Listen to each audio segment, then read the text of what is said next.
just a moment, we will bring you General Benjamin Franklin, starring Charles Lawton with Kathleen Lockhart on the Cavalcade of America. But first, here is Gane Whitman for DuPont. Throughout the country, there are thousands of DuPont authorized refinishers, body repair and paint shops. They are specialists in smoothing out bumps and dents that mar the good looks of your car, in cleaning up rust spots along the door jambs, window and cowl vents, where the old finish is worn out. These shops put on a factory-matched finish in DuPont Duco or Dulux so perfectly, you won't be able to find the places that have been repaired. Look at your car tomorrow. If it needs a touch-up or overall paint job, take it to the DuPont authorized refinisher before the rain and snow of winter cause more rust and corrosion. Duco and Dulux finishes are among the DuPont Company's better things for better living through chemistry.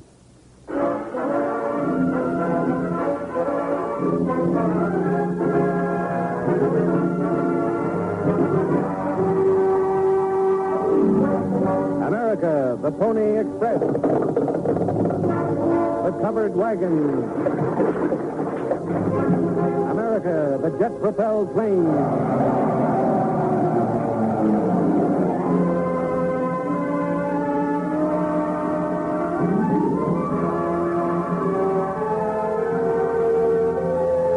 America means skyscrapers and haylofts, the crack of a pioneer's flintlock and the sound of a riveter's machine, the glow of a fireside and the glare of a blast furnace against the midnight sky. America is your story. America is you and everyone you know.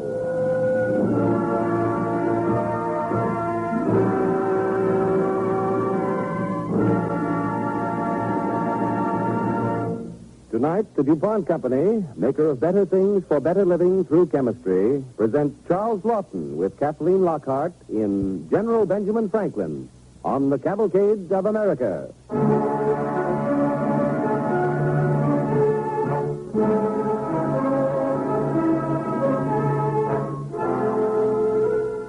It is late at night in the stately Philadelphia mansion of Robert Hunter Morris, His Majesty's colonial governor for the Crown Colony of Pennsylvania.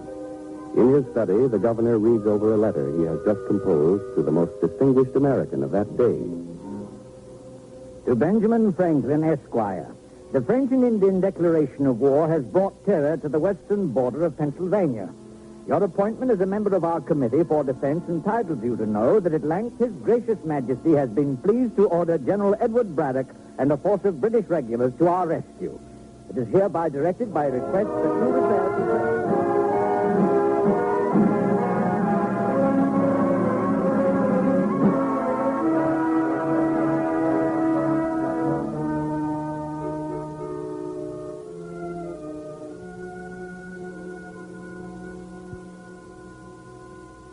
It is hereby directed by request that you repair to Fredericktown, Maryland, for an earliest possible meeting with General Braddock.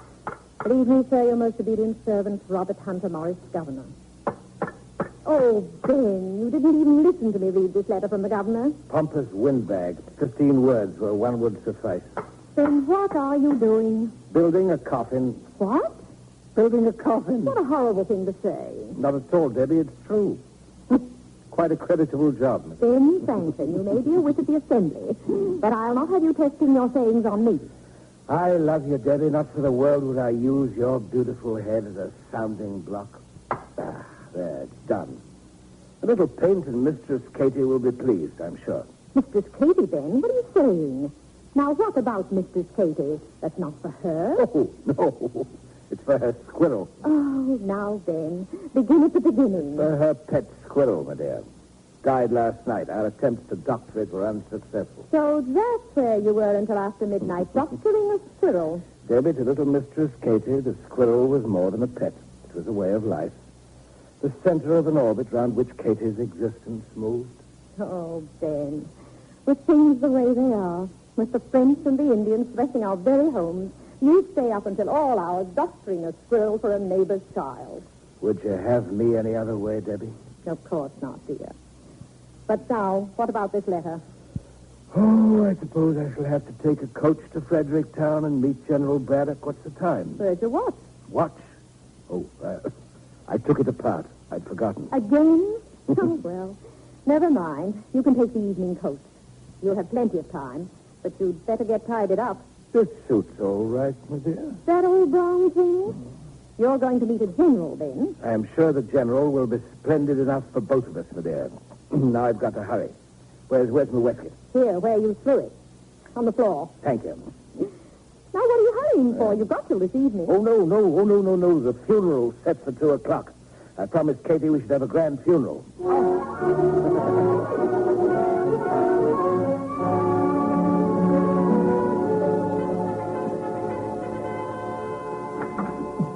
General Braddock, sir. This is Mr. Benjamin Franklin. I am honored, sir. My honor, General. That'll be all, Captain. Yes, sir. You were delayed, Mr. Benjamin? Delayed? Oh, no. The coach was on time. Oh. Will you sit down? Thank you. Master Madeira, Mr. Franklin. Yes, if you please, sir. Your health, sir. Thank you. General Braddock, as a member of the Defense Committee, I am here to place myself at your service.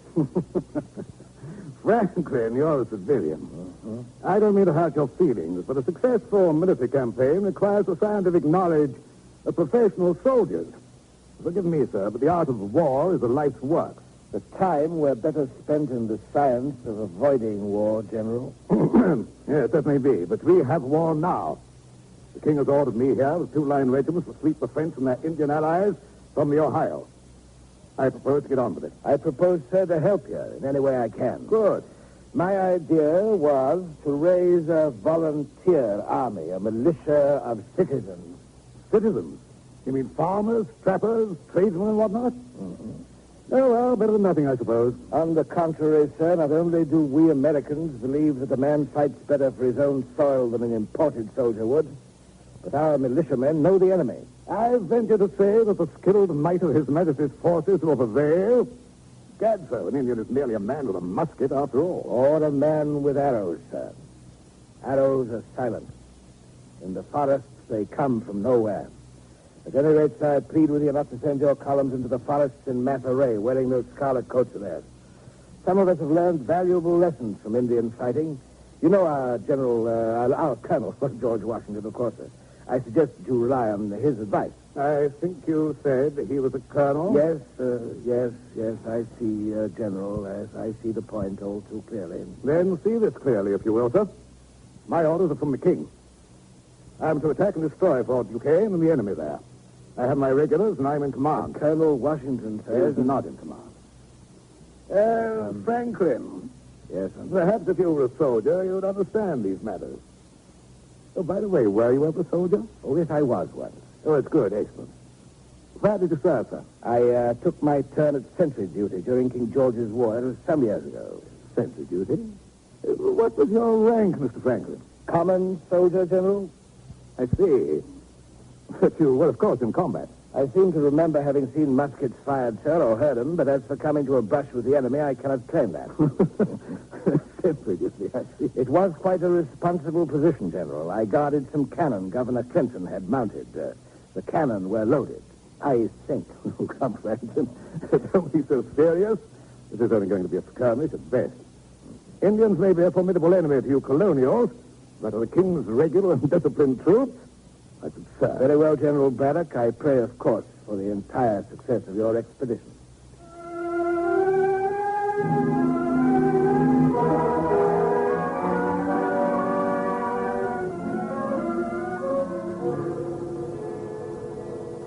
More than half of them killed, destroyed.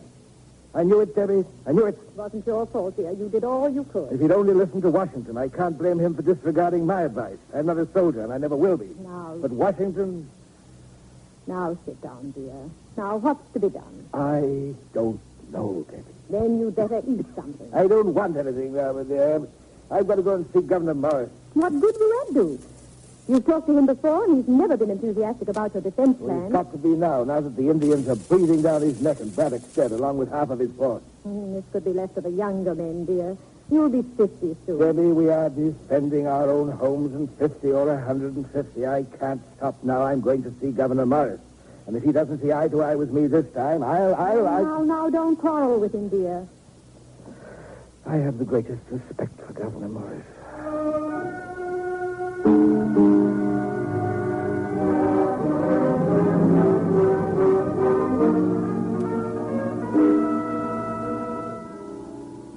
Begging your pardon, Governor Morris. Benjamin Franklin is here to see you. Franklin? What does he want again? I don't know, Your Excellency. Oh, this man's more trouble than the Indians. He had a good plan, sir. I'll be the judge of that. Oh, I'd have him come in. Yes, sir. Ah, Franklin, come in, come in. Your Excellency, I'm delighted to see you again. Thank you. I'm delighted to see you. Dreadful thing, Franklin. Dreadful thing, Braddock's defeat. It was more than that, Your Excellency. What do you mean? It was the end of our protection. The people, sir, are demanding protection. Well, what can I do? Braddock was a good He general. was an excellent general and an extremely courageous man, but that was not enough. What can I tell the people? What you intend to do, of course, sir. Well, yes, of course. Yes, Your Excellency. Oh, nothing. Well, confounded Franklin, don't just sit there. What do you suggest? Volunteer militia, Your Excellency. These people aren't fighters. General Braddock's regulars were picked troops. Where are they now? It's absurd. I don't think so. These men will be fighting for their homes, for America. I haven't got the right to authorize the organizing of militia. The proprietor isn't here. No, he's in London. Isn't there another plan? Yes, there is another plan. We can sit quietly and let the Indians scalp us while we sleep. That would solve our problems. It would also necessitate recolonizing, sir. Oh, how can you joke at a time like this? Believe me, Excellency, I am not joking. Either we organize militia and defend ourselves, or we give up America. And I, for one, do not intend to do that. All right. Militia, then. Good. I'll inform the Assembly. Oh, just a moment. Since you're the originator of this plan, I think you should stay with it. What way, Your The expedition is going to need a leader. Yes? A man, experienced, well-liked, popular. We'll find someone. I don't think there's need to look further, Mr. Franklin. You're not talking about me, sir. I am. Well, I am no soldier. If I appoint you, you will be. Pointing me doesn't make a soldier of me. I've no head for battle. I'm a man of peace. You were all for action a moment I ago. still am, but action led by someone who is capable, sir. You know that I'm no soldier, Your Excellency, and I know it too. Takes other hands than those that fire the musket to preserve this promising land of ours. So consider yourself appointed. The successful campaign may require a general. That's Your Excellency. A general, Mr. Franklin. Is this an order, Your Excellency? Considering so, Mr. Franklin. And I can do nothing else. But heaven help the campaign.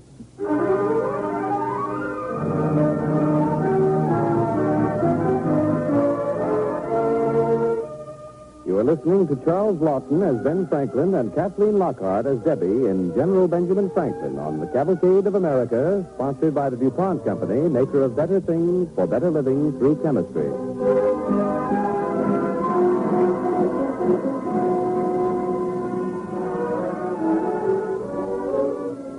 As the second part of our story opens, Benjamin Franklin has convinced Governor Morris that recruiting volunteer militia is the only means of defending the colony of Pennsylvania. However, Franklin did not count on being appointed leader of the expedition, and just now we find him at his headquarters. Will someone please poke up the fire? Yes, General. And stop calling me General. Yes, sir. General Franklin, sir. Lieutenant, don't shout from the door. Close it and come in. Yes, sir. What's the trouble with you? Well, sir, I think the rain is going to turn to snow. Is that your opinion, or have you dispatched runners reporting from Jupiter Pluvius? Well, I thought you ought to know. Now that I do know, what can I do about it? Nothing, sir. Exactly. Thank you, sir. Oh, just a moment, Lieutenant. Sir? Thank you for telling me. You must forgive an old man his testiness and ill temper. Soldiering is not in my order of things, you know. Of course, sir. You're wet. You sit by the fire and warm yourself. But I have work. You'll not be able to do it if you come down with cold and fever. Sit by the fire, Lieutenant. Thank you. Thank you, sir. There never was a good war or a bad peace. Sir, I must speak to you. But at least, Captain McLaughlin, you do not stand by the door shouting at me. Sir, we shall have to move immediately. Oh, why? The snow will make the trails impassable, and we must reach a defensible position by dawn. Yes, very well. We'll move. Aid. Yes, sir. Where are those camphor balls? Right here, sir. Camphor balls, General? Yes, Captain McLaughlin. My dear wife made me take them along to prevent me catching cold. Oh, I see, sir. They smell horrible. They do, sir. However, if they do not prevent a cold, they will serve one purpose. One purpose, sir? What is that? These camphor balls will keep any Indians off, provided the savages are upwind from us.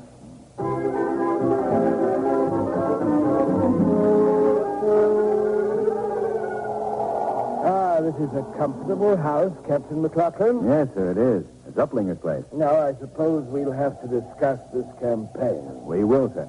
I have a map here of the region. Now, it looks as though we shall have to give battle before we reach Gnadenhutten. Where? Gnadenhutten. Oh, go on. Now, here's Gnaden... Don't say that again. I can see it on the map. Yes, sir. Here's the pass before Gnadenhutten. Yes, sir. Shall I go on? By all means. Thank you, sir. Now, if we get through the pass before dawn, we can reach Gnadenhutten. Just a moment, Captain. This pass is quite narrow, isn't it? Yes, General. And it would take us quite a while to move through it. But I think we can make it, And sir. if we didn't, we should be like the Persians before the pass of Thermopylae. Persian, sir? Remember, Captain? Oh, yes, sir. The Greeks held off a large Persian force at Thermopylae. Ah, yes, you know your classics. I doubt if the Indians have their Leonidas. But we shall take no chance of being caught in the pass, flanked from all sides. But we must reach Gnadenhutten. Captain, order Captain Isaac Wayne to move his company to the left, wide of the pass. Captain Fuchs to move to the rear. Captain Weatherholt to move up ahead, and your own attachment to stay well to the right. But, General, we're here, entirely We shall unprotected. keep 100 men. 100? But against all those Indians? Exactly. I hope to make the Indians commit the main body of their force to an attack here. Well, It may work. It may not. Sir? You have something to add to this plan? Nothing, sir. You accept it without question? You're my commander, sir. You think I'm a madman, Captain? No, sir. Your military bearing, Captain, is second only to your tact.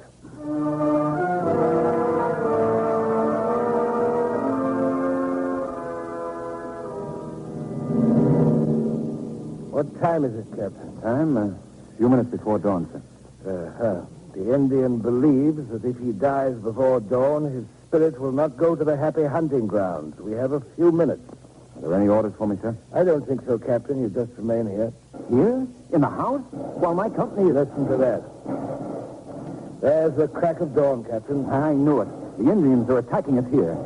They are. Let's hope it's the main body of their forces. If it is, we'll never get back to Philadelphia, sir. General Franklin, sir. The Indians attacking. Any orders? Fire back at them, Lieutenant. Those are all the orders, sir? They seem to be sufficient for the moment. Isn't that so, Captain McLaughlin? Lieutenant, have our men form a circle around the house. Wagons and equipment to be piled as barricades. Yes, sir. I should have thought of that, Captain. You knew we were in a trap here, didn't you, sir? I had some idea of it, yes. Have you a musket, sir? Musket, I don't think so. You're counting on our other companies to hear the fighting and close in. Isn't that it, General? That was in my mind, yes. They don't get here in If time. it's any comfort at all, Captain, Benjamin Franklin will die with you. Do you see any of the Indians? They're behind every tree and rock, but I can't see them. Sit down, Captain. Sit down. Well, we're committed to this. If it works, well and good. If it doesn't, we may as well meet the thing calmly. Sit down, Captain. Sit down.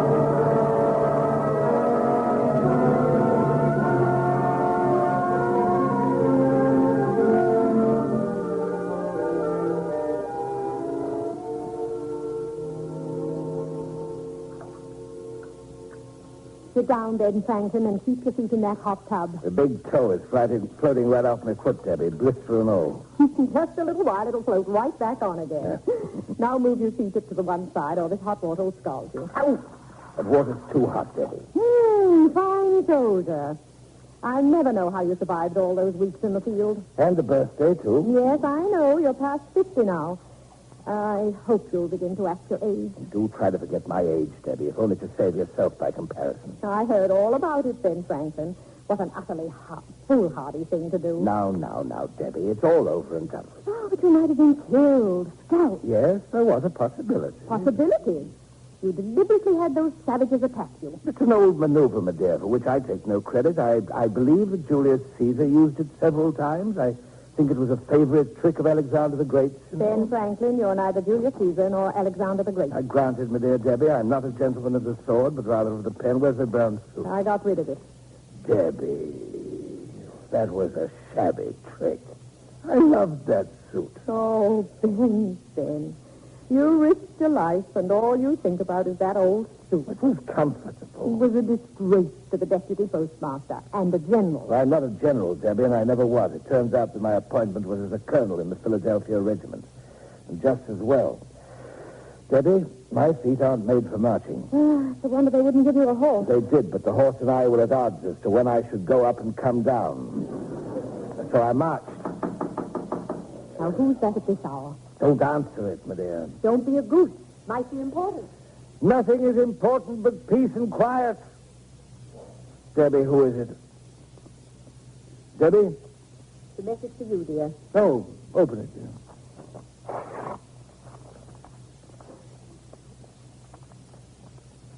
Oh, no. No. What is it? Assembly has elected you to sail for England. What? Let me see that. Agent for Pennsylvania. You can't do it. You've just come back from that campaign. Then tell them you can't accept. That you won't accept. Let the younger men do it. My age favors me this time, Debbie. You've done your share, dear. Do you want me to stop, Debbie? You, in England. Well, you'll need a new suit. Brown one. If you like. Oh, Debbie, no, Debbie. None of that now. Oh, you've done what you could then. No, I don't think so. I know now that men war upon each other, not knowing the reason, and you know that too, Debbie? I do, Ben, but you're only one man. One man from a new world, Debbie. Maybe, Debbie, maybe I can bring some of the hope for the peace of the new world to the distracted old world. Year in and year out, Europe, seed, new struggles for questionable ends. Men are too prone to put their squabbles to the test of fire. There never was a good war, nor a bad peace.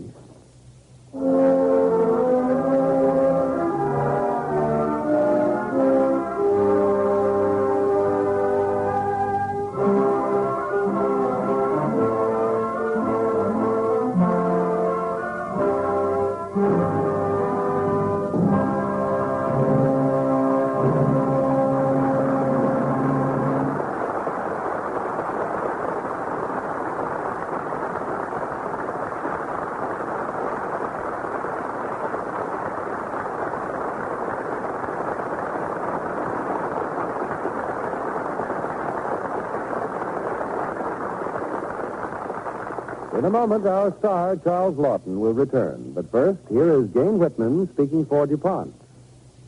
When your mother was a girl and went to the grocery to buy, let's say, soda crackers, the grocer man shooed the caps off the cracker barrel, reached down and handed the crackers over the counter in a paper sack. Most foodstuffs, and a good many other things, too, used to be sold in bulk. Packaging was developed by American business for a number of reasons.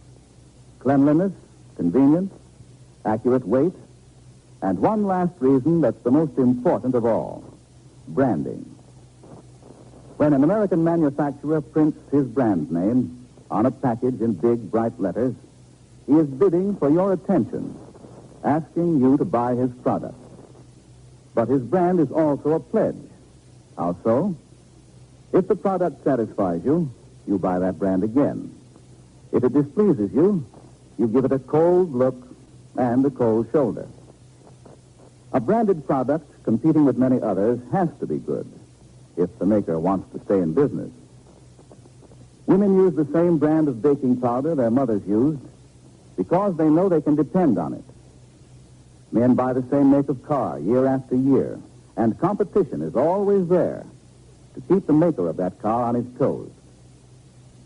If you have ever traveled in a foreign country, you'll remember how glad you were to find a box of face powder or a pair of shoes with a familiar American brand on it. There was something you knew, something you could trust. The rules of good business never change. Hundreds of years ago, people bought from the makers whose products gave them better service. We all do the same thing today. A brand on the product we buy is a modern device that helps us to make our choice quickly and conveniently. Only a few of the many products of DuPont Chemical Science reach you directly. By far, the greater number of DuPont compounds are sold to manufacturers who use them in making the products, which they in turn sell to you. But every one of the thousands of boxes, barrels, and bags leaving a DuPont plant, whether it goes to you or goes to industry, carries the DuPont brand that stands for a century and a half of experience and integrity in the manufacture of the DuPont Company's better things for better living through chemistry.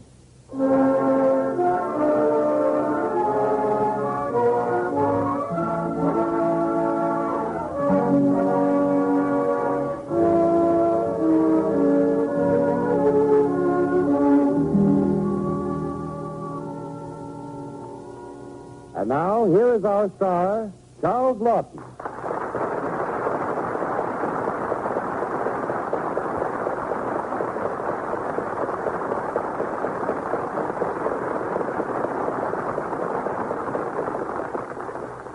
As some of you may perhaps remember, a year or so ago I had the pleasure of acting a quite different aspect of Benjamin Franklin's life than the one you've heard tonight.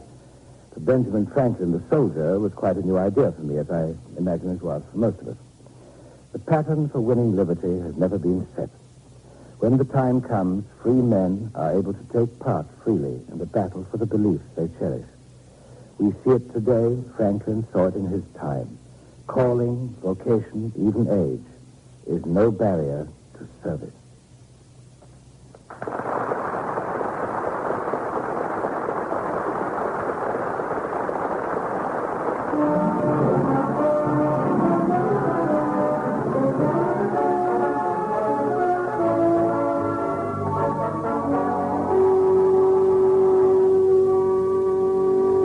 The DuPont Cavalcade brings you Brian Donlevy in The Old Fall River Line. It's the romantic and nostalgic story of one of America's most colorful enterprises, the Fall River Line. The first stop on every traveler's list, from presidents to foreign diplomats and visiting celebrities.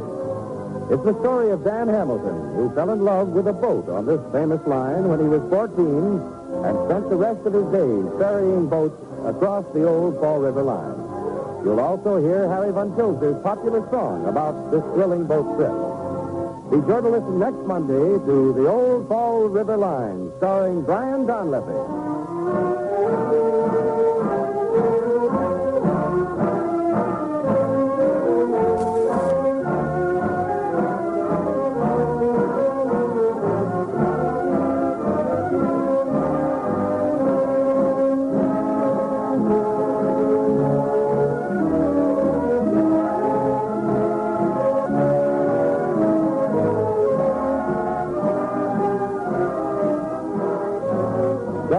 Will soon be seen in the Benedict Bogus production, A Miracle Can Happen. The music for tonight's DuPont Cavalcade was composed and conducted by Robert Armbruster. Our Cavalcade play was written by Zachary Metz. In the cast were George Zucco, Joseph Kearns, William Johnstone, Junius Matthews, Jay Novello, Howard Duff, and Raymond Lawrence. This is John Easton inviting you to listen next week to Brian Donlevy in The Old Fall River Line on the Cavalcade of America, brought to you by the DuPont Company of Wilmington, Delaware. This is NBC, the national broadcasting company.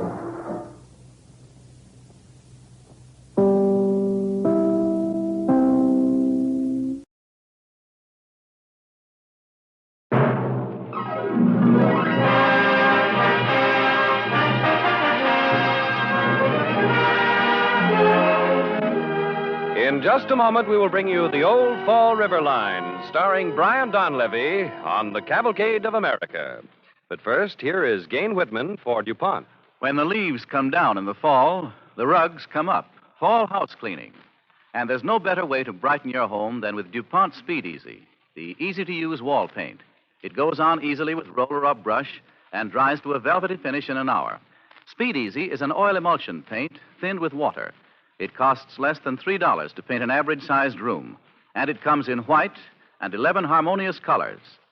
When you are thinking of house cleaning, brighten tired-looking drab walls with Speed Easy. Ask your DuPont dealer for this product of better things for better living through chemistry.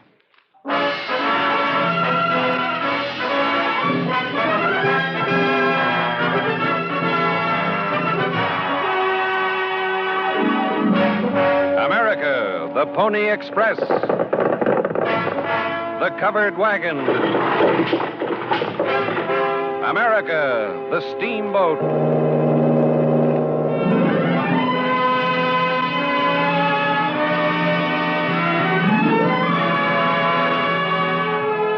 America means skyscrapers and haylofts, the crack of a pioneer's flintlock and the sound of the riveter's machine, the glow of a fireside and the glare of a blast furnace against the midnight sky. America is your story. America is you and everyone you know.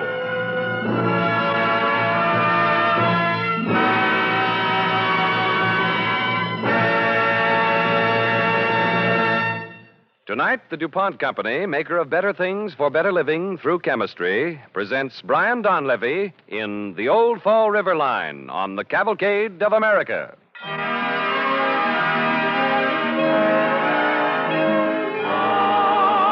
the Old Fall River Line, on the Old Fall River Line, I fell for Susie's line of talk, and Susie fell for mine. Then we fell in with a parson, and he tied us twine.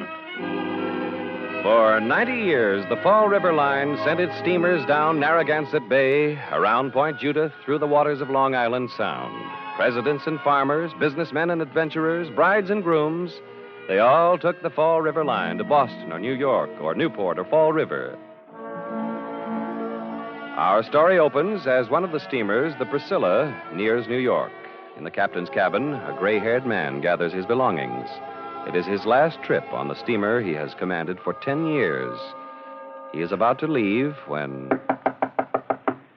Come in. Captain Hamilton, we're almost to New York, sir. Oh, come in, Mr. Carter. Thank you, sir. I mean Captain Carter. You'll have to get used to hearing yourself called Captain, Ed. Yeah, I guess I will. Can I send you any of your things? No sense in your taking it all off tonight. Oh, all right, Ed. Some things in my desk I want to take along tonight, though. What's that? Oh, just an old tin box. But there's 45 years of steamboating in it. Oh? I don't understand. Look at this. I guess you'd call it junk. Nothing in here worth anything to anybody but me, except maybe this. A quarter? Hmm. That's the first one you ever earned? Well, something like that, Ed. It was when I was a kid, working on the line. No gold braid then, and no gray hair. I was cleaning the after deck, cleaning it at night because it was the only time I could get at it. Handling a brush and a bucket wasn't my idea of romance on the steamers.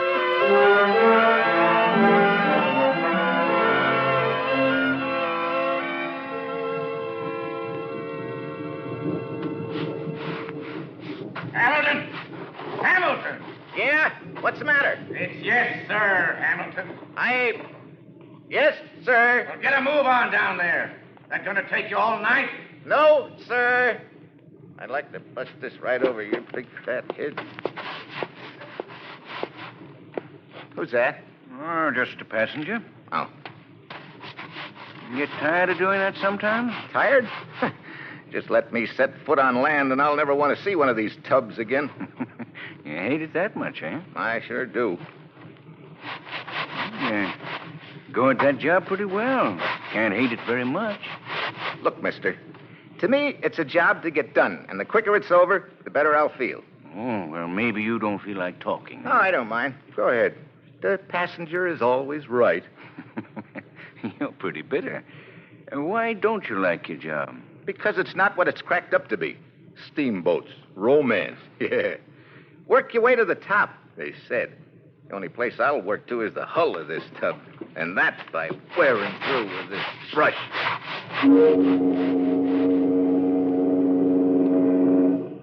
That's a wonderful sound, Mr. Hamilton. Oh, just a lot of steam blowing through a whistle. No, you're wrong. It's America. America? What's your first name? Dan. Well, look, Dan, to you that whistle's just steam. But to me, it's America. Just like the Fall River Line's America. Huh? I don't get it. You will. You will when you see and hear beyond the steam and the whistle. You'll get it when you remember the years that have passed and look to the years ahead. You see, Dan, not too long ago, the water we're going over now was once part of a wilderness that looked impenetrable, a barrier to Americans. But it didn't stay that way long, Dan. We broke into it with our eyes fixed ahead, building a new country where we could look ahead, where we could build. You see? Huh? I don't know. What's that got to do with me? I'm a deckhand. So was I. On riverboats in Ohio. But I'm nothing but a flunky. What chance have I got? I was once a carpenter. I worked hard at it. Oh, well, maybe you were, but what's all this got to do with me? Just a moment. Here. Here's a quarter. Thanks. Oh, it's not to spend, Dan. That's not why I give it to you. Well, then what's the idea? Just look at it for a long while, Dan. Study it. And you'll see why I've talked the way I have. And maybe what you'll see there will give you the answer to all your questions. It'll tell you why scrubbing a deck now is there only... you are, sir. I've been looking for you. Your cabin's ready. Thank you. Good night, Dan. I enjoyed our talk. Hey, you. Wait a minute. Yes, what is it? Who was that? Are you joking, youngster? No, I'm not joking. I couldn't see him. Who was it? That was the President of the United States.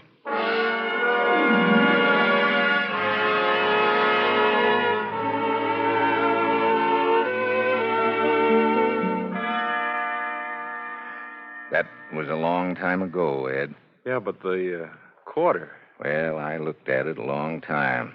I wanted to ask him what he meant, but I couldn't get up the nerve. But I finally found out, Ed. When? On the day they made me a steward, a step up, I took another good look at the quarter, and something hit me right between the eyes.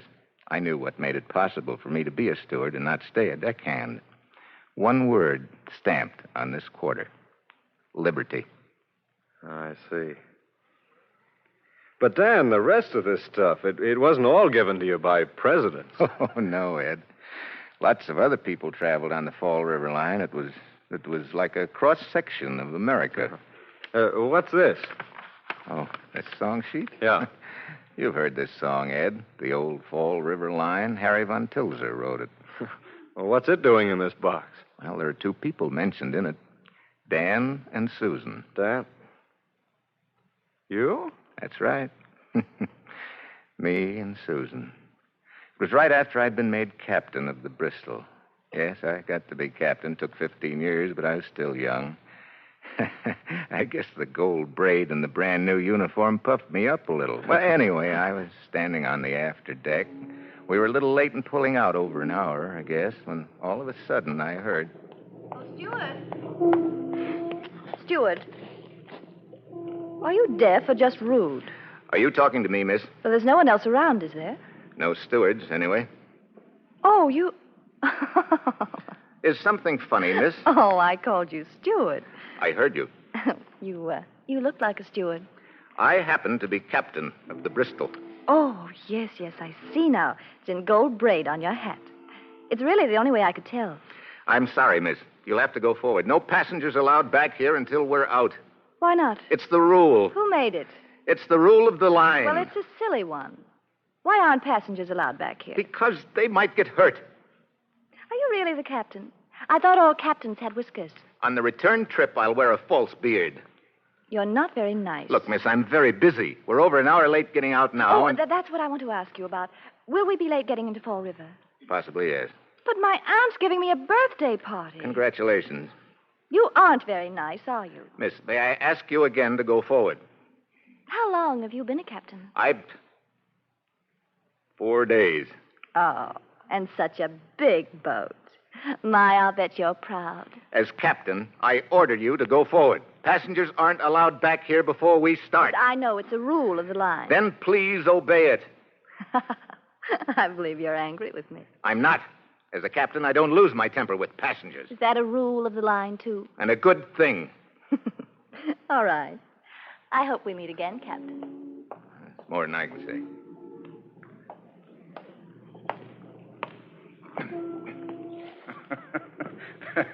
You're having trouble with her, Captain. What? Oh, no trouble at all, sir. Well, I'm Mr. Warren, the new president of the line. Oh, Glad to know you, sir. I'm Captain... Yes, I know. Pretty, wasn't she? Who? Oh, the girl. I didn't notice. Oh, nice blue eyes, gold hair. And a spoiled brat. I think she got your goat. She did not. Well, she didn't. Well, perhaps not. But somebody ought to give her a spanking. I told her 3 times no passengers were allowed back here before we sailed. Oh. Well, I'd better go then. Oh, no, sir. That's all right. You're not getting in the way. You sure? Yes. People like that girl that annoy me. They refuse to believe that they're not allowed to do anything they want to. You can tell them in a second. Spoiled, selfish, think they own the world. If that girl was my daughter, I'd You would be an awfully young father. Yeah. Anyway, somebody ought to teach her a lesson. Why don't you? I'd like to. And then let me know how you did it, eh? What? I've been trying for 20 years. She's my daughter.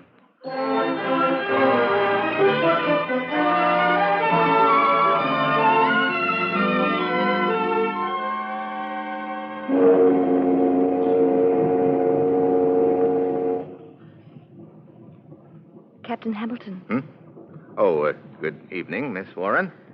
Are passengers allowed here? Of course. Excuse me, Oh, please, don't go. I'm awfully sorry, Captain Hamilton. It's quite all right. Oh, but it isn't. I was nasty earlier this evening. But I'll tell you a secret. Secret? What? I did it on purpose. What for? Well, when I came aboard, I saw you standing there, and you looked... you look like somebody who ought to have a little of the conceit taken out of him. I'm not conceited. Now, if you'll excuse me... Don't run away, please. You did look like a dressed-up rooster. Oh, that's better. You look much more human when you laugh. But what made you say I'm conceited? Just the way you looked. So proud. I am proud, Miss Warren. You may call me Susan. All right. You said you were proud. What else were you going to say? Well, it wasn't pride in myself, but in what I'm doing. How? Well, I don't know exactly how to say it, but there's something that makes me feel proud when I come aboard my ship. Not because I'm the captain, not because the Bristol is a great ship, but because the Bristol, the whole Fall River line is like America. That's nice. Go on. Well, you see, Susan, 15 years ago, a man told me something. Where I heard just a whistle, he heard the voice of America, growing, strong, building. I'm part of that now. I'm helping. No, I like you very much. Thanks. Do you make the trip back on the Bristol, too? I make all of them. Why? You know, I think I'm going to take quite a few trips on the Fall River line myself.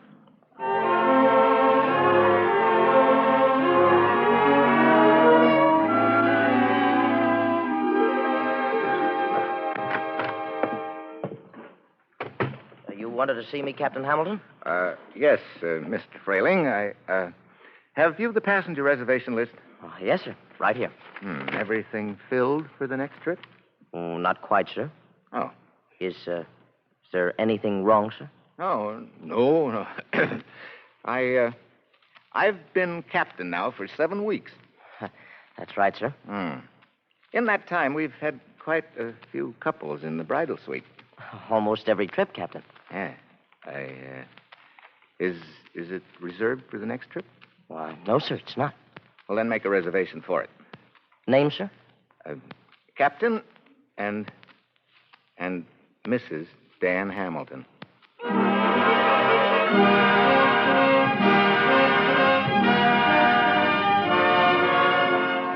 You are listening to Brian Donlevy as Captain Dan Hamilton in The Old Fall River Line on the Cavalcade of America, sponsored by the DuPont Company, maker of better things for better living through chemistry. On the Old Fall River Line, on the Old Fall River Line, I fell for Susie's line of thought, and Susie fell for mine.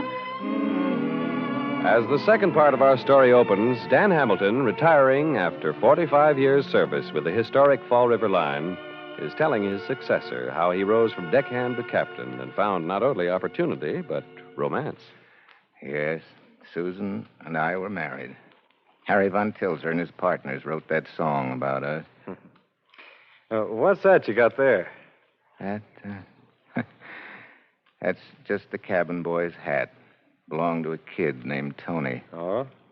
What's the story, Dad? Well, Ed, I guess it was Tony who... Well, it was one night, the Bristol it was, on the run from New York to Fall River, and we were well out in the Sound, and I was on the bridge with the watch.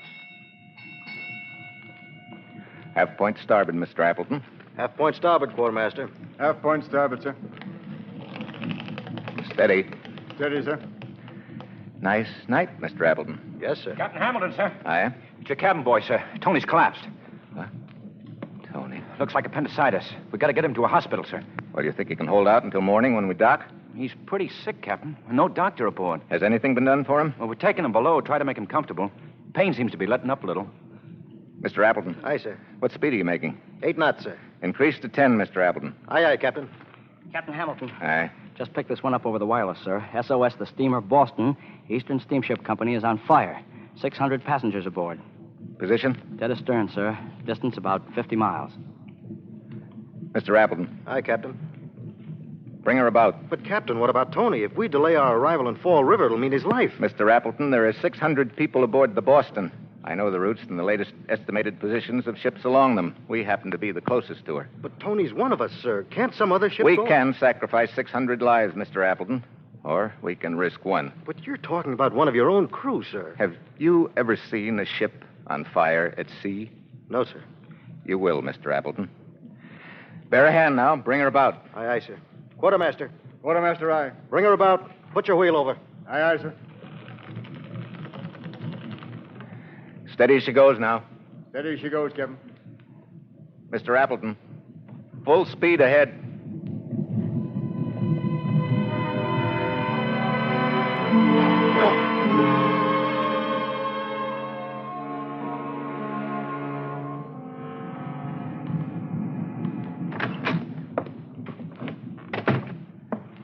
Tony, how are you feeling now? Oh, I'm all right, sir.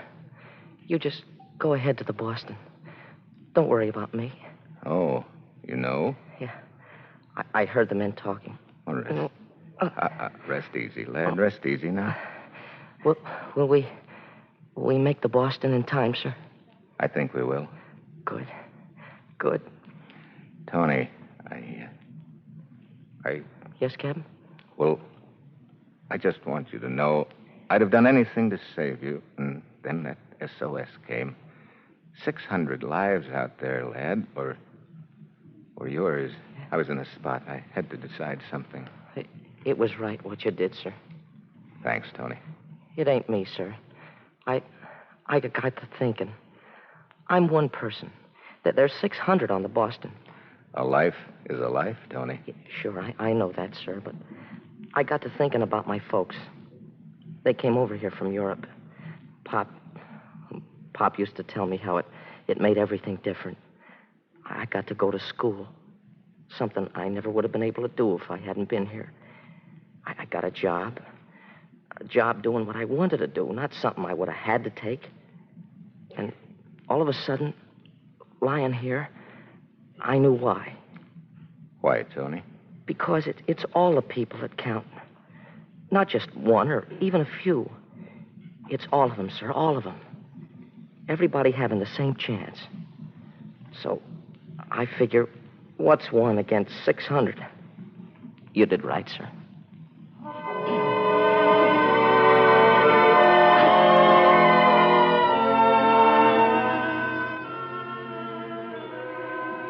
You made it to the Boston in time, didn't you? Yes, we did. And Tony? He didn't make it. Oh. Well, there are lots of other things in this box. Come in. Captain Hamilton, we're pulling into New York. All right. Thank you. Will you come into the salon, sir? Salon? Something wrong? Oh, no, sir, but, well, will you come, sir? Come on, Dan. Now, wait. If this is... Please, Dan, come on. All right.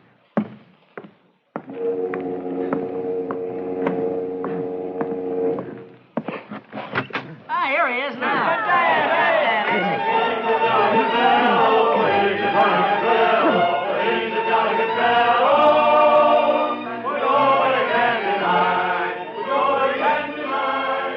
Why, Ed, what's all this? You didn't think you were going to leave cold, did you? Quiet, please. Quiet. Quiet, everybody. Ladies and gentlemen, you all know Captain Dan Hamilton, so there's no need for me to introduce him. Tonight he made his last run on the Fall River line. And in a few minutes, he'll go down the gangplank for the last time as captain. But, well, Dan, here, we want you to accept this watch from us and from the line. I guess there are a lot of words a man could say at a time like this, but I can't think of any of them right now. Just thanks.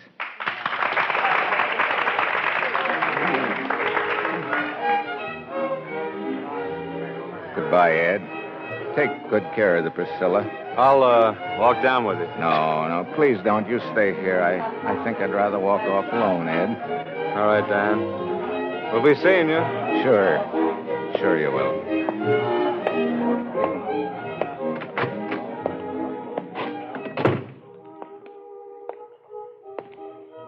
Are passengers allowed back here, Captain Hamilton? Susan. Come on, Dan.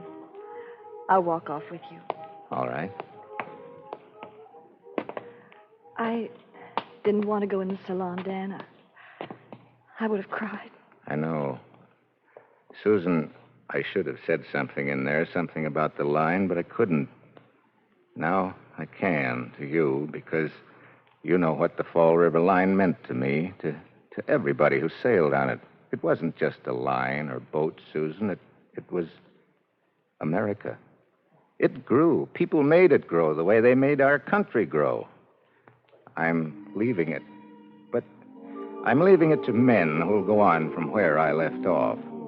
That's what makes America great, Susan. Because there's always somebody to carry on, to remember our traditions, and to keep them alive.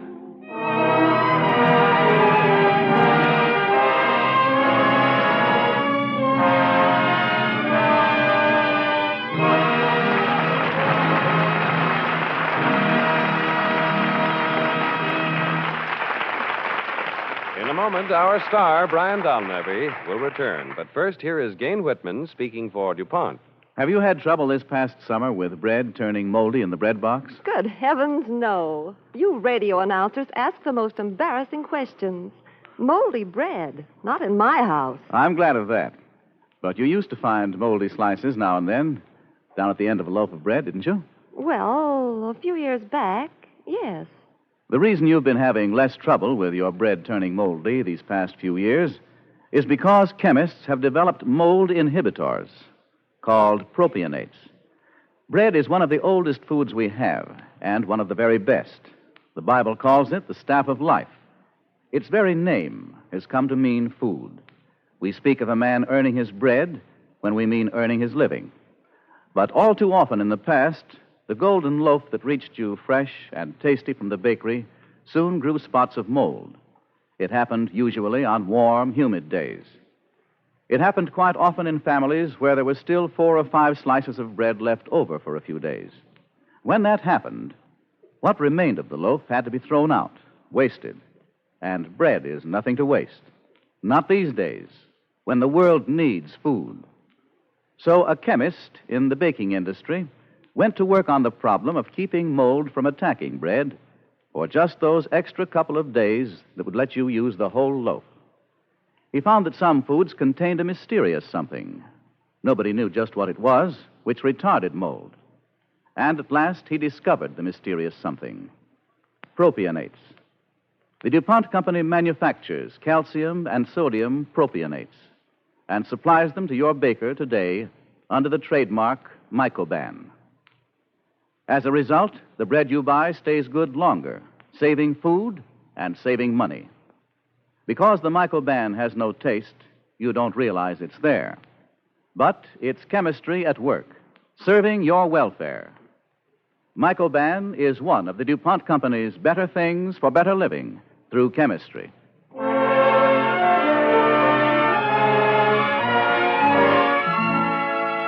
Now, here is our star, Brian Donlevy.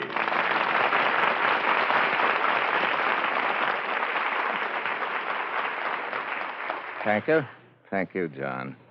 I've been on Cavalcade several times now, and it's always been a great kick to play the men who helped build our country, pioneers who gave us everything we have today. There's a story coming up for next week's Cavalcade about another pioneer. I wish I could play the part, but it'd be a little tough because it's about a 12-year-old boy, and I gave up those parts a few years ago. But John Heaston will tell you about next week's Cavalcade. John?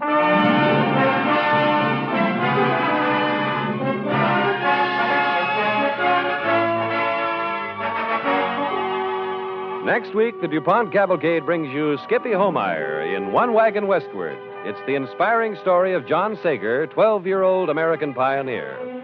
Alone and unaided through sickness and hardships across the unknown wilderness in a covered wagon, young John brought his brothers and sisters to Oregon and safety. Be sure to listen next Monday to One Wagon Westward, starring Skippy Homeyer.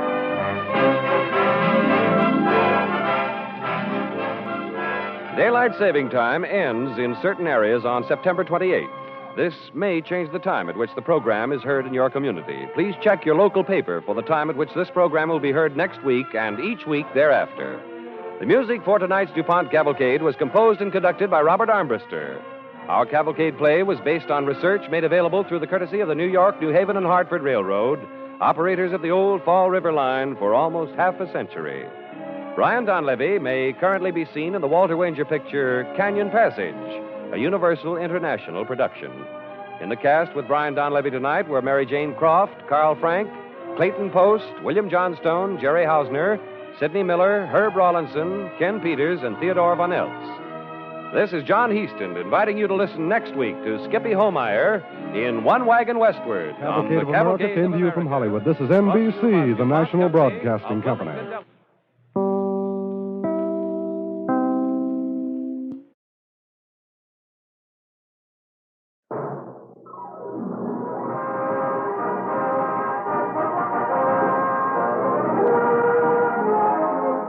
Just a moment, we will bring you One Wagon Westward, starring Skippy Homeyer on the Cavalcade of America. But first, here is Gain Whitman with information on another of DuPont's better things for better living through chemistry. It's time for wise motorists to get the cooling systems of their cars ready for winter. To do that job right, clean out rust and scum with DuPont Cooling System Cleanser. Just pour it in your auto radiator. It dissolves rust chemically, cleans thoroughly, and won't harm the hose or metal parts. Then drain and refill the radiator with fresh water and add DuPont Cooling System Sealer to prevent leaks in the radiator or hose connections and to avoid the loss of your antifreeze. It takes only a few minutes to use these DuPont radiator products, and they ensure better engine performance. They are examples of better things for better living through chemistry.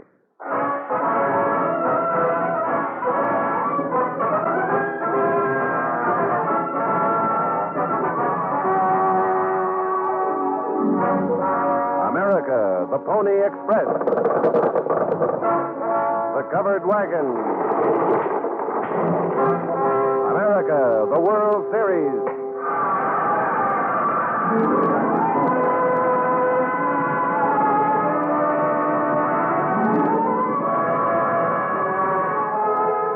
America means skyscrapers and haylofts, the crack of a pioneer's flintlock and the sound of the riveter's machine, the glow of a fireside and the glare of a blast furnace against the midnight sky. America is your story. America is you and everyone you know. Tonight we present Skippy Homeyer in a true life story of the Sager family, One Wagon Westward, on the DuPont Cavalcade of America.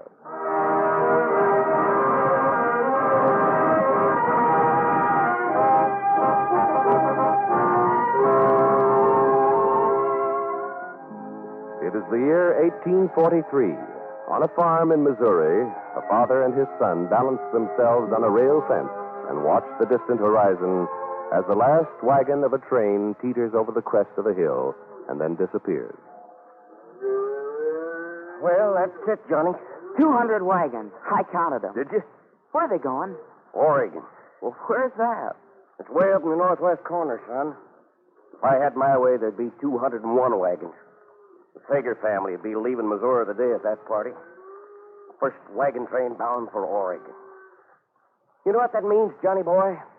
There go the pioneers. The men and women who are doing something to make this country grow. Where do all those people come from? Oh, they come from every place. Well, like we did when we come to Missouri. From Virginia to Ohio, from Ohio to Indiana, then to Missouri. Well, when people got a home, why do they want to move again? Well, tell you, Johnny, I figure it this way. This country's big, and somebody's got to settle it. If all the folks pushed into one spot and just sat right there till they blew away, there'd be no reason for all that land out there. Land that's big and rich and waiting for us to come and make things grow in it. That's why those 200 wagons are going to Oregon, huh? That's what I think. Well, it's like Dr. Whitman said that night he spoke in St. Joe. If Americans like us don't take up the land that's laying there, it'll never be part of the United States. Oregon needs Americans who know how to work, know how to take care of themselves. Will we be going to Oregon, Dad? We will not be going to Oregon. Henry Sager, what have you been doing all morning?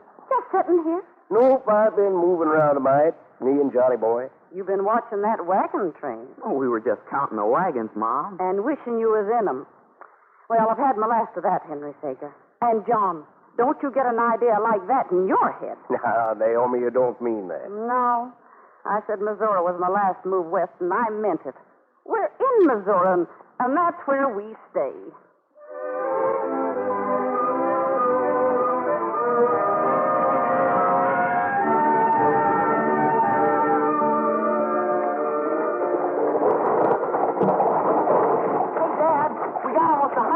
In our train. I walked back and counted them all. John Sager, for 2 weeks I've been telling you not to straggle off by yourself. Oh, the boy's safe enough, Naomi. As long as he keeps inside of us. Well, I'm going back in the wagon and watch the children. And Catherine's got a toothache. Can I drive a while, Dad? Well, I reckon you can. Guess you're second in command of this wagon. Thanks. How long is it going to take to get to Oregon? I don't know, son. Oh, I didn't know any country could be as big as this. Well, you wouldn't want to live in a country where you're all hemmed in, would you? No. Well, then. Johnny boy, you got to understand, you and all of us are real honest-to-gosh pioneers. What's Oregon like, Dad? Oregon? Well, it's rich black soil where anything will grow. Easy climate year-round. But it's more than that, Johnny boy. How? Well, when you're doing what we're doing, moving into a new country, you don't think of what the soil's like now or what the climate is or how rich you can get. You just think of how rich you can make America. You think of what you can add to it. A home, a family. That's the way to think about it, Johnny. That's the way you want me to think about it, ain't it, Dad? Always, son. Always. I'll think like that, Dad. I promise.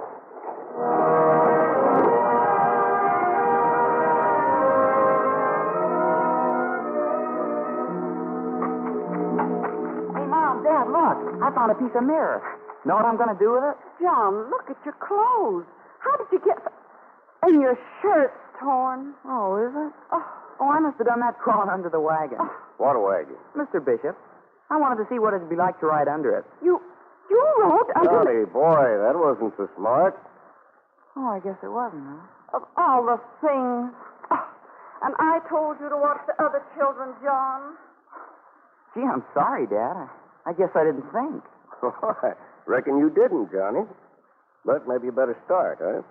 Sure I will, sure. Now, what's the mirror for? Well, I was thinking. You know how Mom has to keep turning around to see how the other kids are in the back of the wagon? When she's riding up here with me, huh? Yeah. Well, I could rig this mirror up so that she could look in it and see how old Catherine and Frank and Tilda are without turning. Oh, Johnny boy. You do think of the most outlandish things. Anybody'd know your ancestors were Yankees. Well, you don't think it's a good idea? Sure I do. But Hey, what's that? sounds like a wagon. Dad, it's a runaway wagon. There's no youngsters over there. You stay here, John. Stay here now. Dad! Henry!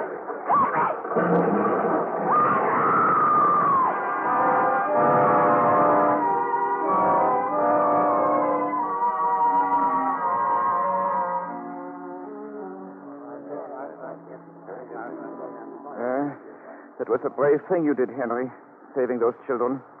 They'll rest easier now. Yeah. Thanks, Doctor. Bad, ain't it? Well, we'll do all we can, Henry. Where's Naomi? I'm here, Henry. Naomi, no matter what happens, keep going, will you? If you want it that way, Henry, we'll keep going. Until you reach our valley. Johnny? Yes, Dad. Don't forget now, when you drive, tight rein. Not too tight. I know. Like this and... That's it. All the way to Oregon.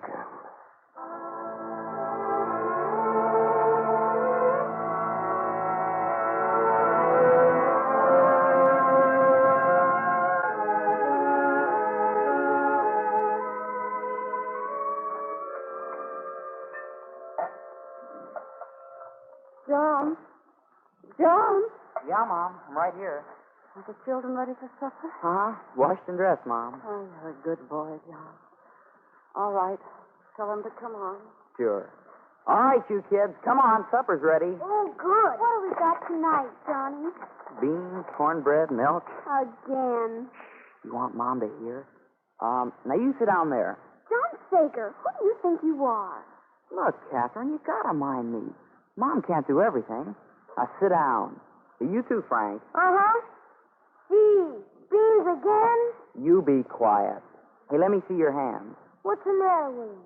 You got them dirty, and I just washed them. Oh, you... You ready? Yeah, we're all ready. Frank, not until we say grace.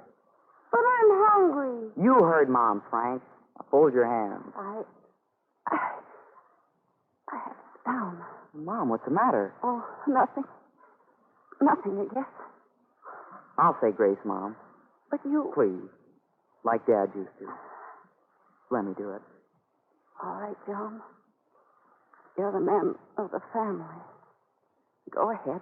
Thanks, Mom. I'm hungry. Shut up.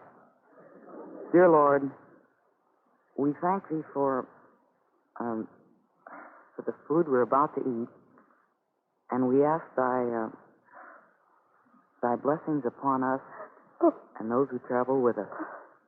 And amen. Oh, what's the matter, Mom? Nothing, John. Nothing at all. Not now.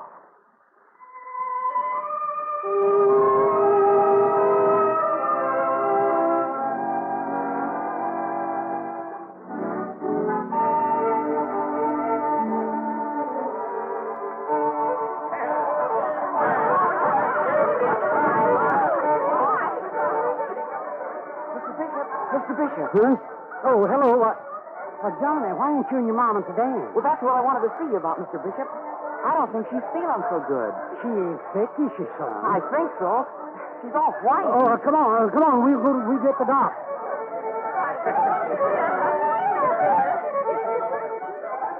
Doc.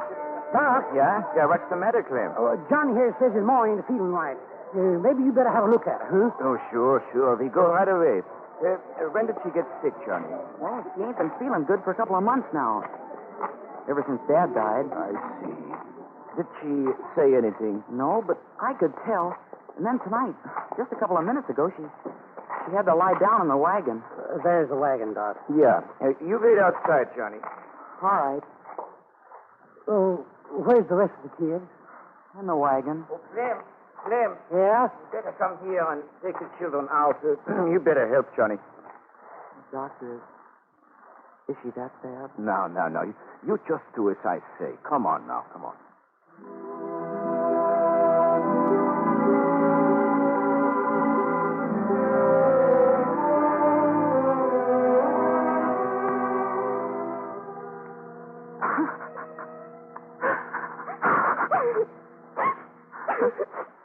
Catherine, don't cry. But you were. No, I wasn't. What are we going to do, John? Oh, what do you mean? Oh, are we going back home? We're going to Oregon. But Johnny, We're going to Oregon like Mom and Dad wanted. Now, get in the wagon with the rest of the kids. We'll be starting pretty soon. Hello, Johnny. Catherine. Oh, hello, Catherine. Hey, Johnny, I'd like to talk with you a couple of minutes before we go. Sure, Captain Shaw. Catherine, you go ahead in the wagon. All right. Something wrong, sir? No, not rightly, but the rest of the folks had a little meeting, and, well, we figured that 6 youngsters would have a pretty hard time of it alone, so... Who said that? Well, all of us. So Mrs. Eade says she's willing to take the baby, the bishops will take Frank, and... Excuse me, sir, but I made a promise to Mom. Promise? What? Before she died. I promised I wouldn't let the family break up. John, I'm leader of this wagon train. I know that, sir, and I'll do everything you say. But, I don't want the kids to go with somebody else. I can drive and I can cook. Now, don't be stubborn, Johnny. Oh, I ain't, sir. I'm only doing what Dad and Mom wanted. I'm being like Dad said I should be. An American. We're going to Oregon, sir. But you might straggle behind. This is Indian territory, and... I promise I won't straggle. Oh, I'll keep up. But you'll get tired, son. This is a man's job. I know. I won't get tired. Well, Please, sir. Just let me try it. You think you can keep up? All the way to Oregon, Captain Shaw.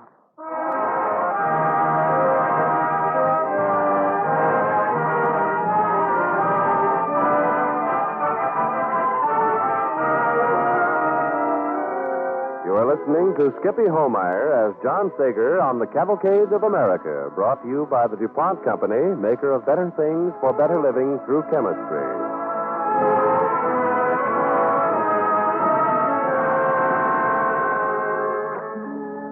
As the second part of our story opens, the wagon train is about to leave Fort Hall, still 800 miles from Oregon. Captain Shaw calls John aside and speaks to him. John, I've spoken to the colonel of this fort about you, and he's willing to let you stay on here through the winter until spring. We'd get a rest that way. Yeah? There'll be another train going to Oregon in the spring, won't there? Well, maybe not. What do you mean there won't be? How can we tell, Johnny? Now, my idea was for you to stay here until spring, then go back to Missouri in charge of an eastbound party. We can't go back. But, Johnny... If it's going to worry you, Captain Shaw, to have us along, we'll go by ourselves. But we're going to Oregon, like my father and mother planned. We're going to take up land and settle it, just like Dad said. We're going to do our part to open up this country. He'd want that. You got your mind set, haven't you? I made a promise, sir. Make a home. Well, I can't force you to stay here, but we might have to travel night and day. So don't fall asleep at the range, Johnny. That'd be bad. I won't. And I'm ready to go. All right. All right, down there. Move ahead. Move ahead. Keep up with us, Johnny. I will. I will.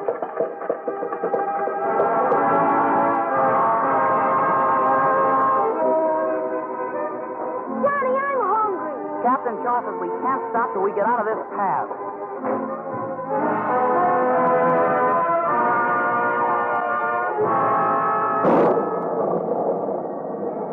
Johnny, get your wagon over. Over. You're going to get stuck in that mess. Yes, sir. I'll get over. Get out. Come on. Get out.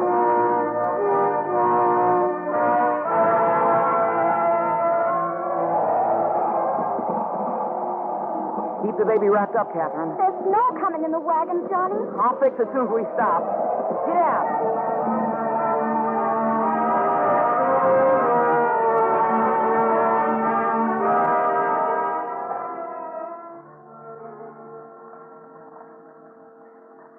That's enough, Catherine. Nobody gets more than his share to eat. How much farther is it, Johnny? Not far. Not far, I guess. Johnny. Oh, hello, Captain. Well, we kept up, didn't we? Yes, you did, but I'm afraid I've got bad news for you, Johnny. Get in the wagon, Catherine. Get in the wagon. Captain Shaw and me got to talk. All right. She gets scared easy, sir. I see. Well, Johnny, here's the news. Most of the wagons are turning south here. South? But Oregon's north. Yes, I know. The wagons are going to California. California? But why? Well, some of us didn't like what we heard about the trail ahead to Oregon. Well, are any of the wagons going to Oregon? No. How far is it? Now, look here, John. I've let you go on like this because the rest of us were here to help. True, we all had our hands full, but we gave what help we could when we could. But now we're turning south. You'd better come with us. My dad said Dr. Whitman had a mission in Oregon. About how far is it? About 25 miles. Well, that ain't far. In miles, no, but for one wagon alone in this territory, it might as well be 5,000. And you're still a boy, John. Well, I'm almost 14 now. John, I'm afraid this is one time I'll have to order you to do something, and you'll have to obey. My father said Oregon needs Americans like us. We come this far, Captain. Only 25 miles from Dr. Whitman's mission. It's out of the question. You'll take your place in the middle of the train, John. But Captain Shaw... You heard me, didn't you, John? Yes, sir, I heard you.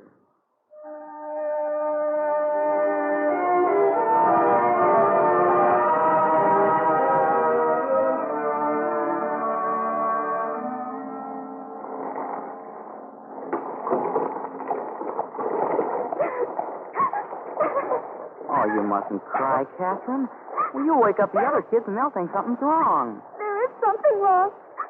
Where are the rest of the wagons? Where are all the people? Well, maybe we'll see them later. Why did we leave when everybody was asleep? Well, because we had to. Oh, anyway, 25 miles ain't far. It's dark, Johnny. Why can't we stop? Not out here. We can't stop until we get to Dr. Whitman's place. I don't like it so dark. Listen. Johnny, look. A campfire. Maybe they're people from... Catherine, you get back in the wagon and put out the lantern. It'll be too dark. Blow it out. Whoa, whoa. Why stopping? Don't talk so loud. Johnny, those people, they... Indians camped up there in the hill. They're going to see us. Well, they can't now. We're down in a hollow with hills in between. But we've got to keep quiet, Catherine. We've got to keep quiet. What are we going to do, Johnny? What are we going to do? We can't stay here because they'll see us when morning comes. We've got to move past them. Now, listen. Get back in the wagon and see that the kids don't make any noise. But they might hear us. Well, we'll go slow. The fire's pretty bright. They won't be able to look down in the dark and see us. We've got to be quiet. Awful quiet. Get out. Get out.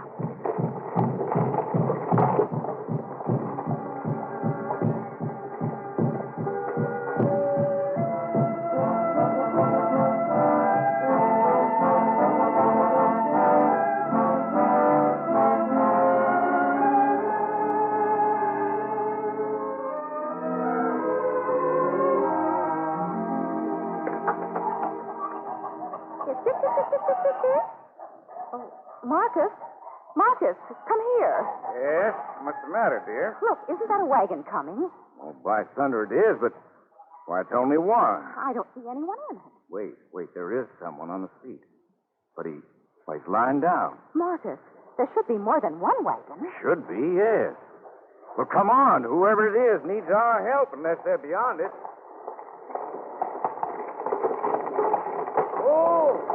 Oh there.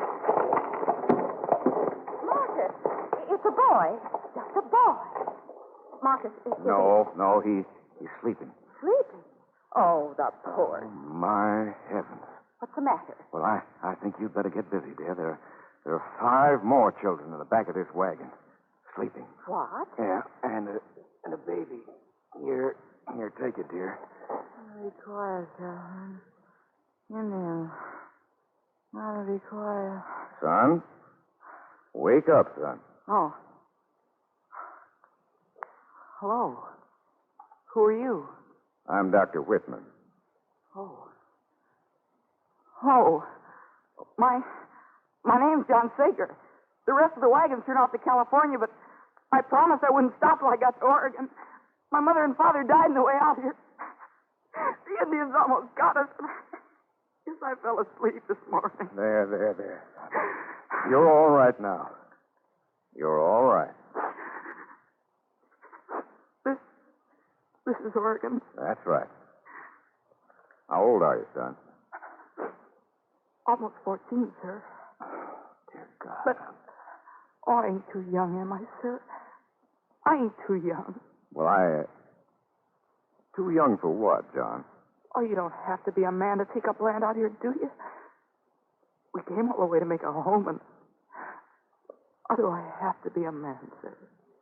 Yes, you do, John, but in your case, there won't be any trouble.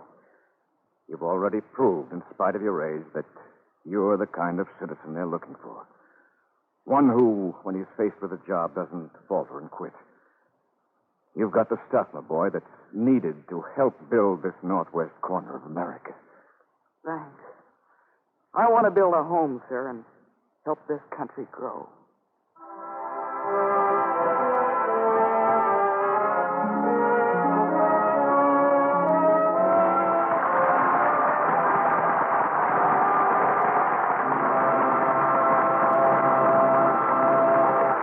In a moment, our star, Skippy Homeyer, will return. But first, here is Jane Whitman speaking for DuPont.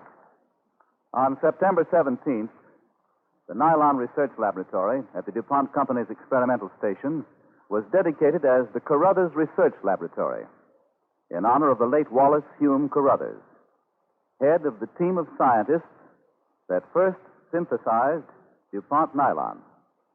It was at the experimental station that the research team headed by Dr. Carruthers first made the superpolymers, which came to be known as nylon, and were destined to play an important role in both the peacetime economy and military security of the nation. In addition to his work with nylon, Dr. Carruthers was associated with the development of neoprene, the first general-purpose synthetic rubber to be produced commercially. Jane Carruthers, 8-year-old daughter of the distinguished scientist, unveiled a bronze plaque commemorating her father and his work. Tribute to Dr. Carruthers, who died in 1937 at the age of 41, was paid by Mr. B.M. May, general manager of the DuPont Company's Rayon Department, and Dr. E.K. Bolton, director of the DuPont Company's Chemical Department. Carruthers was a great chemist, said Dr. Bolton in reviewing the life and work of the late scientist. He received many invitations to present his work before scientific gatherings in this country and abroad. In recognition of his achievements, he was the first organic chemist associated with industry to be elected to the National Academy of Sciences. His premature death was a great loss to the DuPont Company and to chemistry. But during his brilliant scientific career, he made contributions which have greatly enriched American life. Out of the bold scientific research conceived by Dr. Carruthers has sprung employment for thousands of people. Plants that require the investment of tens of millions of dollars are being operated to produce nylon raw material at Bell, West Virginia, nylon yarn at Seaford, Delaware, and Martinsville, Virginia, and nylon bristles and plastics at Arlington, New Jersey. A plant for making the intermediates for nylon is under construction near Orange, Texas. Another for the manufacture of nylon bristles and plastics will be completed next year at Washington, near Parkersburg, West Virginia. And a third yarn-producing plant is planned for Chattanooga, Tennessee. Nylon, an achievement of science produced commercially by American industry, is one of the DuPont Company's better things for better living through chemistry. And now, our star, Skippy Homeyer.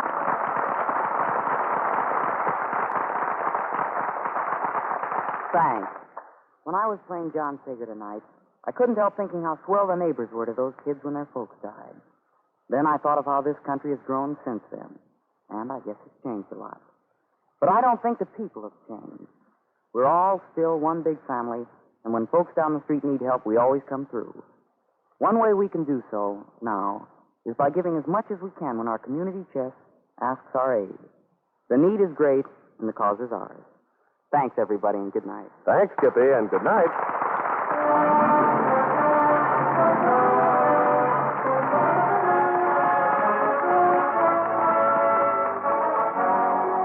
Next week, the DuPont Cavalcade brings you Robert Young in That They May Live, the poignant, memorable story of a man who had but one simple ambition, to save the lives of children. Chevalier Jackson worked untiringly against great odds to perfect a tiny and delicate instrument called the bronchoscope that removes all sorts of objects small children swallow. Dr. Jackson believed that the lives of our children are our nation's most precious possession, and it was to this end that he devoted his entire career. Be sure and listen next Monday to That They May Live, starring Robert Young.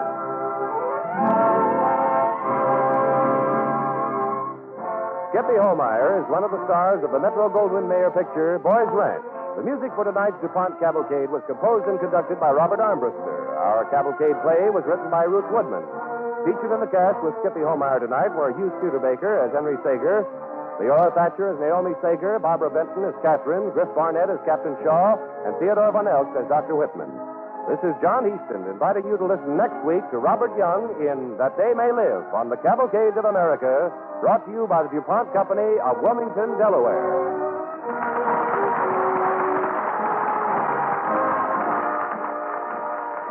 The Cavalcade of America came to you from Hollywood. This is NBC, the National Broadcasting Company.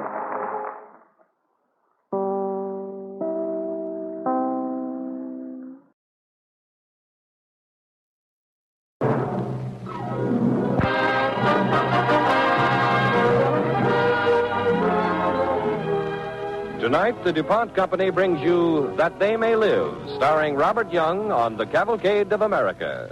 But first, here is Gain Whitman. Would you like to have a home to match that up-and-doing feeling that comes with these crisp fall days? Try painting drab, dingy walls with DuPont Speed Easy and see how your home sparkles with new life. You can choose from white and 11 zestful colors, and Speed Easy is so easy to use. Thin it with water and apply over interior wall surfaces, right over wallpaper if you like, with a large brush or roller. It dries in an hour. It's economical, too. Less than $3 for one color for an average-sized room.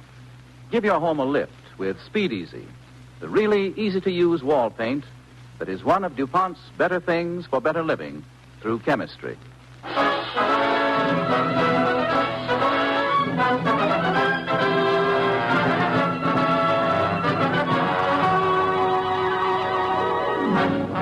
America, the Pony Express.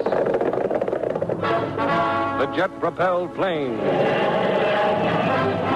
America, the World Series.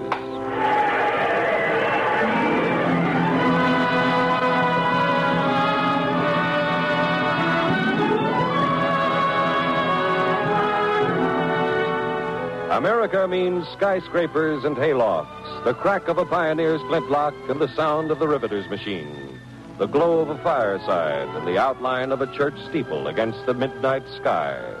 America is your story. America is you and everyone you know. Tonight we present Robert Young in That They May Live, a true life story of Dr. Chevalier Jackson on the DuPont Cavalcade of America.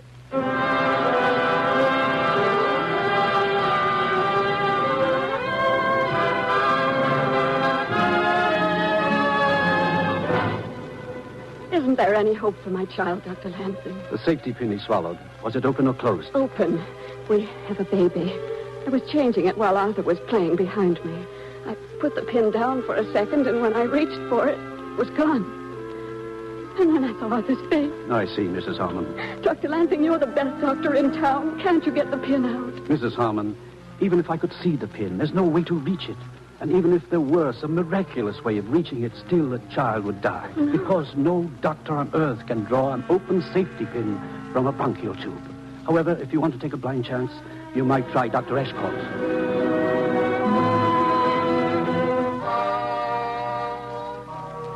I'm sorry, Mrs. Harmon. That pin is lodged in his right main bronchus. I can't remove it. No one can. The only remote possibility is an external operation. Perhaps Dr. Löw can help your boy.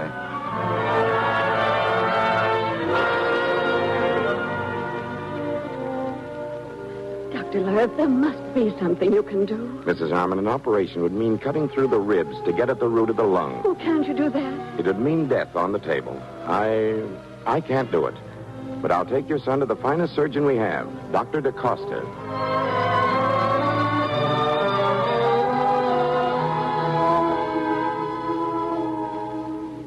Dr. DaCosta, you're the last hope we have. I'm not even that. When such operations end in a 98% failure, there is no hope. Then my child is going to die because you doctors are ignorant. Mrs. Harmon, every day children swallow things. If they can't cough them up, we have to stand by and watch them die. The country waits for someone with the solution. The children wait for him.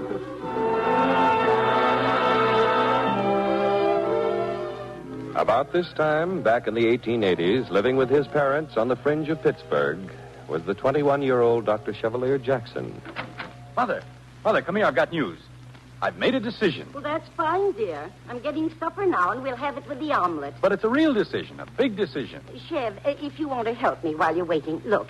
This bottle has the cork pushed in, and your father Mother. says... You can get it out, can't you? Mother, I'm going to London. It's such a pretty bottle. I wanted to use it... Where did you say you were going? London, England. London, England? Yes, Mother, to study. Oh. Watch out, you drop the bottle. Here, give it to me. You mean you're going when you're older, when you've made some money? No, I'm going now. I've got the money. Chev Jackson, how can you say that when all you do is tramp from one house to the next, giving your services? I had a windfall today. Even with the money you've made from painting those nice pictures on glass and china and the little amount your father's been able to give you, what does it add up to? $75. 76. Look, dear, try and get the cork out, will you? Father said it couldn't be done, but I thought if you just wiggle this wire around... Mm-hmm. How can you go to London and study on $76? I can't. But I had a windfall today. I got $50. Not from a patient. You know that funny old bachelor I've been treating for bad larynx? Yes. Well, I had a long talk with him today, and he... Did Father try to get the cork out with a wire? He tried for half an hour until he began to say things. Well, he didn't bend it right. Well, the old bachelor said to me today, he got so mad at his old larynx, and he said he'd give me $50 if I'd treat him for life. So, $76 and $50 makes $126. And that makes London. At least for 6 weeks. But, Chev, you've only been practicing a year. Don't you think it would be wiser to keep on until... Mother, there's a doctor in London, Sir Morrell Mackenzie. I've read every book he's ever written, and he's the only man in the world that really knows anything about what I want to know everything about. Laryngology and how to extract foreign bodies in the larynx. Well, dear, if you're determined on going to London... There. Chev, you got the cork out. Here's your bottle, Mother. I'll keep the foreign body, the cork, for luck.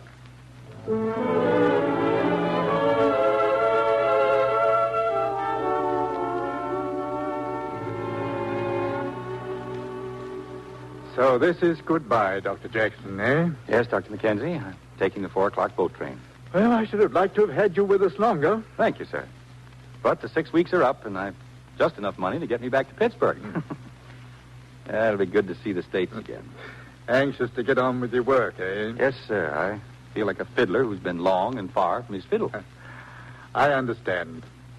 You know, Jackson, much as this field needs a young man like you with a commanding and invigorating interest, still I feel I should ask you if you think such complete specialization is wise.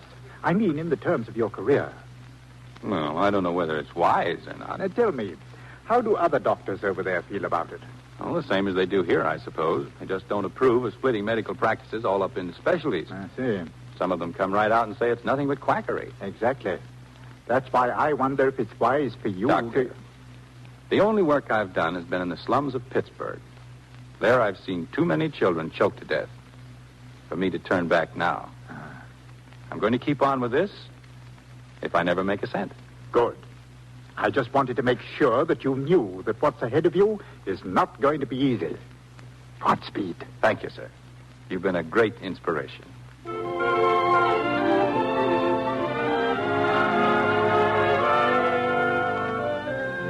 When Chevalier Jackson left for London, he had $126. When he came back to Pittsburgh, he had 126 cents. He took up his work again with the poor. The poor and the poor children were still waiting. Is that you, Sheriff? Yes, Mother. What is it? Mr. Scott was just here. He missed you by 10 minutes. Oh, that's too bad. Did he bring the instruments? I put them on your desk. Thank you, Mother. I'll stop by on my way to the hospital and pay him. Will you eat something now? In a half hour or so. All right? Sheriff, this is your life and your work. And, you know, I don't like to interfere. Mm-hmm. What are you trying to say, Mother? This money you're paying Mr. Scott to make instruments, and you stinting yourself on things you need so badly. Right now, I need nothing so badly as these instruments. But so many, and new ones every week. I know, Mother, but it's the only way.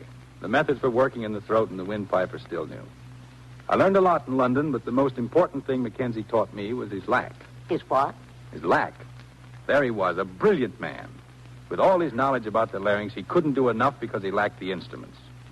That's what I decided coming home on the boat. That for every particular problem, I'd have to design and make a particular instrument.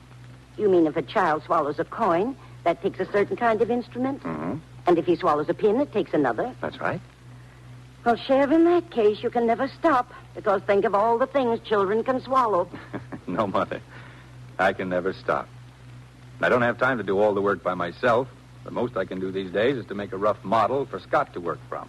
Yes, I suppose that's how it has to be. But it doesn't seem right you should have to pay for it all out of your own thin pocket. Well, the parents of the children can't pay, so what can I do? Stand by and see children suffer and die for the lack of an instrument that I might use to save them? You understand, Mother, don't you? Yes, I understand. And, of course, there's pay in their gratitude.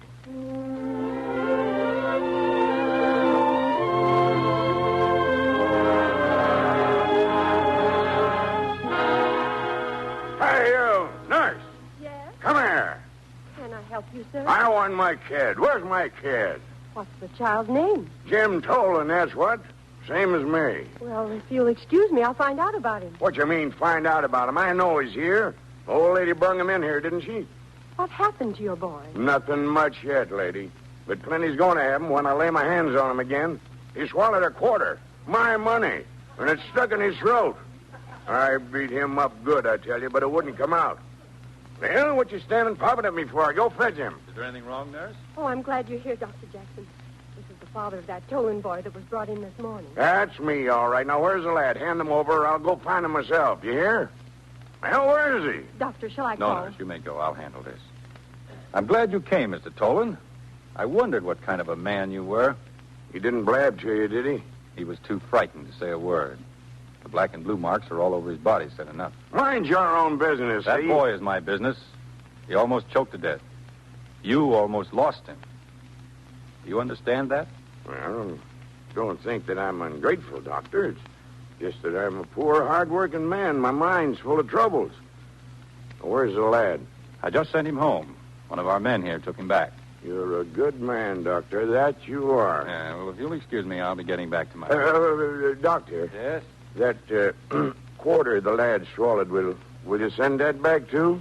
No, we have it here. But that quarter's mine, Doctor, and I'm a poor man. We kept the coin because we have a collection here of all things we removed from the windpipe or bronchial tubes. Buttons, coins, nails, and safety pins. We keep them so other doctors can study and learn to remove them. This is part of our medical school. It'd be a great kindness if you'd give that quarter back to me. So that's why you really came. Oh, now, Doctor, you misjudge me. And suppose I don't give you the quarter? It'd be very troublesome, Doctor. And being upset that way, I might take it out on the lad. I wouldn't want to do it, you understand, but my troubles might blind me. All right. Here's a quarter out of my own pocket. It'll get you as much drink as the other. And wouldn't any man need a nip after such a terrible shock? Thank you, sir. I'll drink to your very good health, Doctor.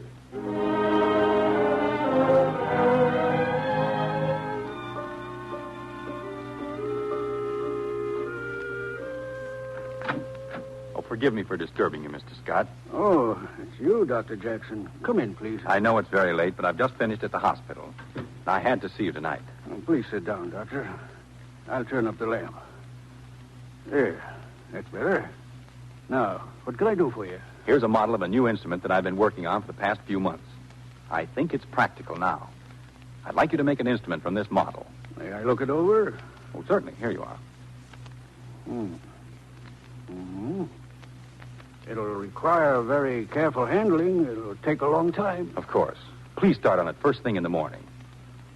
Scott, a child died today on the operating table. Oh, I'm very sorry to hear that, Doctor. One of your cases? No, but I might have one like it next week or next month. The child, a 2-year-old boy, had swallowed an open safety pin. Heaven preserve us and keep us. Oh, Scott, I wonder when parents will realize that a child's life is in danger when he plays with anything smaller than his fist. The pin finally came to rest in the bronchial tube, the center of the lung. Couldn't they get at it with their instruments, Doctor? The instruments were too crude for that extremely delicate work. With such crude instruments, about 30% of the cases that require working in the bronchial tubes result in death. That bad, huh? Yes, that bad. Now you see why I've got to have this instrument as quickly as possible. It may save precious human lives.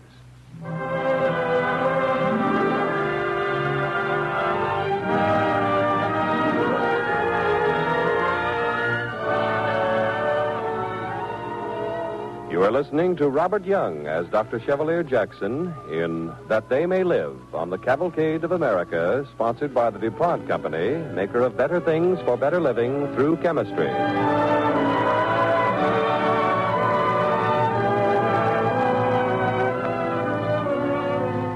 Ever since the 1880s, Dr. Chevalier Jackson has been working to design a tiny and delicate instrument called the bronchoscope.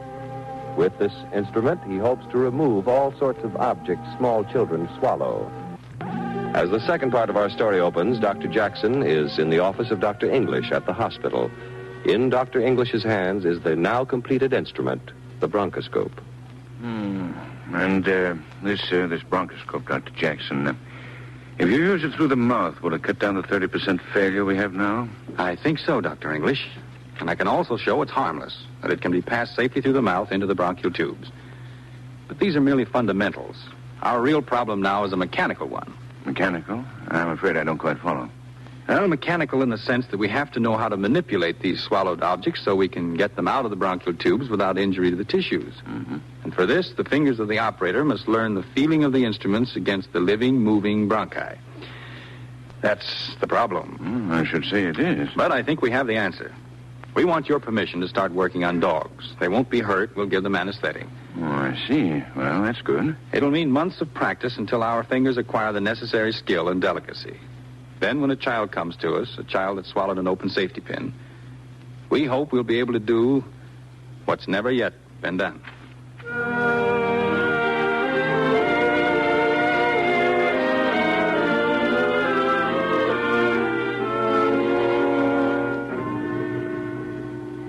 Dr. Jackson, I'm Mrs. Watson. Yes? It's come to my attention that for months now you've been catching poor little dogs and subjecting them to the cruelest torture. As for the dogs, yes, but as for the torture... No, of course, I know how callous doctors become. A group of us were discussing this, and we decided there was no use to take the matter into court because, unfortunately, there aren't any laws to punish this type of brutality to animals. And so we voted to appeal to your higher instincts. Mrs. Watson, all my life... And if that doesn't work, Doctor, then we're going to campaign in the newspapers until... All my life, Mrs. Watson, I have loved animals. The terrors of my childhood were concerned with cruelty to animals and children, and my helplessness to stop it. Well, I must say you've certainly changed. One day, coming home from school, I heard a shot. A moment later, I saw a rabbit coming hobbling toward me. He fell over, quivering and twitching. Then he became limp and still. I picked him up and spoke to him, stroked his fur in a childish effort to bring him back to life. He died in my hands. I learned my first lesson. Death is an irreversible process. Ever since then, all my professional life, I've been working against time, working in constant dread lest some child should die in my hands because I wasn't sufficiently skilled to help him. Dr. Jackson, I'm not to be distracted by stories. Just how many animals have you killed in the hospital? This is not vivisection, Mrs. Watson. Not a single animal has been killed or even injured. Well, perhaps so. But death might be preferable to the torture that you put them through. Would you care to see some of these tortured creatures? Oh, how could you? Are you entirely without feeling? I merely want you to see for yourself how healthy and well-fed these dogs are. Whenever we use them, they're under anesthetic. We handle them as carefully as we would a newborn baby. Mrs. Watson, would you allow me to ask you a question? What is it? Suppose your baby had a safety pin in his bronchus. Suppose there were available only 2 physicians, equal in every way, with this one exception. One had never looked through a bronchoscope. The other had taken a course in bronchoscopy, including many safety pin removals from the living, moving bronchi of a dog. You needn't go on, Doctor. All I want to know is... Mrs. Watson, you'll have to excuse me. I'm still working against time. Against the time when the next child comes in and I attempt my first removal of an open safety pin. But wait a minute, Doctor. What answer shall I take back? If I succeed in removing the safety pin, then that, I think, will be answer enough.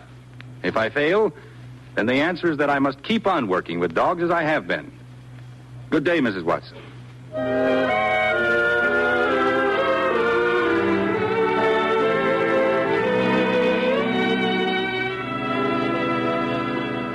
Good morning, nurse. Is Dr. Jackson in the operating room? Good morning, Dr. Patterson. He's waiting for you in the office. Thank you.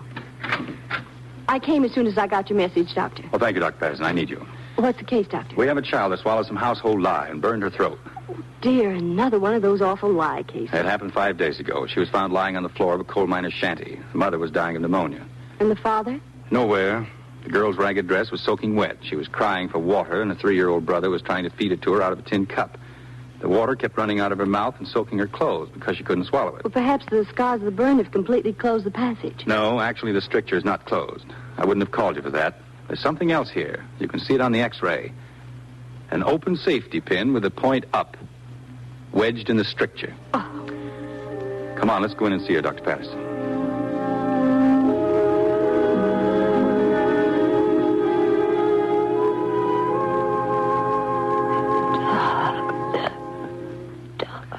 Poor child's afraid. She's trying to say something, Doctor. No, Susan, lie still. Don't try to speak, child. Please, dear, don't try to speak. Now, just nod your head if the answer is yes. Can you write? Good. Dr. Patterson, a pad and pencil, please. Here you are, Doctor. Thank you. Here, Susan. Write what you want to tell me.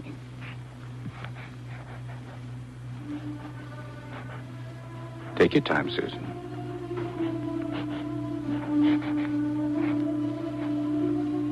I don't spell good. No, you write and spell very well for a girl your age. Now, write what you wanted to say.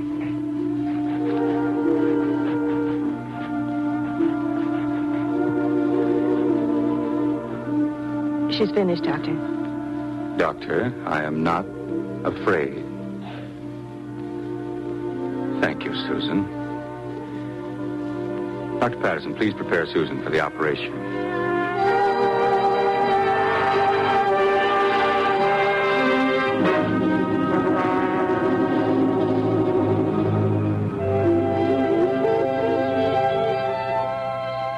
Dr. Jackson, the miracle has happened at last. The pin's out, and look at Susan. Her first sip of water. She's swallowed it, and it stayed down. Good, that's fine. Let her have another. Yes, Doctor. Why is she pushing away the glass? Is there anything wrong? No, Doctor. Don't you see? She's reaching for your hand. She wants to hold it.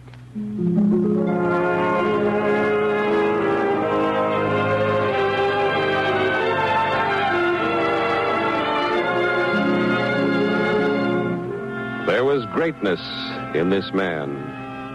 As the years passed, Dr. Jackson became a prophet without a purse, but not without honor. Through the medical channels flowed the news of his work. Children sent home to die after the failure of other methods were brought to him and cured by the new technique. Back in the 1880s, 98% of the cases failed. Now, 98% of the cases were successful. Physicians came from all over the world to observe the new methods. And Dr. Jackson followed the path the world had beaten to his door. He followed the paths to Philadelphia, to New York, to Paris, Berlin, and London, to the 100 hospitals and clinics and medical schools, to the saving of 1,000 lives a year, to imparting to the young doctors of the world his life-defending skill and knowledge. And the late years of his life grew crowded with honors.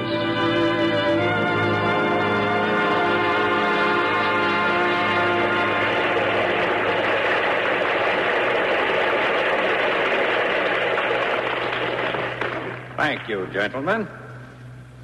I'm 70 years old. God willing, I may still have 10 years of more or less active life. But whatever it is, I want to teach prevention. I want to teach every parent always to close every safety pin. Never to let any child play with an object smaller than his fist. In the 50 years I've practiced medicine, there's been one single driving thought behind it all. That human life, particularly the lives of our children, is our nation's most precious possession. The children are America's future.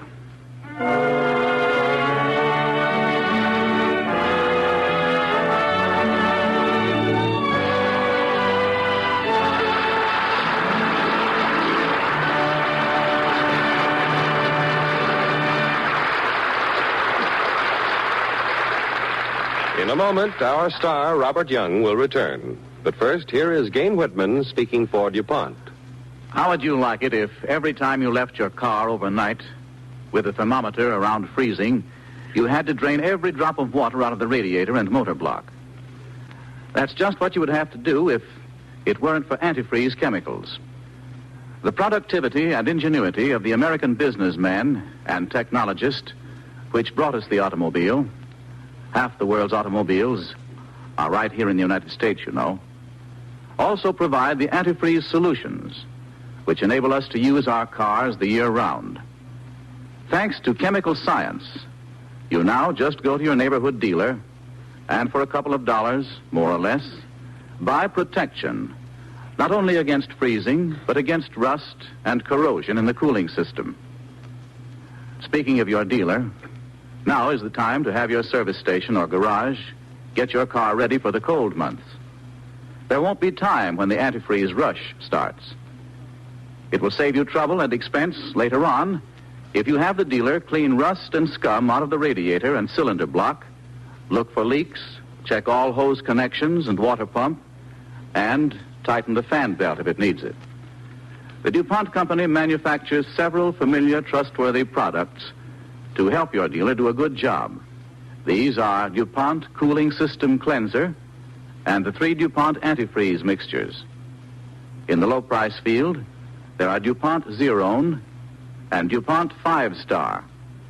For those who want an antifreeze that's non-evaporating, there is DuPont Zerex at $2.65 a gallon. All 3 DuPont antifreeze solutions, 5-Star, Zerone, and Zerex, are so prepared chemically that they help keep rust from forming in the cooling system of your car. Providing convenience and comfort at low cost, they are notable examples of the DuPont Company's better things for better living through chemistry.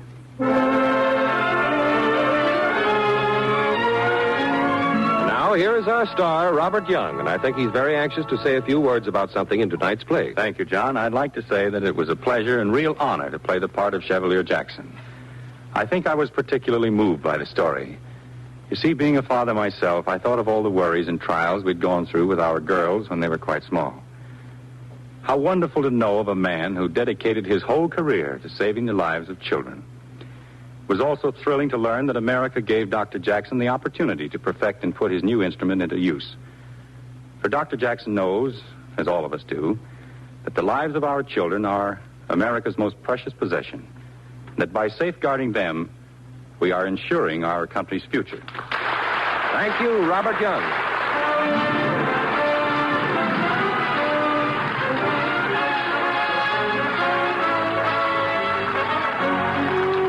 Next week, the DuPont Cavalcade brings you Agnes Moorehead in the Hickory Tree. Taking place during the early days of the Revolutionary War, it's the inspiring story of a courageous mother who stood ready to sacrifice her sons for her country. Everyone is familiar with Andrew Jackson, hero of New Orleans and 12th President of the United States, But here is the story of his mother, Elizabeth Jackson, whose courage and humanity set a high example for her famous son. Listen Monday to another true story of America, The Hickory Tree, starring Agnes Moorehead.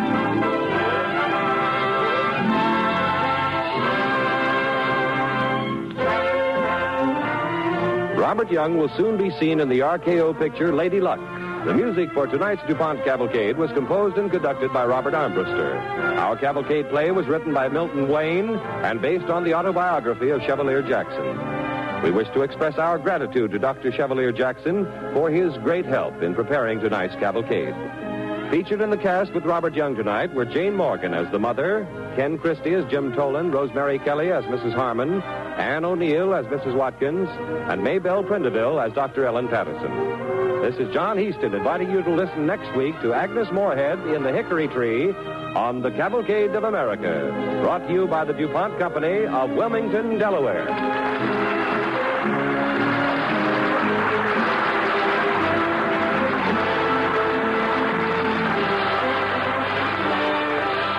This is NBC, the National Broadcasting Company.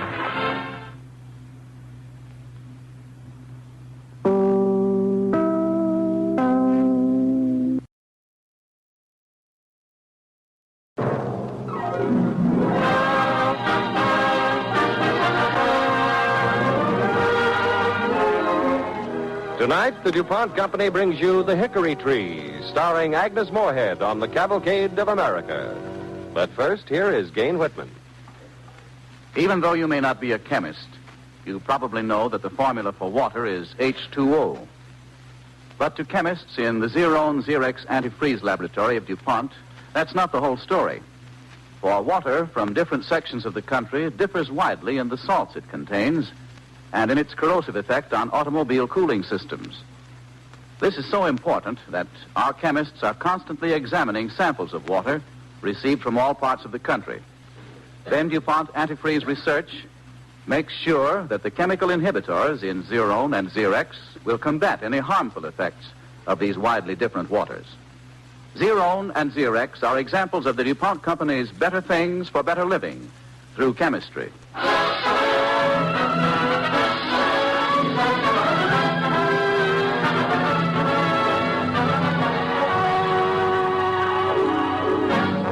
America, the Pony Express, the jet-propelled plane. America, the World Series.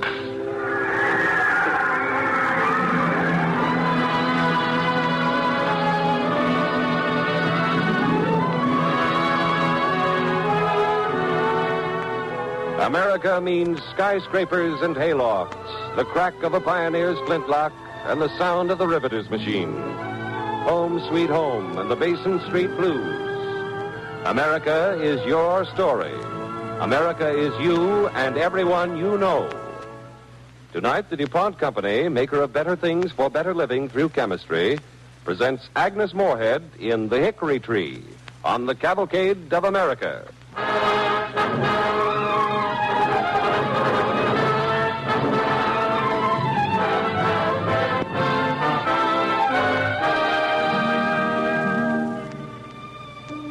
It is the year 1780, during the War for Independence.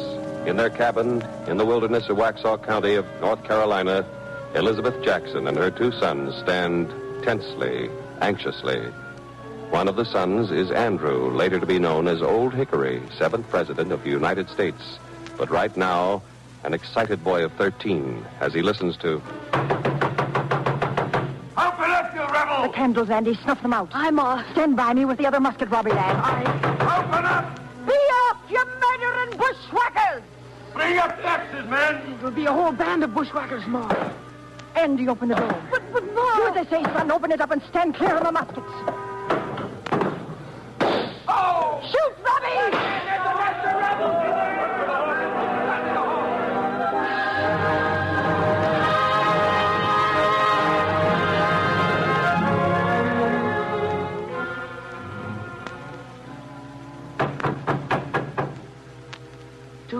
Do you think it's those bushwhackers come again, Ma? If it is, we'll give them what Easy, lads, and don't shoot until you know what you're shooting at. Yes! Who be out there? Doc McPherson, Mr. Oh, it's Jock. Jock the peddler. Yeah, greetings, Frank. How and welcome you are indeed, Mr. McPherson. You'll forgive our latch string hanging in, but times like these, you know. We never expected to see you. No. And why not, lad? Tis my job, is it not, bringing folks here in the backwoods the things they need? But with a war on, you should be shouldering a musket instead of a peddler's pack. Andy? Oh, Mrs. Jackson. Dinner score the lad. I'm no offended. Couldn't expect him to know. Jock is doing more for the American cause than any ten. Well, you are. Oh, so that's it, you old swamp fox. I'll wager you carry more in your head than you do in your pack, eh, Jock? Perhaps. But one thing I didn't carry in my head is a loose tongue, laddie. And let that be a caution to you two clatterboxes. The bushwhackers came down on us, Jock. Aye, yesterday eve. They tried to chop the door down. We gave it to them good. You should have seen them run for their lives. Oh, hold your clack, lads. La, what an unholy clatter. And Mr. McPherson barely a foot through the door. Set another platter, Robbie. Hi, Ma.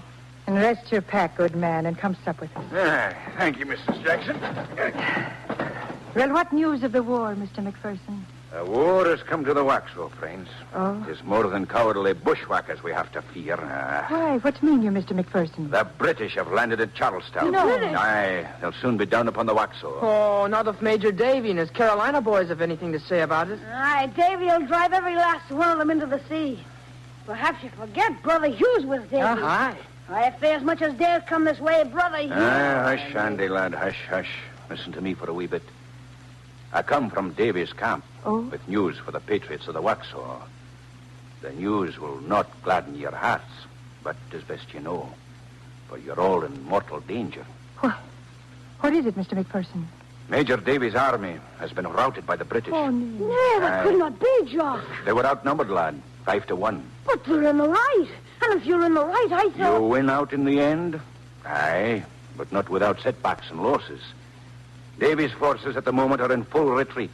Many a brawny lad has fallen. Have you heard aught of my son Hugh? I hadn't time to inquire, Mistress Jackson. Major Davy dispatched me with a message to the people of the Waxhaw. What is the message? He can't possibly hope to reorganize his forces this side of Hanging Rock. Davy wants every male who can carry a gun to join him at Hanging Rock within the month. Aye. For there he means to make a stand. The outcome of that battle will settle the future of the Waxhaw. It'll be them or us. Every male who can carry a gun. Why, well, that means me and Robin. Hush, Andrew. I can handle a musket as good as anyone. I can place a ball through the eye of a squirrel at 200. Oh, you're only a child, Andrew, a boy of 13. I can shoot. That's what they're looking for. The situation is very grave, Mistress Jackson. Very grave. Why are you looking at my young ones like that, man? Mother, you heard what Jock said. Major... Hold your tongue, Robbie. For shame, Jock McPherson, putting rash thoughts like that in the heads of children. I said hold your tongues. Mr. McPherson, if that's why you came to my door, you can take up your pack and leave this very instant. Well, I swear I hadn't a thought like that in my head. I swear. Oh, well, I don't. Maybe not. Mr.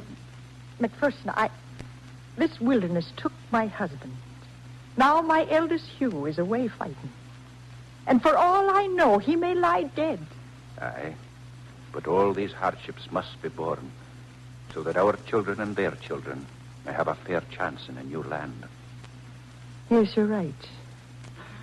You're right. Mr. McPherson. Aye?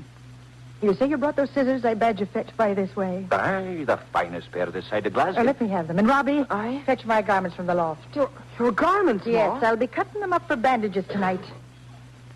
Mr. McPherson, Andy and Robbie may not go to battle, but their mother can. I'm leaving for Hanging Rock in the morning.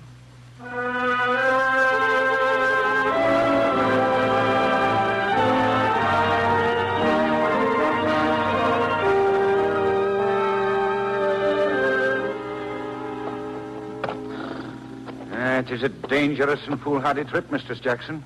But may the Lord keep you and bring you back safe. Hand me up the saddlebags, Andrew. Yes, Ma. And don't look so sorrowful, Andy. I'll be quite safe. It ain't that, Ma. It's just that I want to go, too. Please, Ma, please let me ride with you to Hanging Nay, Rock. Andrew, you have to stay home here. Robbie will look after you. I don't need looking after. Well, you are a little rebel, aren't you, Master Andrew? Don't call me that. Oh, tosh, lad. There's better men than you called rebels these days. General Washington himself. We're not rebels. We're patriots. We're standing up for our land, fighting for the things we think are right. This is a free country and free Andrew, people. this is no time to be making speeches. He's got the spirit in him, though. When he grows up, we'll be hearing from him, I'll wager. Defending the cause of free men. Please, Ma, let me ride with you to Hanging Rock. Oh, no, Robbie, you're to stay at home and watch after Andy. I don't need watching after. No, be good, lads. Come now, kiss your mother goodbye. If I'm not back within a fortnight, make your way to Aunt Jane's plantation at 10 Mile Creek. Goodbye, Ma. Goodbye. Please, Ma, take care and come back soon. No, don't you worry. Your ma can take care of herself. Goodbye, Mr. McPherson. God be with you, Mom, and keep you safe. Get up. Get up, Peppy. Laddies, a braver heart never beat. Robbie, fetch the log can from the cabin and start cleaning the muskets. I'll get the pony saddled up. Now, look here, you young cockalorums. You two being... Aye, Jock. We're heading for Davy's camp at Hanging Rock.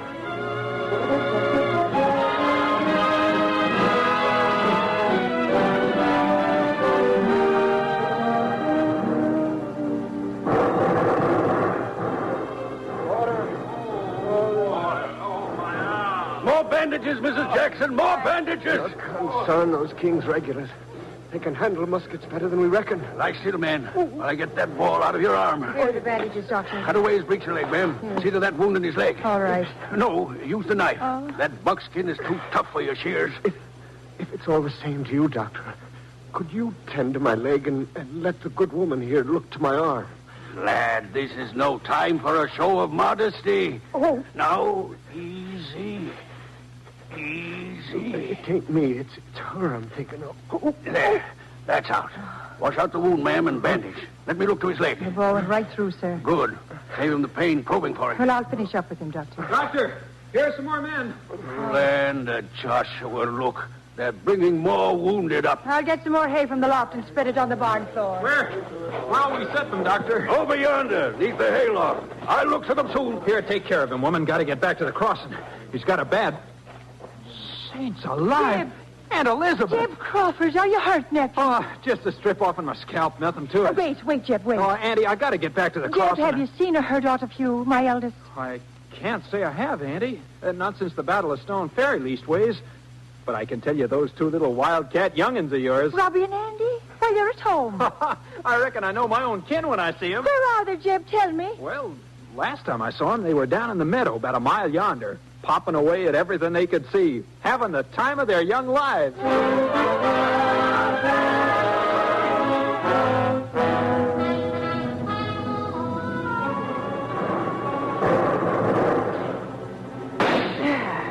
Oh, those red uniforms sure make prime targets, don't they, Andy? Did you do for that one, Robbie? No, not exactly. You mean you missed? Missed? I hit what he was a-showing. What were you showing, Robbie? His coattails. Guess after one set of pants, I won't be sitting down for a long, long time, eh, Robbie? Keep your head down, you dang fool. Want to get a ball through your head, do you? I just wanted to see whether... You keep your head down like I tell you, or I'll lay up you with this ramrod. So help me, I will. Now, hand me your powder horn. Won't do you mighty good. Empty? Not a grain. Just about to ask me you to pass me yours. Tarnation.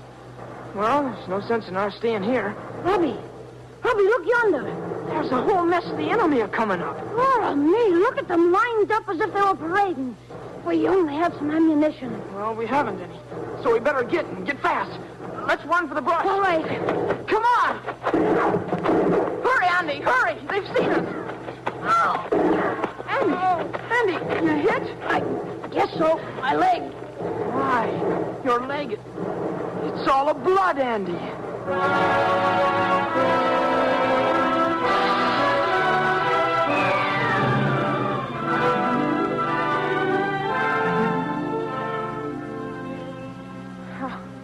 How does your leg feel, Andy? Right fit again, Robbie. Aye, but what's good are legs in this hole of a prison? Can't go nowhere. Laura me, Robbie, there was no sense in you being catched, too. You should have run for the woods. Mom told me not to let you out of my sight, so why keep talking about it? Because I still think there was no sense to it, that'd be why. Robbie, when do you think they'll let us go? Don't know. Think we'll be here till the war's over? Perhaps. Robbie. Hi. You reckon Ma knows where we be? Maybe. I wager if she did know, she'd get us out. Aye, Robbie, you know Ma. She'd ride like all get out into Camden. Aye, clear up to the prison gate, and she'd... Andy, do hush that fool mouth of yours. You feeling bad, Robbie? I reckon it's the heat bothering me, Andy. Heat?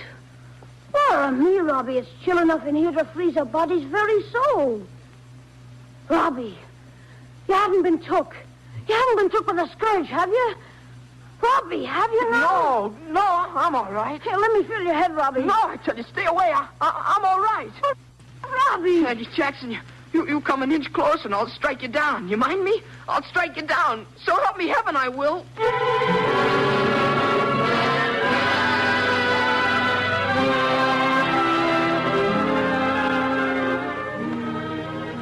You're quite certain, Doctor, that you can get along without me now? Lord bless you, my dear, of course.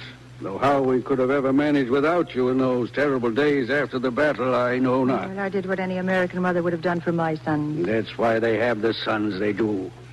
Aye, run along home. Heaven only knows how much you need a rest. Oh, I'm afraid I can't go home yet, Dr. Colden. My young ones sorely need me elsewhere. What? You heard from Andrew and Robert? Aye.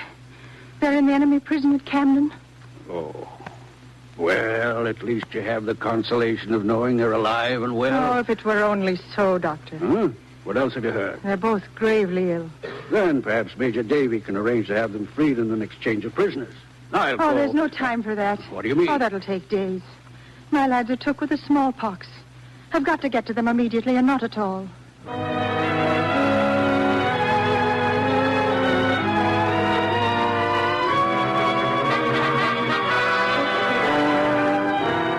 Listening to Agnes Moorehead as Elizabeth Jackson in The Hickory Tree on the Cavalcade of America, sponsored by the DuPont Company, maker of better things for better living through chemistry.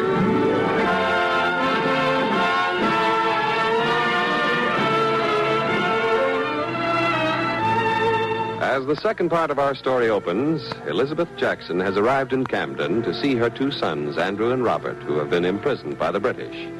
We see her now facing the commandant of Camden Prison. Lord Rawdon? Yes, mistress. Please to be seated.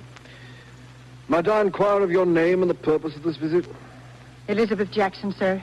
What concern have you with me? My two lads are being held in Camden as prisoners of war. I beg of you... Mistress Jackson, if you have made this journey in some vain hope to effect their release, then I am sorry to inform you that your mission is indeed ill-advised.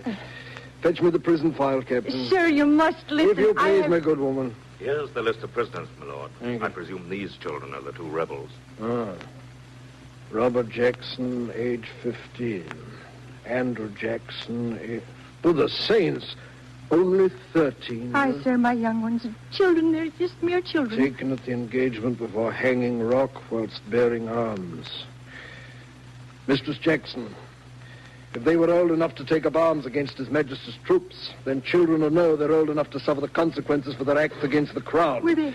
Indeed, I am sorry, Mistress Jackson. But were I to order their release, I'd be lacking in duty to my king and country. But they're ill. They're near death with the plague. How can you talk of duty to me, their own mother?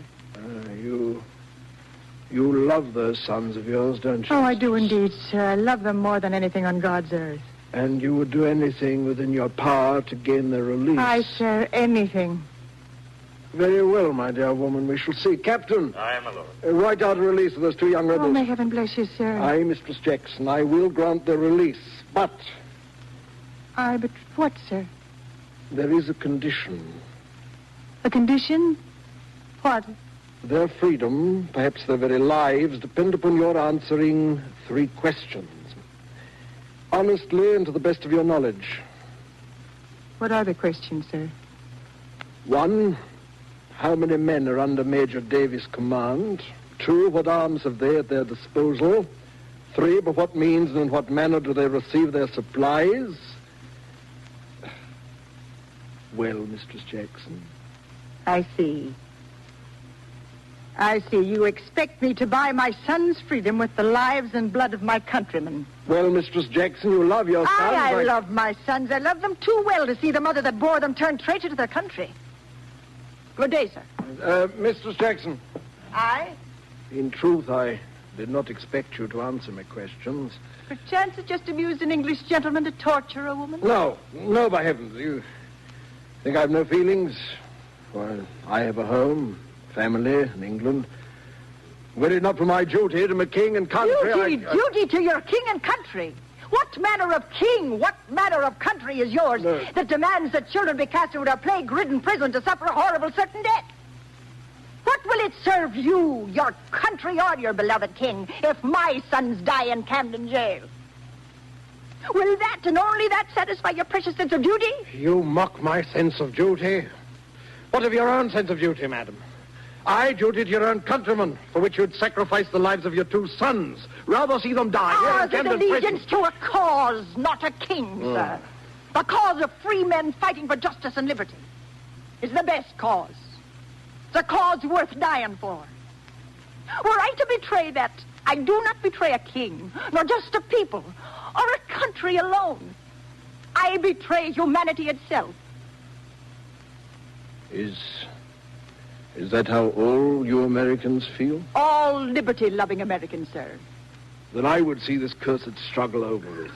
I and that today, if it is not but a waste of precious English lives trying to stem the inevitable. Oh, I beg of you, sir, I beg of you. If you won't free my boys, at least give me the consolation of seeing them, tending them in their illness. That won't be necessary, my dear Mistress Jackson.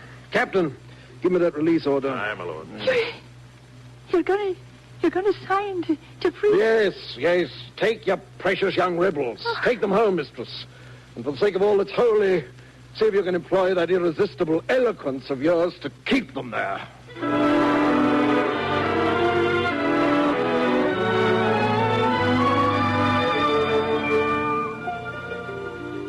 Ma! Yes. Ma! Yes, Andy, my lad, here I am, son.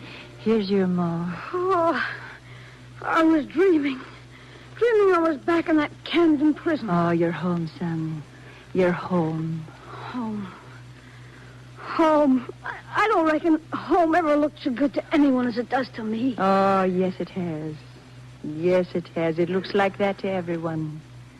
All our neighbors here in the wilderness, the folks all over Waxhaw County, all through North Carolina, up and down the whole land. That's why they're fighting, Andrew. To keep these homes they've built and the ones they're going to build as the country opens up. But listen to me running on, and you're still so weak you can hardly stand. I won't be once I get some victuals inside me. Oh, Ma, I'm powerful hungry. I'm so hungry I could eat my buckskin breeches, horn buttons and all. Oh, son, I reckon you sure are getting well again. Ma, how's Robbie doing at Aunt Jane's? Is he up and about and powerful hungry like me? Is he, Ma? And... Oh, you're crying, Ma. I never saw you cry before. What's amiss? Is Robbie... Andy, lad, Robbie isn't at Aunt Jane's. He isn't? Then where? Robbie never was at Aunt Jane's, Andy. You told me. Oh, well, you were very ill on the ride home, lad. You were out of your head with a fever. The good Lord saw fit to spare you, son. But he took Robbie. You mean Robbie's dead? Brother Robbie? Oh, Andy. Andy. Don't cry, Ma. Please don't cry. You still have me and Hugh. Nay, lad. I just have you. Just you. Your brother Hugh, he died of his wounds at Stone Ferry. Ma, when I get well again, will you permit me to go back to the war? Well, I'll not hold you, Andy, my son. I must fight, Ma, for Robbie and Hugh, now that they're gone. Yes. Yes, you may as well go, Andrew. I, too, will be gone from here. You're going away, Ma? Ah, yes, lad. But where, Ma? Oh, anywhere the fighting is, Andy. There'll be much for me to do. The good Lord has seen fit to take 2 of my sons. But they're other sons, Andy. And while there's blood in my body and strength in my bones, I'll not turn away from them, for they're my sons, too. And if by some mischance I don't return, Andrew, then it'll be yours to keep the roots of freedom strong and the tree of liberty green forever.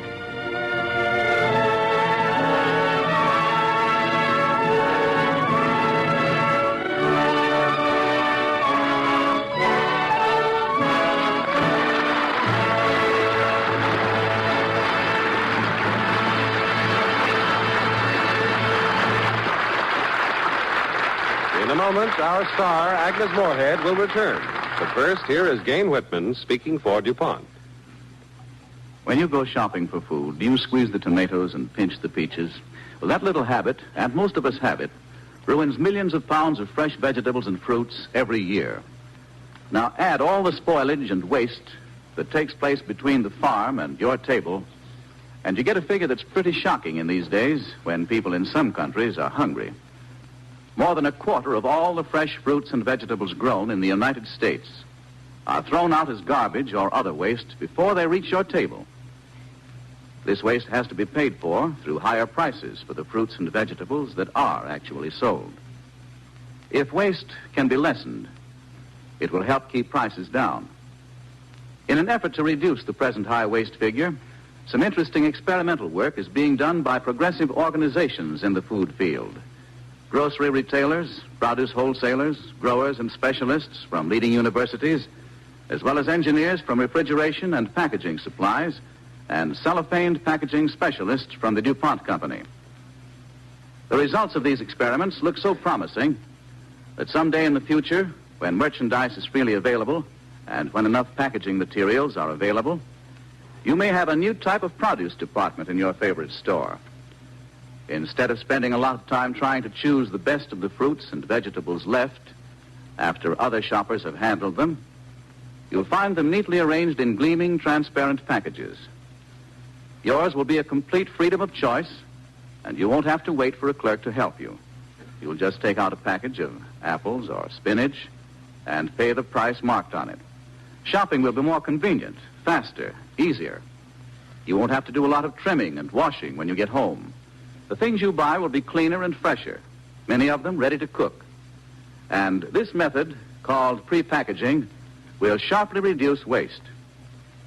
Pre-packaging fresh produce is one of the latest ways in which DuPont cellophane, a product of chemical science, improved in quality and continually reduced in price by American business ingenuity, better serves you, protects foodstuffs that reach your table. Transparent, moisture-proof, clean, economical, cellophane shows you what you buy and at the same time protects what it shows. It not only helps to prevent fruit and vegetable waste, but brings these products to you at their best. It helps the grower, the retailer, and you. Cellophane is one of the DuPont Company's better things for better living through chemistry.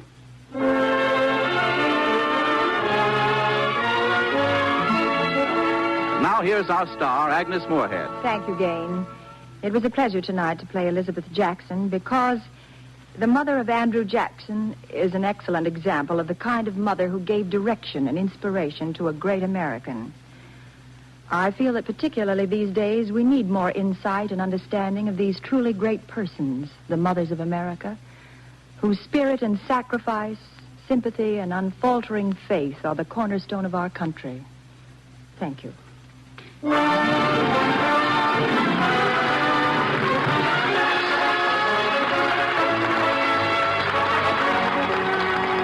Next week, the DuPont Cavalcade brings you Douglas Fairbanks Jr. in Mr. Conyngham Sweeps the Seas. It's an adventurous, exciting story based on the real-life experience of Gustavus Conyngham of the United States Navy.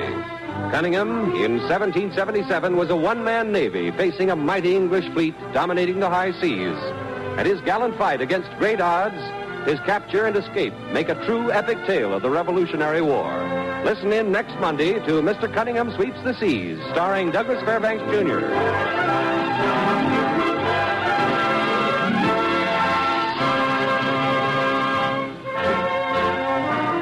The music for tonight's DuPont Cavalcade was composed and conducted by Robert Armbruster. Tonight's play was written by Henry Walsh. Agnes Moorehead is one of the stars of the new Metro-Goldwyn-Mayer picture, The Beginning or the End. In the cast with Agnes Moorehead tonight were Walter Tetley as Andy, Conrad Binion as Robbie, William Johnstone as McPherson, Herb Butterfield as Colden, and Hans Conried as Rawdon. This is John Easton inviting you to listen next week to Douglas Fairbanks Jr. in Mr. Conyngham Sweeps the Seas on the Cavalcade of America, brought to you by the DuPont Company of Wilmington, Delaware.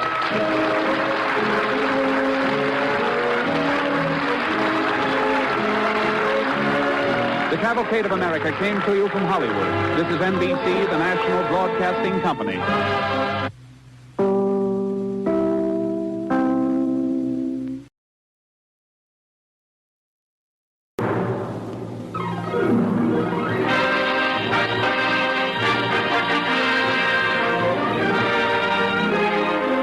Tonight, the DuPont Company brings you Mr. Conyngham Sweeps the Seas, starring Douglas Fairbanks Jr. on the Cavalcade of America.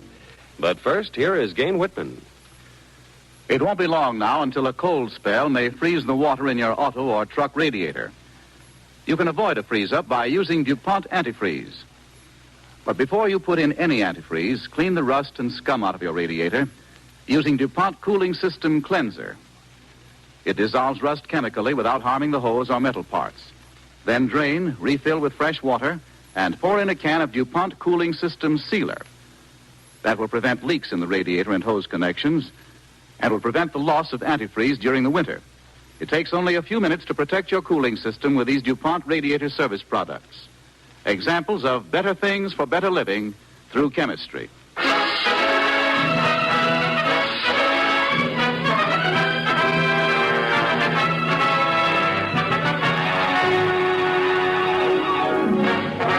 America, the Pony Express, the jet-propelled plane, America, the football game.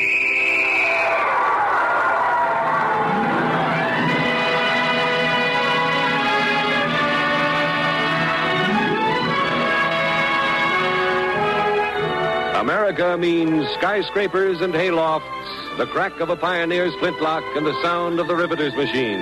Home sweet home and the Basin Street Blues. America is your story. America is you and everyone you know. Tonight we present Douglas Fairbanks Jr. in Mr. Conyngham Sweeps the Seas, another true story on the DuPont Cavalcade of America.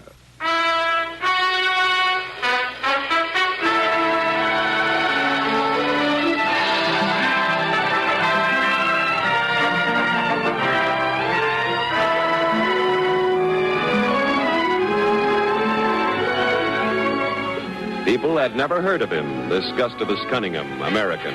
He was young, he was handsome, he was daring, but most important of all, he believed in freedom so firmly, so passionately, that he convinced even the usually cautious Dr. Benjamin Franklin that one ship could harass a mighty English navy.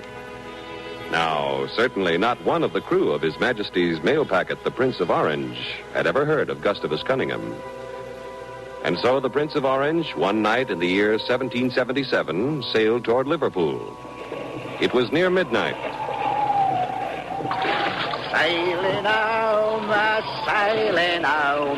Sailing home to merry England, sailing All right, Thatcher. My turn at the wheel.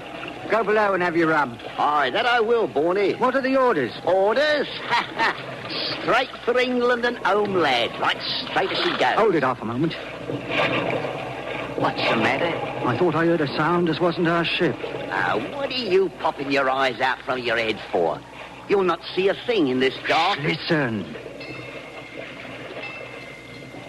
You're right. It is another ship. And close to... There she is! Right off port! Bearing down on us! She's going to run now, rudder! Ahoy there! Swing about! You're ramming us!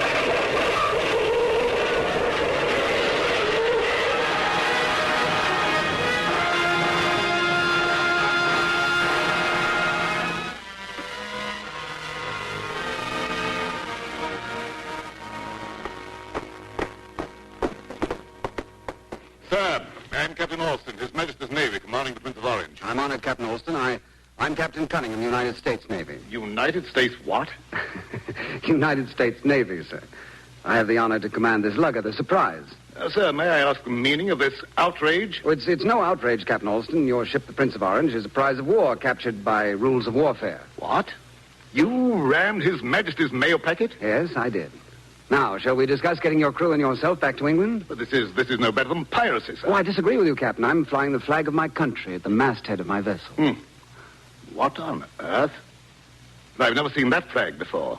No, I guess you haven't. It's new. Captain, what did you say your name was? Conyngham. Captain Gustavus Conyngham, recently commissioned by Dr. Benjamin Franklin in the United States Commission in Paris. I see.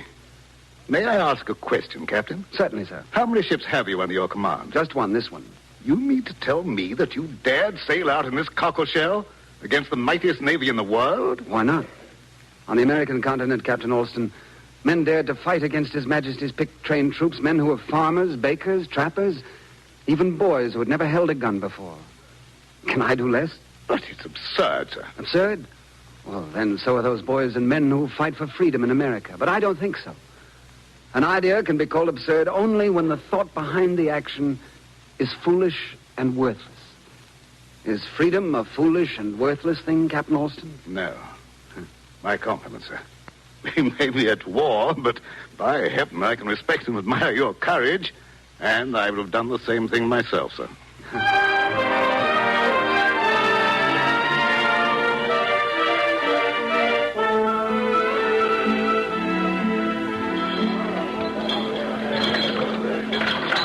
Mr. Harding, are we ready to sail? Aye, sir. We're ready. Good. We take the tide tonight, Mr. Harding.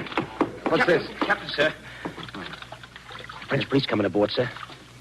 Well, police? Well, where are they? There they are, sir. Right there. Aboard now, sir. Have I the honor of addressing Captain Conyngham? I am Captain Conyngham. Oh, my compliments, monsieur. You are under arrest. What did you say? I regret, monsieur. You are under arrest. Oh, it must be a mistake. Oh, mistake, monsieur. I am Major Boulair, Dunkirk Police. Well, you're sure you want me? Positive, Capitaine? Well, what are the charges? Hélas, I can give no information, sir. They can't do it, sir. You give the word and we'll chuck the lot of them in the harbor. That's right, Captain. They have no right to come here. I had hoped, Captain Conyngham, that you would come quietly, that we could avoid unpleasantness. Major Boulair, you're aware that this ship is United States soil. Oh, that is true, Captain, but I have orders. Now, will you please to come with me? Where to? To Monsieur le Maire. Mayor of Dunkirk? Well, what's he want with you, Captain? Listen, Harding, Briggs, I'm sure this is all a mistake, but... Major, I'll go along with you. Oh, merci, monsieur. Mr. Harding. Aye, sir. Take charge until I return. I'll be back in time to sail with the tide.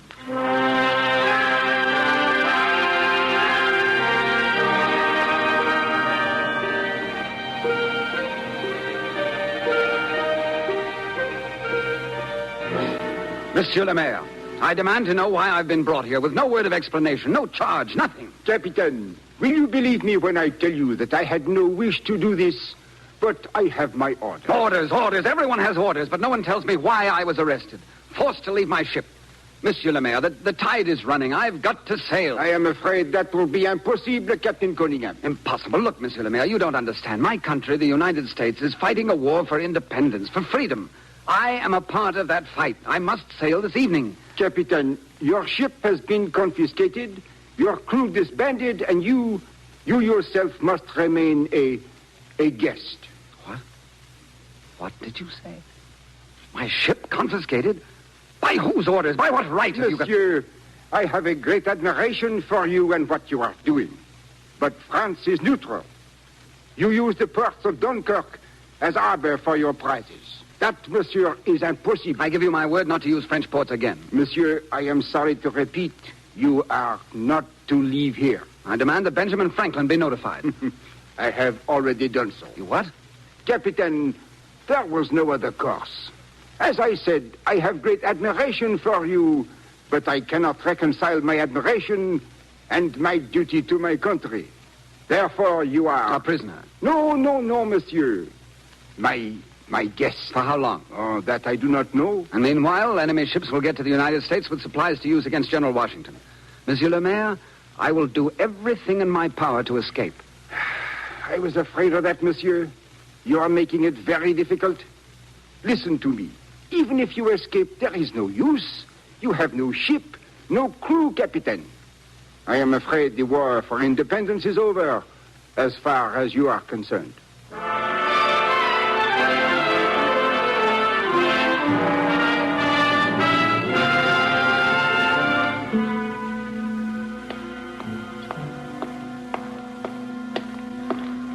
Oh, Major Baudelaire. Any news? One moment, Captain. I will open your door and come in. So. Any news, Major? News? I do not know, Captain Conyngham. Well, I've been in this cell for 2 weeks. Dr. Franklin must have done something by now. It would seem so. Then Oh, wait a minute. Why did you come here? You've never been here before. I came to see monsieur if you have been treated well. Yes, very well. There are no complaints? None, but I don't care about that. What I want to know is... Good. Well, I must leave you now, monsieur. You came to see if I was being treated well. Major Baudelaire, I must go now. This is a very bad lock. Now the key is stuck. I don't care about keys or anything else but getting out of here. Is there any news of the revolution? It seems I cannot lock this cell door. Such a bad lock. Excuse me, monsieur, but I shall have to attend to this. I shall be gone, half an hour. Au revoir, Capitaine. Oh.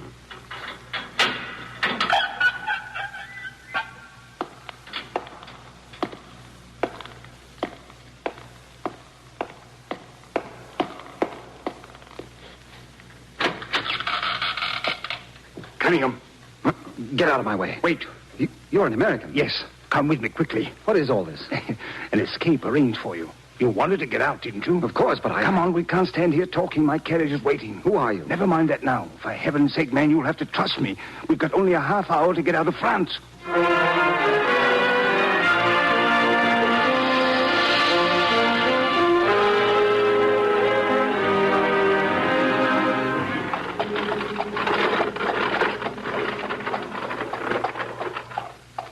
All right, Captain. This is as far as I go. We're at the harbor. That's right. Get out.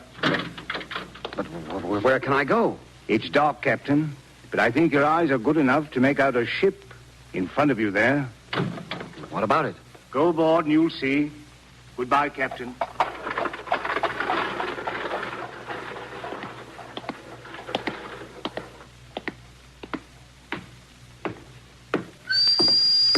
Get company! Harding!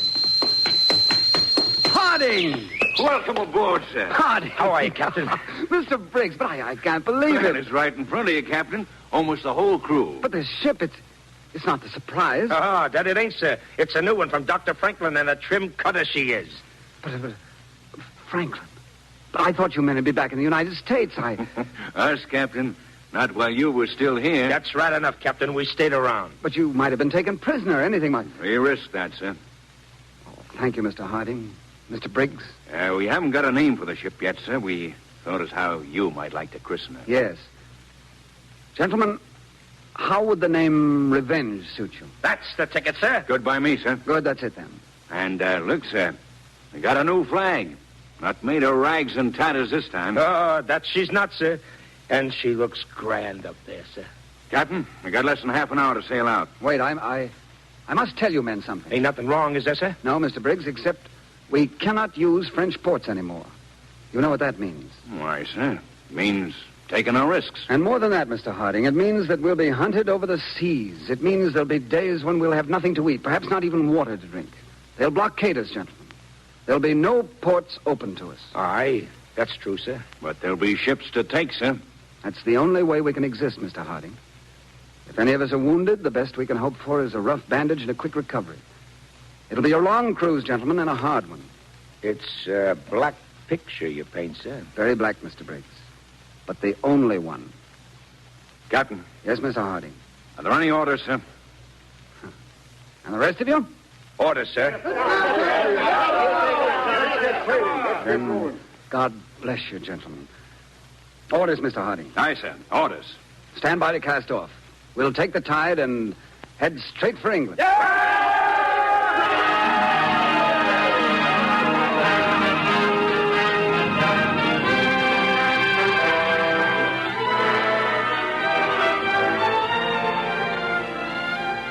You are listening to Douglas Fairbanks Jr. as Gustavus Conyngham in Mr. Conyngham Sweeps the Seas on the Cavalcade of America, sponsored by the DuPont Company, maker of better things for better living through chemistry.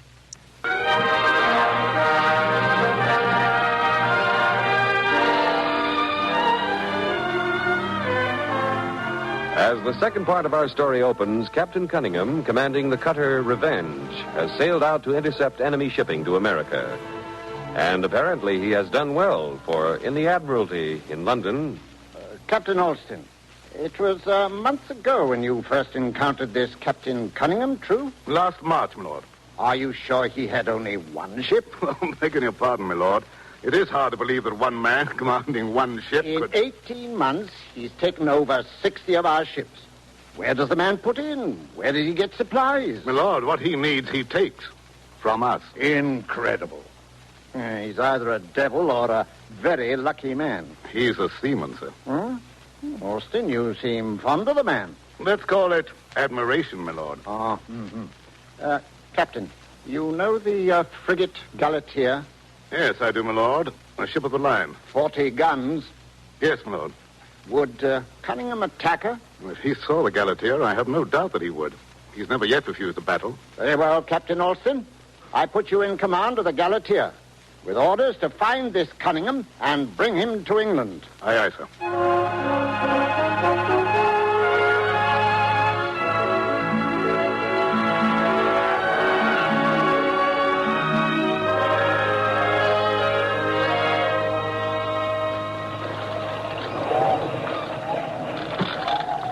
Captain Conyngham. Captain. Yes, Mr. Harding, what is it? Better take the glass, sir. The ship? Just off starboard about 3 points. Ah, give me the glass. Could you make her out, Mr. Harding? No, sir. Ah, she's big, powerful. She's English. Aye, sir. But I think we could outrun her. That we could, sir. She's coming about now. Oh, there's her name. What's that? G-A-L-A... Galatea. Yeah, looks like she's seen us, sir. A Galatea. At least 40 guns, wouldn't you say, Mr. Harding? Ship of the line. Now, wouldn't it be foolhardy for us to attack the Galatea, Mr. Harding? Aye. There's some people might say that, sir. But she may be carrying supplies to be used against General Washington. Well, there's always that, sir. In that case, we wouldn't be foolhardy, would we? I think not, sir. All right. But this time we've got to be a little more careful. We'll make a run for it. Run for it? But, Captain... Now, I didn't say we were going to keep running, Mr. Harding, but we've got to be careful. 40 guns against 15 will make a man a little more cautious. Now, here's what we'll do.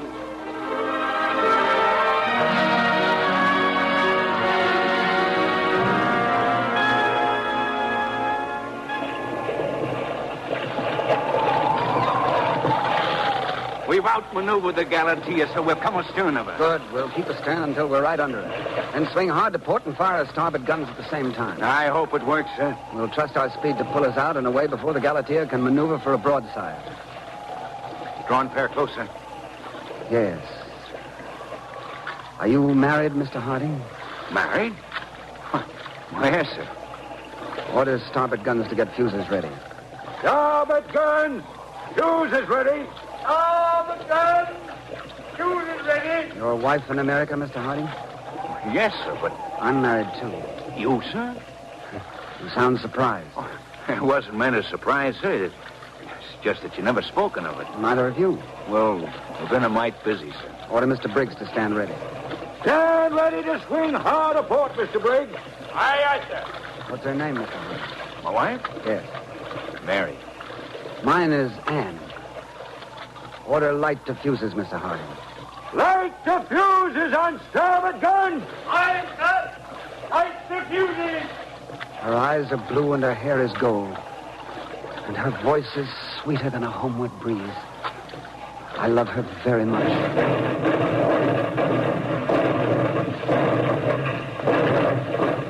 Good work. We caught him neatly. Now, swing hard aport. Swing hard aport, Mr. Briggs. Aye, aye.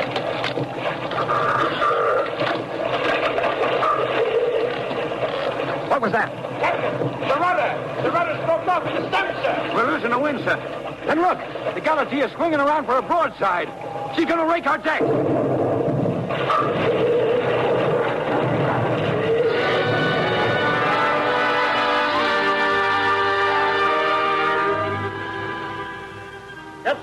Captain Conyngham. Well, Captain Alston.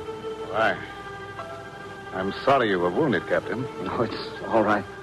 Will you do me the honor of seeing to my wounded men, Captain?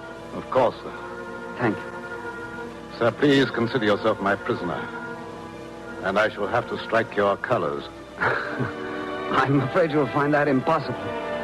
They're nailed to the masthead.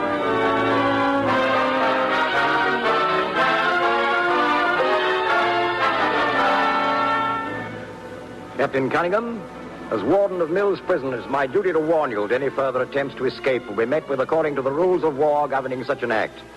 But, if I may have your word that you will not attempt another escape... Excuse me, sir, but I cannot give you my word on that. You give me no alternative, sir. I shall have to place you in the dungeons and keep you under surveillance night and day. Thank you, sir. I shall be grateful for the company.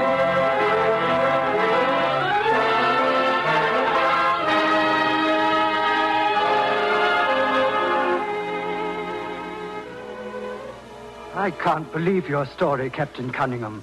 You actually dug your way out of Mill's prison with your bare hands. It was hard on my fingers, Mr. Williams, but I didn't furnish a shovel. You took a tremendous chance coming here to London. Why did you do it? Well, your name was given me a long time ago as an American sympathizer.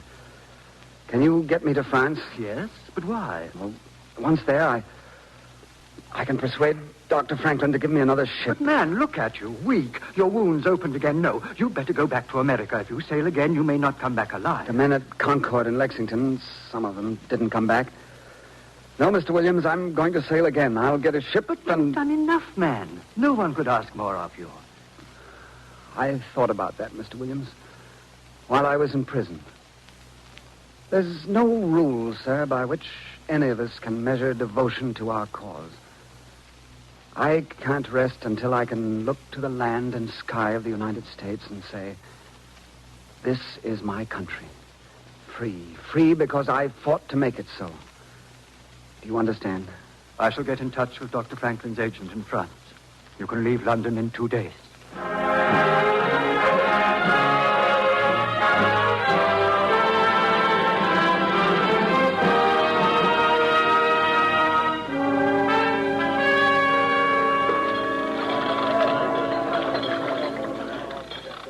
Well, Captain, there's another ship for you with Dr. Franklin's compliments. Thank you, sir. You always turn up with a ship at the right time, don't you? It's my job. Now, there's a crew aboard the Leona. You've got to say within the hour. Time enough. Well, sir, thank you for all you've done. For all I've done. Man, Never mind. Goodbye, Captain, and Godspeed you. Goodbye. Ship's company! Head up! Bosun, pipe the captain aboard.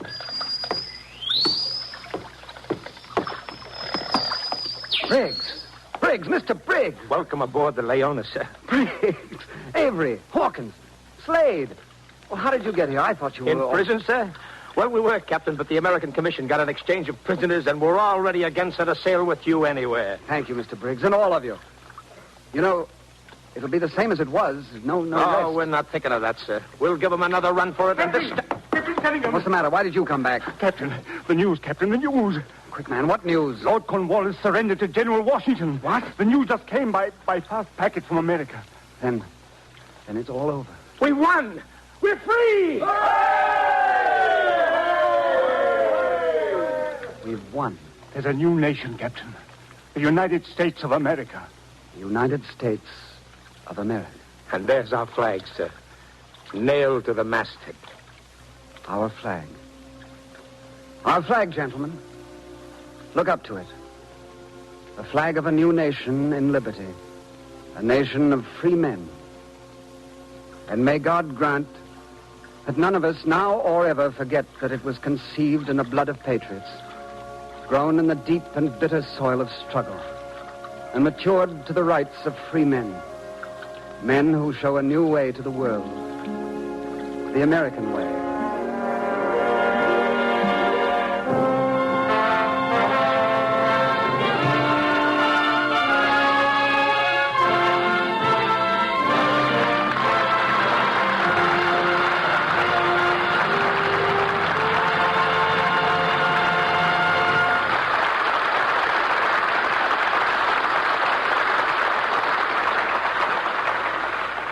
In a moment, our star, Douglas Fairbanks Jr., will return. But first, here is Gain Whitman speaking for DuPont. Good evening. Recently, I was walking along a stream near my house. Down where there were some rocks along the bank, a couple of youngsters were playing with handfuls of yellowish foam that had formed between the rocks, washing their hands in it. Look what we've got, they said. Indian soap. We used to call it Indian soap when I was a kid, too. And thinking about that got me started thinking about soap. You know, people used to have to make their own soap. Maybe your own grandmother did. It was a tiresome, unpleasant job. First, you had to try out the fat. Then you mixed it with lye. And after it cooked for most of the day, smelling up the whole house, you finally got some chunks of coarse brown soap. You could wash with it all right, but sometimes you washed your skin right off with it. When American ingenuity came along and took over the nation's job of soap making a business of it, a load was lifted from the American housewife's back. It's a long, long way, a way of progress from the harsh brown soap of grandmother's day to the dainty, convenient cake of soap you use in your bathroom. Now there's a modern development in soap chemistry which promises you additional comfort, convenience, and efficiency. They're powders and crystals, which represent another step forward. Soapless soaps. They're grand for woolens. They don't leave rings around the bathtub. They wash dishes sparkling clean, so you don't even need to wipe them. And they work in the hardest water, even in cold, salt water. Soapless soaps are products of chemical research. Many of them depend for their effectiveness on chemical compounds known as fatty alcohol sulfates, manufactured by the DuPont Company under the trademark Dupinol. If you ever start doubting whether there's progress in America, just think of your grandmother making her own soap in the kitchen. And then go into your own kitchen and wash the dishes with these new synthetic detergents, as chemists call them. You'll have your answer. Dupinol products are among the many different things manufactured for your comfort and convenience by the DuPont Company of Wilmington, Delaware, maker of better things for better living through chemistry.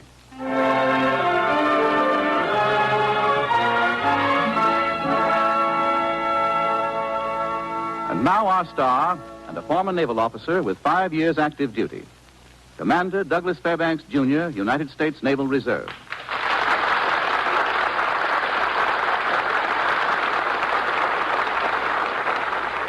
Thank you. This is Navy Week. The origin of our Navy 171 years ago mingled with the very roots of American life and thought. At the outset of this Navy Week, I would like to say that it was a privilege to enact the role of Gustavus Conyngham on Cavalcade. His flawless seamanship and unswerving loyalty contributed to the beginning of our Navy's traditional determination to safeguard American rights and American freedom throughout the world. And so, as we take leave of Captain Conyngham and the wooden ships of our first American fleet, may I ask all of you in Cavalcade's audience to join me in an old Navy toast to the officers and men of our Navy today, wherever you may be. Blue skies, fair winds, and calm seas. Thank you.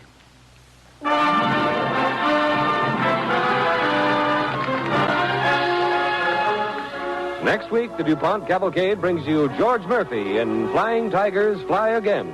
It's another true story of an enterprising group of ex-GIs, 3 ace pilots who decided to convert wartime knowledge to peacetime usefulness to establish their own airline. Be sure and listen next Monday to Flying Tigers Fly Again, starring George Murphy. The music for the DuPont Cavalcade is composed and conducted by Robert Armbruster. Tonight's play was written by Russell Hughes. Douglas Fairbanks, Jr. will soon be seen in the RKO Technicolor picture Sinbad the Sailor. Featured in tonight's cast with Douglas Fairbanks, Jr. were George Zucco as Captain Alston, Bill Johnstone as Harding, and Wally Mayer as Briggs. Others in the cast were Carl Harbord, Herbert Rawlinson, Ramsey Hill, Jay Novello, Frederick Warlock, and Alec Harford. This is John Heaston inviting you to listen next week to George Murphy in Flying Tigers Fly Again on the Cavalcade of America, brought to you by the DuPont Company of Wilmington, Delaware. This is NBC, the National Broadcasting Company.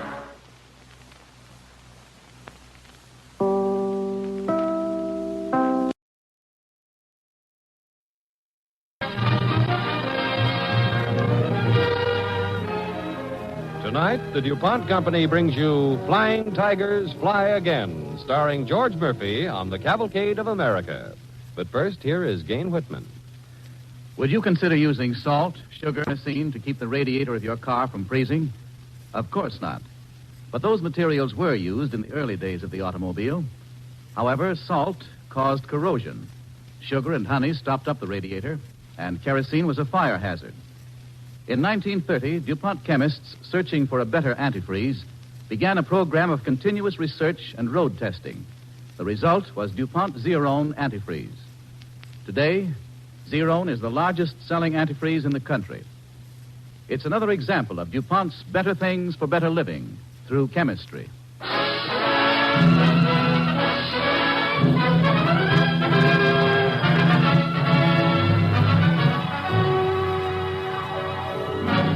America, the Pony Express, the commercial airline. America, the football game.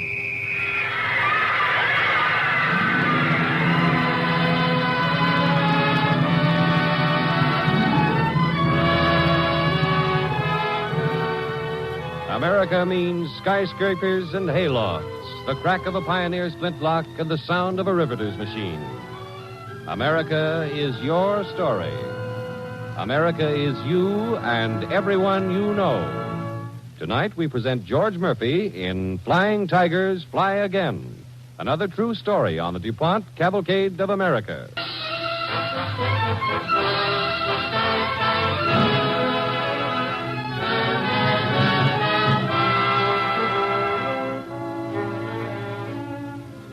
Trying to remember just when and where a thing started is a pretty tough job. I don't think anybody can point to a calendar and say, that's the date we first thought of it. Thought of what? Well, the Flying Tiger Airline. That's right, Flying Tigers. Sure, I was one of them. My name's Bob Prescott. Then there was a guy called Catfish, another guy named Link. The three of us in particular had an idea looping around in our heads. We always figured the war'd be over someday, and if we pulled out of it okay, we had to have a cushion to fall back on when we got back to the States. Anyway, one day back at our base in Loy Wing, China, in the Ready Shack... I raise you, too. Shark Red 1 from base. Hey, quiet, Shark Red 1 from base. Come in. Shark Red 1 from base. Base to Shark Red 1. Come in. Hey, that's Bob Prescott he's calling. Come in, Shark Red 1. Come in. Bob should answer. Yeah. This is base calling Shark Red 1. Come in. This is Shark Red 1. Go ahead. He's okay. He's okay. All right. Chinese net reporting. 3 bandits approaching from south. You get 'em, cowboy. I'm barefoot. Thanks, Pop. Will do. Some people have all the luck. Yeah, what's luck got to do with it, Rossi? I never get a crack at 3 when I'm upstairs. But let Bob go out on patrol and every little son of bonsai is out for a ride. Listen, when you fly 100 hours a month, it's not luck. It's work. In 100 hours, you got to run into some of them. Hi, Link. Hi, Rossi. Hi, Catfish. Hello. I heard Bob's call. He answered, huh? Sure. 3 bandits. He's after him. Hey, what's eating you, Rossi? Try to fill an inside straight again last night? That he did. Oh, you'll never learn. His money looks so good in my pocket. Let me ask you guys a question, Link. Yeah, what? What are you saving your dough for? For tomorrow? Maybe. Maybe it'll never come. In this business, a guy's got to count on today. That's what I like about you, Rossi.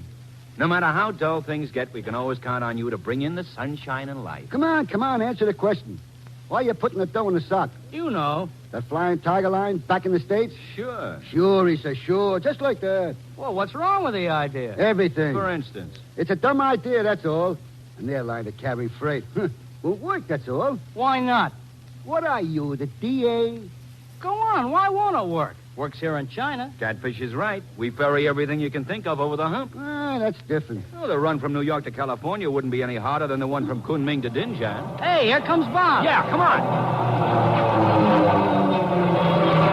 He's rolling. Must have knocked off the bandits. Some guys get all the luck. I tell you what we'll do, Rossi. We'll put up a dirty shirt that within 1 year after the war is over, the Flying Tigers will fly again. You got yourself a bet. Okay. Yeah, and what's more, Rossi, you'll come in with us. Oh, yeah? Well, I gotta be awful dumb to do it.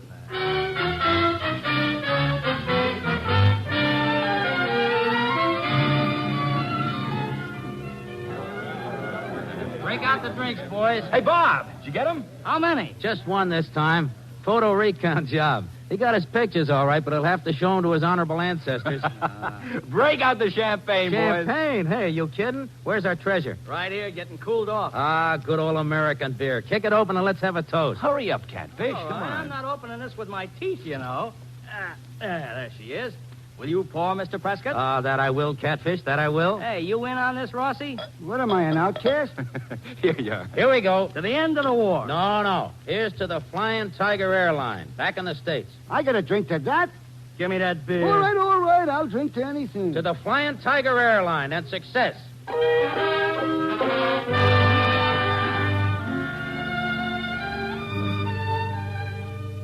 Well, it was kind of easy to toast something that was just a dream. Back in China, it looked pretty real. But the war ended, and most of us came back to the States. Rossi stayed over in China to ferry freight. Link, Catfish, and I kept our idea, but, well, every Friday night we'd meet a little hamburger joint downtown. Say, you guys, it's 10:30, and if there's nothing else you want to order... All right. It's getting late. Want anything, Catfish? Nothing. Look, we're going to close up soon. Hey, Link, Huh? what's keeping them? You guys are keeping me. Hey, look, honey, we're waiting for a very important third party. That's what you said at 8:30. He'll be along in a minute. That's what you said at 9:30. Now, look, if you don't want to order nothing, you can get up. Hold it. Hey, it's about time you ambled along. Yeah, where you been, Bob? I'm sorry, fellas, I couldn't help it. Bring us some Joe, honey. What's Joe? Coffee, baby. Some like it hot? And some get it 9 days old, too. Sure you can afford it? Hey, what's the matter with her? She's been waiting too long. Yeah, like Link and me. Well, I'm sorry I couldn't help it, but I got good news. Oh, good news. What's that? What's the matter with you two? You got faces like ceiling zero. Well, it's like this, Bob. Yeah, it's just that we've been sitting here figuring. Yeah, adding things up, so. Yeah? You know? What did you get? A low score. Look, Bob, that airline was a cinch in China, but back here in the States, it's tough. Not enough all day. Maybe Rossi was right. We should have had a good time with it when we were earning it. Now, look, if you two sourpusses will shut up for a minute, I've got some news. Go ahead. Better be good. I lost my job. Swell. What did you say? I said swell. Now you can give all your time to being vice president in charge of operations. Catfish. Yeah? He said operations, didn't he? He said operations. That's what I thought he said. What operation? Oh, shut up a minute. Now, listen. We're going to get our big chance. Yeah, that's what you said last week. I got a better memory. It was last month. Do I do the talking or do you guys? Go ahead. All right. Now, look. Would a fleet of 14 Conestogas convince you? 14? No, he said 40. When you dream good. It's all we've got. One Conestoga costs $50,000, and we've only got $35,000. 14 would come to, let's see, 14 times 50 is... Now, wait. You haven't heard the whole story. Oh, there's more? Sure, there's more. I took an option on the whole 14. I can get them for $400,000. Yeah, but why take an option when we're only $365,000 short? Look, couldn't we take less than the 14? No, we couldn't take less. They wouldn't break up the lot. 14 or none. Well, so long, fellas. I'm going east. Thanks for the dream. Now, wait a minute. Sit down, Link. Look, there's another buyer who'll take 4 of them off our hands at $50,000 apiece. You know, the fog is closing in. I can't see it all now. What good is it going to do us if some other buyer wants 4? Well, it means just this. We'll be buying 10 of them for ourselves at $200,000. So simple. Sure, it's simple, and I know we can do it. Look, we'll see businessmen, bankers. We'll get the money. How about it? Here's your coffee. Sports. Yeah, put it down, honey. That'll be 80 cents. Huh? 80 cents for 3 cups of coffee? There's a 50-cent charge for writing on the tablecloth.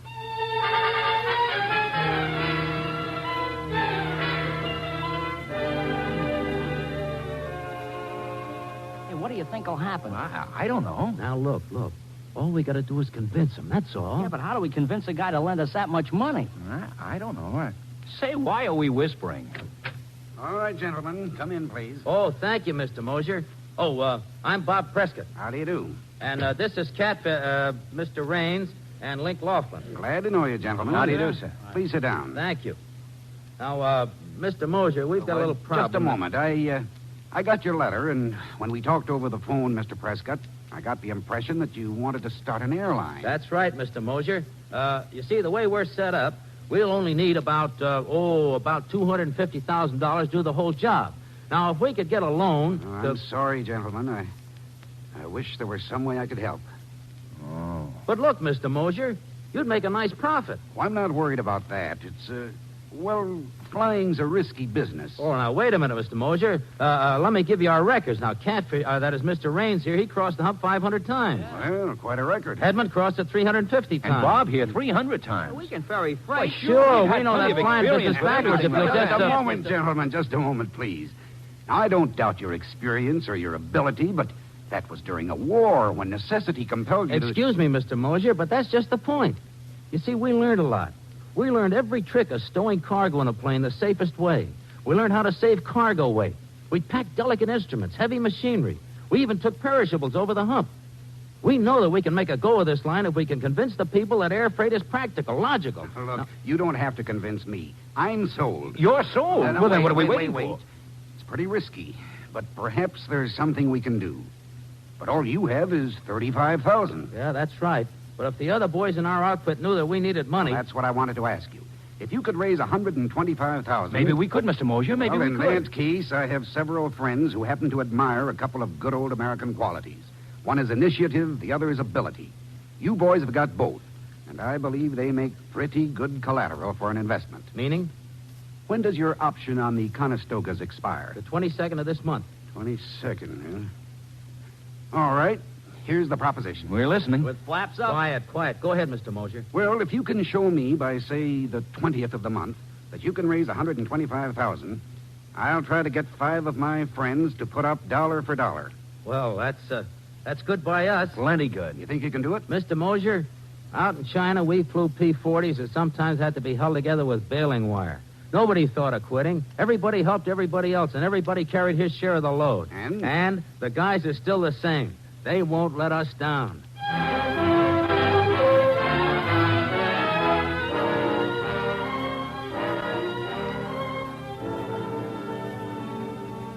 Are you sure of it, Catfish?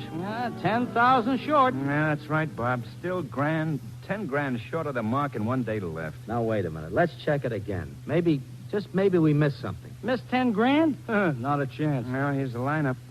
Tom Haywood's in for 6,000. Bill Bartling, 10, right? Right. Cliff Grove puts in for 4,000. 15 from Duke Hedman. Joe Rosebird anteed up 4,000. And that's it. Almost the whole gang's in and was still out on the limb for 10 grand. Might as well be 50. Yeah. Well, we tried. Yeah, come in. Mr. Prescott? Yeah, that's me. What have you got, kid? Package for you, sir. Fine here. Package? Okay. There you are. Thanks. Package. Hey. Open it up. Hey, what the devil is this? A dirty shirt. What? Hey, is this one of your gags, Catfish? What? At a time like this, who'd be pulling gags? Hey, wait a second. There's a note sticking out of the pocket, see? Yeah. Yeah, holy smokes. Read this. What's up? It say? Well, wait a minute. Anybody remember Rossi? You remember old Sourpuss Rossi? What did he say? Well, Read get a it. load of this. Listen. Dear Skinflint, sorry I didn't get your first cable. Busy in Calcutta. Herewith, however, one dirty shirt to pay off a bet. And you can count me in for anything up to 15,000. Wow. Love and kisses, Rossi. Oh, well, Rossi. that's it, fellas. We're in business.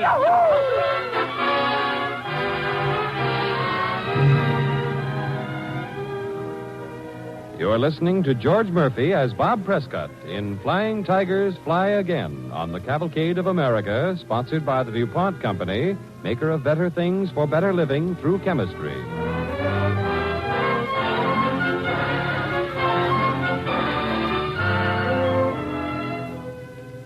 Well, we got the money and then the planes, but we still didn't have the business. Oh, there were a few jobs like flying Elsie the boarding cow and Hirohito's horse around the country and stuff like that. But the big stuff that would really set us up didn't come. That is, not until one day when Link and Bill Bartling were tuning up one of the Conestogas. Sounds sweet, Bud. Ought to pass the CAA inspection without a blush. Rev up again. Hey, Link. Huh? What's the matter, Bob? Where's Bart? He's in the plane. Hey, Bart. Bart! Yeah? Cut the motor and come on down. Okay. Well, what's up, Bob? Wait till Bart comes down. Hey, you sound pretty excited. We're getting our first break. Big break. What do you want, Bob? Listen. I went to see Bob Smith this morning. Yeah? How did you make out? Well, I got an order to take a load of flowers to Detroit from Los Angeles here. One load? Well, it's a start, and if we deliver, we're in. This will prove to shippers that we can get their stuff out fast. Hey, wait a minute. Flowers are perishable. Sure, I know it. These jobs aren't refrigerated. Okay, so they're not refrigerated. It's the fall of the year, isn't it? It's cool upstairs. Fly as high as you can. It'll be okay. If we can make this one, we'll be able to buy refrigeration. Yeah, that's good. Okay, when do we start? Is this job ready to take off? Sweet as a dream. Yeah, but one load's not going to pay for the trip. Bart, you and Link make the flight. When you get to Detroit, go and see somebody, I don't care who, and get a return load back here to L.A. Yeah, but see who? That'll be your job in Detroit. Look, get furniture, bicycle tires, bagpipes, anything, but get loaded. Now, get that load of flowers in Detroit in good shape, and we've gone a long way towards convincing people that air freight is the thing. Are you all set?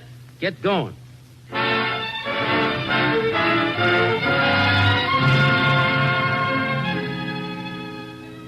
Link and Bart got the flowers to Detroit okay. And they got a load of furniture to fly back to Los Angeles. Then it happened. Link and Bart were taking off from the Detroit field. 566 to tower. Ready for clearance and takeoff. Over. Tower to 566. ATC clears you to Chicago at 10,000. On red airway 1. Contact Chicago radio before letdown. Cleared for takeoff. Over. Roger. 566 out. Okay, Bart. We're off.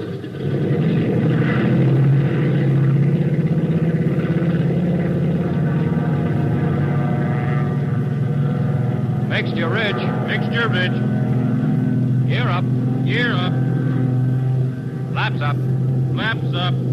Hey, Link! Our right engine's smoking. Feather right prop. Gas off. Switch off. Switch off. She's blazing, Link. I think the wing tank's caught. We haven't enough altitude. I'm going to try a belly landing. Hang on. We stop here.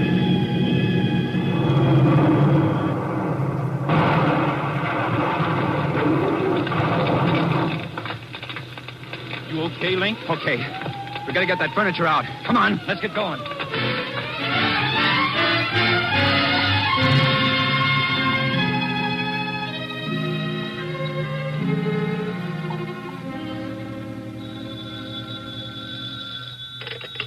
Flying Tiger Line. Prescott speaking. Hello, Bob. Link. Hiya, Link. How'd it go? Swell, swell. You get our wire? Sure. I took it right over to Smith. He did nip-ups when I told him he got the flowers to Detroit as fresh as when they left here. Good. Now, hold on to your chair. Huh? What's the matter? Bad news? A little of both. We got a return load of furniture. Swell. That's great. Only, we can't get it to L.A. Why not? Right engine caught fire. Belly landing outside the field here. Uh-oh. You and Bart okay? Sure. And so's the furniture. We got it out. Not a piece scratched. But, we haven't got a plane to get it to L.A. Link, how soon did you guarantee delivery? Tomorrow. Can't be done. Yes, it can. Look, Link, now listen. Charter a plane and fly it out here right away. Are you crazy? That'd eat up everything we made on the load of flowers. That's okay. Charter a plane. You guarantee delivery of that furniture to L.A., we're going to make good. Yeah, but Bob... It's okay, Link. It's okay. Things are looking up. Not from this end. Well, if you were here, my friend, I'd show you a nice fat contract with the Fruit Growers Association. 1 load a week from Los Angeles to New York. What? Then we did it. We sure did. Link, now look, charter that plane like I told you, deliver the furniture, and we'll break open a bottle of beer.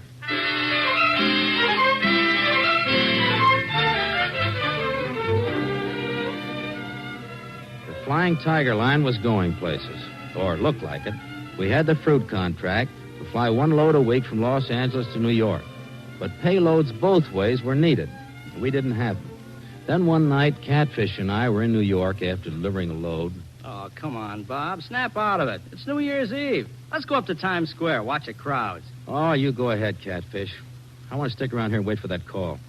Taylor? Yeah, he promised me a decision on that contract today. Hey, look, it's 10 at night. He said he'd call you at noon. He didn't. You know what that means. Well, he might have got tied up. Not a chance. The amalgamated garment manufacturers just don't want to ship their stuff by air freight. That's why he hasn't called. Oh, but I worked for 2 weeks on this contract. Sure, and for 2 weeks we've been sitting here in New York. I say take any load and let's get back to L.A. Sure, it'd be great if we could get a load of dresses to match the load of fruit, but, well, it just isn't working out that way. Now, forget it. Let's go up to Times Square. Come in. Maybe you're right, Catfish. Can you tell me where I may find Mr. Prescott of the Flying Tiger line? I'm Bob Prescott. I'm Captain Hans Jorgensen of the Svenke. My ship is in Los Angeles. Mr. Prescott, you see before you are a desperate man. You got to help me. Well, what can I do for you, Captain Jorgensen? I came here to New York to replace the gyro compass for my vessel. Well, I still don't the see Svenke is loaded with food and medicine for the starving people of the East. She must sail, Mr. Prescott. But she cannot without a new gyro. Oh, I see. You mean you're stranded here in New York? I myself could get to Los Angeles, but the gyro weighs hundreds of pounds. For 10 days, I've been trying to get it to the West Coast. No, I'm desperate. What do you say, Catfish? Well, I say let's do it. It's not a payload, but we'd be doing a good turn. Can you be ready in an hour, Captain? Thank you, Mr. Prescott. Thank you.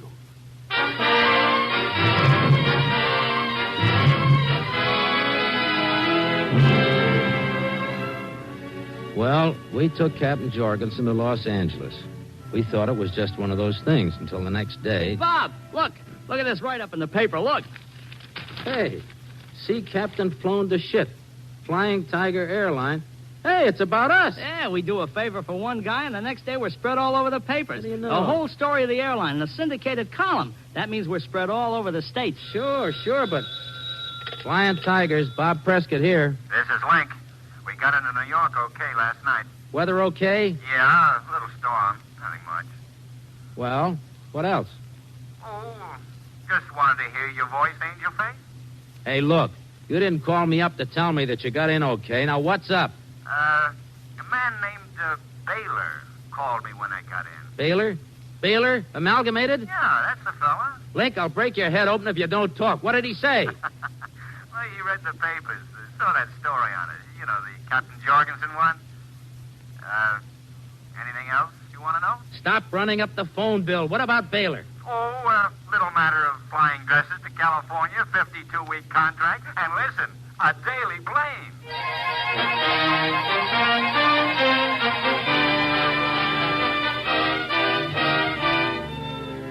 Well, that's about all there is to the story of the Flying Tiger Airline. Later on one night, a bunch of us were kind of getting together to celebrate. You know, like we used to out in China. Wait a minute. Hold it, guys. A few years ago, we used to toast anybody who knocked off a zero. You bet. Well, we can't do that anymore, but we can toast something else. So break out the bottle of beer. All right, come on.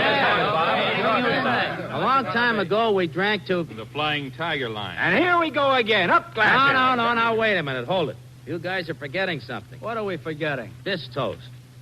Here's to what made the Flying Tiger Airline possible. Here's to what gave us our chance to show what we could do. Fellas, here's to the real backer of the Flying Tiger Airline, America.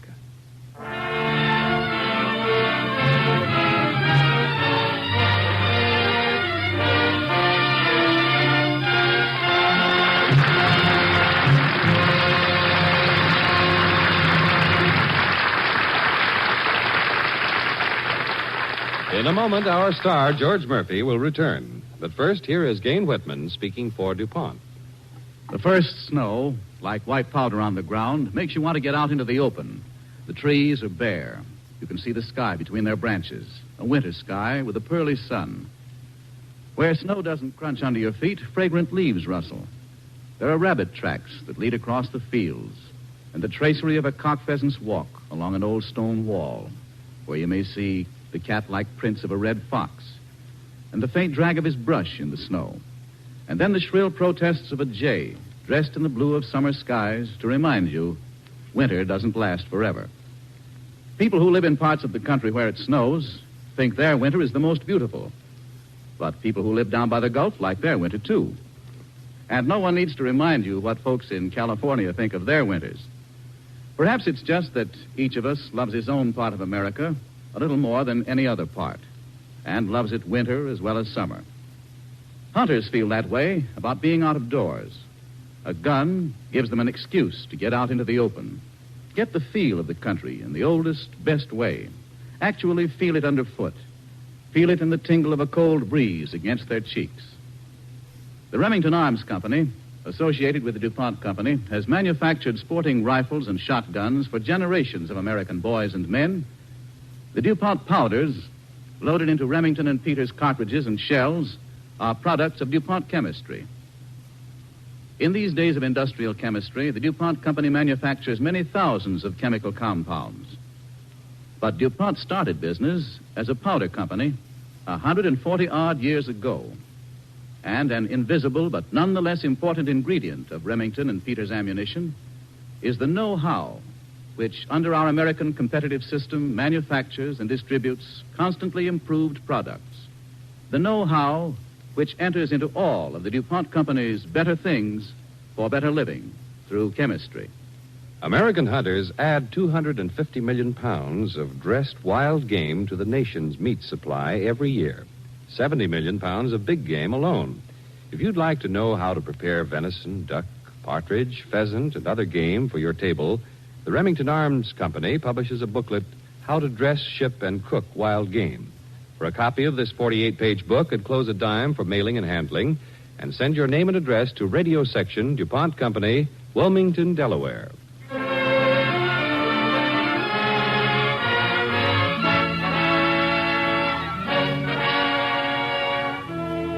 And now our star, George Murphy. Thank you, Gain. Not only did I enjoy playing the part of Bob Prescott on Cavalcade tonight, but I have the additional pleasure of introducing the former Flying Tiger himself. Ladies and gentlemen, the founder and president of the Flying Tiger line, Bob Prescott.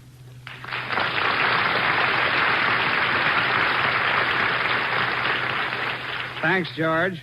For myself and my fellow Flying Tigers, I'd like to express our appreciation to the Cavalcade of America and you for doing so well by us. You know, it has been said that our story brings out how veterans can convert the wartime know-how they picked up into useful peacetime practices, all to the good.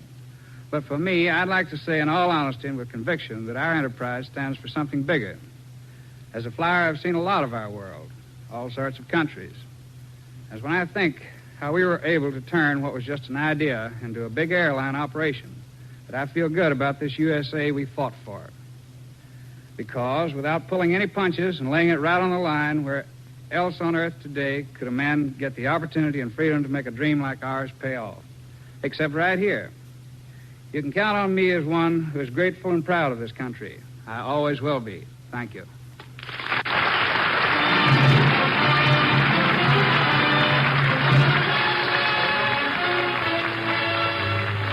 Next week, the DuPont Cavalcade brings you Robert Young in An Honorable Titan. It's the story of a man in whose honor Times Square was named.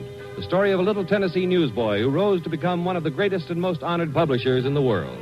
It was a long and difficult fight for Adolph Ochs, publisher of the New York Times, but by hard work, uncompromising principles, and unswerving faith, he built to greatness the paper whose masthead bears the famous slogan, All the News That's Fit to Print. Be sure and listen next Monday to An Honorable Titan starring Robert Young.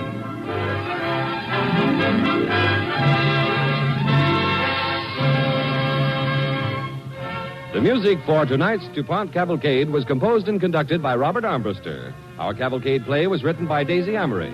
Featured in the cast with George Murphy tonight were William Johnstone as Link and Jerry Hausner as Catfish. This is John Easton inviting you to listen next week to Robert Young in An Honorable Titan on the Cavalcade of America, brought to you by the DuPont Company of Wilmington, Delaware.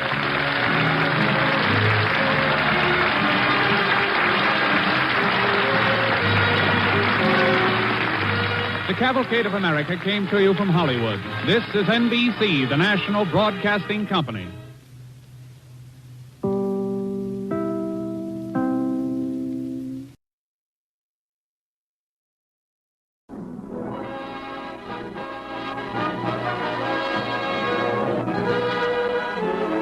Tonight, the DuPont Company brings you An Honorable Titan, starring Robert Young on the Cavalcade of America. But first, here is Gain Whitman. Would you like to have a home to match that up-and-doing feeling that comes with these crisp fall days? try painting drab, dingy walls with DuPont Speed Easy and see how your home sparkles with new life. You can choose from white and 11 zestful colors. And Speed Easy is so easy to use. Thin it with water and apply over interior wall surfaces. Right over wallpaper if you like, with a large brush or roller. It dries in an hour. It's economical, too. Less than $3 for one color of an average-sized room. Give your home a lift with Speed Easy, the really easy-to-use wall paint that is one of DuPont's better things for better living through chemistry.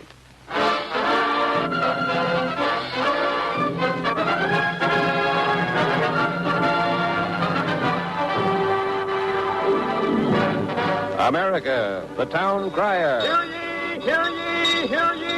8 o'clock and all around. The Wire News Services. America, the New York Times.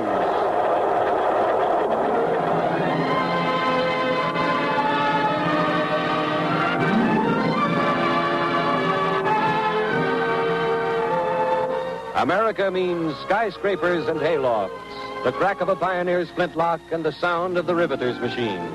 Home sweet home and the Basin Street Blues. America is your story. America is you and everyone you know. Tonight we present Robert Young in An Honorable Titan, another true story on the DuPont Cavalcade of America.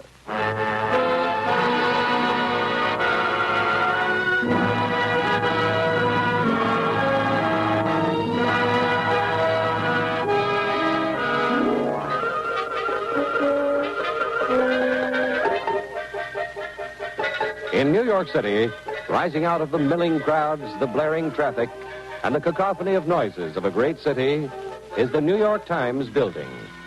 Around it are the 50,000 square feet known to the world as Times Square.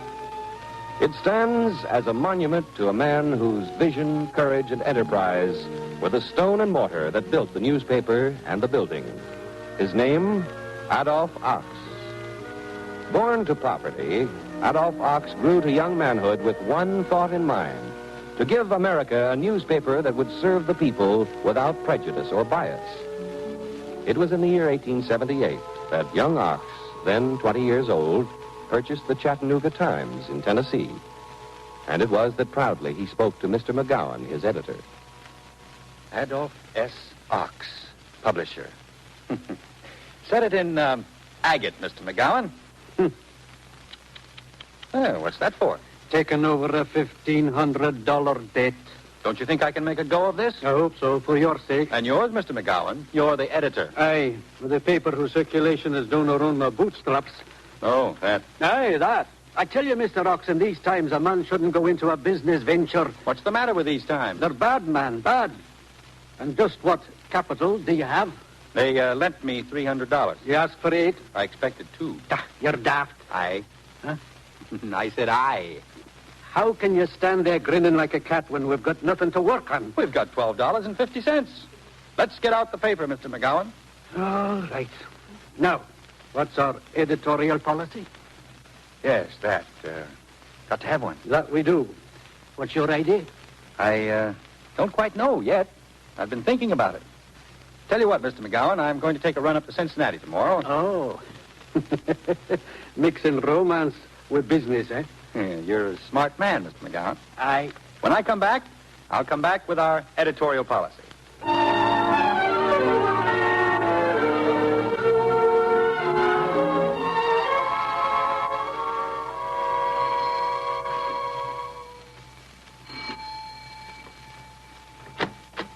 Oh, good evening, Dr. Weiss. Adolph, come in, my boy. Thank you. I'll take your hat and coat. All right. I heard about the newspaper you bought. That's a fine thing, Adolph. All right, it's going to be hard going at first. Come into the living room. Hard going? Yes, it will be.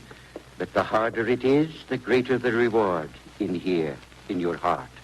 Sit down. Thanks.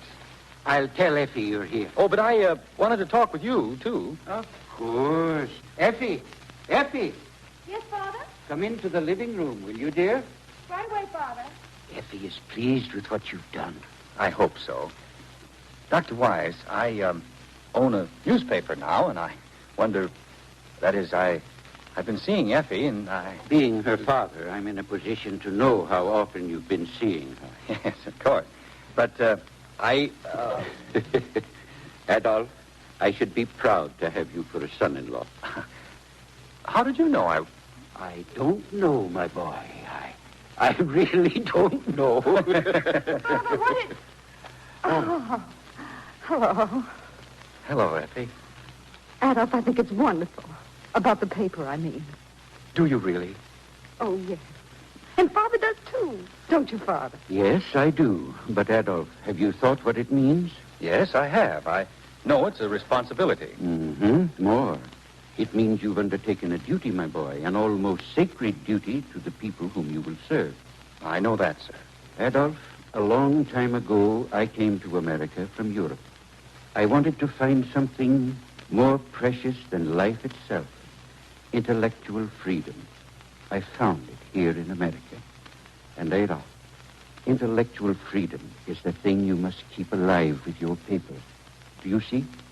Yes, I see, but how can I express it with a paper? How can a newspaper help preserve it? Adolf, what is a country? Earth, crops, industry? Well, yes, sir. And what makes up those things?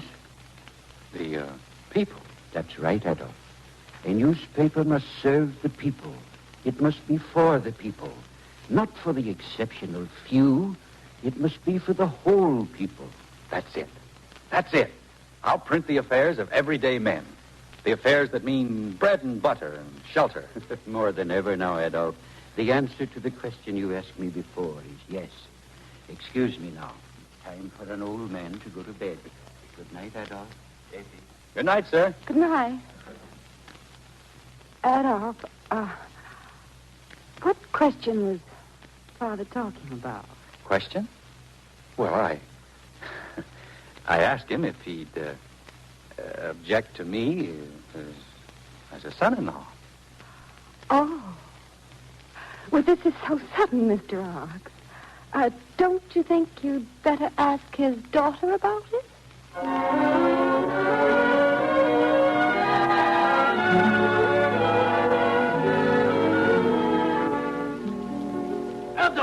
Adolf! Oh, hello, Mr. McGowan. What's the matter with you? Your hair's standing on end. What's the meaning of this, lad? Oh, the plans? Yes, these plans. A new building? Are you taking all leave of your senses? No, I don't think so. I've got another opinion. Adolf, lad, you've made a go of the Chattanooga Times. That I'll give you credit for. But we can't afford a thing like this. Why not? Listen, lad. These are bad times. Men failing all around us. We ought to be paring down the staff instead of planning a new building. And one with a golden dome at that. I thought that was a good idea. Cut down the staff, retrench. Save expenses or we'll go to the wall as sure as you're a foot high. Come over here to the window, Mac. What now? You'll see. See those people out there on the street? Adolf, I've got no time to be... Take time, Mac. Take time to look at those people and realize that a newspaper is a function that's just as important as printing news. I don't understand you. It's simple. So simple, Mac. A newspaper, more than just printing news, must be the means of lifting the morale of the people who read it. Well, how would it look if I cut down my staff, cancel plans for the new building? It would look as though you're getting some common sense. The greatest common sense, Mac, is putting trust in those people by showing I have it myself. If I prove by example that I think business is worth continued investment, I'll prove to my readers that what is called bad times is just a breathing spell.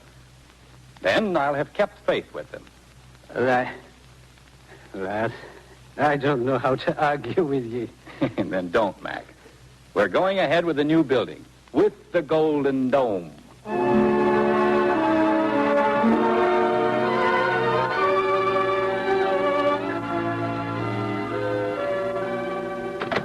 Effie!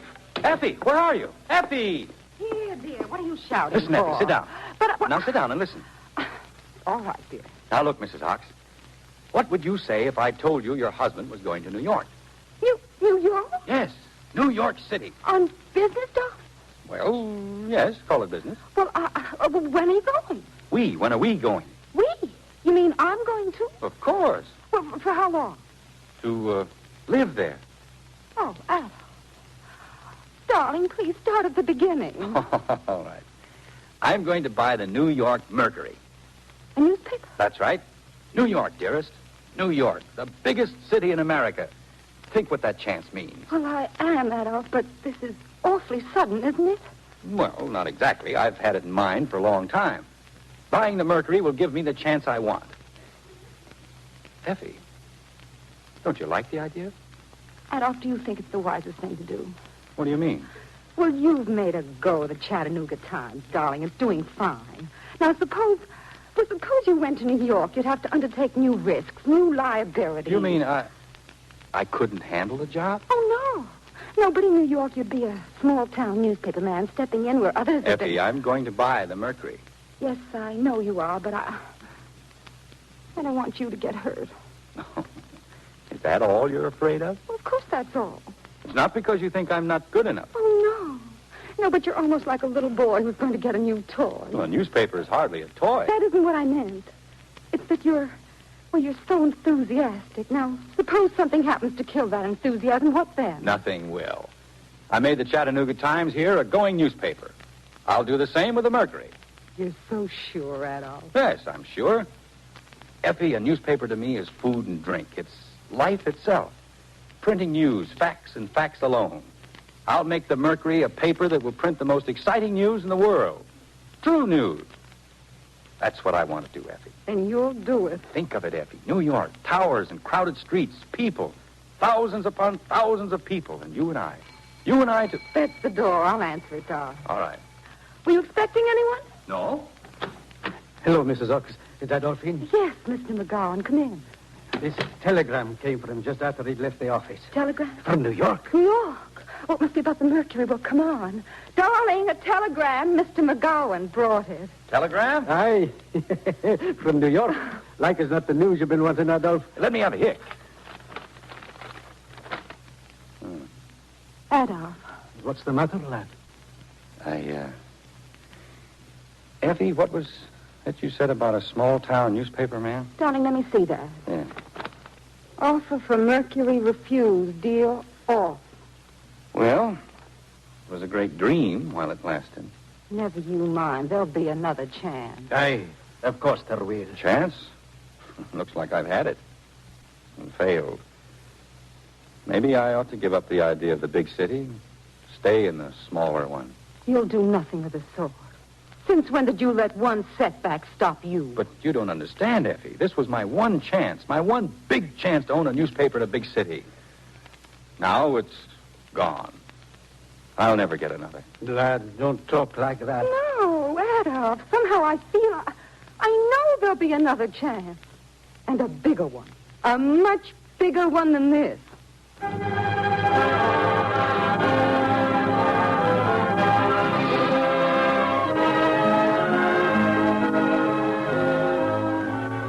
You're listening to Robert Young as Adolph Ox in An Honorable Titan on the Cavalcade of America, sponsored by the DuPont Company, maker of better things for better living through chemistry.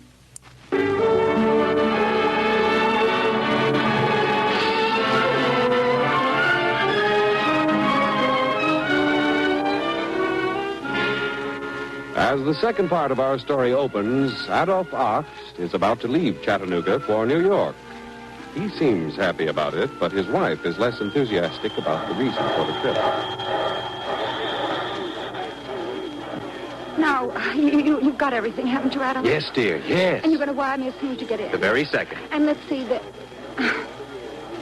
I guess that's all. What's the matter? You don't like this, do you? Of course I do. No, you don't. All right, I don't. But you're going to do it anyway. Not mad, are you? Certainly not. Well, you were the one who said a bigger chance would come. Yes, but is this it? I think so. If only it were some other paper, not the New York Times. It's failed. Why, it's practically In the hands of the receivers. I know. I've heard that 100 times. But I don't care, Effie. They've offered me the chance to manage it, publish it. I'm going to take that chance. I knew you would. You love me very much? Yes, very much. Now kiss me goodbye. Oh, darling. You take care of yourself and come back. Goodbye. Goodbye, darling. Goodbye. Don't worry. When I see you again, I'll be publisher of the New York Times.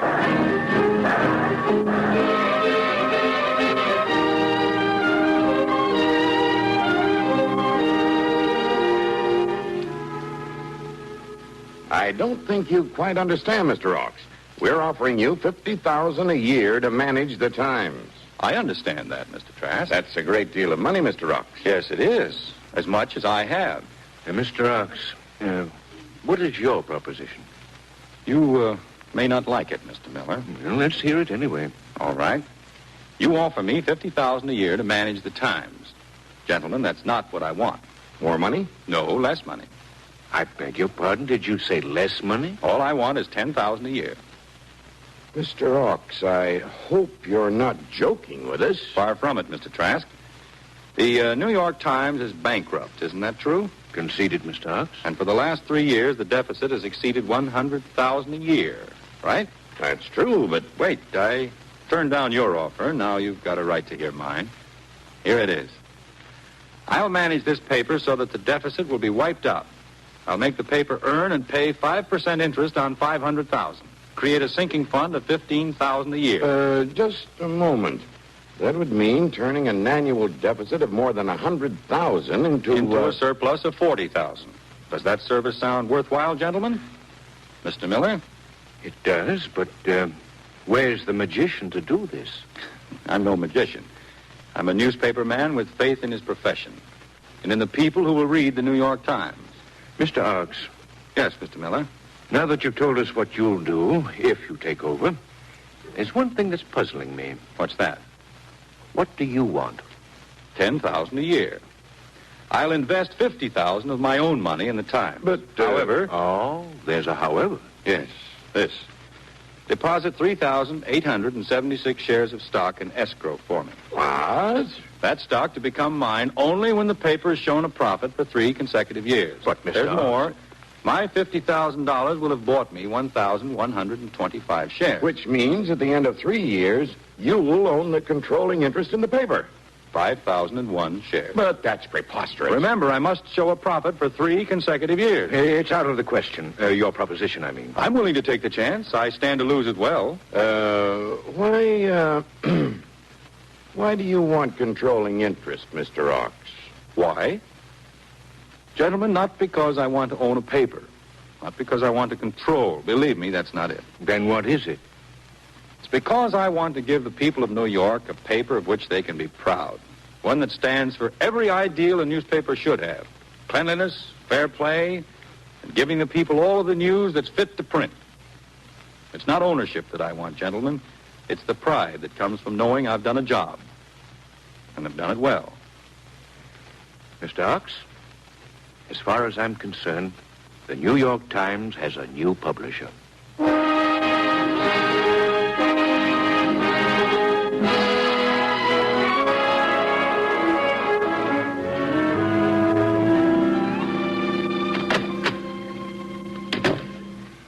Mr. Ox, here's the figures you wanted. Oh, good, Miller. Not so good. The Times isn't paying for the paper it's printed on. In other words, we need money. Yes. Have you thought of how you're going to raise it? What do you think? Well, we can't get it through advertising. Then we've got to get it through circulation. That was my idea. And a good one. Look, our paper is selling for 3 cents. I say raise it to a nickel. 5 cents, huh? Sure. We've got to raise money somehow. Mr. Miller, lower the price to 1 cent. 1 cent? A penny from 3? Oh, but that's crazy. Why? Look, we've got a class circulation. That's our selling point to advertisers. That our circulation is among the most intelligent element in New York, found on the highest economic level.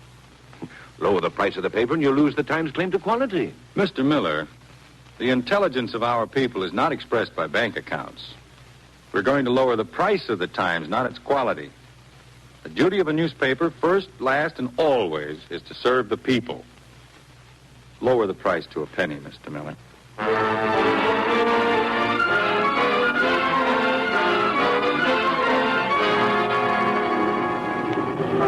you are, New York Times. Get your Times here. 1 penny, 1 cent a copy. New York Times here. I think I'll subscribe to the New York Times. I like the way it prints the news. Times, good paper. Prints the stuff I like to read about. Ladies and gentlemen, it gives me a great pleasure to dedicate this new building and named the site Times Square.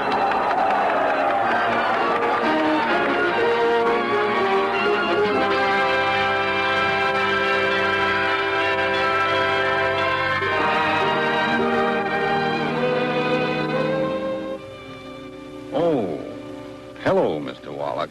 Mr. Ox, you wanted to see me? Yes. Have you had time to read my plan? Yes, I have. And what do you think? You're asking me what I think, Mr. Ox? Well, didn't I always ask? Yes, you did. But you always had your own answer. We've been together a long time now. We've seen the Times grow into a fine paper. A great one. Well, I guess so.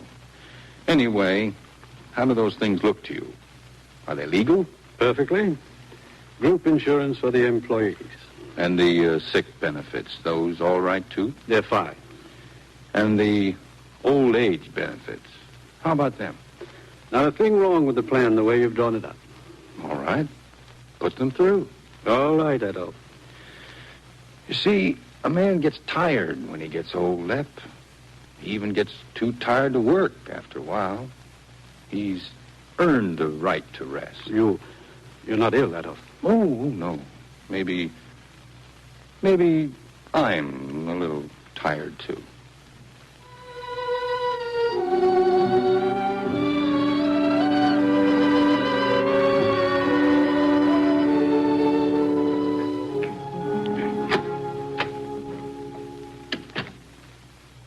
Why did you want to come to the office this late, darling? Effie, I want to see it for the last time. Are you sure you want to leave all this, Adolf? I've done my job, Effie. And a good job, too. Then we'll go back to Chattanooga. I love you, Effie. I haven't said that much in the last few years, have I? But you knew it. Every minute. I'll leave things just as they are on the desk. Let's go. All right, darling. Oh, wait a minute. That's Times Square, dear. Adolf, you don't want to leave. You want to stay here, don't you? No, I just wanted to open the window. Look out once more. Effie. Yes? The people down there. You know, Effie, it's really wonderful. I'm glad I gave all the years of my life for this. Read all about it. Hey, New York Times. Read about it in the New York Times. Hey, all the news that's fit to print. The New York Times.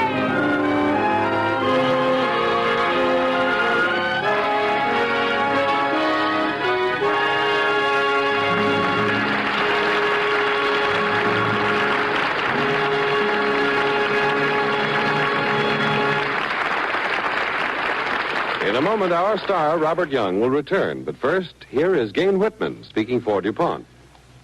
At this very moment, the golden radiance of tractor headlights is lighting the fields of the Corn Belt. Farmers are even working nights with their corn pickers to bring in the greatest corn crop in the history of America. Nearly 3.5 billion bushels of corn. Corn is a food crop, but only about 2% of the amount grown reaches the dinner table as corn. The rest is used for feed, reaching you as bacon, ham, poultry, eggs, beef, and butter. Corn is also a raw material for industry, particularly for chemical industry. It finds its way, after chemical transformation, into chewing gum, cosmetics, paints, brake fluids, scores of other products. Corn is an important crop, a very important crop. This is why the DuPont Company has worked shoulder to shoulder for many years with farmers, botanists, and plant pathologists for bumper crops like the 1946 yield. One important contribution the scientist has made is the chemical treatment of seed with preventive medicine, you might call it that, to ward off diseases which might otherwise harm the young corn plants and the resulting crop.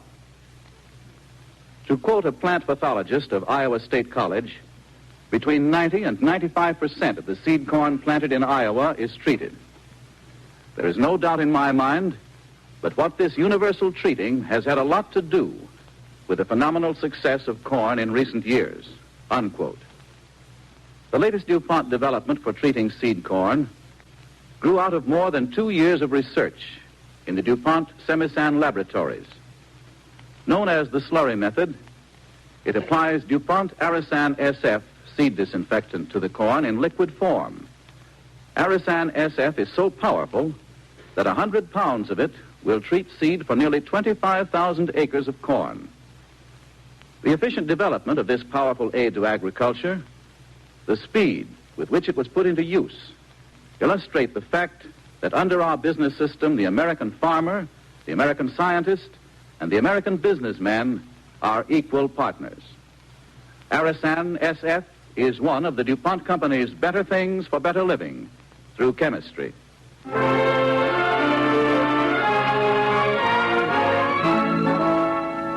now here is our star, Robert Young.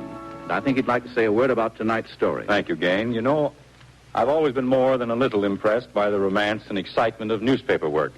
But I've always thought of it in terms of city desks, fast-talking reporters, and scoops on the latest news.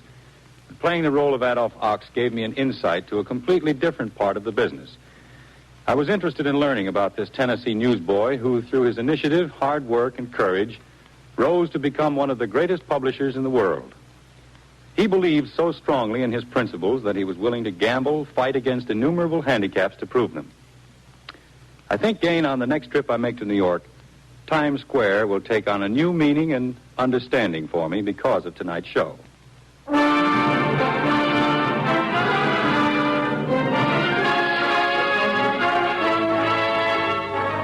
Next week, the DuPont Cavalcade will present a thrilling drama starring the talented young motion picture star John Hodiak in Wings to Freedom. It's the story of John Montgomery, the first American ever to fly a heavier-than-air machine.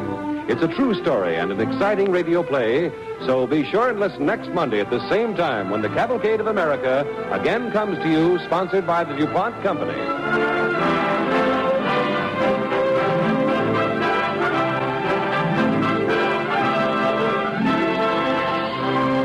It is every American's most important right and most important duty to go to the polls and vote on Election Day. We should, all of us of voting age, assume this great responsibility tomorrow, November 5th.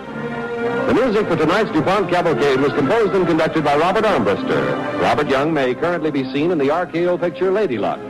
Featured in the cast with Robert Young tonight were Francis Cheney as Effie, Herbert Butterfield as McGowan, and Griff Barnett as Dr. Wise. This is John Heaston inviting you to listen next week to John Hodiak in Wings to Freedom on the Cavalcade of America, brought to you by the DuPont Company of Wilmington, Delaware.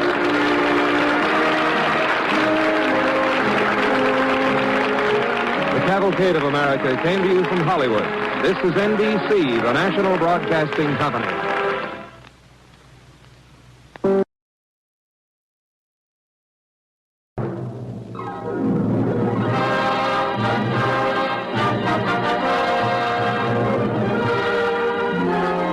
In just a moment, we will bring you Country Lawyers, starring Edward Arnold on the Cavalcade of America. Edward Arnold appears through the courtesy of Metro-Goldwyn-Mayer, producers of The Yearling. But first, here is Gain Whitman for DuPont. Many serious accidents in the home are caused by rugs, particularly rugs at the head of a flight of stairs. The rug slides or skids under your weight, and down you go. For very little cost, you can do away with the chance of these dangerous falls by using DuPont Rug Anchor. Rug Anchor is a synthetic sponge rubber non-skid underlay designed to make rugs stay put. It's dust-proof and waste-proof, waterproof, and does not harbor moths. It adds to the life of the rug by keeping fine, sharp-edged particles of dirt from entering the undersurface of the woven material. Rug Anchor is one of the DuPont Company's better things for better living through chemistry. The Cavalcade of America.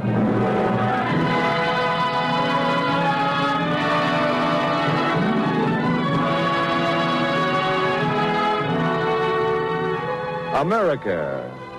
America means skyscrapers and haylofts, the crack of a pioneer's flintlock and the sound of the riveter's machine. The outline of a church steeple against the midnight sky. America is your story. America is you and everyone you know.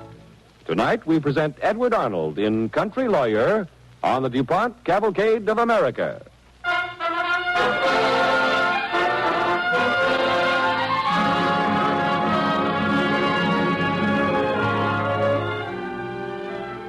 It may be any street in the USA, in any town in the USA, but it just happens to be Maple Street in Hillsburg.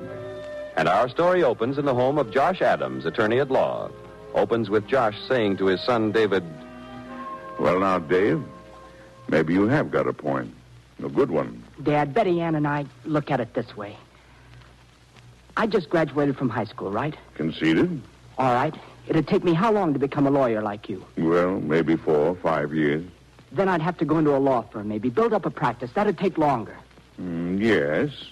Well, I've been thinking how nice it would be if you studied law and came into my office. But, gee, Dad, going to college and then law school, it'd take a long time. Mm-hmm. And Betty Ann might not wait, huh?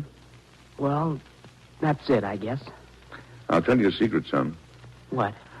Women have a big supply of patience, practically inexhaustible. Oh, not Betty Ann. Son, women just like to appear impatient so men won't take advantage of them. You really think so, Dad? Well, if it wasn't true, how in the world would your ma put up with me? Look, son, you've graduated. Summer's coming up. Do you think Betty Ann would wait for one summer? What do you mean?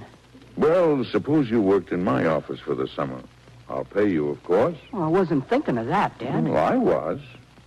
Now you'll see how the business runs. At the end of the summer, you can make your decision, one way or the other. How about it? You're not going to try to talk me into anything. Son, I wouldn't think of it. No. No, you make your own decision. You're sure about women being so patient? Quite. All right. In that case, I agree. Good. You start next week, Monday. Be at the office at 8 o'clock in the morning. 8 o'clock? I'll make it 7, then. Oh, no. 8's fine. I'll be there.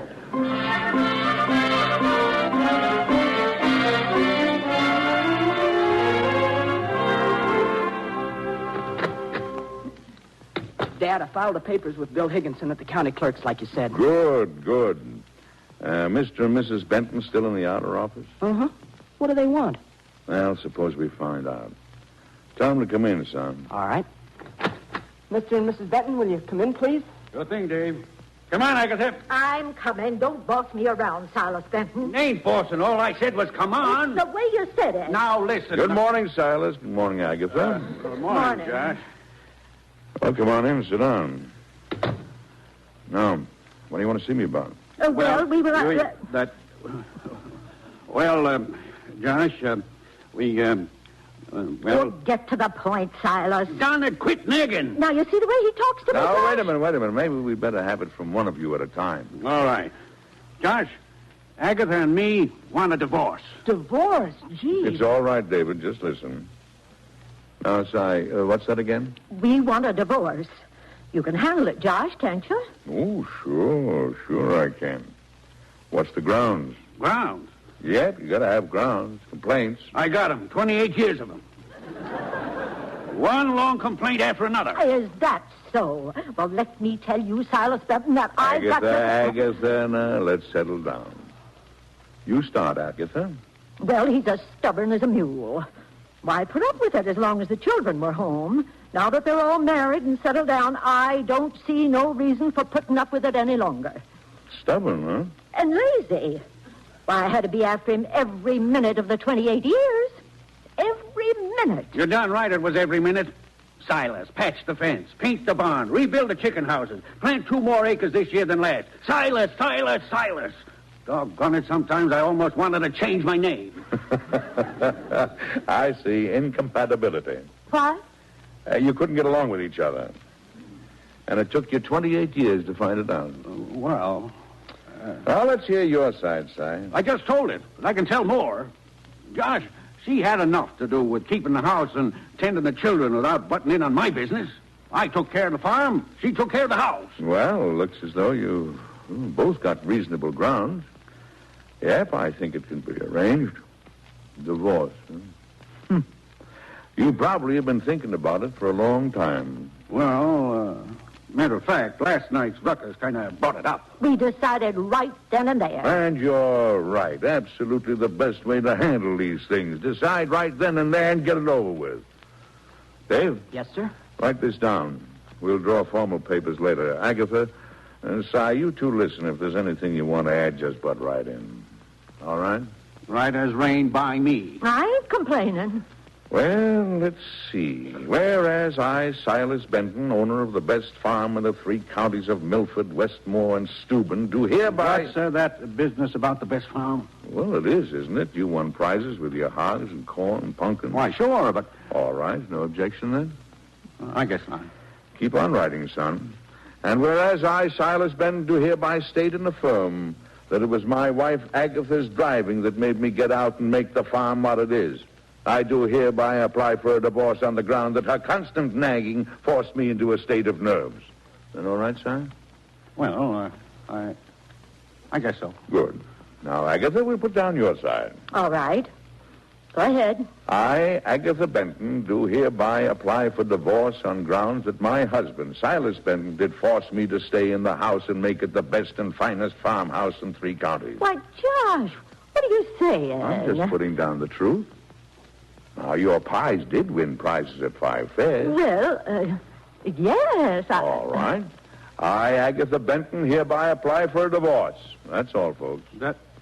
That's all? Every bit, except for entering the names of your children and grandchildren. Our children? Grandchildren? You mean we got to put that in this legal paper? Yep. They'll have to appear as witnesses. Well, I don't like that much. They wouldn't either. No.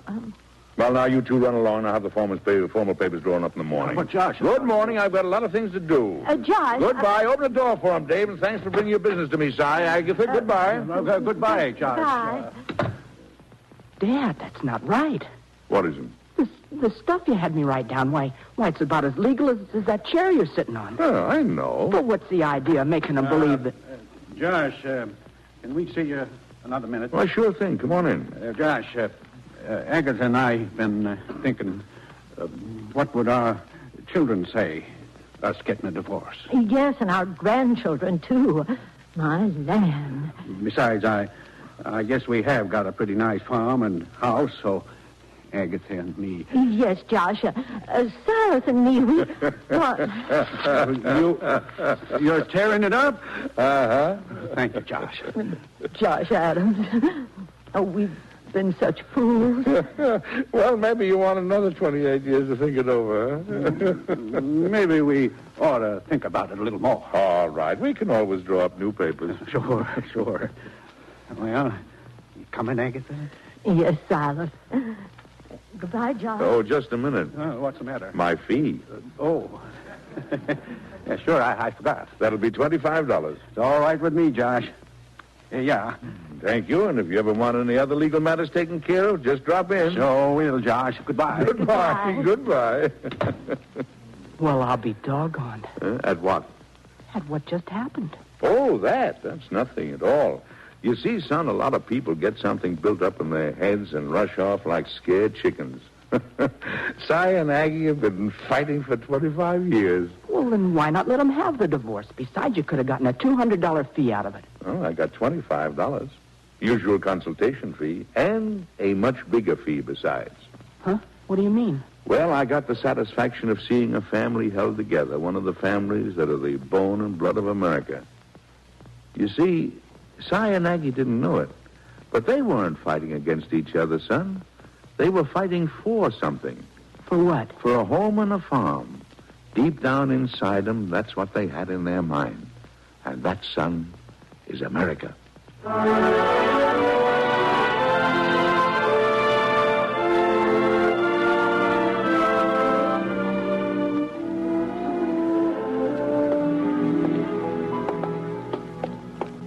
Now, let's see. It's about 1 o'clock, isn't it? Uh-huh. Where are we going? Oh, Mrs. Haverstraw called me this morning. Seems she's got some trouble. Afternoon, George. Afternoon, Clem. Mrs. Haverstraw's in trouble? What kind? I don't know. I like her. Yeah, many's the time she fed you apples and candy. Yeah, I remember. She's a wonderful woman. It's too bad Jed had to die and leave her a widow. Good afternoon, Lawyer Adams. Hello, Mrs. Baker. David, how are you? Fine, just fine.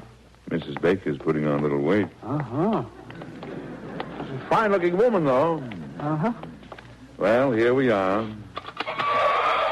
That gate could stand a little oil.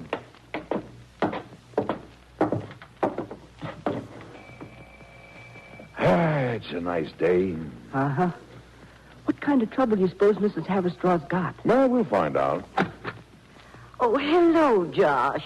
David, it's so nice to see you. Good afternoon, Ellie. Miss Haverstraw. Please come in. It smells like apple pie. It'll be done in about 5 minutes. I'll be here that long.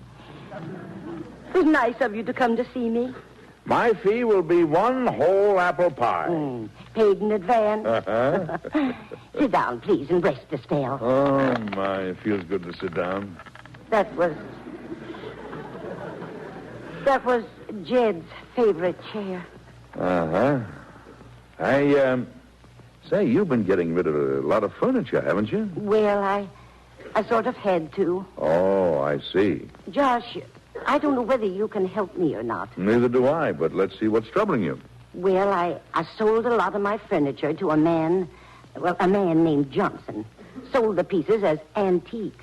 Well, they were, weren't they? Oh, yes. They've been in the family for over 200 years. Gee, it's too bad you had to get rid of them. David. It's all right. I really didn't mind. Well, look. Here's an advertisement I cut out of a magazine. Antique dealer, C.M. Johnson. The same Johnson you sold your things to? Yes. Uh-huh. Illustrated ad? Why, here's the old cobbler's bench. And the high boy used to sit right over there by the mantel. Yes. All right.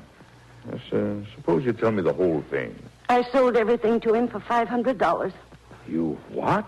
He told me he was an expert. Oh, but Ellie, you should have consulted someone else. Well, I was a little ashamed to let anyone know I was selling the things. I had to have the money. Oh, what do you know about that? Why, he's asking as much for one piece as he gave for the whole lot. Can I do anything about it? You gave him a receipt? Yes. Doggone it. What's the matter, Dad? Oh, I'm afraid there's nothing I can do. Oh, I thought perhaps you could. He gave me so little. Ellie, there's nothing we can do legally, but, well, there might be something I can do personally. Oh, but, Dad, what can you do? Well, I haven't got it quite figured out yet, but, say, Ellie, those 5 minutes are up, aren't they? 5 minutes? What? Oh, the pie. Yeah. Now, you bring me a hunk of that hot apple pie, and I'll figure out something. Something that might make our Mr. Johnson sit up and take notice.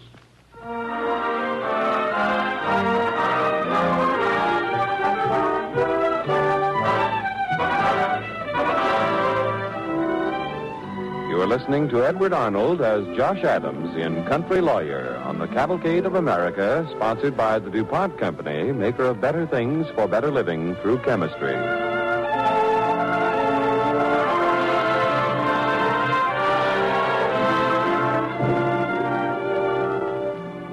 As the second part of our story opens, Josh Adams, country lawyer, has undertaken to help Mrs. Haverstraw, a widow who has sold valuable antiques for far less than their real value. It is Adams' problem to figure out how he can recover from Mrs. Haverstraw. Certainly, there is no legal way, but Josh Adams seems happy as he and his son Dave work at something. Easy, Dave, easy. Watch the walls. I don't get this, Dad. What are you going to do with this rocker? Help Mrs. Haverstraw. Oh, did we nick the wall? Oh, if we did, your mother will nick our heads. I wish you'd tell me how this is going to... Now, just help me get this to the office without your mother seeing us, and I'll show you. I'll get the door open. All right. Josh, is that you? Yes, dear, it's me. What are you doing? Oh, getting ready to go to the office. Oh, what was that bump I heard? I tripped. Did you hurt yourself? No, not at all, dear, not at all. Dave, get the rocker in the car and hurry. All right. Did you trip over the rock, or did you... Oh, I thought I heard David with you. Oh, he was, dear. He was. He went out to get the car started. Josh Adams, what are you looking so sneaky about? Sneaky? Well, how do you mean? Just that. What have you done? No, nothing at all. Well, goodbye, dear. I'm expecting a busy day at the office. Well, what time will you be home? Oh, 6, maybe a little later or a little earlier. Well, I guess that's just what it'll have to be, earlier or later. Goodbye, Josh, dear. Goodbye, dear.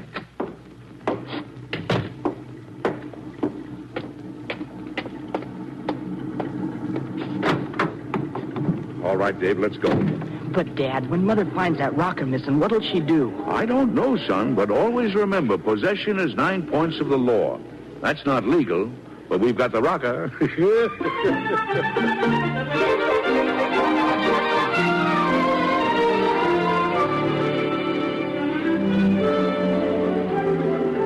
As soon as Mr. Johnson comes, show him in. Do you think he'll come? Well, if you were an antique dealer, would this ad make you come? Listen, for sale, old and valuable item.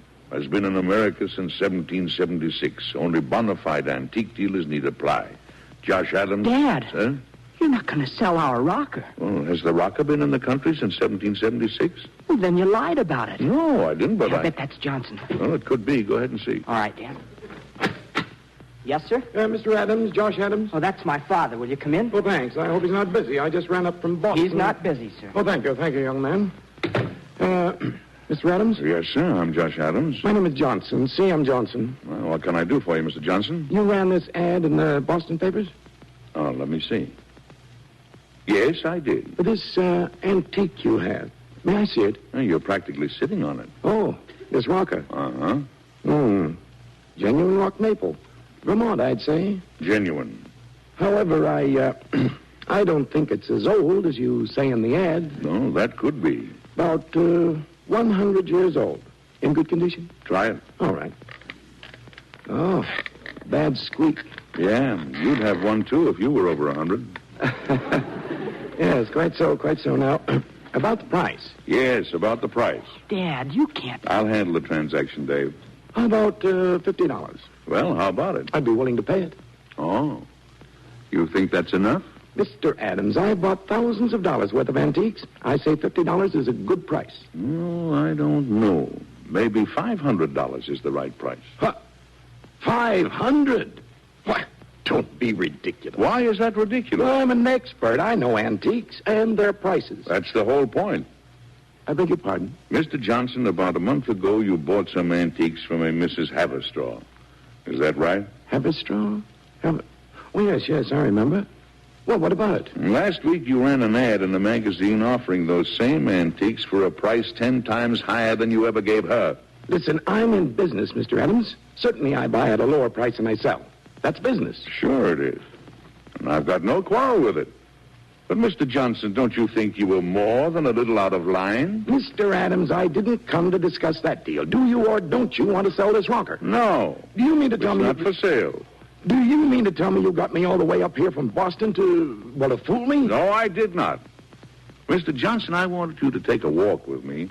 I can put you on the track of some real antiques, far more valuable than this rocker. Oh, I see. Well, in that case, I'd be glad to, but I have to catch the afternoon train back to Boston. I think we can close our deal by then. Come along, Mr. Johnson.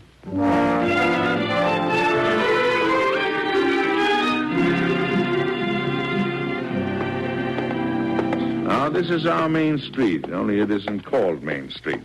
It's named after a Revolutionary War hero. Nice street, isn't it? Mr. Adams, I don't have time to go through all this. Here's the monument to him. It's a nice piece of work, don't you think? I'm not interested in monuments. Oh, you should be, Mr. Johnson. What for? Well, not in stone and iron monuments, but in one that's intangible. One that you bought very cheaply last month. I have only a half hour to catch that train. Well, you'll make it. Afternoon, George. Oh, hello, George. Now, we'll walk down this little street, Mr. Johnson. It's right on the way to the depot. About that rocker. It's not for sale, Mr. Johnson. You put an ad in the paper. Not for the rocker. I said an old and valuable item that's been in this country since 1776. Oh.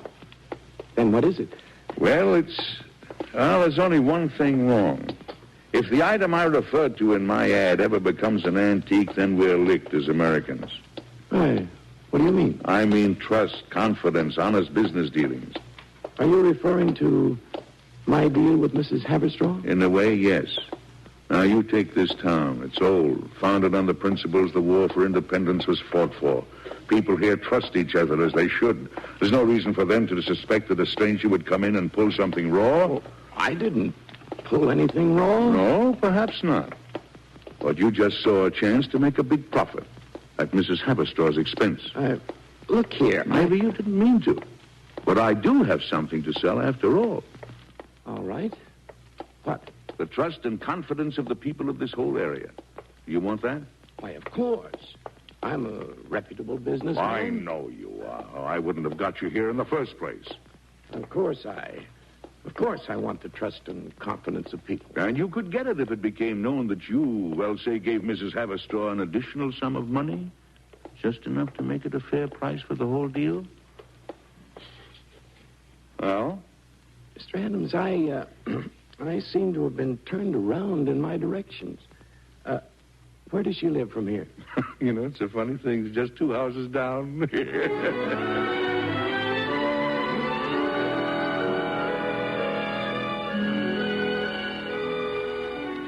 Mr. Johnson, how can I thank you for what you've done? Not me, Mr. Adams. No, I passed that, too. Just thank, well, never mind.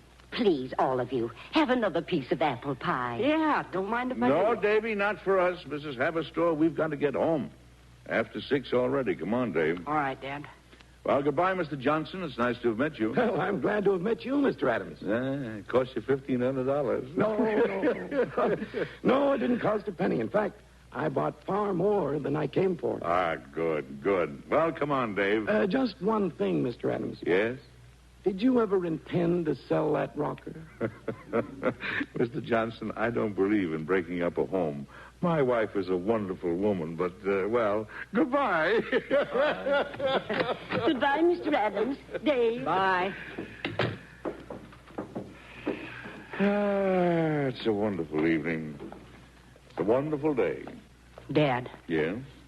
4 or 5 years isn't too long a time, is it? Well, it depends upon how you look at it, son. Oh, my. I forgot to remind her about the oil on that gate. I'll do it tomorrow. Dad, you want me to be a lawyer, don't you? Not if you don't want to. But you mean you don't want it? Son, I do, with all my heart. But the choice has to be yours. You see, here in this country, you've got the choice. You can be what you want. All you have to do is to decide. I've decided. Good. The opportunity's yours, Dave. Just take it. I will, and thanks, Dad. For what? For letting me work for you. Oh, that's all right, son. Oh, listen. You can do me a favor now. Sure, anything. Go to the office and take the rocker back home. Huh? But Mother will ask me about it. Son, you may as well start off your legal career with a bang. Taking that rocker home to Mother will give you the first chance of pleading a case. See you later, boy. Goodbye.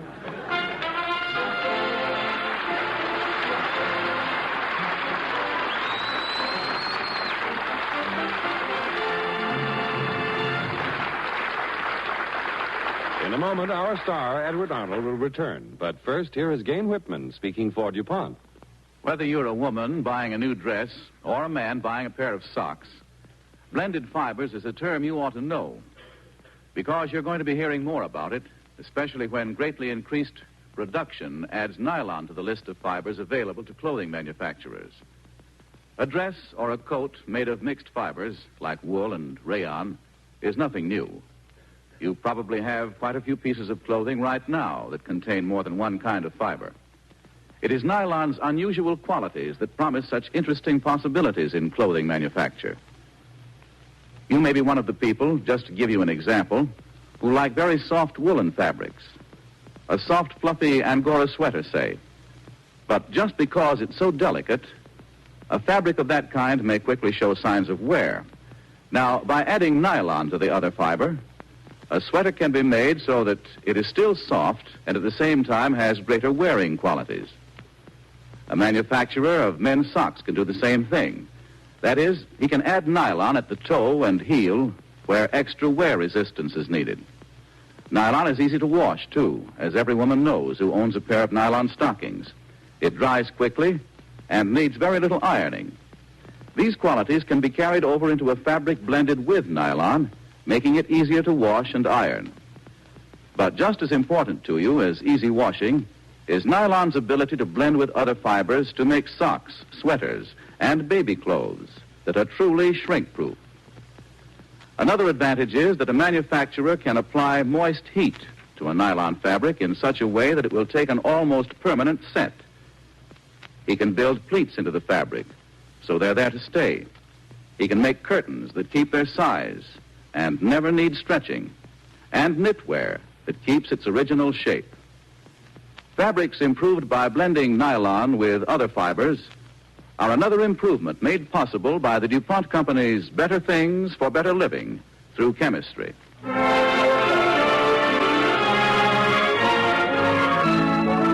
And now here's our star, Edward Arnold. Thank you.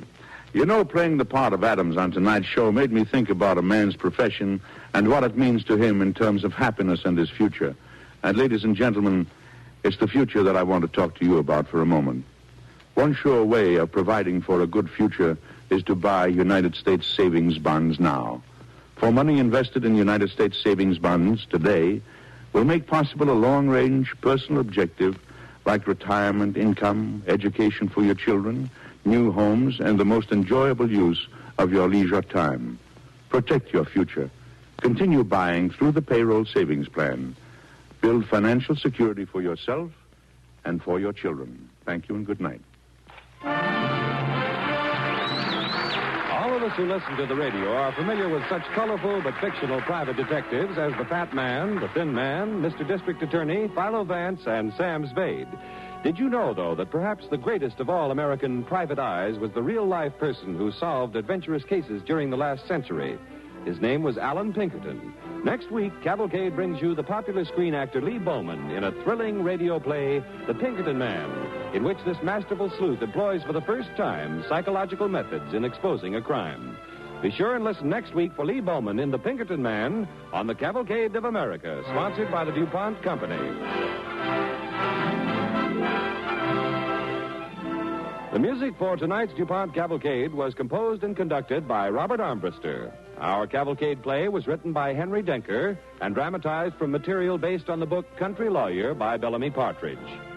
This is John Heaston inviting you to listen next week to Lee Bowman in The Pinkerton Man on the Cavalcade of America, brought to you by the DuPont Company of Wilmington, Delaware.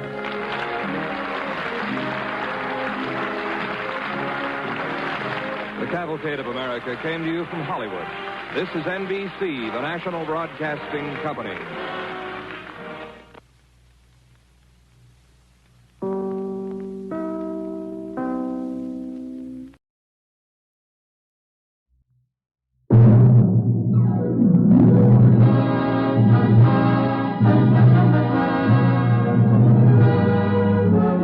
Tonight, the DuPont Company brings you The Pinkerton Man, starring Lee Bowman on the Cavalcade of America.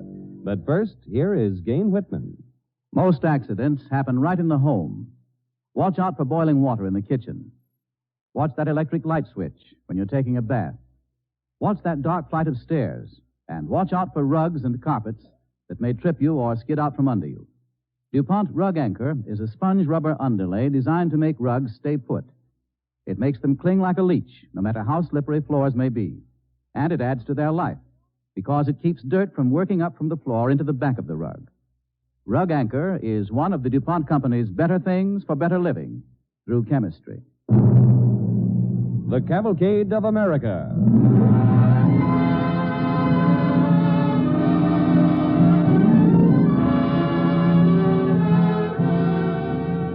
America. America means skyscrapers and haylofts, the crack of a pioneer's flintlock and the sound of the riveter's machine, the outline of a church steeple against the midnight sky. America is your story. America is you and everyone you know. Tonight, we present Lee Bowman in The Pinkerton Man on the DuPont Cavalcade of America.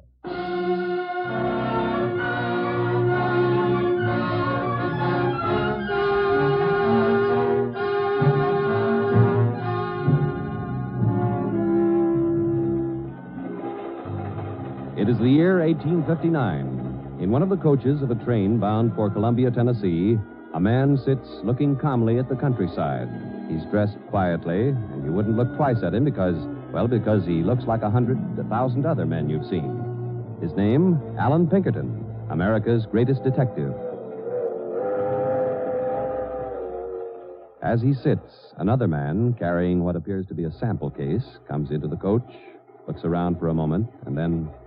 Excuse me, is this seat taken? What? Oh, no. Help yourself. Well, thanks. I hope you don't mind. No seats on the shady side of the coach. Oh, it's all right. Don't like to sit in the sun myself. Well, thanks. I'm sorry. I always have trouble with my sample case. I see. What is it this time, Collins? Ties, socks, handkerchiefs. Mm-hmm. And what's it all about, Chief? Where'd you get on? Last stop.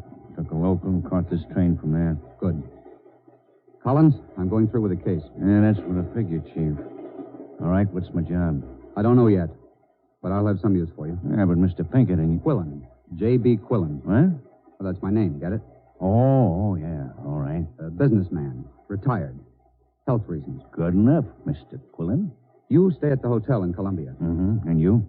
A boarding house, I think. For how long? Well, I don't know. Depends on how tough this will be. Plenty tough, Chief. Case is a year old. Trail's as cold as a dog's nose. Yeah, I know. Well, I'll dig around until I find a lead. Well, what kind of a lead in a case that's growing a beard? Oh, that's my job, Collins. Now, when we get to Columbia, you get off first.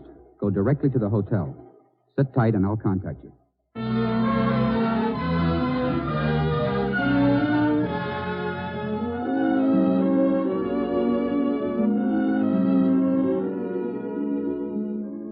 And that's the story, Collins.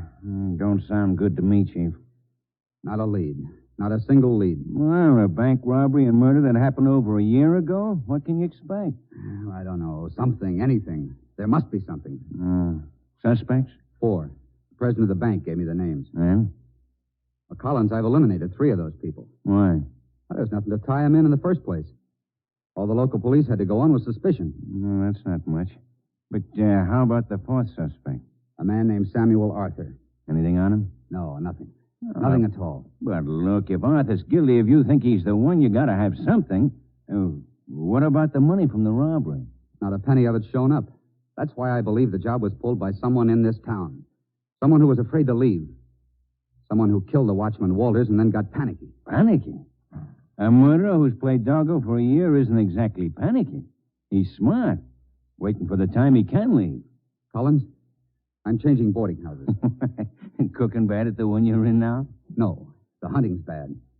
Samuel Arthur stays at Mrs. Holly's boarding house. Here's the address. All right. What's next?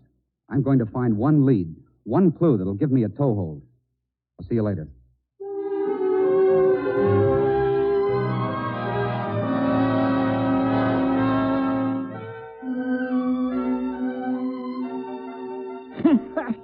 Your last move gives me a triple jump and king me. Well, Mr. Evans, you win again. Yes, sir. I'm afraid I'm still the checker champion of Miss Holly's boarding house. No question about that. I resign. Care for another one, Mr. Quillen? It's only 8 o'clock. No. Thank you, sir. Tomorrow night, perhaps. Fine. Well, think I'll turn in then. Oh, there you are. Have you finished your game, gentlemen? Yep. And I'm turning in. You keep Mr. Quillen company, Edna. Make him feel right at home here. Well, how long are you planning to stay, Mr. Quillen? Oh, that all depends. On what, Mr. Quillen? Well, on my health. Oh, what is your ailment? My ailment? Mm-hmm. Well, it started a little over a year ago, and I, Yes? Wasn't that Mr. Arthur who went past the door then? Well, I didn't see, but I guess it was. Oh. Oh, well, excuse me, I'm rather tired myself. I think I'll turn in, too. Oh, well, maybe we can have a little talk tomorrow night. Oh, that will be delightful, Miss Oglethorpe. Good night. Good night, Mr. Quillen, and sleep tight. Huh? Oh, thank you. Hello. Oh, hello. Oh, sorry I startled you, Mr. Arthur. Oh, not at all, Mr. Quillen. Beautiful evening outside. Yes, it is. I was just thinking of going for a walk. Care to come along? Well, I'm a little tired and I... Perhaps just around the block. No, I don't think so. Maybe tomorrow evening. All right, glad to. Yes? Oh, nothing. Good night, Mr. Quillen. Good night, Mr. Arthur. Oh, Mr. Quillen, Yes? are you planning on going into business down here? Business? No. I'm retired. Oh, well, then you'll be with us for quite a while. Maybe. I don't like to stay in one place very long, Mr. Arthur. Like a change of scenery once in a while. I see. Well, I'll see you tomorrow. Good night. Good night, Mr. Arthur. Why, Mr. Quillen, I thought you'd gone upstairs. Yes, well, I met Mr. Arthur. Stopped for a little chat with him. He's very nice, isn't he? Oh, yes, very nice. We're all so fond of him. Has he been living here long? Well, I think about 5 months. Oh. What does Mr. Evans do for a living? Nothing at all. I think he came into a little money some time ago. Oh, but there, I mustn't gossip, must I? Well, no harm in that. No. Well, Mr. Arthur doesn't work either. Oh, retired. Well, it's hard to say, Mr. Quillen. I suppose he had some money saved up in... Oh, there I go again. It's all right. Well, good night. I'll see you tomorrow. Of course. We must have a longer talk sometime.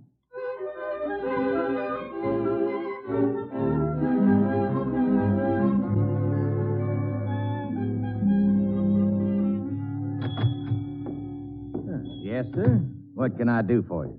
Do you have cigars? Yes, sir. Any special kind you want? Well, let's see. 2 of these, please. Yes. Well, nice store you've got here. Thank you. Yeah, must keep you pretty busy running it. Well, kinda. Could use some help. Yeah, I'll bet you could.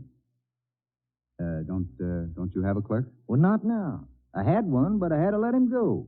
He got to talking sassy to the trade, losing his temper. Oh, well, no wonder you let him go. Yep, I couldn't afford to have him giving trouble like that. Funny thing, too. All of a sudden, he up and began acting like he was crazy. Well, now, that's funny. I wonder what makes people do that. You know, I had a cousin like that, nice as could be. Then one day, just like that, began acting funny. Same as Sam Arthur. Too bad. I like Sam. Everybody did. Yeah, that's the way it goes. Well, I'll see you again. Drop in anytime. Glad to have you. Thanks. Oh, excuse me. Oh, hello there. Oh, how are you? Fine. You got a match? Well, sure thing. Here you are.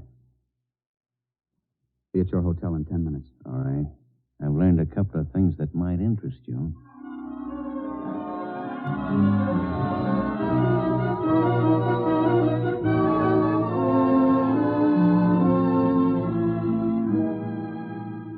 And he was fired from his job because he got touchy and irritable. I see. Well, I learned he's been keeping to himself. Won't have a thing to do with anybody. Mm-hmm. Everybody seemed to like him before, though. Collins, suppose Sam Arthur has something on his mind, on his conscience. Or suppose he has. What can we do about it? Find out what it is.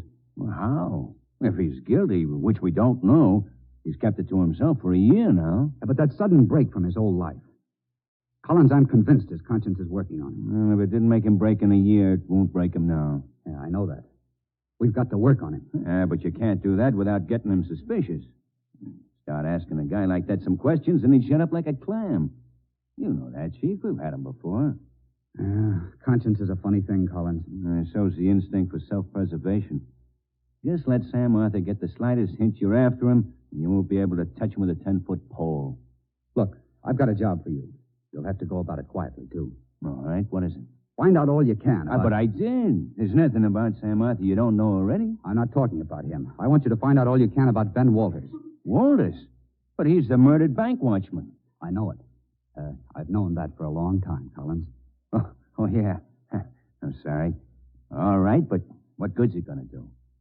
You ever hear of psychology? Psychology? Never heard of it. You will. We'll use that and a little American ingenuity. Great combination, Collins. Now go to it.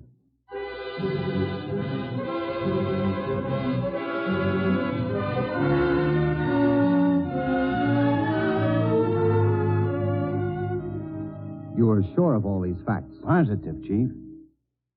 Well, what's this about the perfume? Well, not exactly perfume. It was after-shaving scent he used. Crazy about the stuff. Used it all the time. And he talked like this. Mr. Quillen, this is the way I used to talk. Yeah, that's the way. You should have been an actor, Collins. I could have been a good one. You're going to be. Huh? I've got an idea. Now, maybe it'll work. It's never been tried before. I don't get you, Chief. You will. Collins, get a bottle of the scent you were talking about. Can you do it? Well, sure, but what's the idea? Psychology. Now, here's what I want you to do. I'll see that Arthur doesn't go near his room until after you finish the job I want you to do.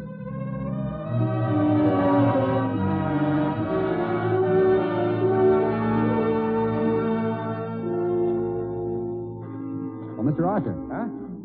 Oh, hello, Quillen. You, want some company on your walk? Well, I wasn't going very far. Just out for a breath of air. Well, so was I. Confidentially, Miss Oglethorpe was waiting for me. I see. She likes to talk. That she does. She doesn't care what she talks about either. No, just as long as she talks. You sleep well last night? Sleep? Well, of course. Why did you ask that? Oh, it was so hot. I was restless all night. I heard you, and I thought you were restless, too. I almost dropped over to see you. No, I wasn't restless. No? Well, I guess I heard something else. Heard something? What? Oh, nothing. My imagination, I guess. But since you're just next door to me, I thought it was you. Well, what are you talking about? Well, nothing at all. You see, I don't sleep very well. Probably one of those half-awake, half-asleep dreams. Oh. What was it you heard? Oh, some sort of mumbling, like a person talking in his sleep. It wasn't I. No, probably not. No, I've never talked in my sleep. Well, I didn't say you did. I was just mentioning it.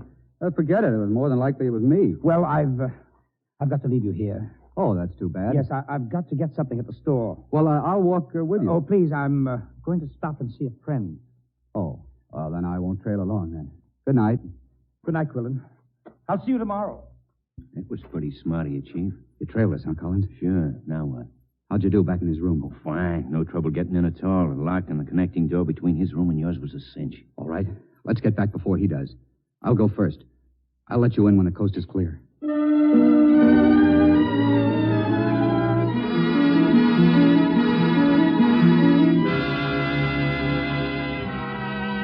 You are listening to Lee Bowman in The Pinkerton Man on the Cavalcade of America, sponsored by the DuPont Company, maker of better things for better living through chemistry.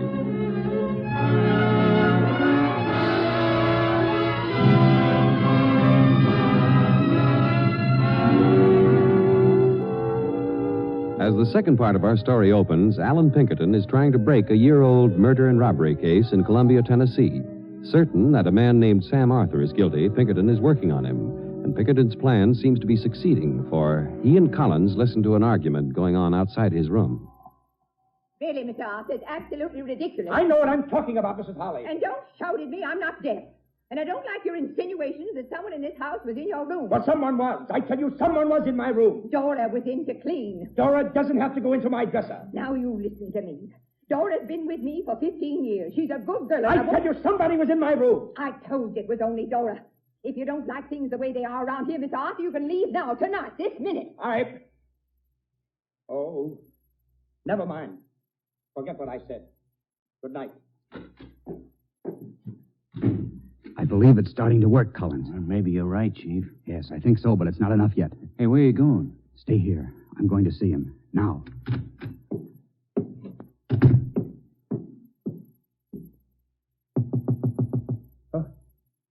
Who's there? Quillen, can I come in? What for? Just to talk. Well, just a minute. What do you want? Well, I just heard you and Mrs. Holly thought I could do something. Anything wrong? Oh, it's Dora. I know she was in my dresser. Oh, really? How can you be sure? Well, come here. Here, this drawer. Anything disturbed? No, but I know someone was in this drawer. I don't know how you can be so sure if nothing's out of place. Well, don't you smell anything? Smell anything? What? Well, yes, a peculiar odor like perfume. No, nothing. What? Get closer. Now. I'm sorry, Arthur, but I'm afraid you've got too good an imagination. It's not my imagination. I tell you, there's some kind of perfume been spilled in my drawer there. Oh, it must be your nerves, Arthur. I tell you, I can't smell a thing. You're sure of that?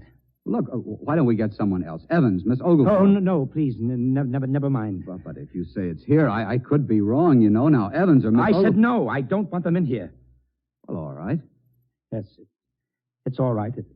I guess it was my imagination. Sure. It's funny, but, you know, nerves and imagination can play tricks on a man, especially when he's worried. Good night.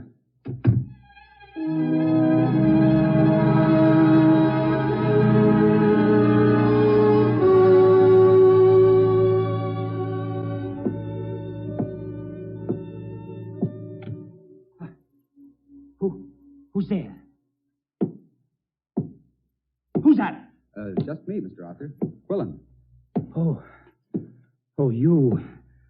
Why didn't you answer the first time? Well, it's after 2 in the morning. I didn't want to speak loudly. Too hot to sleep, eh? For me, too. Yes, I came down to the veranda to get some air. It's not too cool here either. Sultry. It's one of those nights you read about. You know, the kind that makes you feel something's going to happen. The still, quiet air. The heavy humidity. Even the crickets are quiet. You were going to say something? No. Nothing. Just look at that sky. Not a star showing. No breeze. Nothing. Just deadly quiet. I can see for myself. Oh, sorry. Excuse me. Your handkerchief. What? Handkerchief? What about it? That's where it comes from. You use it. You use it. Use what? What are you talking about? That scent. That's where it came from. It wasn't in my room. It was yours. Scent? On my handkerchief? Oh, no, absolutely not. Never use scent. I can't stand this. It's coming from your handkerchief now. I smelled it when you pulled it out. It wasn't here before. Oh, now look here, Arthur. I never use scent. I don't smell anything. No. No, I don't believe in things like that. You don't believe in things like what? Man, your nerves are bad. It's not my nerves. I tell you, it's not my nerves.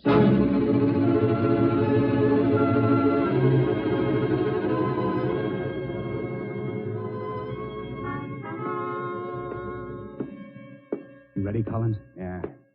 Listen to him pacing back and forth. Get in the closet. You know what to say. Right. Arthur. Sam, Arthur. Can you hear me, Sam? What? Sam, this is Walter. Talk to me, Sam. Tell me why you did it, Sam. Who's there? Sam, why didn't you talk to me? What?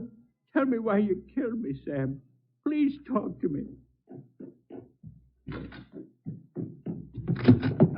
Arthur, what the devil's the idea of bursting into my room? Who are you talking to? Talking? Me? You're crazy. There's somebody in here with you. There's somebody in that closet. Oh, you are crazy. Why should anyone be in there? You were talking to someone. All right. So I was talking to someone. Someone in that closet. Go ahead and look in. See who it was. Well, go on. Satisfy yourself. Or do you want me to open it for you? No. No, please. Please don't open it. No. Come on out, Collins. He's ready to make a break for it. Hey, he almost looked in. No. He didn't dare. He was afraid he wouldn't see anyone. Hey, he's running away. Yes, I thought he would. All right. The next train doesn't leave Columbia for an hour. And in that hour, we've got to hire 2 men and plant them on that train with Arthur. Come on.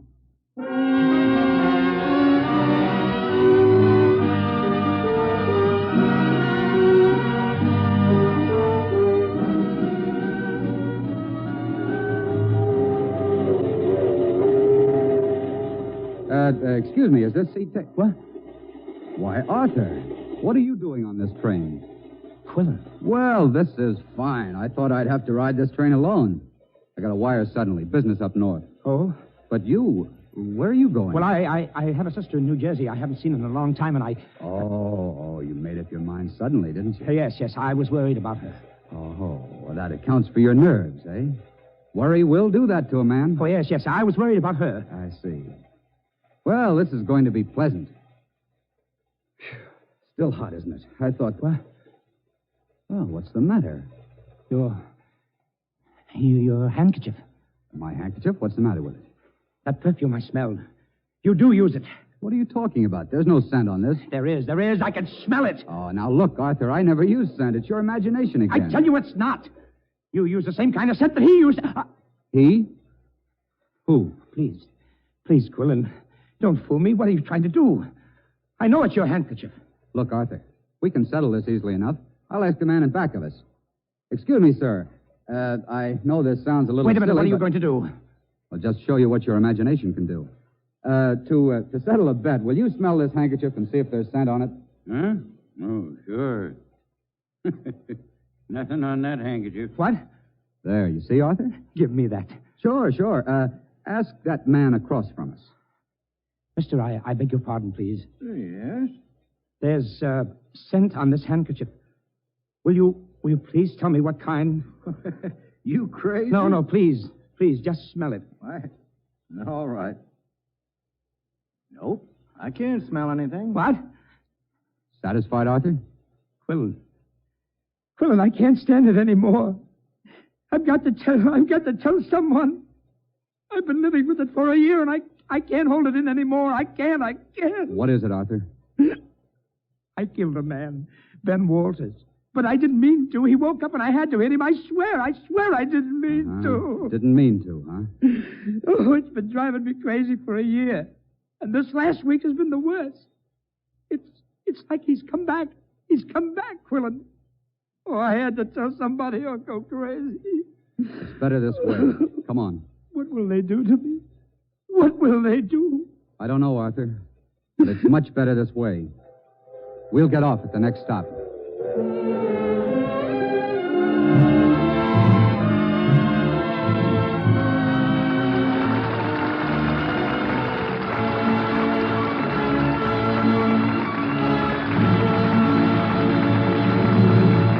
Our star, Lee Bowman, will return in just a moment. But first, here is Gain Whitman speaking for DuPont. Sound travels about 12.5 miles a minute. And the new jet-propelled planes are already flying 10. This means a jet plane flies right along behind the sound it makes. It's like something out of a rocket trip to Jupiter in a comic book. But it's a long way from being comic. When a plane travels near the speed of sound, air, unable to get out of the way, is compressed and piles up around the leading edges of the wing. Behind this shock wave, the air is rough, so rough that a plane may be torn to pieces. Aviation engineers are sweating out this problem right now. Among other experiments, for instance, the aircraft laboratory at Wright Field has designed an entirely new type of wing made of glass and plastic. Outside, to reduce skin friction to a minimum, it is finished and polished to a mirror-like surface, freed from rivets, overlapping joints, and other projections. Inside, the construction is even more novel. Instead of being full of ribs and braces, the new wing has only half a dozen structural parts. The wing surfaces are made from several layers of glass cloth cemented together. Supporting these surfaces, and sandwiched between them and the internal structural parts, is a foamed cellulose acetate plastic, lighter than cork. This construction provides great strength and unusual rigidity in the wing surfaces. With all the resources of American business ingenuity at the service of aviation engineers, we have assurance that the combined efforts of scientific and business enterprise will keep American transportation in the forefront. The cellular plastic used in this new wing is a development of applied chemical research by the DuPont Company, maker of better things for better living through chemistry. Now here's our star, Lee Bowman. Thanks, Gain. You know, I've always been a great detective story fan, and that's why it was interesting for me to learn that America's Alan Pinkerton used psychological methods to solve a crime so long ago. Pinkerton believed that ingenuity was the birthright of every American. In time, he was to see worldwide distinction come to American detectives for their work in ensuring law and order for our citizens.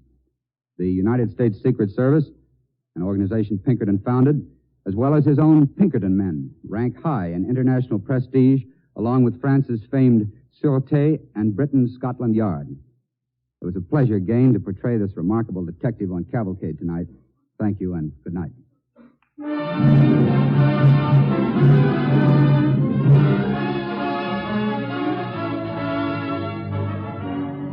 Next week, the DuPont Cavalcade brings you Gene Hersholt in Parade. It's the tender and moving story of Peter Varick, an immigrant who believed in dreams and who believed in working hard to make those dreams come true.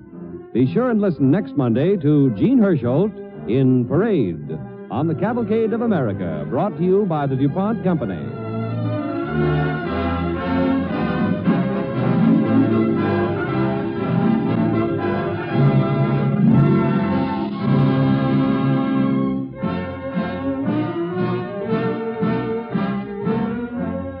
Our star tonight, Lee Bowman, appeared through the courtesy of Columbia Pictures, producers of The Jolson Story. The music for the DuPont Cavalcade is composed and conducted by Robert Armbruster. Our cavalcade play was written by Russell Hughes. The part of Collins was played by William Johnstone, and the part of Arthur was played by Walter Mayer, who appeared through arrangement with Metro-Goldwyn-Mayer, producers of The Yearling. This is John Heaston, inviting you to listen next week to Gene Hersholt in Parade on the Cavalcade of America, brought to you by the DuPont Company of Wilmington, Delaware.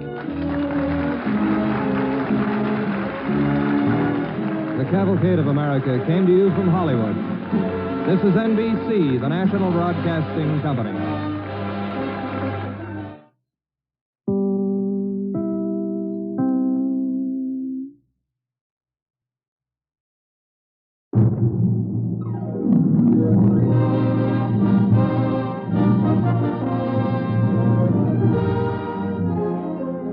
Tonight, the DuPont Company brings you Parade, starring Gene Hersholt on the Cavalcade of America.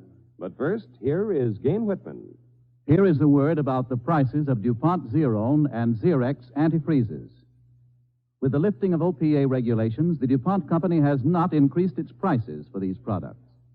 They remain the same to all retailers as they were before the war and under OPA. Tonight, we present Gene Hersholt in Parade on the DuPont Cavalcade of America.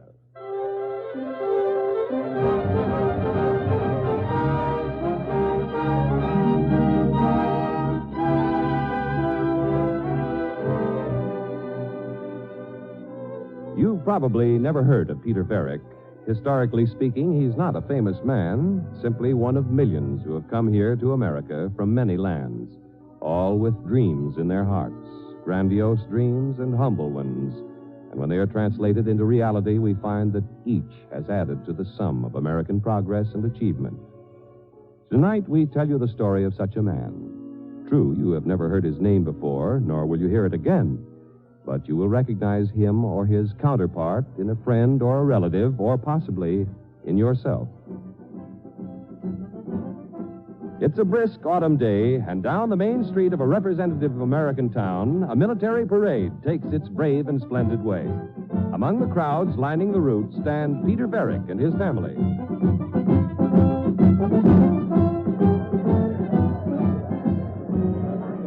Fine parade, Mother, huh? Wonderful parade. You like parades, don't you? I wouldn't miss one for the world. I remember the first parade I saw in America. What? What did you say, dear? Oh, I was just remembering the day I came to America. It wasn't really a parade Clement and I saw then. We thought it was, though. Yes, how well I remember Clement Hupka and me getting off the boat from Ellis Island. We certainly were a couple of greenhorns.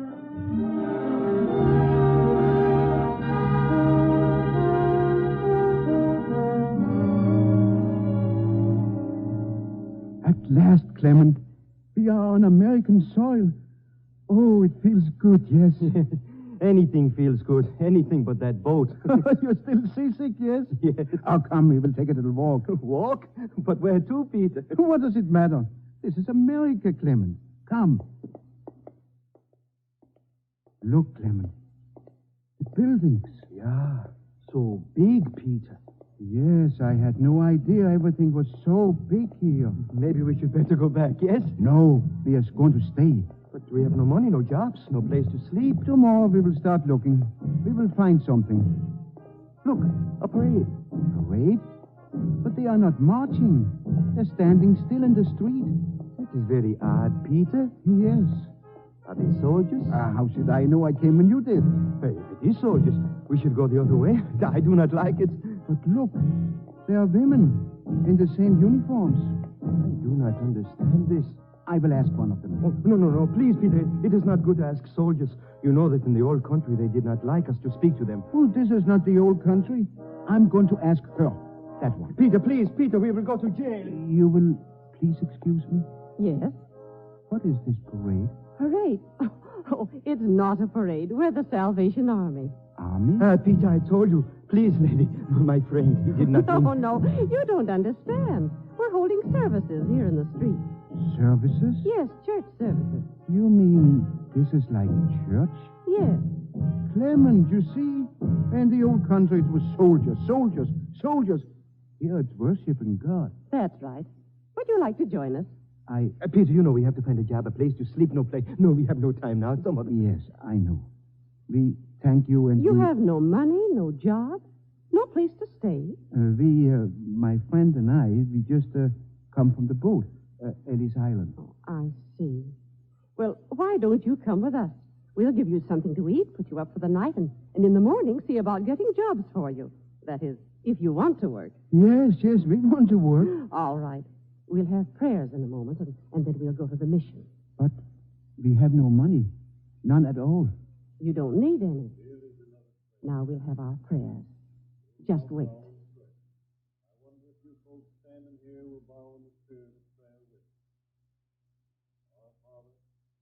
Hello, Mr. God. This is Peter Varick. My friend Clement Hupke and me, we have reached America safely. We thank you for letting there be a place like America to come to. We are strange here. We have no money. But already we have found these friends. We have dreams, and they say that in America you do not have to be rich to make your dream be true. My dream, Mr. God, is that I should have a house, a small, white house of my own. In the old country, it is not possible for such a one as me to have his own house. But I dream it always. And here in America, I'm ready to work hard, very hard, to be a good American and to get my dream. Please, if it is not too much trouble, please show me how.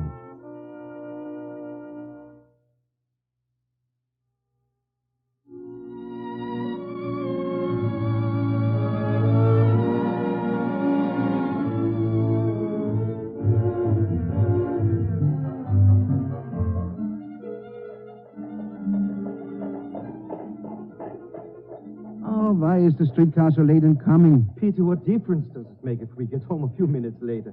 Now that we have finished our day's work, why be in such a hurry? Because Michael Stastny, who lives next door, promised to take me to see another moving picture. Oh, you and your moving pictures. Oh, this one is about a cowboy. I should worry. I should marry a stepson. Look across the street. There must be something wrong. Oh, come on, we see what it is.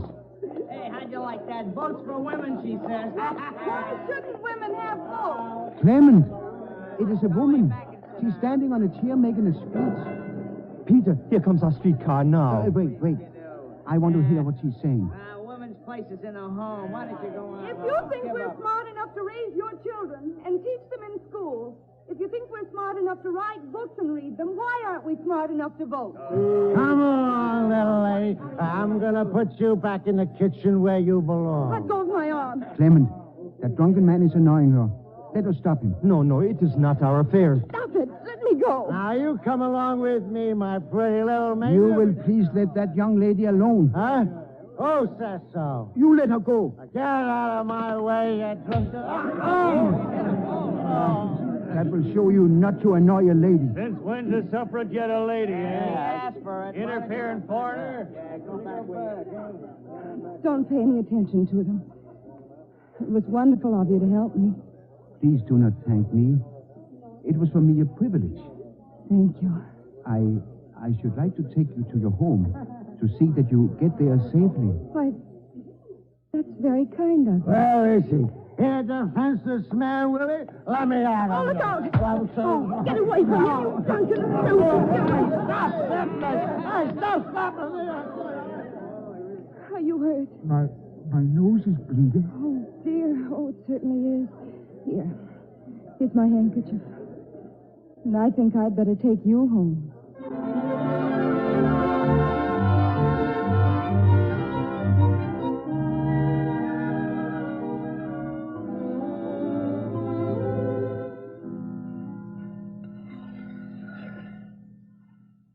Peter, you really skate awfully well. Thank you. In the old country, they say I'm best in the whole village. Well, you're certainly the best in this whole park. Shall we sit down on this bench and rest a while? That would be nice. Alice, you enjoy being with me like this on Sunday afternoon? Of course. Else I certainly wouldn't have done it so often. Oh, goodness, my hands are frozen. Oh, here, let me. Are they better now? Uh-huh. The minute you touched them. Alice, I wish to ask you a question. Yes, Peter? All the time we know each other, 6 months now, you're making speeches for women to vote. Yes. Alice, is this enough for a woman to do with her life? Just to vote? Oh, Peter, of course not. Voting would only take a small portion of my time. Then you would have time for marrying and a home and children? Yes. I'm sure I would, Peter. A woman should have those things. What about a man? Oh, he too, but a man cannot get married when he is only a worker in a factory. You mean all those men who work at your factory aren't married? Oh, no, many are. But to ask for the hand of a young woman like you, man should make a good salary. He should be able to give you, her, a real home, a house in the country, a white house with a garden, not just 2 rooms and a flower pot. That would be very nice, of course. But when 2 people are in love, they don't need a house and a garden. Wherever they are, it's a palace. Alice, that is very beautiful. Like you are very beautiful. Alice, Yes, Peter. Are your hands still cold? No, I mean, yes. Oh, Peter, why don't you say it? Say what? Say that you love me. Of course I love you. Oh, I said it. I thought I would not have the courage to say it. And I said it. You have enough courage left over to ask me to marry you. Alice, you are my courage. You are my heart and my blood. Alice, will you marry me?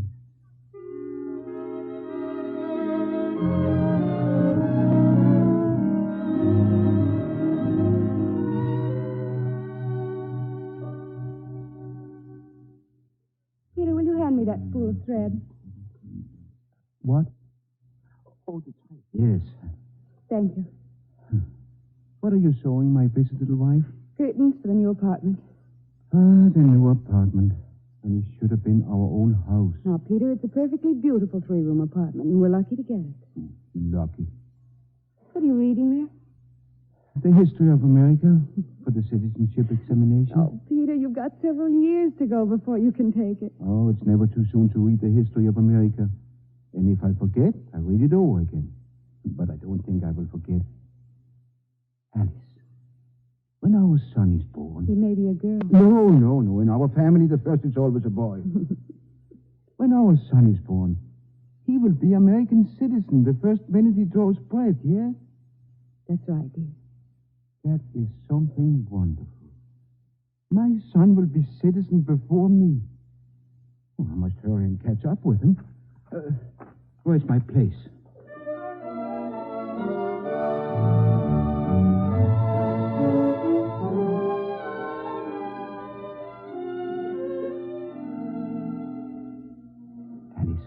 I look all right? Oh, you look fine, dear. Now, don't be nervous. Papa, what are you going to do? Victor, soon I will be American citizen like you and the baby and your mother. What do you think of that, huh? Why is Mama crying? Crying? Alice, you're crying at such a moment? It's just because I know how long you've waited for this and how much it means to you. And because I feel a little ashamed at the way I've taken it for granted all my life. Without even stopping to think what a precious thing it is to be an American citizen. Peter Varick. Alice, he's calling me. Yes, right here, Mr. Judge, Your Honor. I am Peter Varick. Mr. Varick, you have fulfilled all the requirements for naturalization. Are you prepared to take the oath of citizenship? Oh, yes, Your Honor. And raise your right hand and repeat after me. Please, Your Honor, it is not necessary to say it for me. I studied it for 6 years. I know it in my heart. I, Peter Varick, hereby declare on oath that I absolutely and entirely renounce and abjure all allegiance and fidelity to any foreign prince, potentate, state or sovereignty of which I have heretofore been a subject. That I will support and defend the Constitution and the laws of the United States of America against all enemies, foreign and domestic. That I will bear true faith and allegiance to the same, and that I take this obligation freely, without any mental reservation or purpose of evasion. So help me God.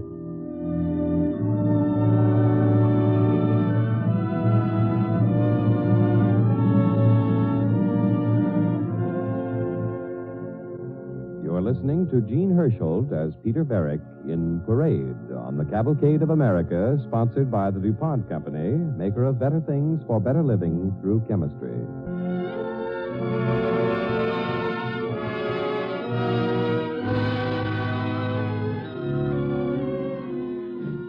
As he watches a parade march by, Peter Varick, surrounded by his family, thinks back over the 30 years since he first came to America, a penniless immigrant. There have been wonderful times and sad times for him, the years of the First World War, the years when things were hard. And he thinks of the dream he cherished of getting a little white house for himself and his family. And now he thinks of something else, the realization of another dream, one that seemed almost too wonderful to have come true.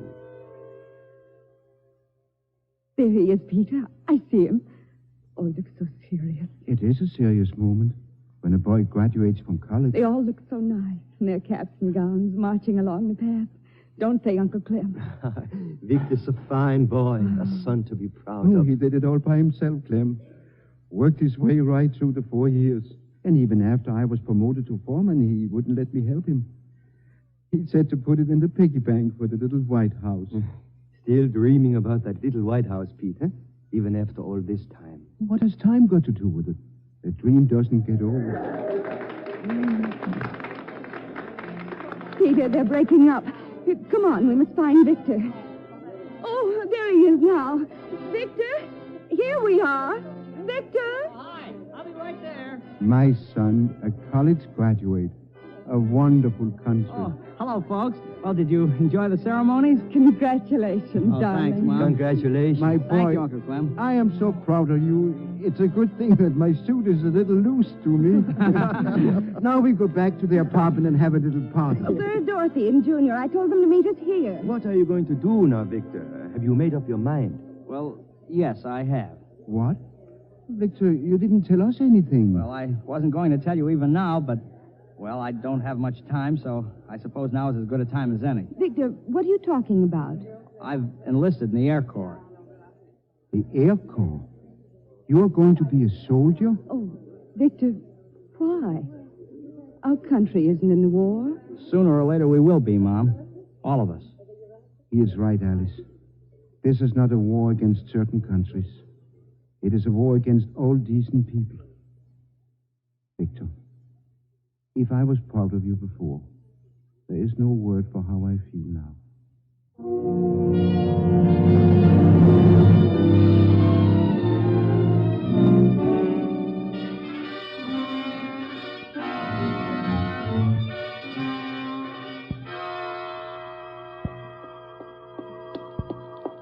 Hey, who's there? Peter, is that you? Alice, what are you doing in the street during an air raid drill? I've been looking for you for half an hour. Here, put on your scarf. You break the rules to bring me a scarf? It's cold out now. You put it on. All right. At least if it was something important, like a letter from Victor. I only wish it were. I wonder if he's still in England. Oh, Alice, you didn't leave the lights on in the apartment. No, dear. Dorothy came home just as I left, and I reminded her not to turn the lights on till after the all-clear signal. Got your family well trained, Mr. Air Raid Warden. Yes, very well trained. You went out in the pitch dark just to... Come on. I'll take you home. I hope none of the other wardens will see us. Can't I stay with you till the drill is over, dear? Maybe I can help you in your work. Well, if you want to help me in my work, you stay home and see that the apartment is dark and sew another fastener on my armband. In the dark? We should have an inside room. When we have our own little house, we will have an inside room. Darling, I heard about a very nice house that's for sale in Maybank. You want to go out and look at it? Is it white? Yes, darling. We go see it next week. Here we are. Now you go straight upstairs. Hey, you on the second floor. Turn off that light. Oh, dear. Turn it off before Alice, it's our apartment. I know, dear. Dorothy must have forgotten. Forgotten? That is no excuse. That my own family should do a thing like this to me. Everyone will see it. Well, why doesn't she open the door? Dorothy, it's me, Papa. Open the... Dorothy, the parlor light is on. Oh, Dad, Mother, What's the matter? What is it?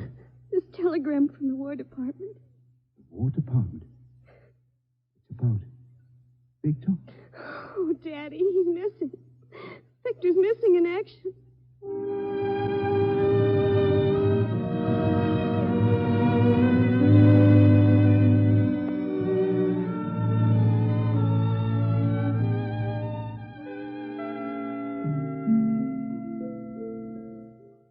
It's a beautiful little house, Peter. Right. Like I always dreamed. And with a little land in the back for a garden, see? A rose bush would be nice in that corner. Yes, and those tall flowers. How do you call them? Hockey hollies? Hollyhock. Oh, hollyhocks right along the back fence. The house itself is just the right size for us. 4 bedrooms are just what we need. That is.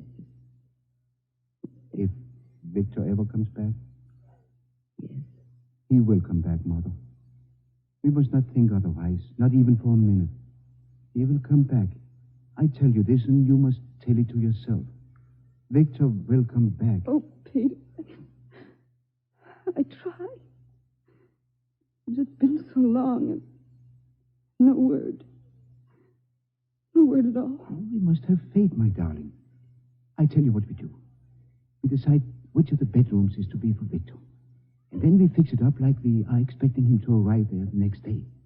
We put all his things in it, his books, and his pictures, and his clothes in the closet. Yes, that's how we'll do, Mother. Do you mean we're buying this house? Of course. It's the house I dreamed about when I came to America. It's the house I promised to give you so many times. Of course we'll buy it. Peter, how much does it cost? That I forgot to ask. Oh, darling. It may be much more than we can afford. I know. Come. We ask the agent.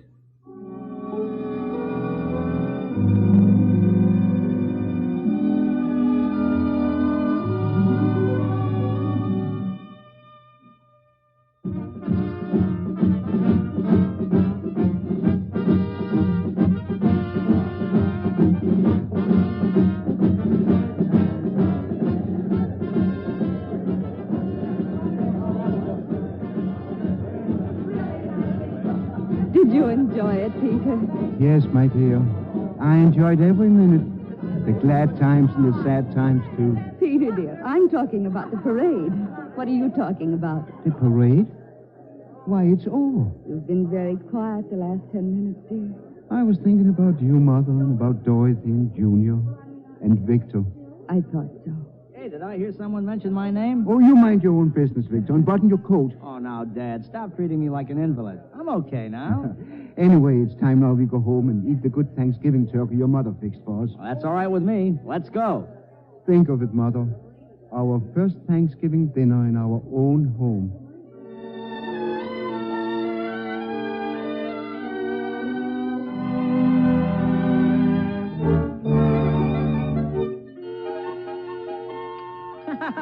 Oh, boy, look at that turkey. I hope it's done right. You can't miss now, it. please, we say grace first. Okay. Hello, Mr. God. This is Peter Varick and my family, together again for the first time in many long years. And please look where we are, Mr. God, in a little white house of our own. Today is Thanksgiving Day, but even if it was just a plain everyday Thursday, I would say, thank you, Mr. God. Thank you for our help and for each other. And thank you for America, where a man like me from a strange land and without any money could have a dream and get a chance to make it true. Please help us to deserve our many blessings. I would like to say much more, but my heart is so full, makes my throat all tight. Also, from the look on Mother's face, I think the turkey is getting cold. So I will finish. Amen.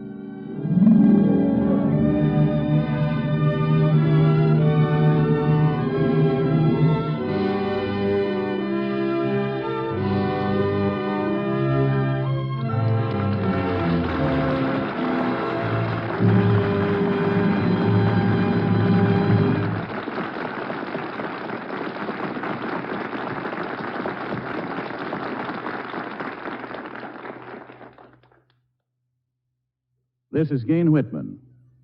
Many a prayer, like Peter Varick's, will be offered this Thanksgiving season, and many an American will pause thoughtfully to count his blessings and reflect upon the meaning of Thanksgiving Day. We know how it began.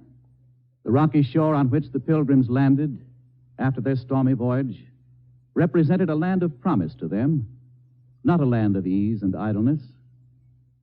Before they could so much as build shelter, they had to cut down trees. It was the same with everything else. They were cold. They were hungry. Many of them died. But at last, the harvest was in, the first all-important harvest, and the Pilgrim leaders proclaimed a day of thanksgiving. The men, the women, the children met with their Indian friends. They thanked God for the harvest, and because man does not live by bread alone, they thanked him for freedom to speak their minds, freedom to worship as they pleased. This year, the first after a war in which democracy was desperately challenged, we have much for which to be thankful. Thankful above all else that our democracy has been preserved. Thankful, too, for our abundant harvest. There has been a steady progression in the material side of American life, until the average man today has a standard of living higher than many a rich man's half a century ago. The heart of America is our precious freedom. Freedom to work when and where we please. Freedom to say whatever we please, to whomever we please. Freedom to vote. Freedom to worship as our conscience directs us. That God has given us the strength and the ability to hold that freedom through the years is our most compelling reason for giving thanks. And so, a happy Thanksgiving Day to you from the men and women who make the DuPont companies better things for better living through chemistry.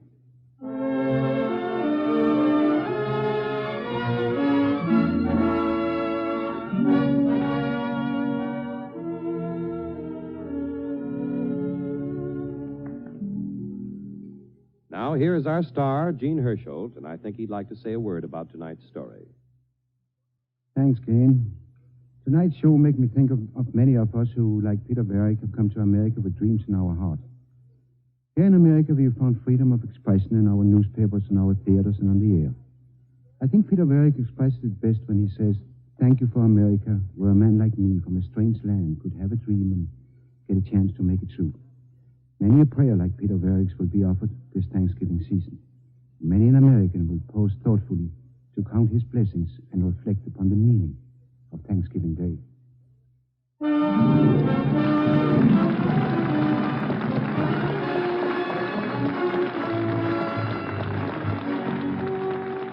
The music for tonight's DuPont Cavalcade was composed and conducted by Robert Armbruster. Gene Hersholt is the star of his own program, sponsored by the Cheeseboro Manufacturing Company. Our Cavalcade play was written by Priscilla Kent. Featured in the cast with Gene Hersholt tonight were Virginia Gregg as Alice and Jerry Mann as Clement. This is John Heaston inviting you to listen next week to Anne Harding in Mother of Freedom on the Cavalcade of America, brought to you by the DuPont Company of Wilmington, Delaware.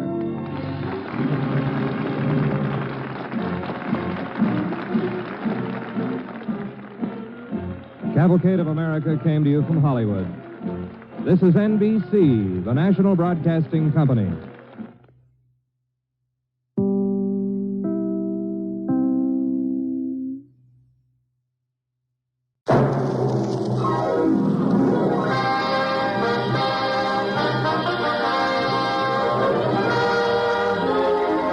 Tonight, the DuPont Company brings you Mother of Freedom, starring Anne Harding on the Cavalcade of America.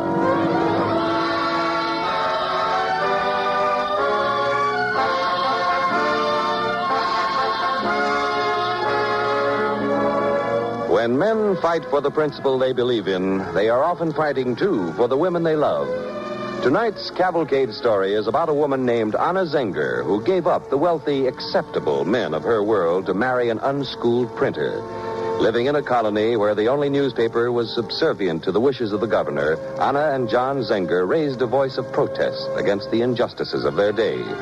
In so doing, they risked their lives and their happiness. Before bringing you tonight's Cavalcade story of Anna and John Zenger, here is Gain Whitman. In these days of higher prices for so many essential items in the household budget, we're glad to announce that DuPont has not increased its prices for Zerone and Xerex antifreeze solutions. We believe that it is good news that despite the higher cost of producing these famous brands of antifreeze, the DuPont Company's price to your dealer is not a single penny higher today than before the war or under OPA. DuPont Zerone and Xerex are two of DuPont's better things for better living through chemistry. Tonight, we present Anne Harding as Anna Zenger in Mother of Freedom on the DuPont Cavalcade of America.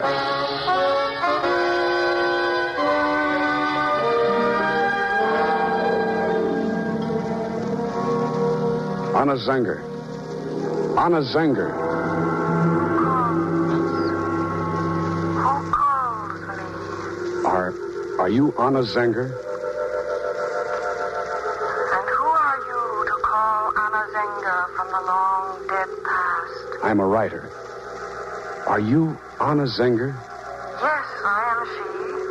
But why do you call? Look, this room is filled with books and documents with hundreds of references to John Peter Zenger, each claiming him as one of the men most responsible for freedom of the press in these United States.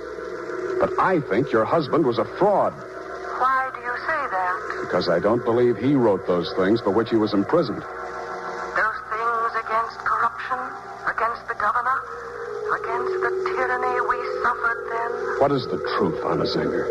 Why did you marry John Zenger? Surely you must have had a better chance than he offered you.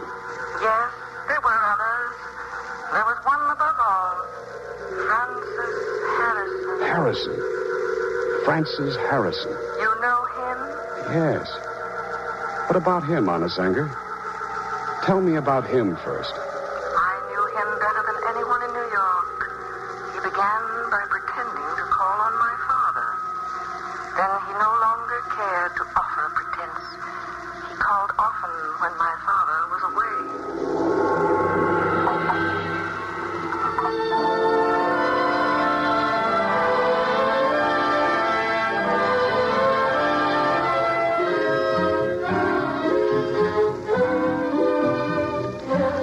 have some more tea, Mr. Harrison? Mr. Harrison. My name is Francis, my dear Anna. Yes, I know. Well, then won't you call me Francis? If you wish.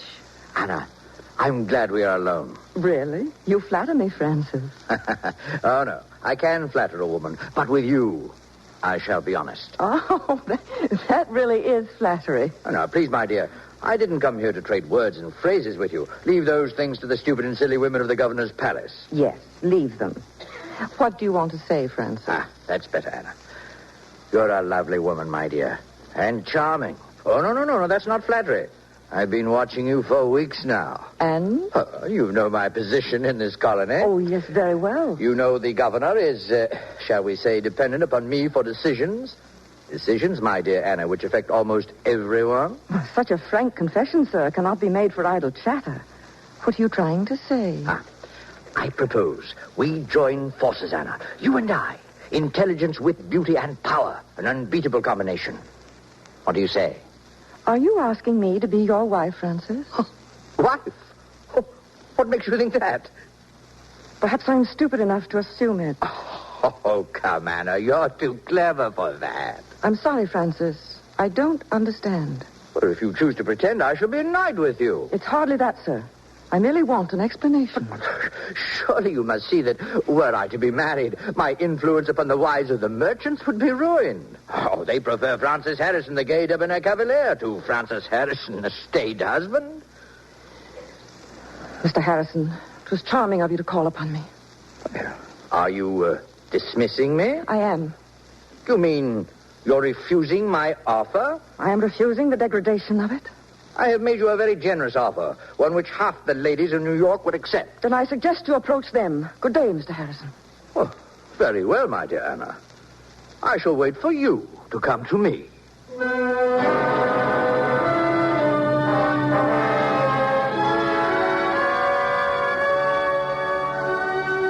John Wenger, don't try to find the words. What do you want to tell me? Anna, look at me. What am I? A man, John? I mean, what else, Anna? Well, what else could you be? Everything. Look at my hands. Rough, callous, stained with printer's ink. Listen to me when I speak, Anna. I cannot even make the words come right. I think, yes, but that is all. The best printer in New York. And you made me that. It was you who gave me hope. You taught me. Well, then why aren't you happy? But I am, Anna. I am, and that is my trouble. I like this happiness. It is something I want more and more of, but it is not honest that I should take and not repay. What can I give for what I take? You can take no more than I have to give, John. I have no culture. Now look at me, John. The things you call culture come from without. Those are things that are put on a man like a coat, and they can become threadbare and useless. John, the things you have to give are deep inside you. I want them, John. I want them. You love me, Anna? Yes. And you would marry me? I will marry you, John, because I love you.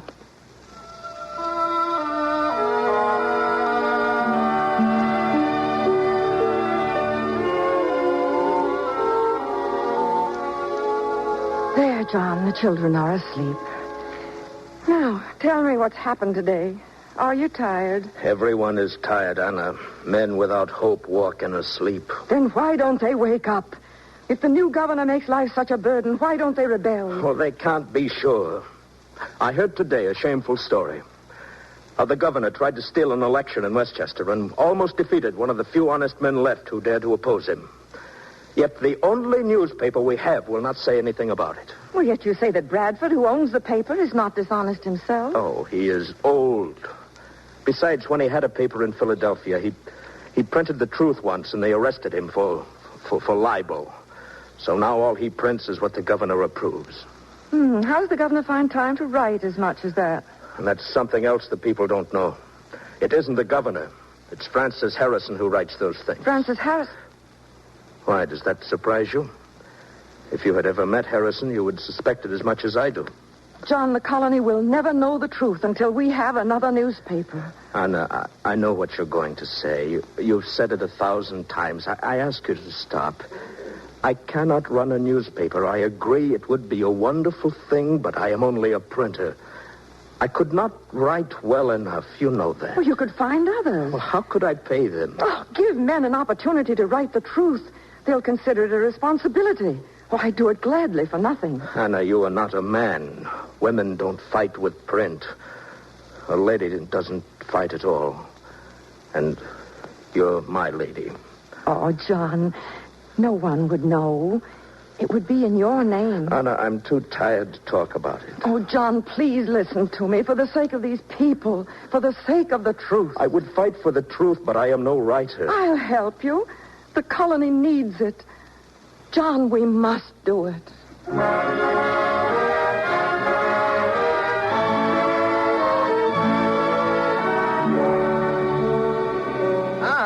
Good morning, Your Excellency. May I break into our most worthy governor's thoughts of state? Oh, Harrison. Yes, please come in. Thank you. Lovely morning, isn't it, Your Excellency? Yes, and you're looking well, Francis, after the party last night. Thank you, Your Excellency. Oh, what a man you are, Harrison. The ladies were swooning, as usual. Oh, the governor is kind to me. So are the ladies. Oh, by the by, I've brought something for you. Yeah? What? This. The journal. That thing again. Even more impudent than the last edition, Governor. Read it. I will not. Like all the rest of those articles, eh? Exactly, Your Excellency. Confound it, Harrison. I wanted to stop it when it began. Why did you persuade me not to? Oh, but, Your Excellency, one cannot choke off a voice so abruptly without arousing suspicion. Had we forced the journal to stop immediately, the people would have believed what it printed. That's nonsense. They read it anyway. And every time this filthy thing comes out, it's worse. Have you read the articles carefully? Why do you ask that? Oh, nothing. We've got to do something. Get me a warrant. We'll have this John Zenger in a cell before the day's over. Oh, no, Your Excellency. What's the matter with you? Have you lost your senses? No, not at all, Your Excellency. But arresting John Zenger now would never do. It would cause more discussion. Then what? Well, he is married. What's that got to do with it? Your Excellency, we persuaded wives before to, shall we say, persuade their husbands. You're a fox, Harrison. Thank you. And they tell me John Zenger's wife is very lovely. Then the task should not be too odious for your taste, eh, Harrison? Oh, no, not at all, Your Excellency. Not at all.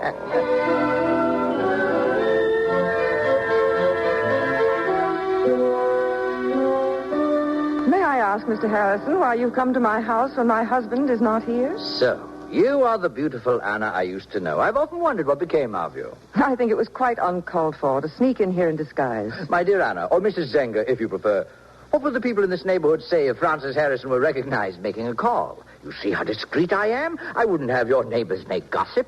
Oh, I think the most they would say is that you may have come from the governor's palace to try to persuade my husband to change his newspaper. There is only one error in that, Anna. I am going to try to persuade you to change it. And how will you do that? The governor's very upset, Anna. He really is quite disturbed. Why, there's even talk of warrants, arrests, and jail. Possibly even worse. Oh, yes, there actually is. Then I know you have suggested these things to the governor. It would seem a shame to have a good husband put away in a jail. Oh, not that I should object. Perhaps then we could have a cup of tea as we used to. Please go. If my husband knew of this... How much does your husband know, Anna? What do you mean? Does he know that you and I used to be very friendly? Could you really say that? The question in your mind right now is how many people would believe it. And you know quite a number would. I have that kind of reputation. If you don't leave this... Oh, I shall go. I'm not suggesting that you necessarily tell your husband to change the paper, because, Anna, I have a very good suspicion that John Zenger doesn't write those things that annoy the governor the most. No, I think it must be someone else. Yes, now that I see her expression, I know I am right. So whoever that man is, Anna, he is the man for you to warn. And if I don't warn him? Then it will be jail for your husband. Good day, Mrs. Zenger.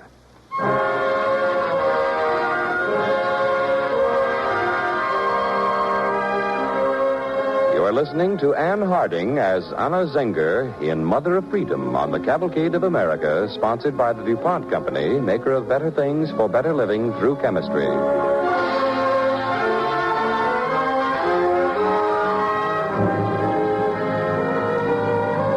As the second part of our story opens, Francis Harrison has carried out his threat to imprison John Zenger for articles exposing the corrupt government in the province of New York. What he does not know is that Anna Zenger is the real author. And now she visits her husband in prison. Come right along, Mrs. Zenger. We've a surprise for you.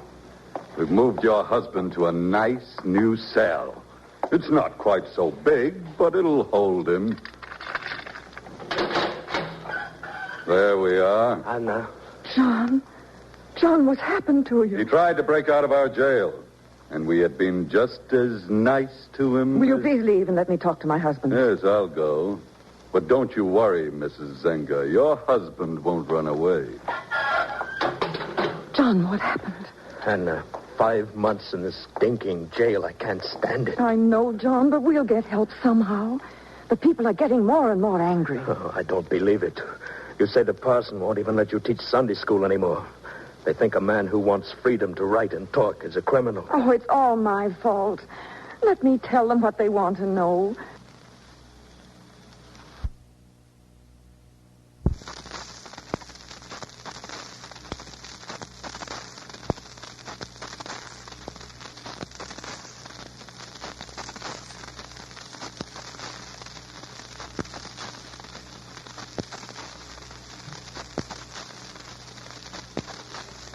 Let me tell them I wrote those articles. I will never do that, I've told you.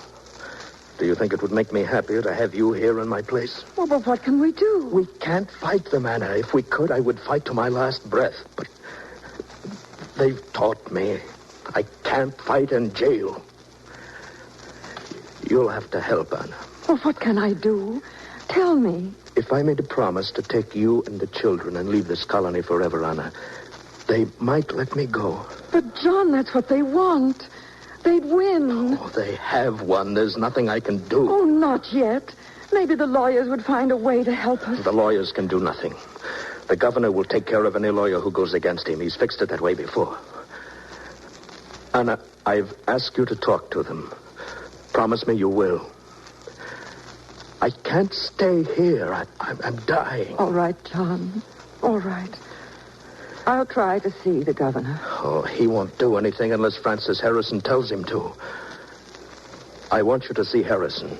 Harrison? Yes, Anna. Oh, no, John, no. Anna, you promised. John, I'd do anything for you, but don't make me ask Harrison. Can you think of any other way? No. No, I can't. I will see Francis Harrison.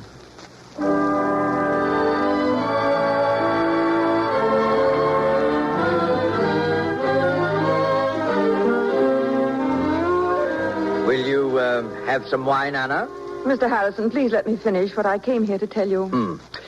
My dear Mrs. Zenger, some months ago, I came to you as a friend and warned you that your stubborn husband could go to jail. You repulsed my friendship. Now you've come to ask a favor. Have you decided what I am to receive in return? Is it true that you cannot do a kindness without payment? Not when I have to beg a woman's favors. I'm not accustomed to that. And I have nothing to give you. Then you have nothing to receive. Your husband will stay where he is. I asked for your help and you refused. When I came here, I had hoped that you would help. Now I'm glad you haven't. What? Yes, I'm glad. If you had, my husband and I would have left the colony. We would have lost the fight we started, and things would be as they were before. Oh, yes, Mr. Harrison. I'm glad you refused, because now we will go on fighting you and your corruption.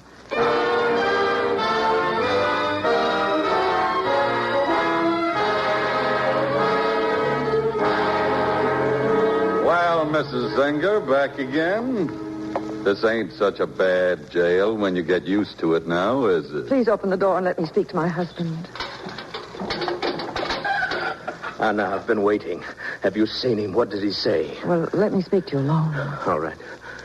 Samson Duff, get out of here and leave us alone. I've been meaning to ask you. Why don't Mrs. Zenger move into the jail here with you, huh? It's going to be your home a long time to come. Anna, why do you look so sad? Did Harrison refuse? Yes, John. He refused. Oh, I should have known better than to ask his mercy. But listen, John, perhaps there's another way. A lawyer. There is no lawyer who will defend me. It's too hopeless. Oh, wait, John. I've thought of something. Now, once I heard my father tell how years ago he heard a lawyer argue a case like yours, John, libel. It was in Philadelphia. But what help is that now? Well, listen. My father said it was brilliant. No one had ever heard such an argument before. That if you could prove what a man said was true, it couldn't be called libel. And did he win the case, Anna?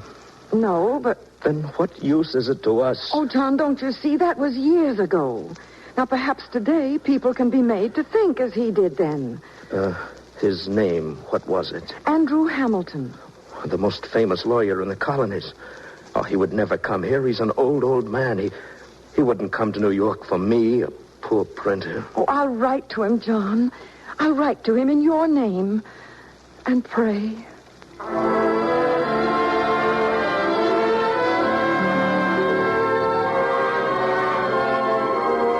My dear Mr. Hamilton, you have not heard of me. I am a poor printer who published the New York Weekly Journal until 5 months ago, when I was put in jail, charged with false, malicious,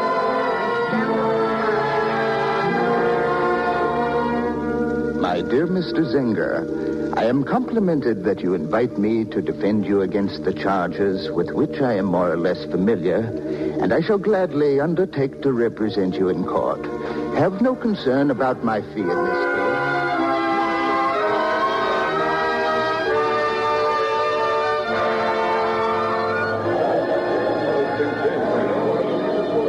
What will he say, Anna? What can he say?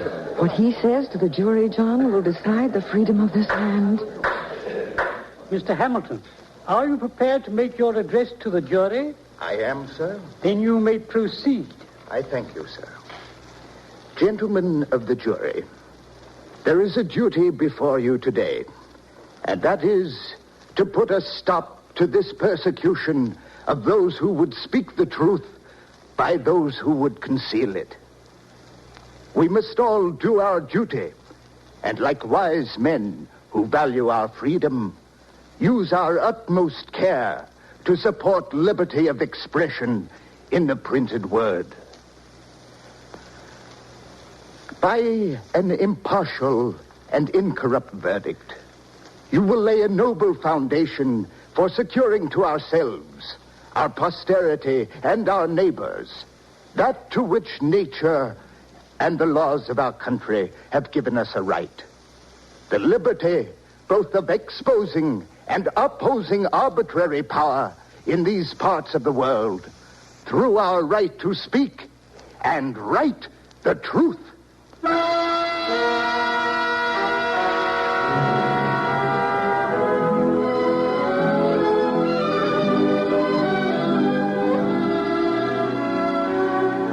Come in, Mr. Hamilton. I've told my husband you're here, and he's very excited. Oh, Mr. Hamilton. Oh, God bless you for calling. How are you, Mr. Zenger? The doctor says he will soon be out of bed. I read again each day your address to the jury, Mr. Hamilton. It gives me strength to think about it and to know that our fight has been won. And I receive strength when I read what you so kindly sent to me. Well, what was that? Your letter, Mrs. Zenger. My letter?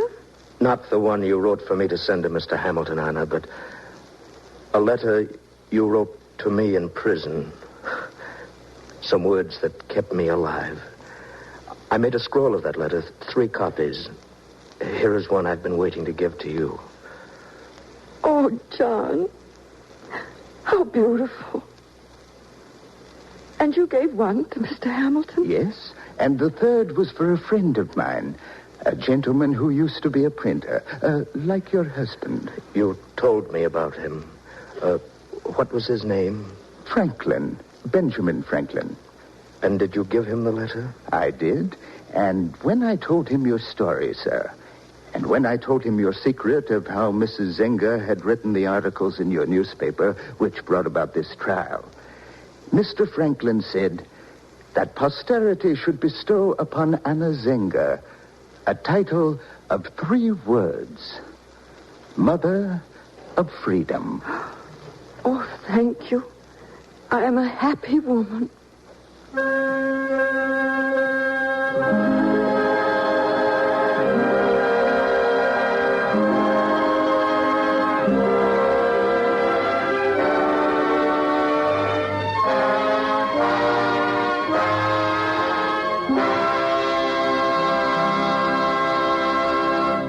Ladies and gentlemen, we are honored tonight to have with us the executive director and general manager of the Associated Press. He is also the author of the novelized biography Anna Zenger, which was the basis for tonight's Cavalcade play. Mr. Kent Cooper. I am very grateful as a newspaper man to appear on Cavalcade tonight in connection with the radio play based on my book, Anna Zenger. I wanted to write this book about Anna Zenger in tribute to my profession and the men and women who work day and night to report the big and little news that makes the American press powerful because it's free. At the same time, I thought it would be appropriate to salute the courage and vision of Anna Zenger and her faith in her husband's ideals. As we glance over our newspapers, let us remember that it was a woman's devotion that played an outstanding part in establishing the freedom of the press we Americans enjoy today. Thank you.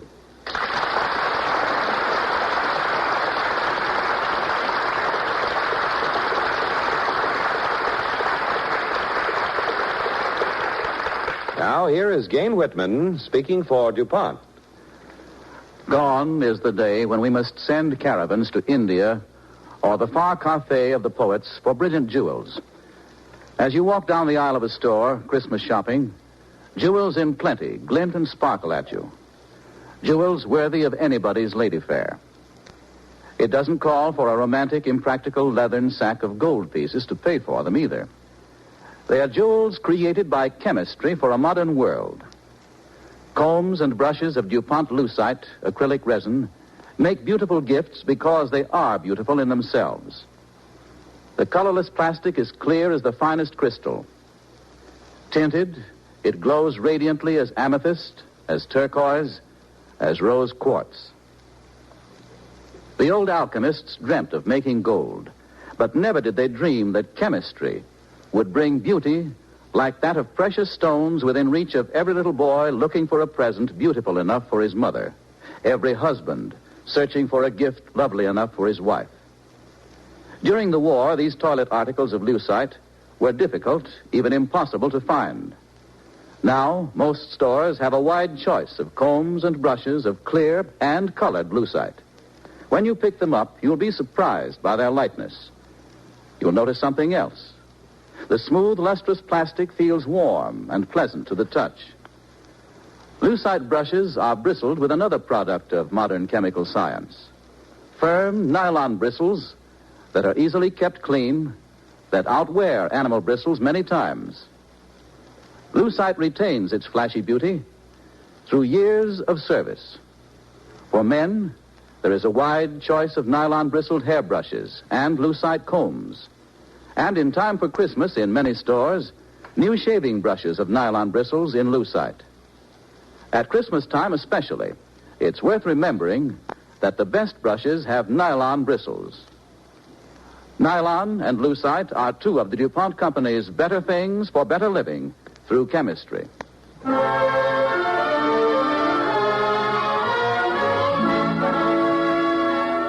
Christmas seals of the National Tuberculosis Association are now on sale. When you buy Christmas seals for your gift packages and holiday letters, you are helping to support tuberculosis control on a nationwide basis.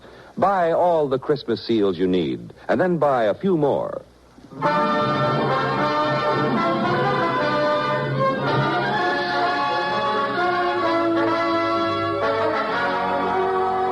Next week, the DuPont Cavalcade will present a thrilling drama starring the talented young motion picture star John Hodiak in Wings to Glory. It's the story of John Montgomery, the first American ever to fly. Be sure to listen next Monday at this same time when John Hodiak stars in Wings to Glory on the Cavalcade of America, sponsored by the DuPont Company.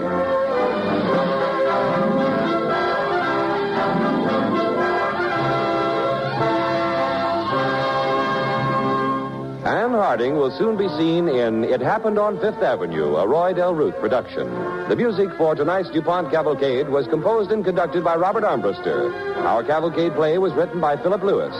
Featured in the cast with Ann Harding tonight were Bill Conrad as Zenger, Joseph Kearns as Harrison, Stanley Waxman as Hamilton, and Francis X. Bushman as the governor. This is John Heaston inviting you to listen next week to Wings to Glory on the Cavalcade of America, brought to you by the DuPont Company of Wilmington, Delaware.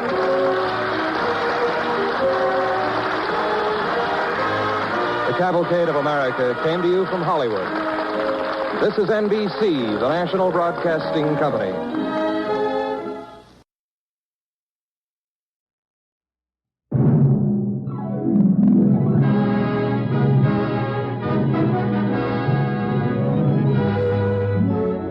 Tonight, the DuPont Company brings you Wings to Glory on the Cavalcade of America, starring John Hodiak, who appears through the courtesy of Metro-Goldwyn-Mayer, producers of the Technicolor picture, The Yearling.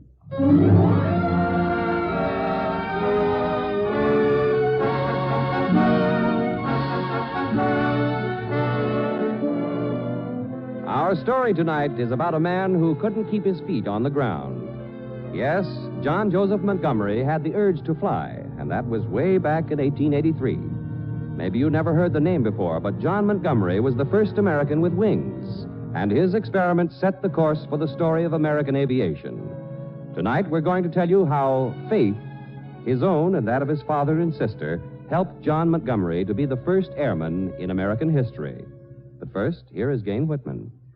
Most of us want to economize these days and put off till tomorrow what we can't afford today. But we can't afford to neglect our homes. DuPont, as part of its program of better things for better living through chemistry, offers an economical wall paint in Speed Easy. With DuPont Speed Easy, it costs less than $3 to paint an average-sized room in one color. Not only is this oil-type paint economical, but it's so easy to use. Thin it with water and apply over stained or drab walls or wallpaper with a large brush or roller. It dries in an hour, leaving your walls with a smooth, beautiful finish in white or any one of 11 lovely colors. It's economical. It's easy. It's Speed Easy, one of the DuPont Company's better things for better living through chemistry.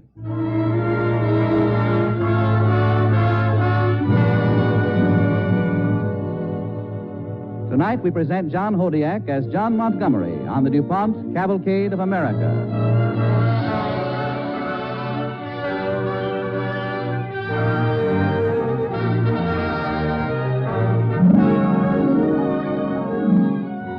Men have always envied the flight of birds, their effortless ease in the air, their soaring sweep to the sky.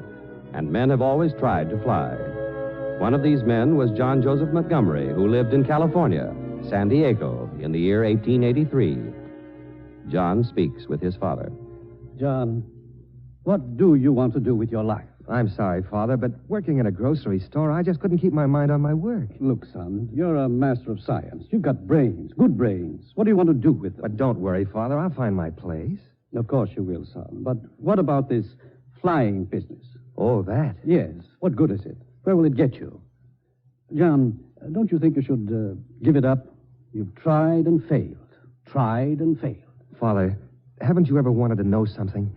Do something badly enough that you'd be willing to give up everything? Yes, but, well, something sensible, something that counts. Look, Father, look at those gulls over the hills coming in from the sea. Gulls were made to fly. They have wings. Well, I want to make a pair of wings, a machine that will fly, a machine that will take me up there. Why?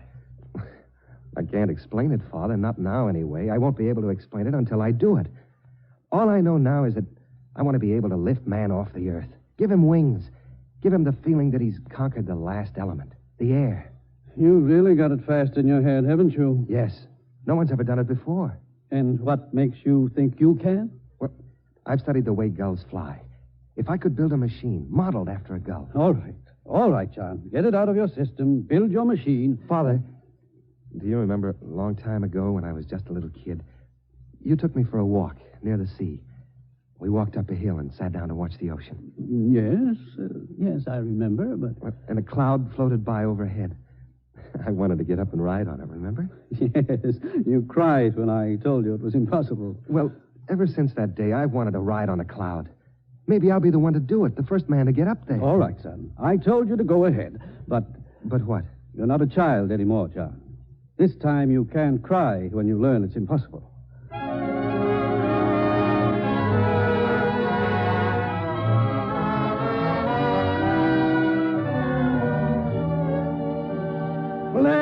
Elections, that's all the talk you hear these days. Everybody comes into my store and wants to talk elections. You going to vote for Zach Montgomery, Mr. Sanders? Mm-hmm. Pretty smart fella. Good lawyer. Got a head on his shoulders. But what about that boy of his? That John? Him? Huh. Ask me, Mrs. Oakes, and I'll tell you he's a little loose. Up here in the head. Ain't that the way it always goes? A fine family like that, and there always has to be somebody in it to spoil it. Why, his brother Jim ain't nothing like him. Yep. Flying machine. Let me tell you, Mrs. Oakes, there's a lot of people in these parts that don't hold with that. And they're thinking serious of voting against Zach in the elections. I can't say I blame him. Why, he's letting that boy John go ahead just like he was right in his mind. Well, it ain't doing Zach no good. They figure like son, like father. Speak of the devil. Look who's coming. Oh, it's about time for him to show up. He's almost bought me out of linen thread. Because that contraption of his'n has got about a ton of thread in it already. I got a good notion to give him a piece of my mind. Well, somebody ought to. Morning, Mr. Sanders. Mrs. Oakes. Morning, John. Morning. Mr. Sanders, got any more of that linen thread? Well, maybe a couple of spools, but I got to keep some of it. Please let me have it, Mr. Sanders. All right. Thanks. Mrs. Oakes, how have you been? I'm fine. Planning to keep fine, too. That's good. You're looking well. That's because I know my place. What? I keep my feet on the ground, and I don't have no crazy dreams. I see. May I have the thread, Mr. Sanders? Yes, sir. Keep my feet on the ground. And I don't plan on throwing myself in the face of Providence. Isn't that the thread on the third shelf, Mr. Sanders? Oh, yeah, that's it. Never disgraced my family. I worked hard all my life. Didn't sit around mooning and dreaming. How much is that, Mr. Sanders? 10 cents, John. Here you are, sir. Thank you. I'll be needing some more of the thread, Mr. Sanders, if you'll be... John Montgomery, if the Lord intended for men to fly, he'd have given us wings. Mrs. Oakes, don't you think what I'm doing is my own business? There's folks that say your father's to blame for this nonsense of yours. My father has nothing to do with it. Now, John. Mr. Sanders, I know how everyone feels. I know what people say. Well, my father's a rare man, Mr. Sanders, an understanding man. And Mrs. Oakes, you said man wasn't born with wings. Well, he wasn't. Nor with clothes or shelter. And I'm sure you weren't born with that bustle you're wearing. If the Lord intended you to wear it, you'd have been born with it. Now, flying's a different thing, John. Yes, it is. So was traveling by train instead of covered wagon, but that didn't keep Americans from building a railroad across this country. Well, I'm not going to argue it with you. Yes, you are. You started this, Mrs. Oakes, but I'm going to finish it. What about the telegraph? Different from the Pony Express, wasn't it? Anything that's an improvement is different. It has to be. John, what Mrs. Oakes means... I know what Mrs. Oakes means. I can tell you what I mean, John Montgomery. I mean I'm going to vote against your father. He's allowing you to waste your time. My father has nothing to do with well, this. There's lots of us that thinks different. Goodbye, Mr. Montgomery. I guess I lost my temper. You sure did. And if I know Mrs. Oakes, she's going to be all over town in 5 minutes with this.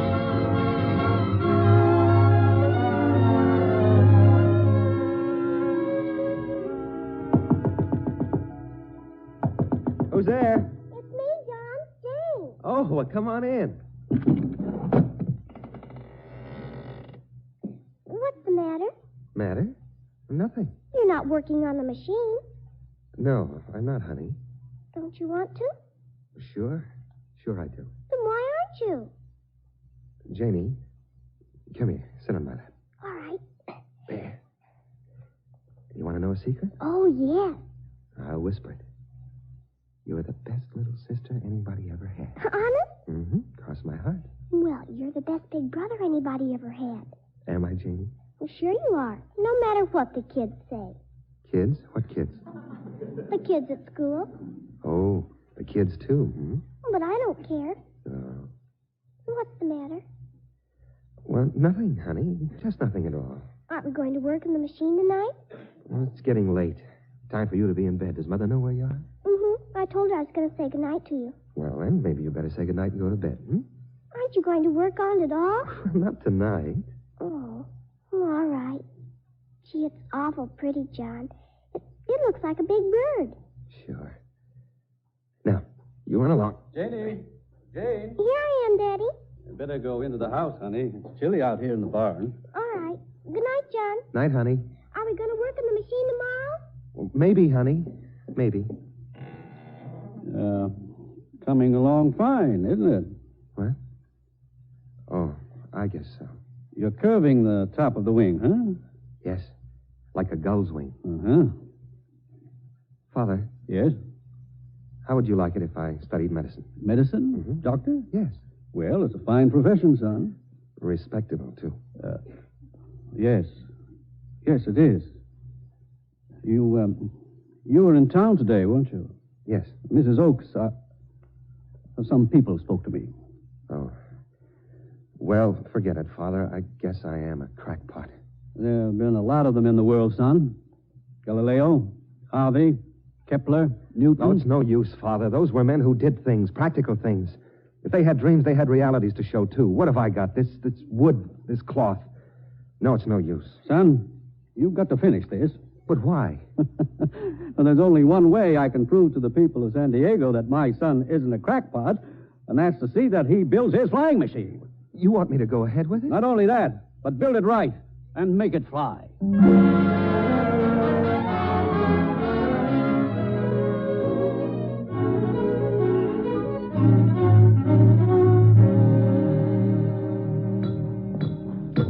Jamie. Yes, John? Not so much elbow grease on that bellows. You're blowing sparks all over. Slow down. All right. Hey, you're a slave driver, John. I'm tired. We'll quit in a little while, Jim.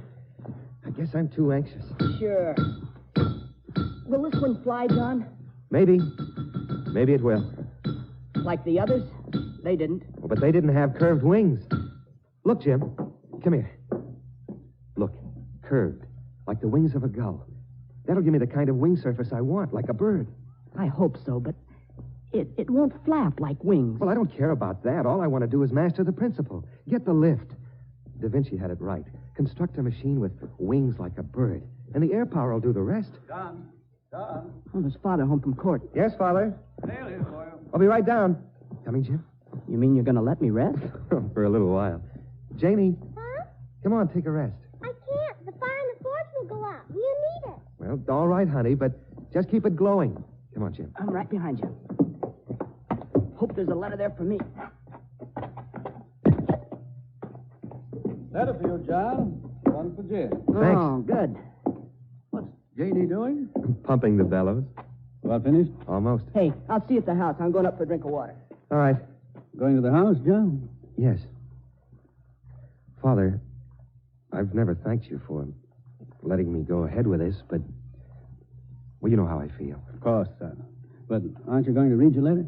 Oh, sure. Think that curved wing is going to help any? What? Oh, the wing. Yes, I think it will, Father. According to my figures, I've got the right wing surface.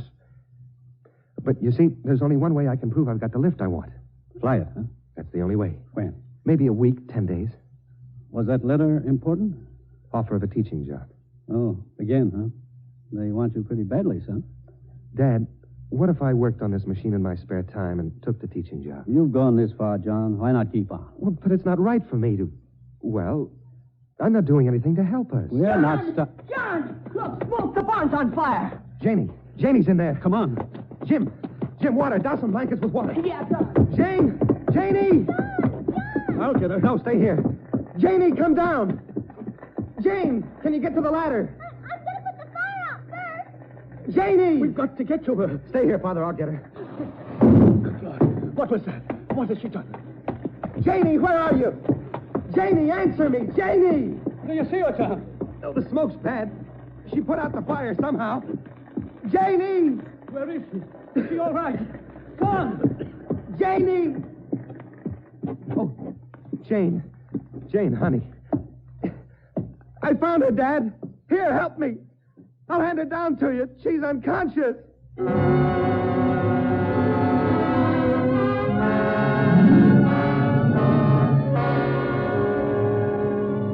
You are listening to John Hodiak as John J. Montgomery in Wings to Glory on the Cavalcade of America, sponsored by the DuPont Company, maker of better things for better living through chemistry.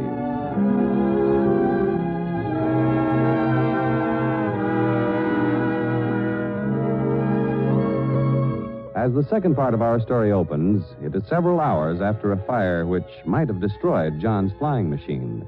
His little sister Jane was injured, and John and his father meet the doctor as he leaves Janie's room. Doctor? How is she, Doctor? Well, she's not burnt, but her back's injured. Her back? But... She must have lifted something heavy and strained her. Then, when she fell... Can I see her? Yes, but not too long, John. Come on, Father. Honey? John, it didn't get burnt, did it? Burnt? The machine. No. You saved it, honey. How do you feel, Janie? My back hurts a little. Janie, what did you do? I pushed that big tub of water on the fire. Oh, good Lord. Janie. Oh, honey, how did you ever do it, dear? I don't know, John. I just did. I had to save your flying machine. You'd better come out now. I want to give her something to make her sleep.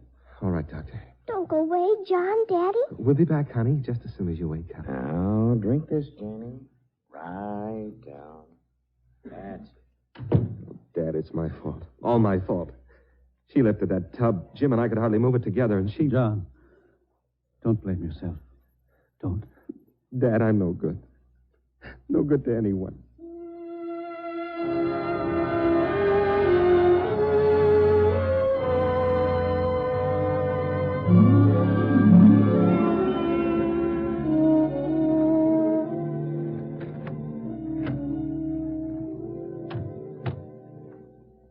Is that you, John? Mm-hmm. Thought you'd be sleeping. Oh, I'm not sleepy yet. Then I'll sit down for a minute, all right? Oh, sure. Will you finish telling me the story? Which one? The one you started last night. The one about you know. Oh, Daedalus and Icarus. That one? Yes. All right, honey. Well, after Daedalus and his son Icarus were put into the labyrinth by the bad king, Daedalus made wings for himself and Icarus. Wings? Mm-hmm. Daedalus and Icarus flew over the walls of the labyrinth, and the wings Daedalus had fashioned of wax carried him and his son far into the sky. John, Yes, honey? the wings on your machine. You're not going to make them wax, are you? No, Jane, I'm not. Let me finish the story. All right. Then what happened? Well, Daedalus warned Icarus not to fly too close to the sun, or the wax would melt. Did he? Well, I'm coming to that. Icarus flew into the clouds, the great wax wings beating the air. And Icarus, rejoicing that he could fly like a bird, forgot his father's warning, flew close to the sun, and the wings melted. And he plunged to the earth. Oh. Is that the end of the story? Yes, honey, that's the end of the story. Oh. But the wings of your flying machine won't melt, will they, John? Janie, I'm not working on the machine anymore. But why not, John? I haven't got time. You see, honey, I'm going to be a teacher. A teacher? Yes, wouldn't you like that? No. Why not? I want to see you fly. Janie, we don't want to talk about that, do we? Now, how about another story? One with a happy ending? No. Why don't you fly? Well, because it's foolish. Look what happened to poor Icarus. But your wings will be made of wax. Look, Janie, there's only one thing I want, and that's for you to walk. Walk again. Run around and play. John, Yes? I'll make a bargain with you. What kind of a bargain? If you make the machine, I'll get up and walk. Janie, please, you mustn't talk like that. But I promise you, John, I promise. Honey, you'd better go to sleep now. I'll come in early tomorrow morning. Is it a bargain? All right. It's a bargain. Now, good night, honey. Sleep tight. Dream sweet. Good night.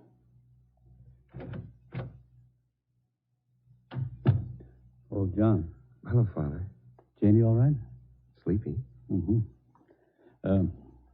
John, I was going to come in. I heard you speaking. Dad, doesn't she know she may never walk again? Why don't we tell her?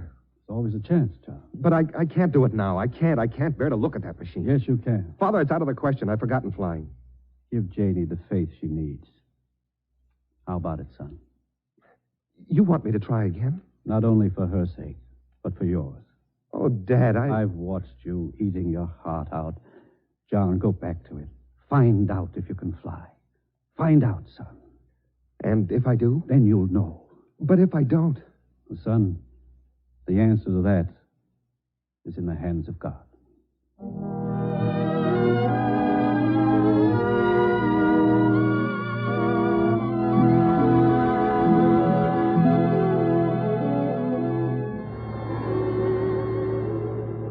No breeze coming in off the sea yet, John. Well, it's early. Only about 4 in the morning. What if someone sees us? They won't. Not way out here. Why did you want to come here to Otay Mesa? So no one would see us. You nervous, Jim? Not exactly looking forward to this. Afraid? For you, John. What if the thing doesn't hold together? What if something's wrong, something you couldn't foresee? I've done the best I could. Look, Jim. Look, those gulls. Soaring, turning, wheeling, riding the air. Look at them, Jim. Watch them. But their wings beat. Well, mine don't have to. Oh, Jim, I know I figured correctly. I know it. I hope so. There it is, Jim. There it is. The wind sprung up. About time. Look. Look at the wing of my machine, trembling. Like it's trying to get off the ground. The whole thing's fluttering like a bird. Like a bird. All right, Jim. You know what you have to do. Run down the hill with a tow rope. Until I yell for you to let go. Well, I guess we're ready. John. Yes? Good luck. Thanks, Jim. Well, never mind. Now, wait till I get in. You all set? Yes. Now, go ahead. Run. Now, John? Not yet.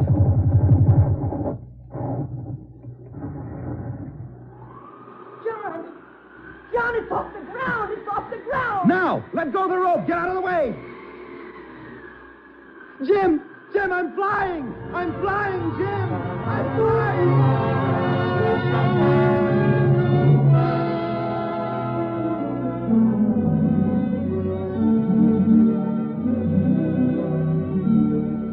And then it left the ground like a big bird. Gee. It fluttered for a minute, and John was over my head, sailing through the air. John, how did it feel? Well, Janie, it felt like I'd suddenly become a big cloud, floating. And the air rushed past me, sang a song. A song? A wonderful song, Janie. Why didn't you tell us you were going to do it, son? I couldn't, Father. 600 feet right through the air. And he landed as pretty as a dove. 600 feet, not much. But I'll do better, much better. I'll tell you will, John. John, remember our bargain? Oh. Well, yeah, yes, honey. But you better stay there for a little while longer, at least. No, I made a promise, and I crossed my heart when I did. Janie, please, just wait a few more days. Yes. No. I'm going to get up now. Please help me, John. Help her, John.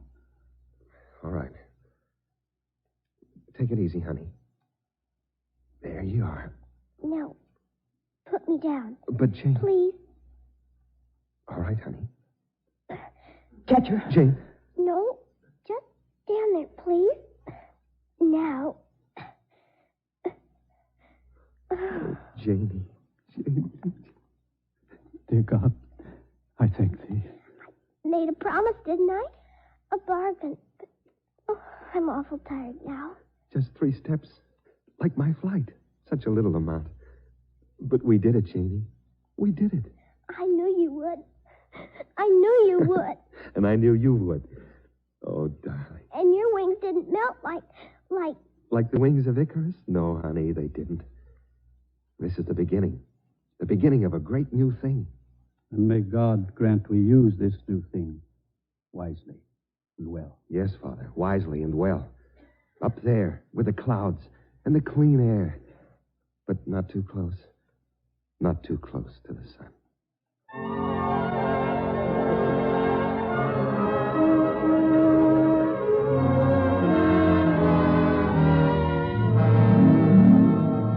Perhaps when we watch a lonely airplane winging through the vast sky, we think sometimes there is a machine that Americans built, and we are proud. Our pride is justified, but our concentration on American ingenuity, American resourcefulness, and American genius may cause us to forget to be proud of the most priceless American characteristic of all, the American spirit that could carry John Joseph Montgomery to success in a seemingly impossible undertaking. It's the same spirit that moved his father to encourage him and little Janie to walk. It's the spirit that says, it can be done. the great ingredient that went into every one of the magnificent American inventions of the past century. Faith. The faith that can move a mountain.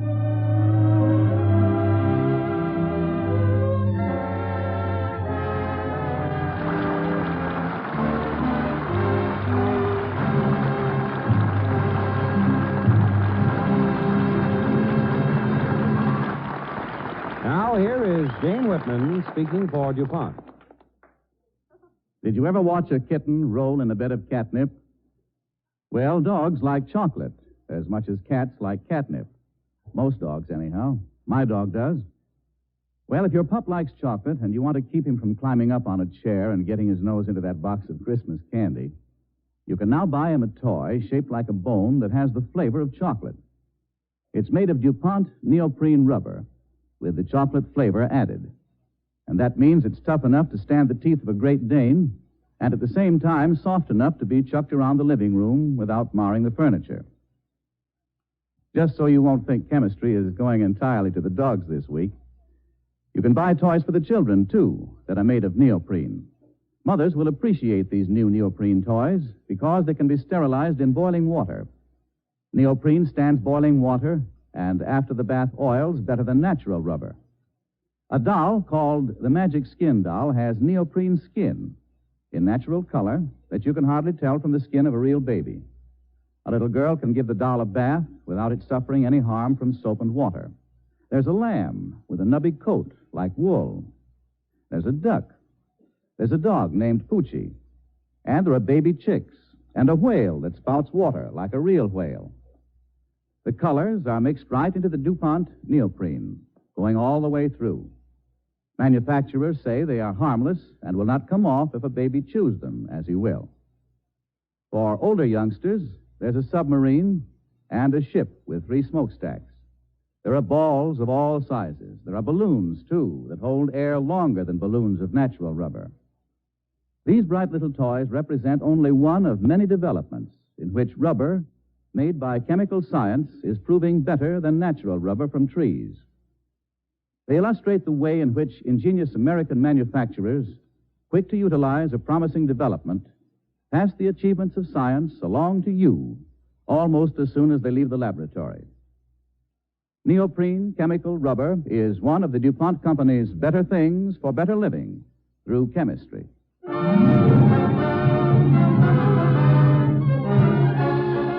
Next week, the DuPont Cavalcade brings you Peggy Ann Garner in That Powell Girl. It's the tender and moving story of Maud Powell, the first musician to open the concert halls of America to women artists.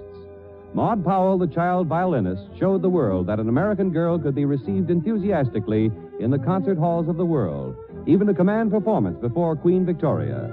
Be sure and listen next Monday at the same time to That Powell Girl, starring the charming young actress Peggy Ann Garner on the Cavalcade of America.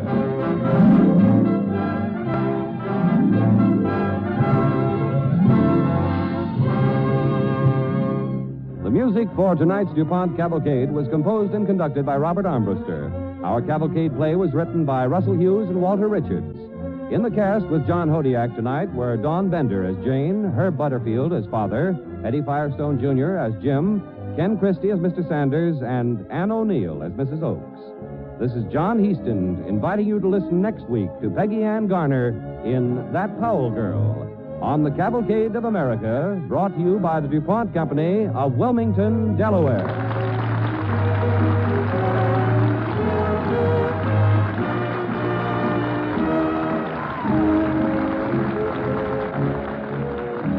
The Cavalcade of America came to you from Hollywood. This is NBC, the National Broadcasting Company.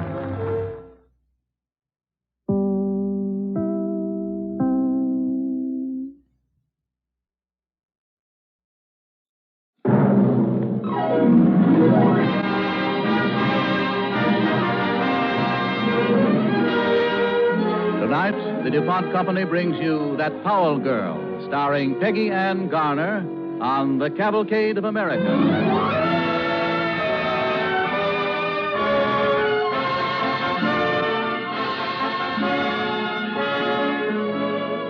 Probably the only parents who do not regard their little children as blessings are the parents of geniuses. A genius in the household is always a great responsibility and often a great nuisance. That has been said before, and it's true, but after you hear tonight's play, we think you'll agree that a child genius is a blessing, too, like all other children. First, here is Gain Whitman. Broken bones, injuries even more severe, are often caused in the home by rugs that slip and slide out from under you. Do you have a small rug at the head of a dangerous staircase? Do you have a bath mat beside the tub in the bathroom? For safety's sake, make rugs stay where they belong with DuPont Rug Anchor, the sponge rubber underlay designed to make rugs stay put. No matter how slippery the floor, Rug Anchor clings. Dust-proof, waterproof, vermin-proof, Rug Anchor is one of the DuPont Company's better things for better living through chemistry.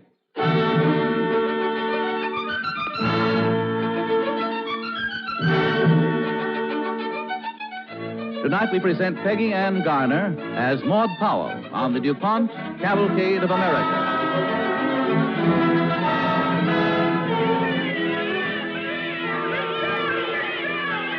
To American children, summer means vacation, play, no school.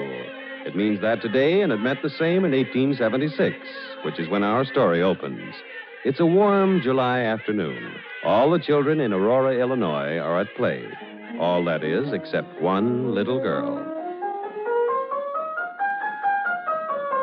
Maud, darling, haven't you practiced enough? You've been in there all afternoon. Mother, my hands just won't do what I tell them. Well, let it go for now, dear, and don't worry about it. Mother, my hands aren't made for the piano. Maud, darling, when I was your age, I didn't play a note. But I want to, Mother. Oh, it'll come. Don't try to rush it. Why, you already play better than any other little girl in town. And I play better than any other boy, too. Yes, dear. Now, how about a glass of milk? Mother. What, dear? The concert last night. Yes? I never heard a violin played alone like that. It was very nice, wasn't it? I've been thinking about it.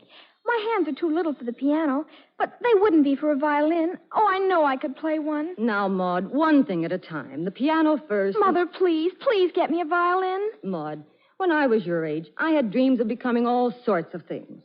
An actress, and then for a while I wanted to be a lady fireman and wear red bloomers. But never a violin. Oh. Little girls don't play the violin. You just learn a little singing and a little sewing and forget about the violin. Don't you think I could learn to play one? It's a very difficult instrument. Mother, sit here, please. What for? I want to show you something. Now, you sit at the piano, and I'll turn my back so I can't see the keys. Ready? I don't know what for, but I guess I'm ready. Play a note. Any old note. Just play it. E flat. Hit another. Why, that's right. Of course it's right. Hit another. G sharp, and it's a little out of tune.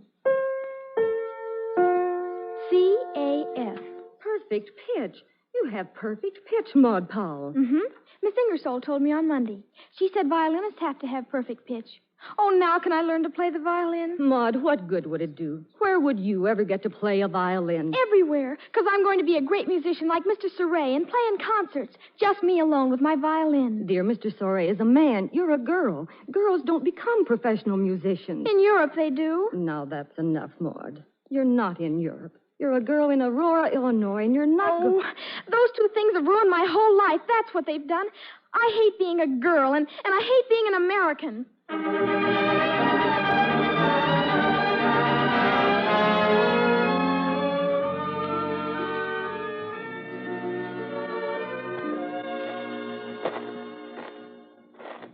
William. Minnie, what are you doing out here on the lawn? Waiting for you. Is there something wrong? It's Maud. Minnie, she's... Oh, no, she's not sick. Come over here for a minute, Bill. Huh? You can hear it from under her window. Hear it? Hear what? What is all this? Listen. Oh, what's happening to her? Why is she making that noise? Has she got asthma? It's a violin. A toy violin. Toy? Oh, why didn't you stop her? It's after midnight. Oh, you don't understand. Well, evidently not. She wants to learn the violin. She probably bought that toy. She's been in her room since 8 o'clock, doing that over and over and over. Oh, Bill, she looks so bad and misses her meal. We'll put a stop to that. Come on, Minnie. No. I could have done that, but I waited until you got home, Bill. Well, why? It's past her bedtime. Bill, taking that violin away from her won't help. We've got to let her take violin lessons on a good instrument. If we don't, well, Well, this will go on and on. I guess you're right, my dear. Well, what do we do about it? I'm going to Chicago tomorrow, Bill, and find some violin teacher who will take Maud as a student. Oh. Who's down there? Oh, it's us, Maud, Mother and Dad. Oh, you've been listening? Yes, we've been listening, Maud. I guess I'm not very good yet, am I? Well, I've heard better, but tell her, Minnie. Maybe she'll go to bed and get some sleep. All right. Maud, dear, we're going to find a violin teacher in Chicago for you. Oh! Here, don't jump out the window, Maud. Oh, do you really mean it? Yes, darling. Then I can show everyone. I'll show them how I can play. And Daddy, if I get real good, would you let me change my name to Powell?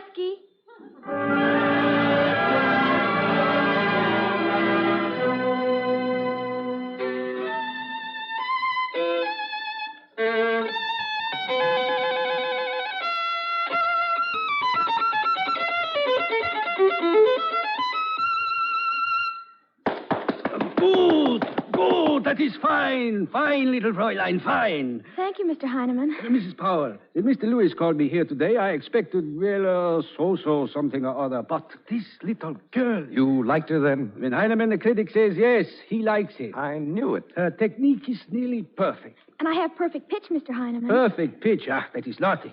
Nothing. Many people have it, but many people do not have what you... Mr. Lewis. Yes? How long did she work on this Bach Preludio? About a month. It's her graduation exercise. And next week she's to play the Mendelssohn Concerto at a concert with the Orchestra Society in her hometown. It's her first public performance. Only a month. You ought to be congratulated, Mr. Lewis. I wish I deserved the compliment, Mr. Heinemann. But, well, she's a natural musician. Yeah, you saw it too. Yes, I've seen it. After only 1 year, there's nothing more she can learn from me. I see. Fräulein Powell. Yes, sir? Give me your hand. Also, little Fräulein, I am going to say something to you that I would hesitate to say to almost anyone, but you are a genius. Oh, Maud. I'd hoped you'd say that, Mr. Heinemann. Now, she will go on with her studies, yes? Oh, yes. Mr. Lewis, we can go on, can't we? Maud, not with me. I can't teach you anymore. Mrs. Powell, I couldn't take your money. In the year she's been with me, she's outstripped the teacher. You're a very honest man. Well, it's true. I am a teacher of polite music to schoolgirls, not a master of young geniuses. Well, she feels more music than I could ever learn. Mr. Lewis, is it because I'm a girl? Oh, no, dear, it certainly isn't. It's because I don't know enough. I don't think there's anyone in America equipped to teach you. Well, if Mr. Lewis won't teach me any longer, and he's the best in Chicago. Yeah, if you are a European, Fräulein. And a boy, you could be sent to the Hochschule in Leipzig, Germany. If I were a boy? Well, can't she go anywhere? I mean... They take only boys. Oh, Maud, baby, I'm so sorry. You mean I can't go on with my lessons? Maud, you can go on playing for yourself, for your mother and father. Well, it isn't as though you have to put the violin aside forever. It is criminal to waste a talent like this. Once in a million lifetimes it comes. And then it has to come to me, a girl in Aurora, Illinois, instead of some boy in Berlin or Paris or Rome. Well, I wish it had, that's what I wish. I wish it had gone to some old boy. Maud, baby. It's all right, Mother. It's not your fault. Mr. Heinemann, I'd like to thank you for coming up here and for listening to us. Us? Who is us? Patsy, that's my violin and me. She's a girl, too. You'll be able to keep Patsy, dear. She's yours. Well, no, I want Mr. Lewis to have her after my concert next week. At least she should be able to go on playing. And I'll be a good girl, Mother. I'll learn my singing and my sewing, and after a while I'll get myself a husband. But I won't like him, whoever he is. I won't like him at all. Old things. What things is this you don't like? Men. Old things. Yes, we are old things. It's a man's world, all right. Maud, as your teacher, believe me, we'd any of us give our right arms if things could be different. Mr. Lewis. Yes, Maud. When I said that about men, I didn't mean you or Mr. Heinemann or Daddy. You know that. Yes, Maud. I understand. Well, then is it all right for me to kiss you goodbye? You'd better. Even if I am a genius? Even if you're a genius. Goodbye, Maud. Bless you. Are you ready, Mommy? Yes, dear. I'll send Patsy up to Mr. Lewis after she and I have made our first public appearance together.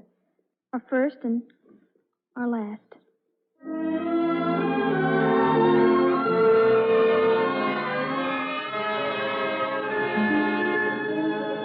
And so Maud Powell met her first setback when she realized that further study in America was impossible for her, and that being a girl had limited her possibilities of studying in Europe.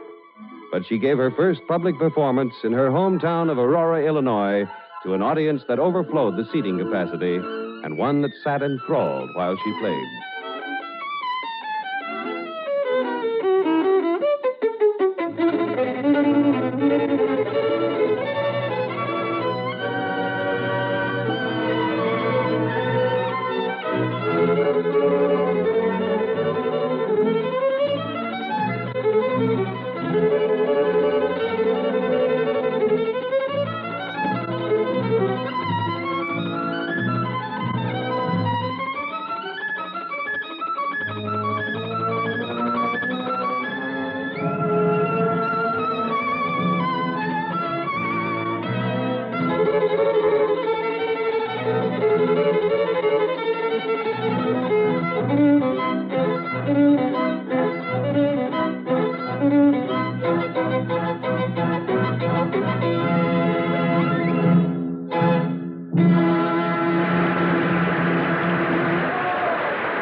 Give our little Maud here a chance to speak. All right, Maud. Well, ladies and gentlemen, thank you. I'm so glad you liked it, and I want to thank all the gentlemen in the orchestra for accompanying me. I hope they didn't feel silly accompanying a girl. It was nice of you to listen to me because, well, as you might have heard, it's the last time I'll get to play. The last time I'll get to really play the violin. Thank you, and goodbye. Good night, Maud Powell. Thank you. Mother, I'm sorry. Come on, let's go home. All right, dear. Let's give the Powell family a great big hand as they go out. Good night, Minnie and Bill and Maud Powell. Good night, and thanks. Well, now, folks, before we break up, I've got a couple of words to say. As mayor of this town, I'm awful proud of that little girl, and I guess you are, too. It seems to me it's a crying shame she can't go on with her study. Now, I sat down yesterday and wrote a letter. Maybe it'll do no good at all, but at least it's a try. It's a letter from the mayor and people of Aurora, Illinois, to His Excellency, the mayor of Leipzig, Germany. And it asks if they maybe couldn't, just this once, make an exception and take a female student in their Hochschule, or whatever they call it, kind of as a bit of international goodwill. Now, what do you think of that idea? All right, I'll send the letter. But don't anyone tell the Powell family. Don't want to get their hopes up, because the reply may be bad. But it's a chance. It's a fighting chance, and worth trying, by glory.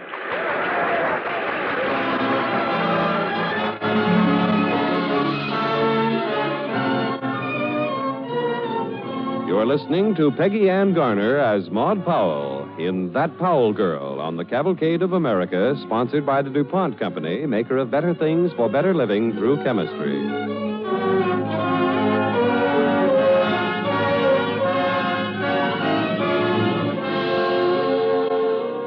Today, when you pick up a concert program and see a woman as soloist, you take it pretty much for granted.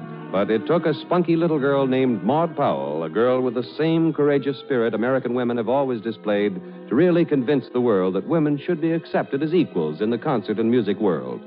Maud made her first, and she thought her last, public appearance as a concert violinist in Aurora, Illinois. But the people of the town determined that Maud should play for the world. A collection realized enough money to send her to the Hochschule in Leipzig. But there, she faced competition where a girl had never before stood.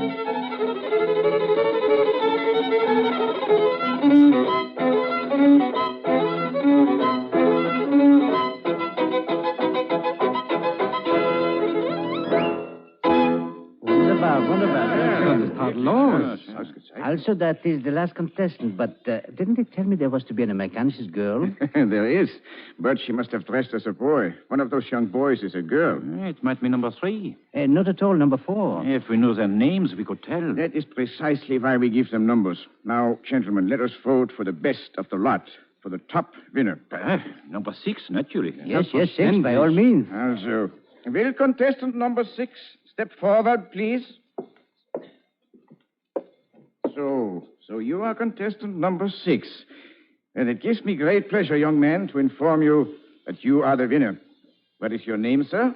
M. Powell, sir. M. Powell. The Girl war. Well, was sollen wir jetzt tun? Wir haben niemals ein Mädchen gehabt. Denken Sie, wir können sie annehmen? Natürlich, sie hat ein großes Talent. Richtig. Fräulein M. Powell, you have broken a tradition of the Leipzig Hochschule that is almost 300 years old. We now have a girl student. Thank you, sir. I hope you'll... Yeah? What were you going to say? I was going to say, I hope you won't regret taking me in. But you won't. I swear you won't. Wait till you see how hard I'll work. Yes, little girl, you will work very hard. This is not a tea party here. It taxes the strength of boys. As for girls, perhaps you won't be able to stand it. Now then, Fräulein Powell, if you can stay awake long enough, you will please define a concerto. Concerto is a musical composition for 2 or more singers. Maud, darling, I don't think you weigh 70 pounds these days. You can't keep it up, Maud. You'll get sick. Oh, no, I won't, Mother. That's what some of them want. I won't get sick, and I'll play at the concert in Berlin next week. You wait and see. Meine Damen und Herren, das Berliner Amphitheater ist stolz, Ihnen den Starstudenten der Leipziger Hochschule vorzustellen. Fräulein Maud Powell.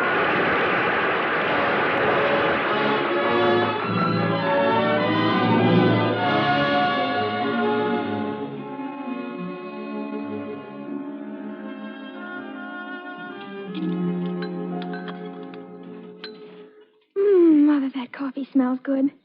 Couldn't I have some Cambridge coffee, please? Eat your breakfast, dear. You may be the toast of Berlin, but you're still not old enough for coffee. All right. Any mail that's interesting? I'm just looking. There's nothing from home. I do wish your papa would write more often and tell me. What is it, Mother? What's the matter? Here's one that says from Buckingham Palace in England. Have you any friends at court, dear? What is it? Her Majesty the Queen requests the honor... Maudie, a command performance. You're to play before Queen Victoria in Buckingham Palace.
Will you please present the little girl? Yes, Your Majesty.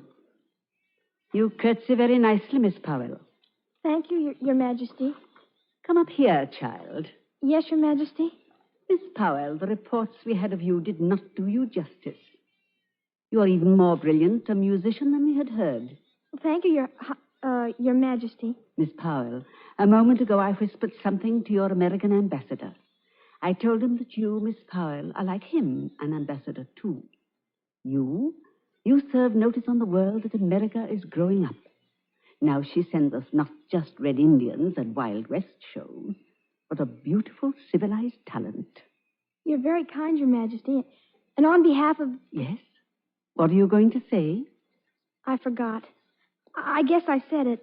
Thank you. Now, child, the orchestra is going to play our national anthem. Do you know it? Yes, Your Majesty.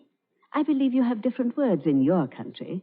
Isn't that true? Yes, Your Majesty. We call it America. Come, stand beside me, my dear. I want you to sing it for us. With your words. Well, I couldn't sing it, Your Majesty. Oh, why not? Excuse me, Your Majesty, but, well, I don't like to sing. No? All well-brought-up girls should know how to sing. Yes, sing a little and sew a little. Oh, you're ashamed of being a girl, is that it? Well, no, Your Majesty. I just wish I weren't a girl. What's the matter with the girls? Do you think a king could rule England better than I do? Oh, no, Your Majesty. I didn't mean that. Miss Powell, I'm a woman, and I rule an empire. You said yourself no man could do it better. Yes, Your Majesty, but, well, you were born to be a queen. And you were born to be an American. They've told me that all women are queens in America. And so you, Miss Powell, you are a symbol of your country's nobility. And spirit, too, if I may say so, my child. I've never thought about it that way. Then do, my child. Music, please.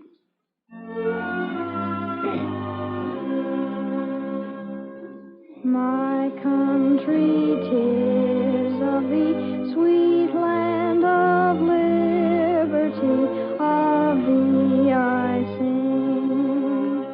Sing out, my girl. Sing for your country, which has taught and will teach the world so much. Sing for all of us, who will set the world free. Let freedom ring.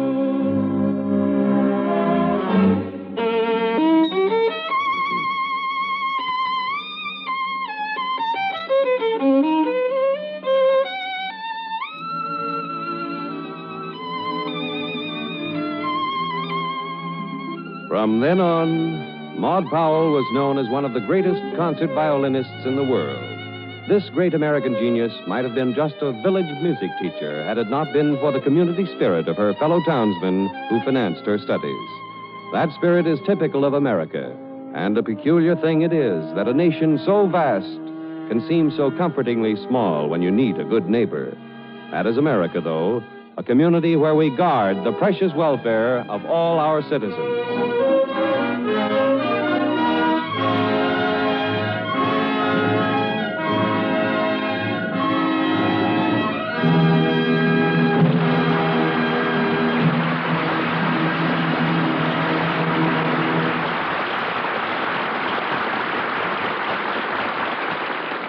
Now, here is Gain Whitman speaking for DuPont.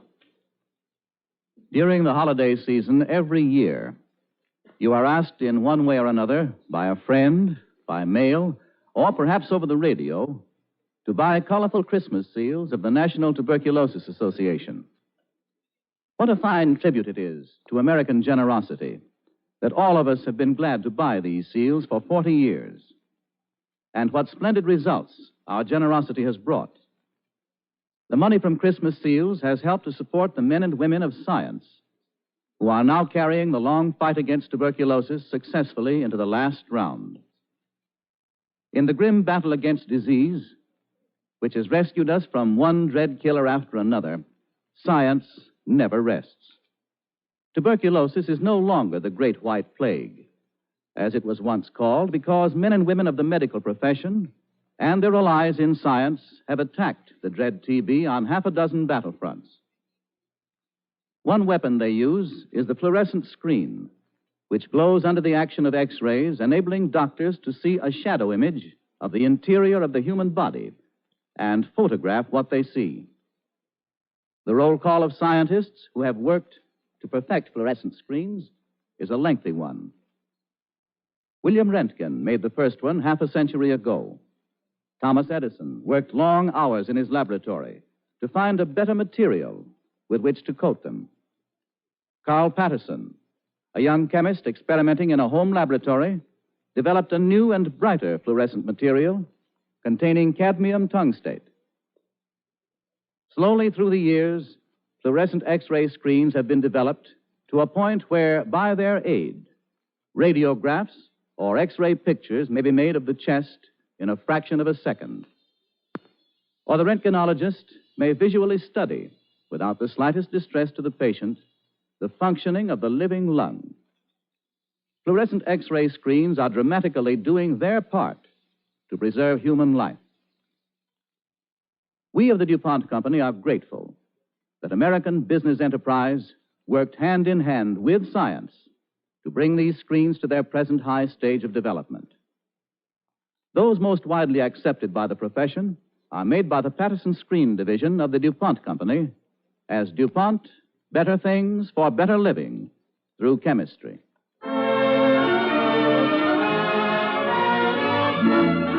Next week, in commemoration of Christmas, the DuPont Cavalcade brings you a specially prepared Christmas program. Instead of a Christmas story, you will hear an entire program of some of the best-loved Christmas carols of all times, sung by the DuPont Company Chorus.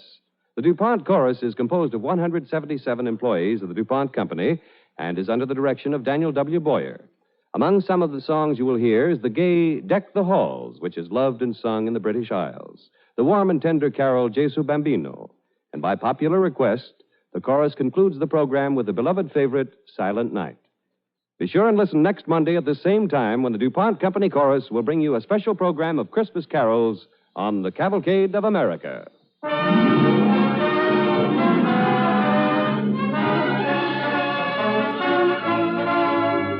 The music for tonight's DuPont Cavalcade was composed and conducted by Robert Armbruster. The violin solos were played by David Frisina, concertmaster with the Los Angeles Philharmonic Orchestra.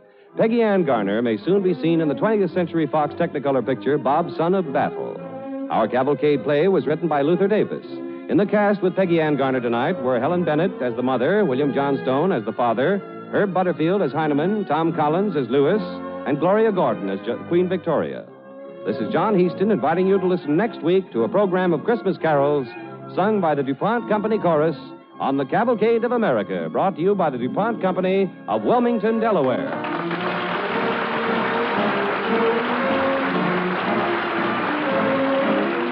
The Cavalcade of America came to you from Hollywood. This is NBC, the National Broadcasting Company.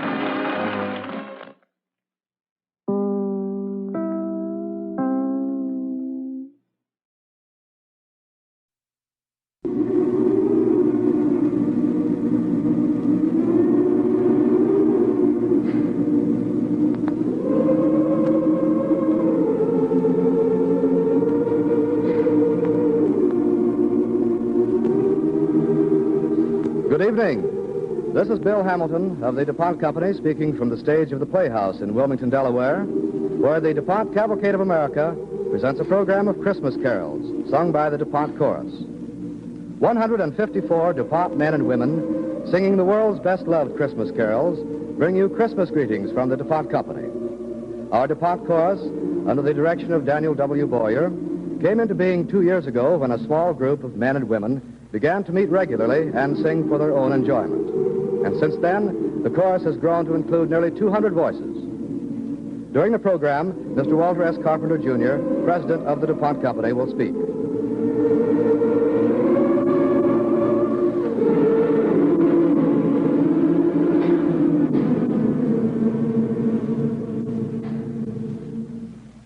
Christmas carols have blossomed from the hearts of people all over the world.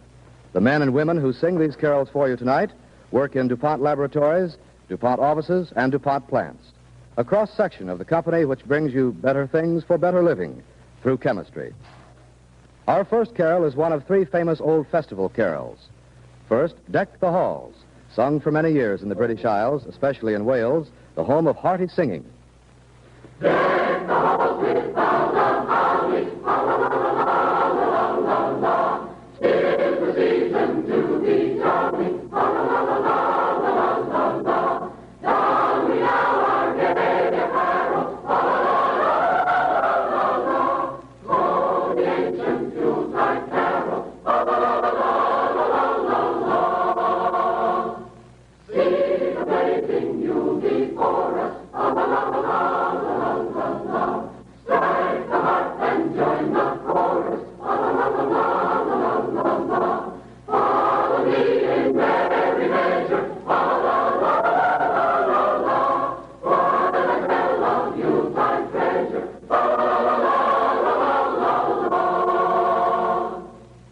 In the same spirit, an old French carol, Come with Torches.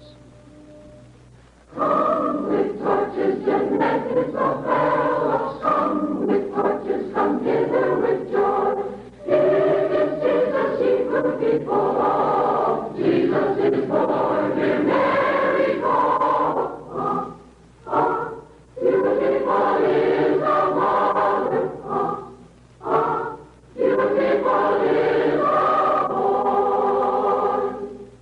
It is wrong when the infant is sleeping, it is wrong that you cry out so loud. Hush, keep quiet, no noise let us make, let us take care as Jesus' way. Hush, hush, see he is sleeping, sleeping, hush, hush, see how he slumbers now. And here is the traditional When the Crimson Sun Has Set, Low Behind the Wintry Sea. The solo will be sung by Miss Lois Cato of the Wilmington Chemical Department.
Our second group of carols sung by the DuPont Chorus proves that Christmas carols belong to all lands and all times.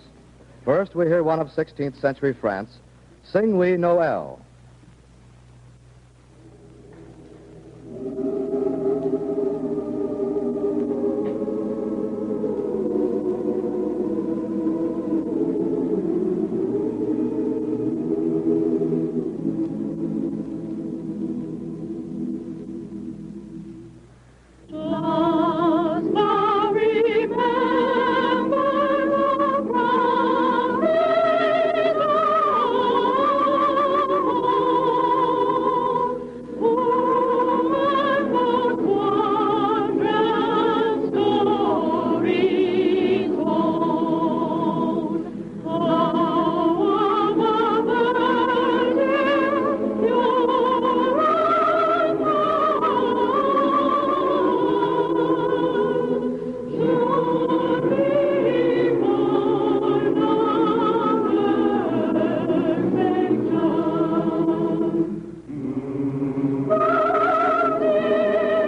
This carol comes from Austria, as lately we watched. Dr. Carl Schweitzer of the experimental station at Wilmington will sing the obligato solo.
From our own country, a rather unusual spiritual arranged by Noble Kane, The Newborn Babe.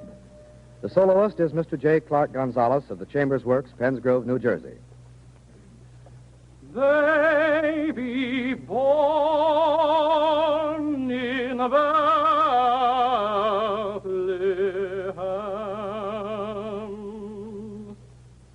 Oh, rest in glory.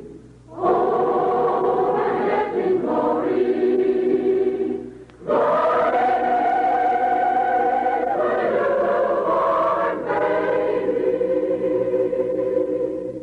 World, oh, real, but getting glory.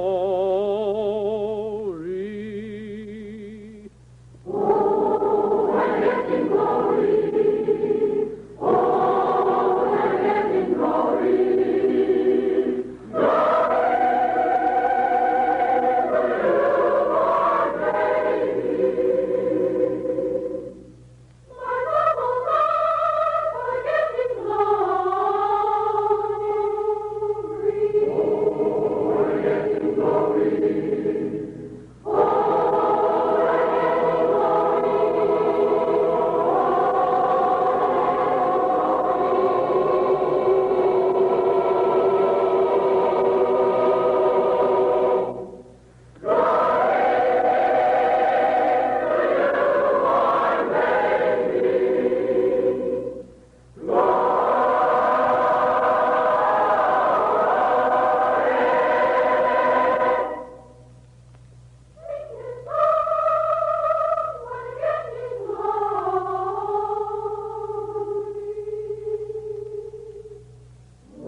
The concluding number of this group will be a 14th century Latin composition in Dulce Jubilo.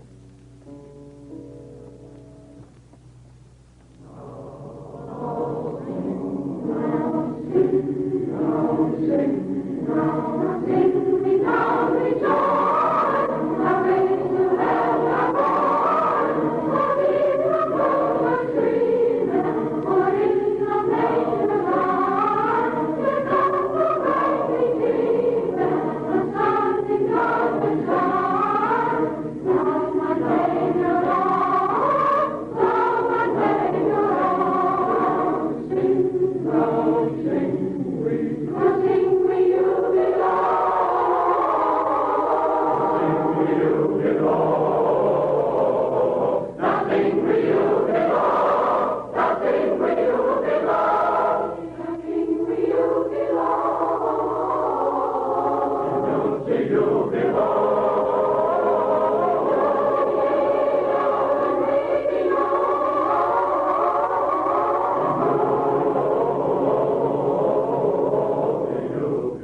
Well, it's Christmas time once more, and again we are gathered here to enjoy the singing of the DuPont chorus. At other times, only we here in the DuPont Theater have been able to have this opportunity, but this year we are on the air, and doubtless a great many friends of DuPont and DuPont Cavalcade are sharing this pleasure with us. I hope that this listening group includes a number of my associates. And by that I mean a number of the men and the women from all of the DuPont plants and all of the DuPont offices throughout the country, with whom I am working daily to help serve the needs of our great nation. At this season of the year, we think in terms of peace and goodwill. In our busy daily life, that means to us a cooperative effort among ourselves. We would like to hope that this prized virtue prevailed throughout the country and throughout the world, but perhaps that is asking too much. Perhaps we cannot individually contribute importantly to that great work on that large scale, but if we try hard, we can help a little, and meanwhile we can enjoy in very large measure the benefits of that cooperation ourselves. During the year which is just closing, many of us have dealt with troublesome and difficult problems, great and small. Some of these problems have even involved differences among ourselves. That will always be so, I believe, among people who are striving for achievements which are worthwhile.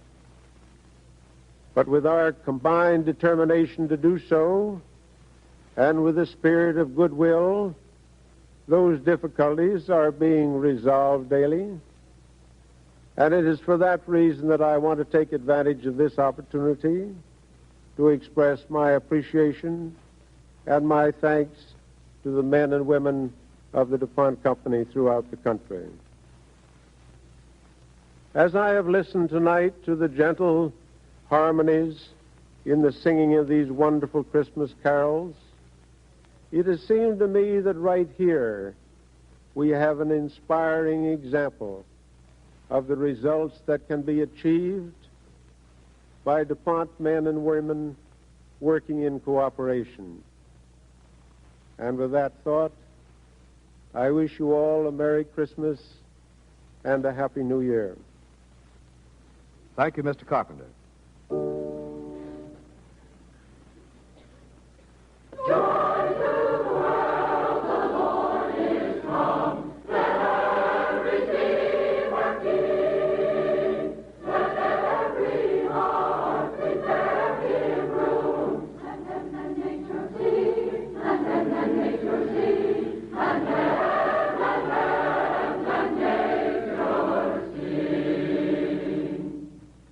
The DuPont chorus continues with a group of carols, the first of which is the familiar arrangement of the Crusaders' hymn, Fairest Lord Jesus, by F. Melius Christensen, entitled in this version, Beautiful Savior. The solo by Miss Nettie Hitch of the Fabrics and Finishes Department.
The second in this group is the beautiful Jesu Bambino by Pietro Jan. The soloist is Alan Clifford of the Experimental Station.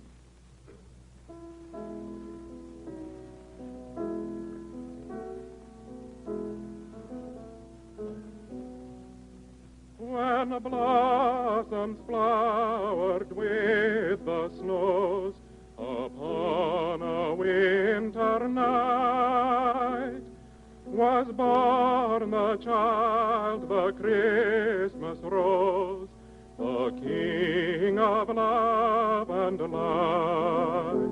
The angels sang, the shepherds sang, the brave heart rejoiced. And on his blessed earth the stars their exaltation bore. Oh, come, let us adore him. Oh, come, let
The DuPont Chorus will close this program of Christmas carols with what is probably the favorite of all Christmas hymns, Silent Night.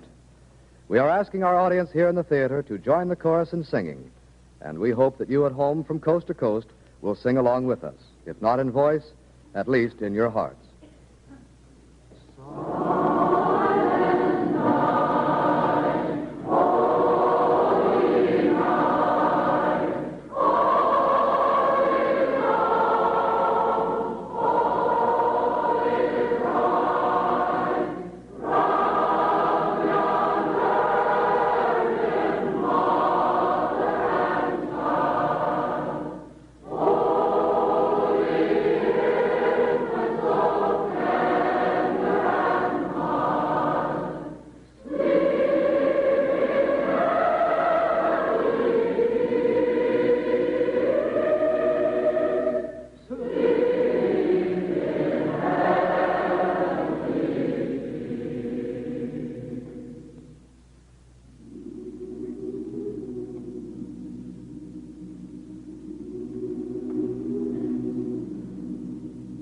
You have been listening to the DuPont Cavalcade of America Christmas greetings, coming to you from the stage of the Playhouse in Wilmington, Delaware.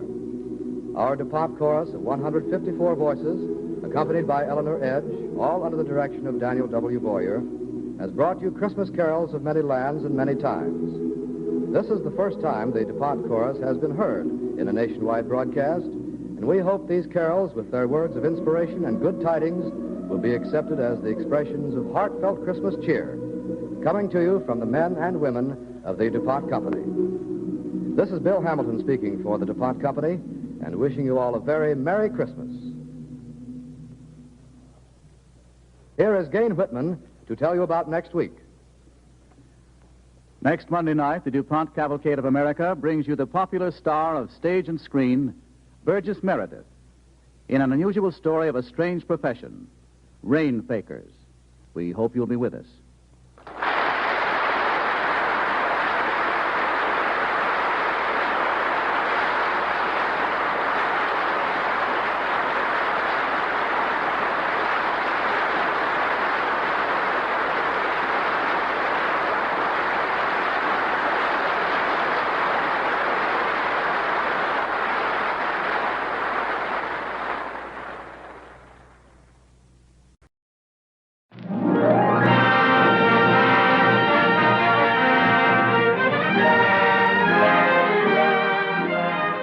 Tonight, the DuPont Company brings you Rain Fakers, starring Burgess Meredith on the Cavalcade of America.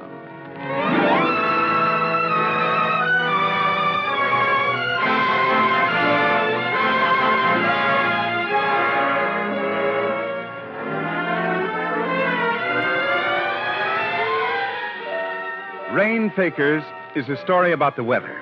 And in our play tonight, a rainmaker is going to tangle with a scientist from the Weather Bureau. Now, if you don't know about the tricks that rainmakers use, you'll find out in a moment. And ladies and gentlemen, the forecast for tonight is fireworks.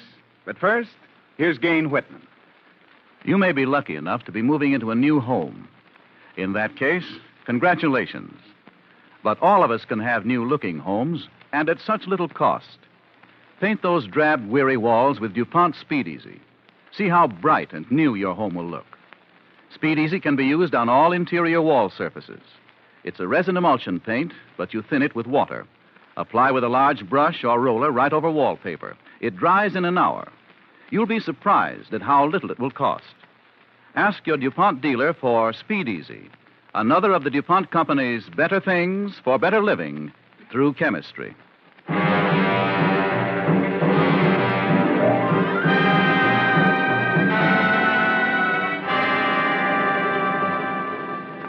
Tonight we present Burgess Meredith as Walt Swanson in Rain Fakers on the DuPont Cavalcade of America.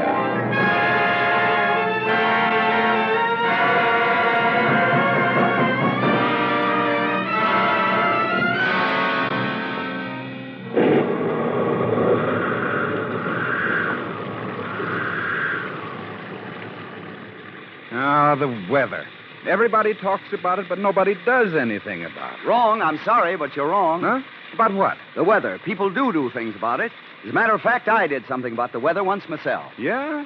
And who are you? My name is Walt Swanson. I'm a weatherman, a meteorologist, if you want to be highbrow. Mm-hmm. Well, how long's this rain going to last? This rain will last about 1 second. Oh, come now. Is that what you mean by doing things about the weather, having our studio sound man on your side? Not at all. I weigh the weather, record its temperatures, observe the direction of the wind, chart the course of storms, measure rainfall, predict floods, warn against hurricanes, and, so far as is possible, provide weather information and accurate forecasts. Well, that's reporting weather, predicting it. That's not doing anything about it. Nobody can do anything about the weather. I did once. Ah, just what did you do, Mr. Weatherman? Well, it all began with Colonel Dazian, a rainmaker. It was quite a while back.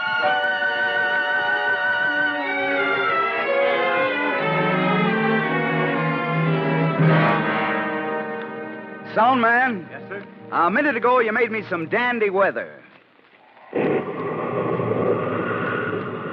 No, that's not what I want. Can you dig me up a hot July day, say about 102, without a breath of air stirring? How's this? Oh, that's perfect. That's right. Now, I'm on my way to work, but today, you see, I don't look forward to my job much. Morning, Walt. Hello, Ed. Hot again. Think of all the ice cream you'll sell. Oh, folks ain't spending a cent they don't have to with things like this. Well, it's got to break sooner or later. Ain't you got some idea when? Oh, I wish I had, Ed. Well, so long. So long. Now, that was Ed Carr of Carr's Drugstore opening his place up. He's next door to the courthouse where the Weather Bureau is. Now, inside of the courthouse, I turn right and I start upstairs. Here's Mr. McDonald coming down the stairs as I go up. Well, this is kind of early for you, Mr. McDonald. You don't call these banker's hours, do you? I was just up at the Weather Bureau, Walt, looking for you. What's the matter? Am I overdrawn? I wish that's all it was. No, what's up? Well, I don't have to tell you how many farmers in this area have loans with our bank, and that's all right. That's what we're there for. We can't make money if we don't lend it. Just the same... Well? Many of those notes are due right now. More coming all the time.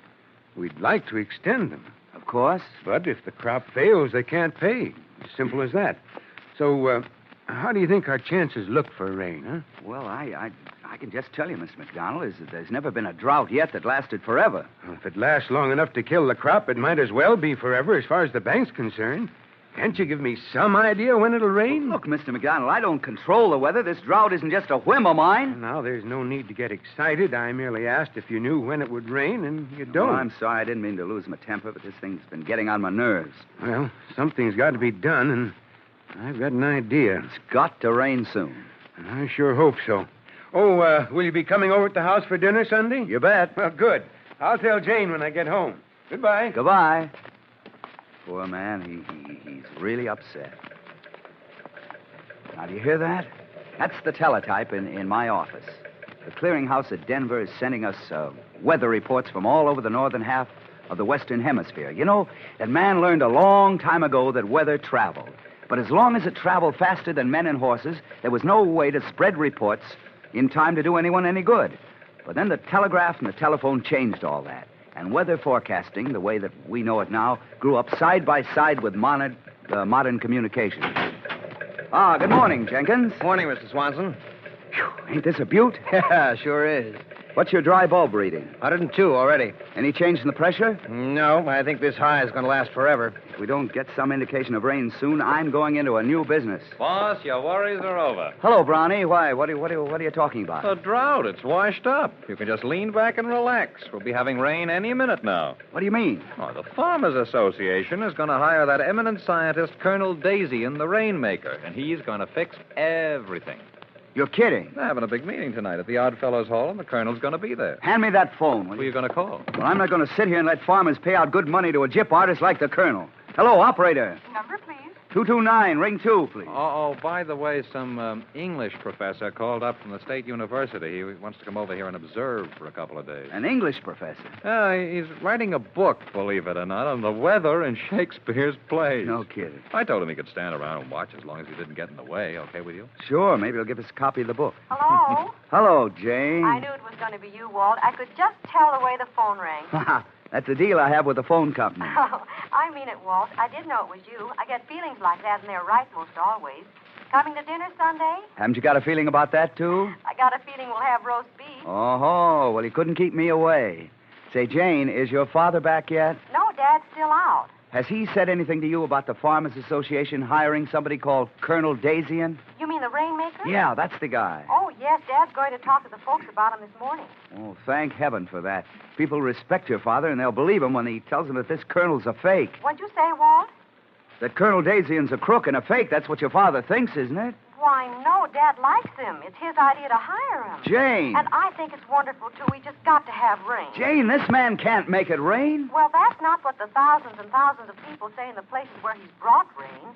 They bless him and thank him. And pay him. Well, of course they pay him. It's worth anything to get rain. But all he does is to collect for rain that would fall anyway, and I refuse to stand by and see people swindle. If you ask me, you're jealous because the colonel knows more about weather than you do. Jane, it's no good us arguing. I'll call your father later. Goodbye. Goodbye. Well, how do you like that? Well, if the people want to pay a rainmaker, what do you care? It isn't your dough. Well, it isn't just the money, but every time one of those crooks gets away with a deal like this, the whole Weather Bureau looks silly. I don't like it. What are you going to do about it? Well, for one thing, you and I are going to attend that meeting tonight.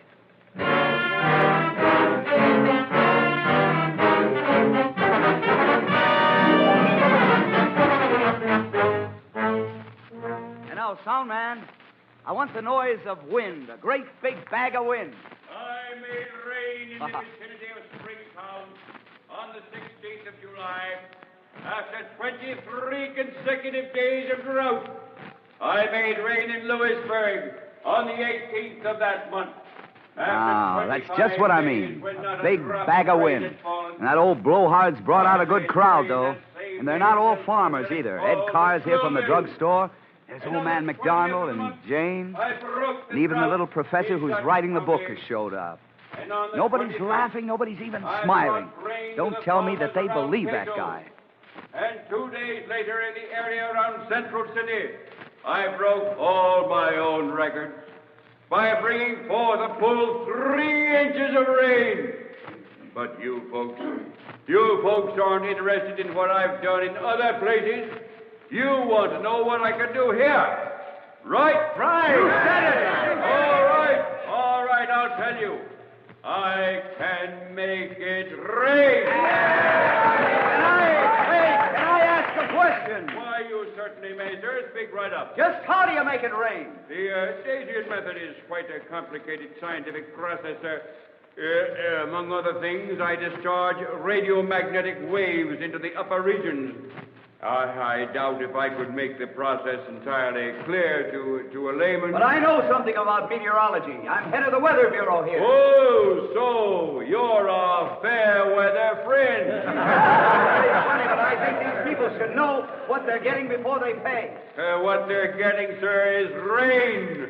If they don't, nobody pays me a cent. But when are you going to make it rain? That's the point. Sooner or later, the weather's bound to change of its own accord. And I fail to see why you or anybody else should cash in on it. Nor do I, sir.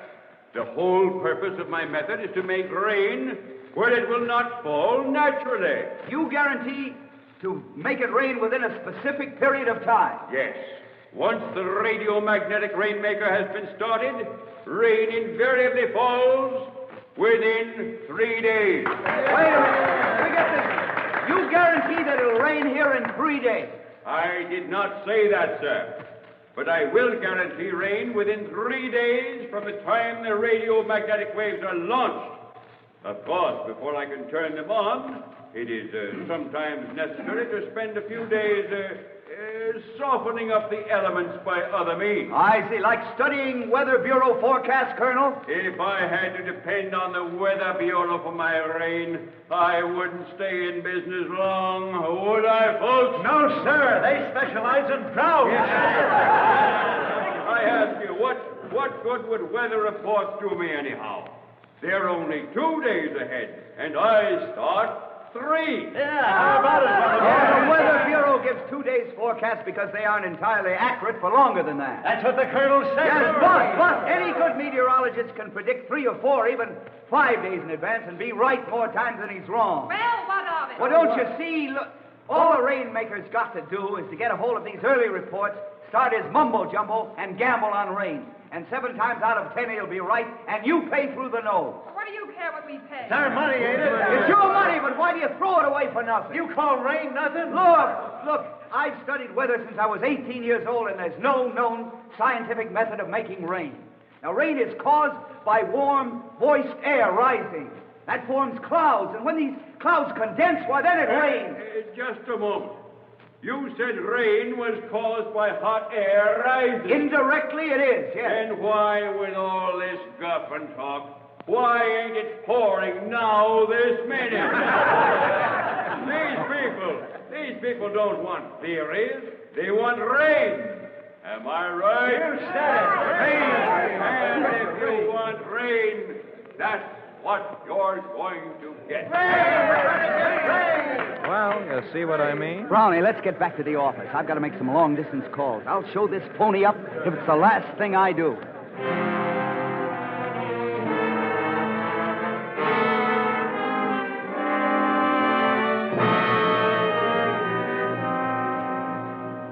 You are listening to Burgess Meredith as Walt Swanson, the weatherman in Rain Fakers on the Cavalcade of America, sponsored by the DuPont Company, maker of better things for better living through chemistry.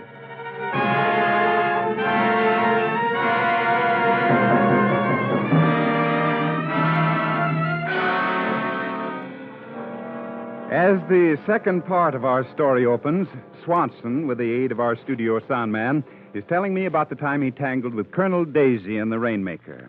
How do things stand now, Mr. Weatherman? Well, very bad indeed. You see, the Colonel got his contract, and I got hard feelings. Well, just a minute. At the beginning of this program, you said you were the one that did something about the weather. Yeah, I know. Well, I'm coming to that. Sound man, do you suppose you could fire a distant cannon every once in a little while? Oh, that's fine. That's fine. Now, that represents Colonel Daisian softening up the elements. See, one of the most persistent notions about weather is that gunfire or fireworks causes rain. And so many people believe it that it's a shame that it isn't true. It doesn't rain on the 5th of July anymore. It doesn't on the 3rd, you know. But statistics show it often rains after big battles. Oh, sure it does. Commanders don't want their armies to fight on soggy ground, so they wait several days after rain before ordering an offensive. You see, and by the time the battle's over, it's usually time for rain again. That's how that old wives' tale got started. Well, let's get back to the Weather Bureau. Say, Walt, you told me to let you know when the professor came back again. He's here now. Oh, good. Now, look, I want to see him. Professor, you learning all about the weather? Well, it's so complicated, I don't know if I shall ever get it straight. That's exactly the way I feel about Shakespeare. Indeed. You know, Professor, you really ought to see our instruments on the roof. On the roof. Jenkins. Yeah, Walt. But... I want you to take Professor Raff to the roof and show him how we measure the upper air draft with the balloon and theodolite. Okay, right this way, Professor. Thank you so much, Mr. Jenkins. But if Mr. Swanson wouldn't mind, I'd prefer to go later, after the weather map's been made. That fascinates me more than anything. We'll still be on the map by the time you get down, Professor. Well, in that case, I'll go. Oh, watch these steps, Professor. Kind of steep. Excuse me. Take it easy. That's right. Brownie, Yeah. wait a minute. Give me that map, will you? Yeah. Now, you take this map, and I'll hide yours down here. What? You can get it later when the professor's gone. What gives? This map doesn't match today's reports. Well, the Colonel's not the only guy that can make rain. Brownie, you and I are going to whip up some rain, too. Huh? Now, for days, I've been trying to find out where that old fraud gets his weather reports. You sure he works that way, Walt? Why do you think he keeps that cannon going day and night? It's just to fill in time till he knows for certain that rain's on the way. Then he turns that phony apparatus on. Only this time, when he turns it on, he won't get rain. I must be dumb, but I don't get any of this. Well, I've checked all the weather services. The Colonel's not getting his information there, so he has to get it somewhere, but where? I'll bite. Where? Well, he's getting it from us. Who? This professor upstairs. Now, he's a fake. I called the university, and they never heard of him. I've got a hunch that he's an experienced meteorologist. You think he reads our maps and passes on the dope to the colonel? I'm certain. I know it. I phoned Springtown and some of those other places where this colonel's operated. And the professor, it so happens, has been observing in their bureaus at the same time that Daisian was in town. Now do you believe me? Dirty weather they got in Shakespeare's plays. You don't know how dirty. Look at this map that I gave you. Well, it's all wrong, Walt. The way you've got it here, we'd be getting rain in a few days. Yes, if only the professor thinks that way, we're all set. He'll tell the colonel that rain is due, and that old fake will turn that radiomagnetic gadget on too soon. Oh, it's a great scheme, Walt, but it's dangerous business issuing false reports. No, there won't be any false reports. You see, every day we'll make 2 maps. A regular one for the Bureau and a special one for the professor. Showing a nice fat rainstorm right around the corner. Hey, quiet. Here he comes. Thank you so much, Mr. Jenkins. That was fascinating. Oh, glad you liked it, Professor. Still at the map. Still I at see. the map, yes. Now, there's some interesting changes here. Yes, Since really? yesterday. Now, look at this. You see, this week's line here, we call it a cold front. Yes. Now, will you notice how it's moved south? Yes, I see. And you notice at this point that the barometric pressure has come down 2 millibars. Yes, most interesting. Dear, I hope someday I shall be able to what? Oh, my goodness. What's the matter? Oh, I've just remembered there's a call I must make. Well, use our phone right here. Thank right you here. just the same. But this is long distance. I'll just use the booth down. Oh, surely. Shh. Now, what did I tell you? You think he's going to phone the colonel? Well, I know it. Within 5 minutes, that rain machine will be going full blast. That means the colonel guarantees to bring rain within 3 days. He'd better be some rainmaker.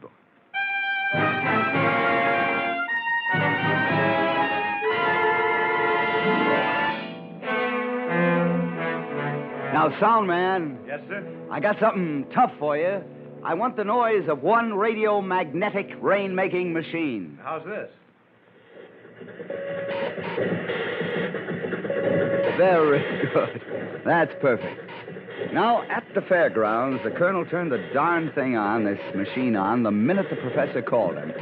And the crowd's been collecting ever since, some of them carrying umbrellas. Oh, that's quite a gadget, Walt. I like those sparks flashing out of the top. Something, it certainly wows the crowd. I don't know whether I like this gag or not, Walt. What do you mean? Well, folks get their hopes up, and they don't get rain. Well, hello, Walt. I'm so surprised to see you here. Why shouldn't I be here? Oh, you were the man who thought the colonel couldn't make rain. Well, I still do. Well, just listen to that rain machine. Just listen. You can just feel it'll work. It will work, Jane. Believe me that it won't work. Well, all I have to say to you, Walt Swanson, is that I hope you get caught without a raincoat or an umbrella or anything. Well, if I do, it won't be in the colonel's rain.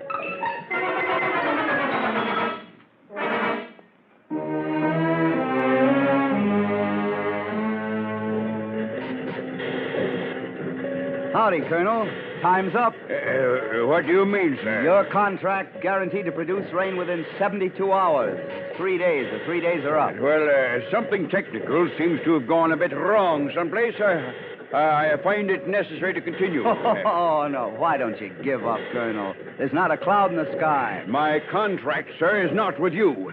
It's with these gentlemen of the Farm Association here.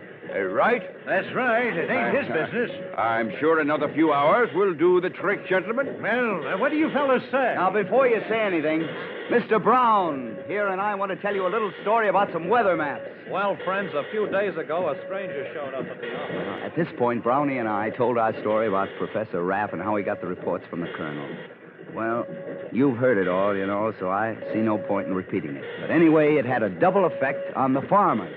First, they terminated their contract with the colonel. You faker, get out of town and stay out. Don't ever come back. And then they turned off his machine.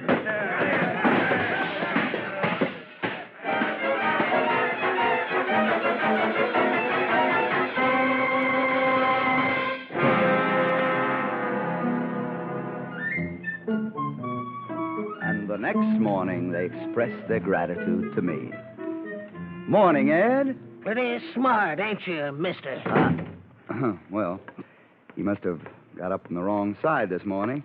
Hello, Mr. McDonald. How are you? Well, Mr. Swanson, sure showed that fellow up, didn't you? Yes, sir. Made us all look pretty foolish, too. Especially me. After all, Daisyin was my idea. Wait a minute. Well, if you're so all-fired smart, where's the rain? You haven't done very much about that, have you? Looks like you've showed yourself up, too. You'd only listen to reason. Oh, and about dinner tomorrow, forget it. Jane said to tell you not to bother coming over. I see. Thanks. Boy, I sure picked the right way to win friends and influence people. Morning, Walt. Hello, Brownie. Oh, why the long face? Is Jane still sore? Jane, everybody's sore. Oh, that's what you get for showing people up. It's fatal. They're really griped at the weather, you know. They take it out on me. Well, you fixed the Colonel's wagon, anyhow. The way things are now, that's sort of cold comfort. Something special is cooking on the teletype. What's it say, Jenkins? Hey, get this. Cold front sweeping down from the north. What? Let me see that. Wonderful. Give me the phone. Brownie, get on the other phone, will you? Notify the Gazette and the radio station. Yeah. Operator 229, ring 2, please. Here's the rest of the report, boss. Thanks, Jenkins.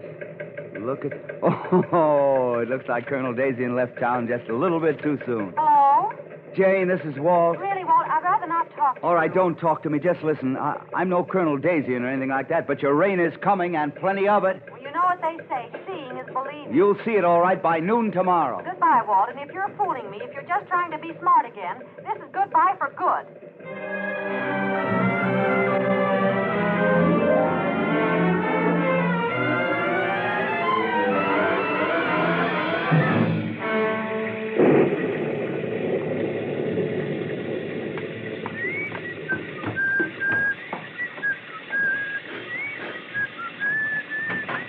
Hello, Jane. Walt Swanson, you're drenched to the skin. Somehow I don't mind it. Oh, just look at you. Come inside and get out of those wet things. Thanks. Oh, quick, take that coat off. All right. Honestly, anyone who'd go out in a downpour like this. You know, I know that you weren't expecting me, but I... No, I wasn't. I guess that's why I set an extra place at the table and why I haven't let Dad start dinner. Oh, Jane. Oh, Walt, I think you're wonderful. I know you're a weatherman and all that, but how did you know the rain would start just when it did? Darling, it's really very simple.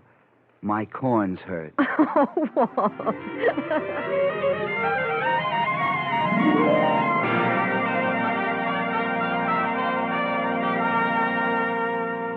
Nowadays, you can't find one person in a whole day's travel who believes in rainmakers.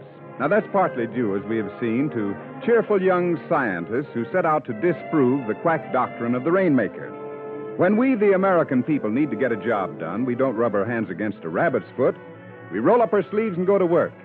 That's the spirit that has given America more and better practical applications of science than any other country in the world.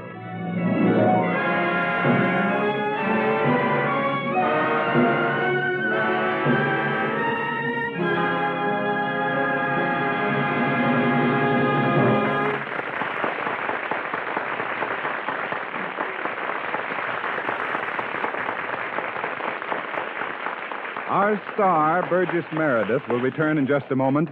But first, here's Gain Whitman speaking for DuPont. Did you ever move a zipper up and down slowly and watch the way the little teeth lock together? Try it sometime.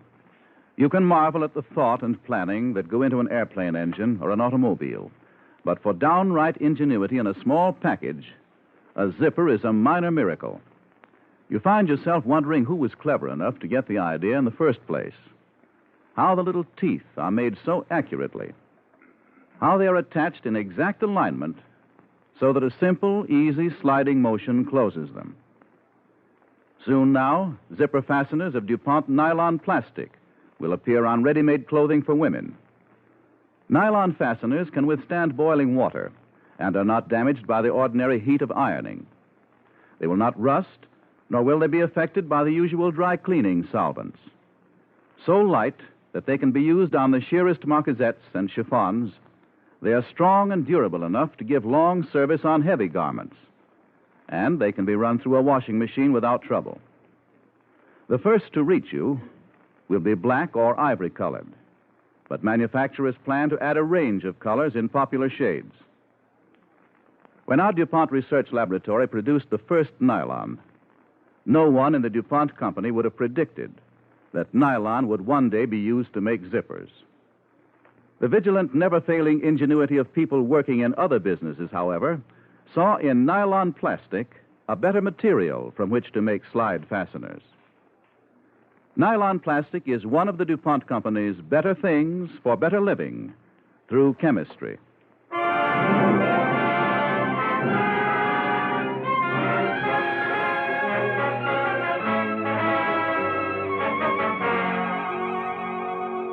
And now, our star, Burgess Meredith.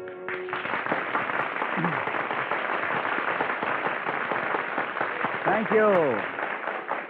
And now, if I may, I'd like to talk for a moment about traffic accidents.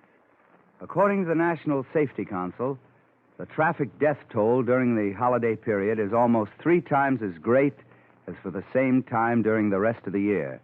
To safeguard against accidents, reduce your speed while driving to fit the prevailing road and weather conditions.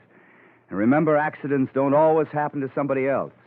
Each one of us is a potential accident victim, and no one of us can afford to be careless. So keep tragedy out of your home.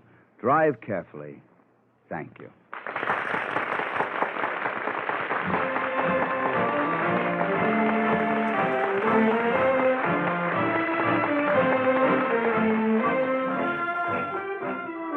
Next week, the DuPont Cavalcade brings you Shirley Booth in The Woman on Lime Rock. It's an unusual and dramatic story of the sea, of Ida Lewis, who in 1858 took her father's place as keeper of the light at Lime Rock, Rhode Island. For 52 years, Ida Lewis kept the light burning in fog and storm, good weather or bad, for the men who went down to the sea in ships. Be sure and listen next Monday at this same time to The Woman on Lime Rock, starring Shirley Booth on the Cavalcade of America.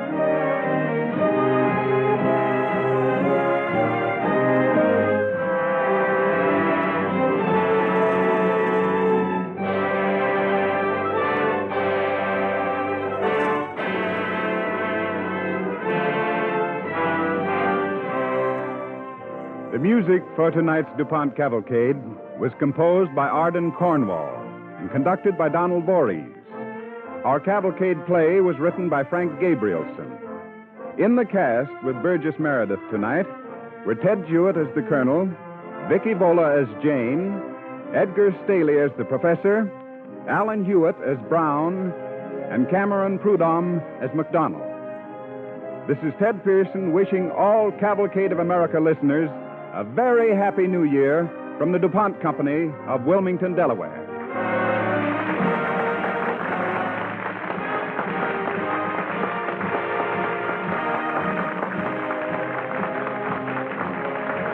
This is NBC, the National Broadcasting Company.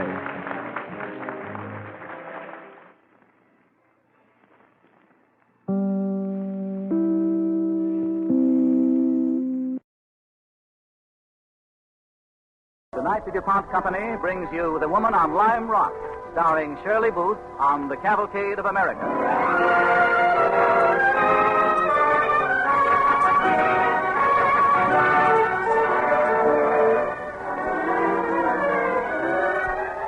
When the storms rage and the fog hangs thick over the ocean, the lives of the men who go down to the sea in ships depend on the courage and devotion of the lighthouse keeper. The drama of this service is even greater when the keeper of the light is a woman. Well, that's our story for tonight. But first, here's Gain Whitman. Ski slopes and skating ponds are crowded these days with youngsters and grown-ups alike. Yes, the winter sports season is in full swing. And again this season, the swing is to outdoor wear treated with DuPont Zealand durable water repellent. Jackets, ski clothes, reversibles, snowsuits, parkas, all carry the Zealand tag. Garments treated with Zealand continue to be water repellent, even after many launderings or cleanings. Zealand is one of the DuPont Company's better things for better living through chemistry. And now, Shirley Booth as Ida Lewis in The Woman on Lime Rock on the DuPont Cavalcade of America.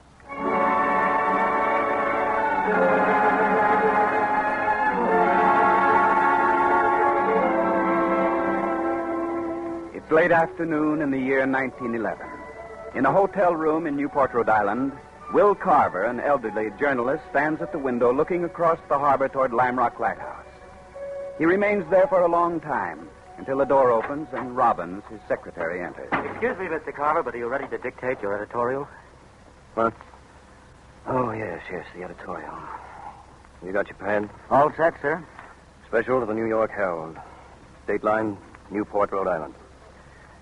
Tonight, after half a century of service in a lonely lighthouse off the coast of Rhode Island, a brave and wonderful woman is dead. Her name has been a symbol of heroism and selfless devotion in every American home. And to the countless thousands who have been cheered by the steady and reassuring rays of Lime Rock light, the news that Ida Lewis has passed away will come as a deep and personal blow. Robbins, I'll continue in a few minutes. Yes, sir. You knew her personally, didn't you, sir? From the time we were children. We were in the same class at school. I used to pull her pigtails, and she'd throw snowballs at me. And then, when we were a little older, I courted her.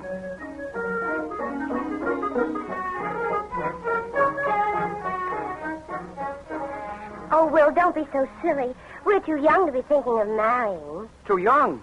Why, Ida, you're almost 16. Well, nowadays, girls wait till they're much older before they marry. I don't intend to get married before I'm at least 20. 20? You mean you're going to throw away 4 whole years of your life just sitting in your father's lighthouse? I should say not. I'm going to have a career. Doing what? Teaching school. Holy catfish. Sure. I've always wanted to be a teacher. And, Will, I haven't told this to anyone yet, but the school's offered me a job. They did? Mm-hmm. It's a nice kind of work, teaching others what you know and learning more yourself all the time.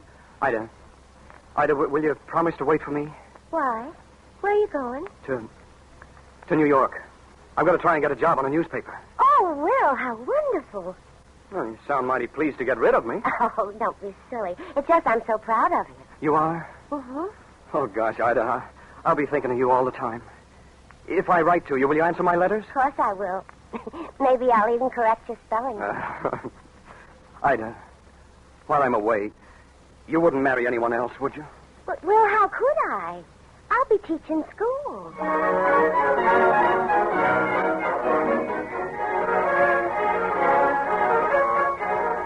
Well, I left for New York, and Ida started in teaching near the Newport School. Everyone was pleased with her, even her pupils. And then one day, in the middle of her class, she got an urgent message to hurry right out to Lime Rock. Inside the lighthouse, the doctor was waiting for her.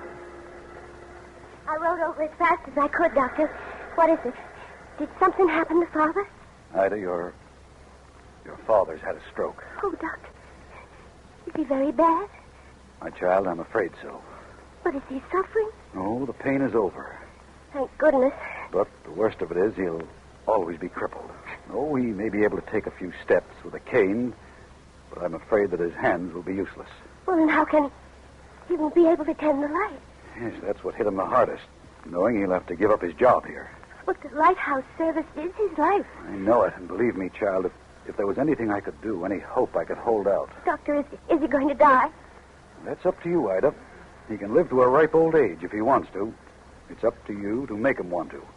You've got to convince him that he can be happy and useful living on the mainland. Can I go in and see him now? Of course. I'll wait for you here. And then we can talk about moving him ashore.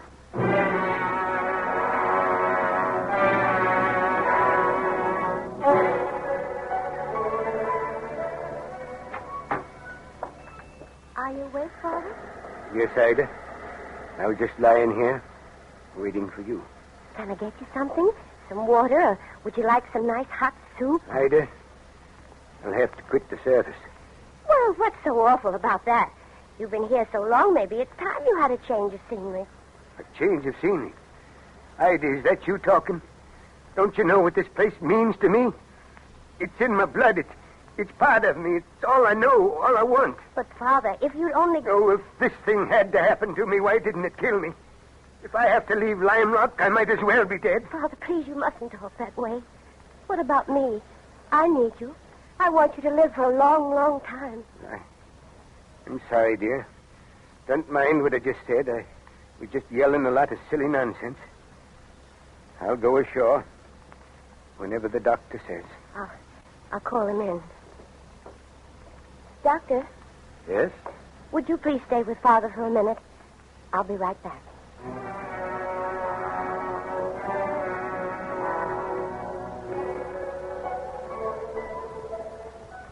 Captain, this isn't the end. Well, you have a long, good life ahead. No, Doc, it's no good. When something has no more usefulness left, it just dies. Well, there's no usefulness left in me on shore. But, Captain, you can't stay here. They'll have to appoint another keeper. What was that? Oh, just the gun at Fort Adams. It's sunset. Time for the light to go on. Doc, help me. Oh, good Lord, man. Now, you can't get up. But the light. It's got to go on. It's late already. No, it isn't, Father. I just lit it. Ida. You lit it, Ida? Father showed me a few things about light tending whenever I was out here. Oh, I see. Well, it saved the situation tonight, child, but I don't think we ought to run the risk of its happening again. Another keeper ought to be out here as soon as possible. You're right, Doc. Ida, honey, sit down and write a letter to the lighthouse service telling them I'm resigning. Believe me, it's all for the best. Resigning? No.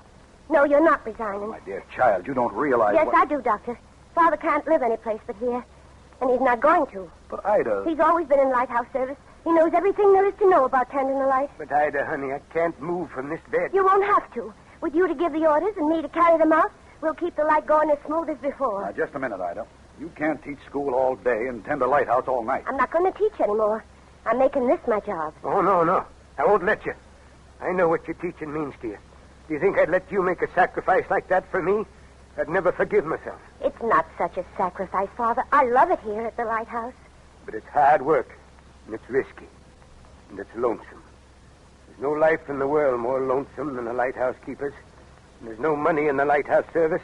Just a few $100s a year, no future. Then why do men like you stay in it? Well, I don't know. I've often wondered, Father. Maybe now I'll find out. And you'll see, between the two of us, you'll still be the best lighthouse keeper in the service.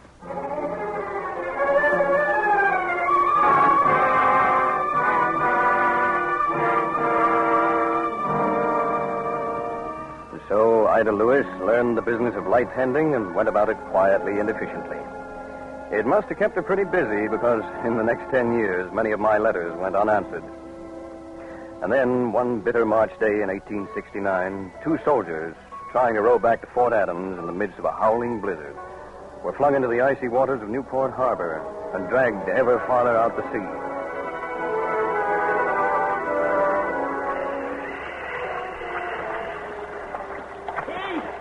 Pete, help me! Hang on to the boat! I can't! You gotta hang on! Here, get my hand! I can't make it! Jim! Hang on, quick! Jim, it's the boat! You hear me? The boat! Reach out. I'll pull you in. Jim, pass out! I got hold of his arm. That's it. Lift him up a bit. Now you. There. Wrap these tarpaulins around you. Jim looks like he's done for. It's your job to keep him alive for 5 minutes. It's my job to get us all back to the lighthouse.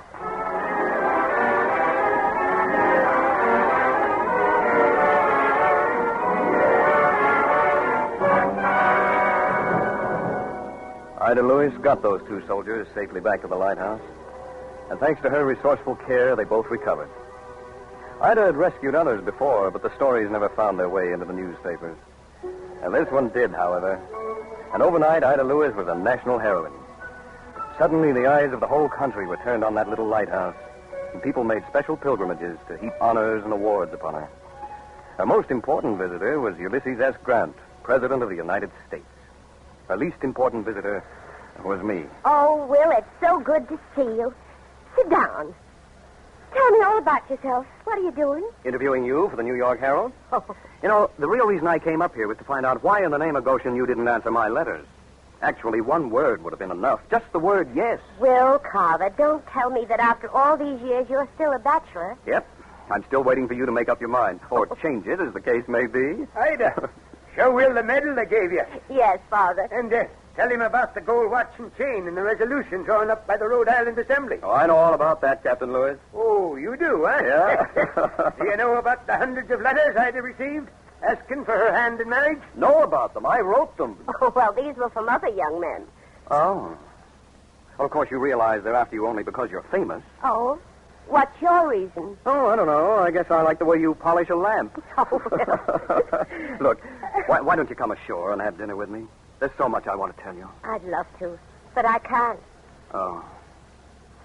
You mean you never get off this place? Oh, yes. Yes, once a week I row ashore for supplies. And I can hardly wait to get back. Do you mean that? Of course. Well, don't you ever get lonely? Oh, there are one or two good friends who come out to spend a few hours with me now and then. Well, may I be one of them? You already are. But please, Will, don't ever try to come out here when it's stormy. For my sake, as well as yours. Oh, I promise I'll always consult the weatherman before I leave. What's the matter, Will? If Ida could pull those other fellas out of the harbor, guess she can save you, too. Oh, I'm sure she can, Captain. But when I see who it is, Father, I think he's afraid I'll throw him back in.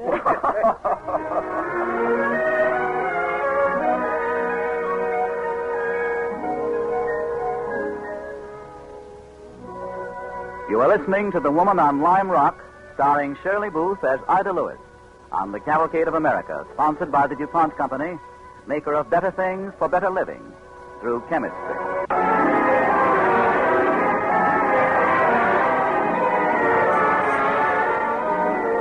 Will Carver, a journalist, has traveled to Newport, Rhode Island to report on the death of his lifelong friend Ida Lewis, keeper of Lime Rock Lighthouse. As we continue with our play, we take you back to Will Carver and his story. I went out to the lighthouse very often after that, and the years slipped by almost unnoticed. And then, in 1878, Captain Lewis died.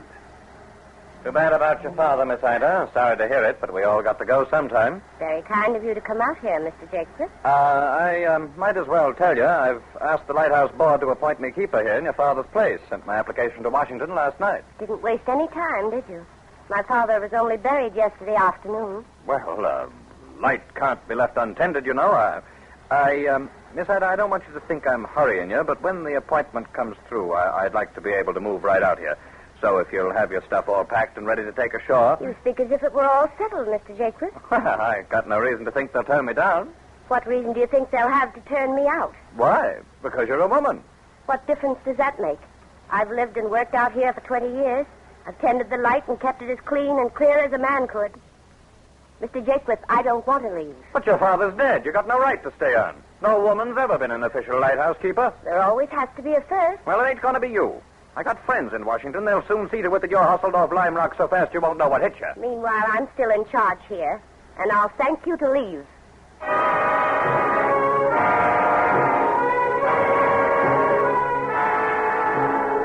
Well, that afternoon, Ida had another visitor, a very distinguished one. They sat out on the rock and talked together. Mind if I smoke, Miss Lewis? Not at all, General Sherman. Tell me, have you made any plans now that your father's gone? No, I haven't. All I know is I want to stay here. On Lime Rock? I thought it was only on your father's account. It was at first. When I first came out here 20 years ago, I didn't understand why he couldn't bear to leave it. I understand now. It's been your home, I realize. Oh, much more than that, General. It's been my life, my whole life. And I've been a very good lighthouse keeper, too. I can't even think of doing any other work or living any other way. My roots have gone so deep into this rock, I can't pull them up. It'd be like leaving my country. Well, then why shouldn't you stay? Because, General, although plenty of women attend in lights for their husbands and fathers and brothers, just as I've been doing all these years, no woman has ever been officially appointed. I see. Miss Lewis, I shall use whatever influence I have to get you officially appointed to succeed your father. General, if you only could. Thank you. Don't thank me. Heaven knows you've earned it, and more. But please, don't get your hopes up too high.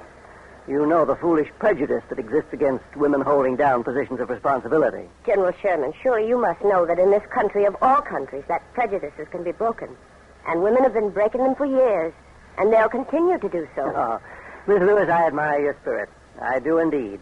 And I suspect it's that kind of spirit that's made America what it is.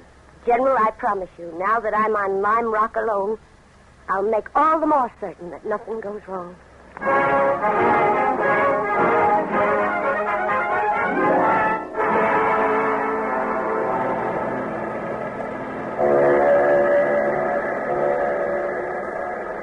No use your trying to get back to the mainland tonight, Fanny. You spend the night right here. Oh, I don't know how I'll have a happy moment with that gloomy horn blowing right over my head. I wouldn't have a happy moment if that gloomy horn weren't blowing. It's my job to see that foghorn keep sounding. You mean you stay up all night? In storms or thick weather? Always. Oh, I declare I don't know how you stand it, Ida. Why, even a strong man would break under a schedule like that, and you're such a thin slip of... Be quiet. What? Listen. Oh, I don't hear anything. The foghorn stopped. Ida, where are you going? Up to the light tower to see what's happened to it. Wait, I'm coming with you. I cleaned and oiled the machinery this morning. Something must have broken. How long will it take you to fix it? I don't know. Fanny, I'm going to see what's wrong with it here. You take this fish horn, open the window, and start blowing on it for all you're worth. What? We've got to keep giving some kind of warning to the boats that may be near, or they'll pile up on the rocks. For heaven's sake, Fanny, blow it. Oh, I can't make a sound come out of it, Ida. Here, give it to me. If there's any craft in these waters, I hope they hear me. They've got to hear me.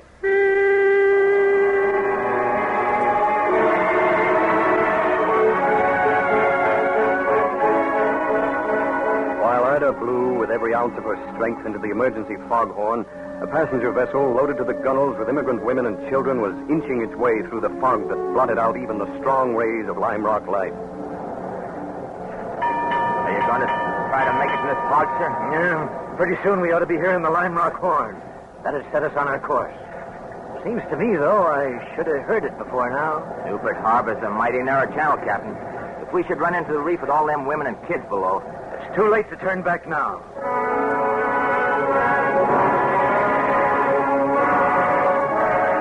At the lighthouse, Ida Lewis had been pouring her strength and her heart into the horn until it was sheer agony for her to draw another breath. Ida, you've been at it for hours. You've got to take a little rest, just for a few minutes. I don't dare. If you can't keep it up, you'll kill yourself. I guess you're right, Fanny. I've got to stop for a while. That's right. You take a little nap. No, I've got to keep it up. It's my job to warn the ships out there. If I fail, they'll say it's because I'm a woman. Because women can't take responsibility. Give me that horn, Fanny, quick.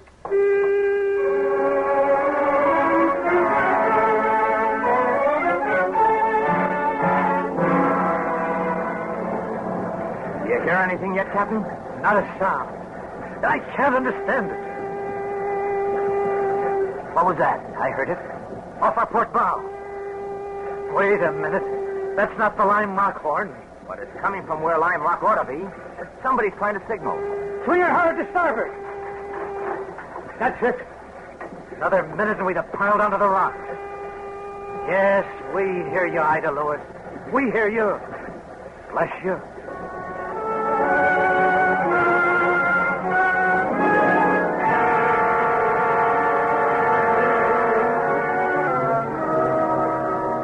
A week later, when Ida was shopping for supplies in Newport, she stopped off at the post office.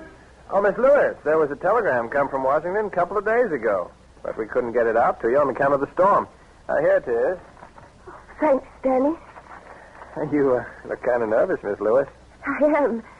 This could be the best news I've ever had, or the bitterest disappointment of my life. Well, ain't you going to read it? You can't if you keep your eyes shut. I'm saying a little prayer, Danny. You read it to me. Sure. It says, Miss Ida Lewis, Newport, Rhode Island. You were officially appointed yesterday as keeper of Lime Rock Light. Congratulations, William Tecumseh Sherman.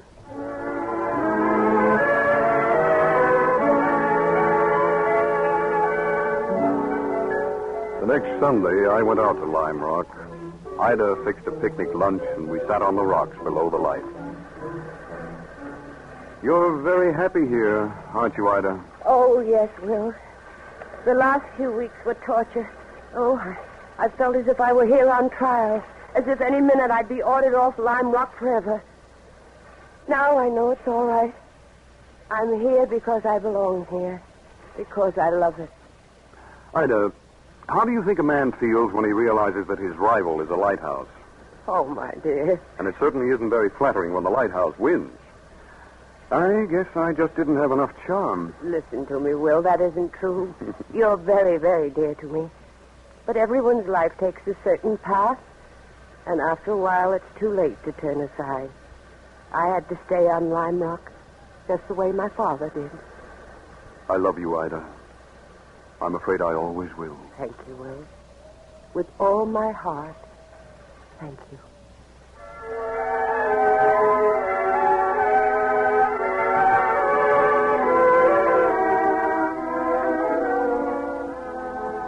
That's how it was with Ida Lewis and me. I brought her news of the world she had left behind so long ago, and we talked and laughed together. I never noticed it happening, but somehow we'd both grown old. And yet Ida still tended the light in all weather without faltering. Until tonight, after half a century of service in a lonely lighthouse off the coast of Rhode Island, a brave and wonderful woman is dead.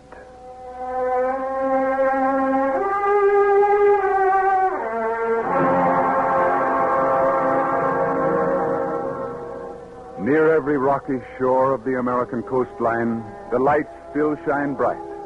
This is America, they tell the traveler, and you are safe.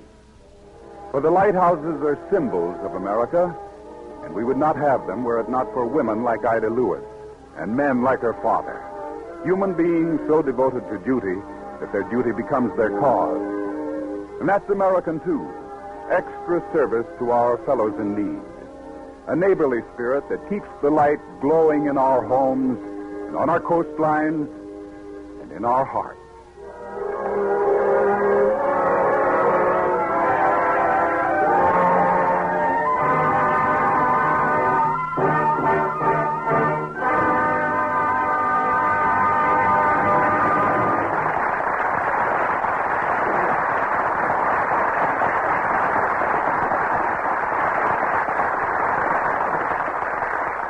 Now, here's Gain Whitman speaking for DuPont. Around this time of year, in my home, and maybe in yours, we look over the snapshots we took during the summer. The one of the kids in swimming. The funny one of Uncle Mert having trouble with the hot dog. The lopsided picture Billy took from the Ferris wheel at the amusement park. You know. We keep all of our snapshots, even the bad ones. Generally, we pick out 3 or 4 of those we like best and have enlargements made. Do you know how enlargements are made? Your film, the negative, is put into a machine much like your camera, except that it has a bright light in it, a projector. The light throws a shadow picture down on a table. The image is made large or small by sliding the projector up and down. When it's focused, a piece of sensitized paper is placed in a frame and exposed to the shadow image, after which it goes into baths of different chemicals. The DuPont Company is now supplying photographic studios with a radically different type enlarging paper, a development of chemical science which simplifies this process. It is trademarked Defender Varigam Variable Contrast Paper. In Varigam, chemical research has created a paper which varies in contrast according to the color of the light used for exposure. Under yellow light, the resulting photograph is soft. Under blue light, the print has contrast. In practice, this means the technician in a photographic studio, the professional, or you, the amateur, if you make your own enlargements, can control the amount of yellow or blue light reaching the paper. All that is necessary is to attach colored filters to the lens of the enlarging machine. Of course, if you forget to wind the film, or hang your hat over your camera when you snap that picture of Grandma, Varigam isn't going to guarantee you a good picture. But Varigam does ensure that from now on, it will be possible to make better enlargements more simply from average snapshots taken by amateur photographers like me. When you try it, I think you'll agree DuPont Defender Varigam Enlarging Paper is a welcome addition to the DuPont Company's Better Things for Better Living through chemistry.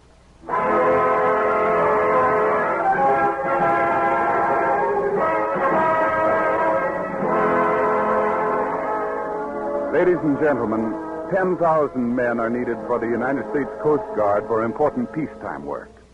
If you are between the ages of 17 and 25, or if you're an ex-serviceman between 17 and 35 and want to enlist, go to your nearest Coast Guard recruiting office tomorrow.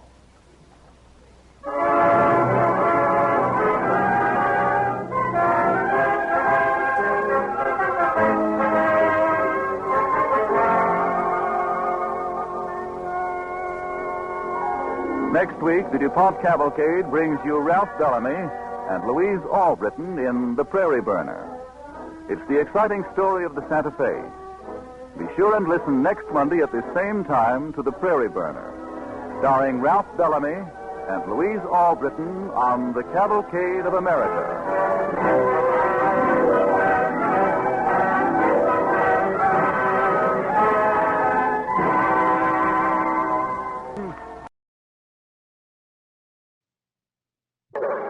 This is a story of the birth certificate of a railroad. Not the story of the Santa Fe as we know it today, but simply the notation on the back of its birth certificate. Its infant smiles and tears, its struggle to survive. Now, in just a moment, we'll tell you about it. But first, here's Gain Whitman. This year, winter sports have grown increasingly more popular. More popular, too, are all the new models of outdoor sportswear, which carry the tag that reads, fabrics treated with DuPont Zealand. There's good reason for this wide use of Zealand durable water repellent. Outdoor enthusiasts know that garments made of fabric treated with Zealand give continuing satisfaction because they afford protection against snow and rain even after many washings or cleanings.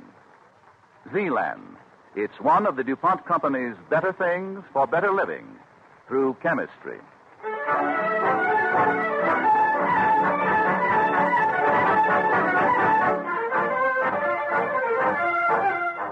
And now Ralph Bellamy as Cyrus Holliday and Louise Albritton as Mary in The Prairie Burner on the DuPont Cavalcade of America.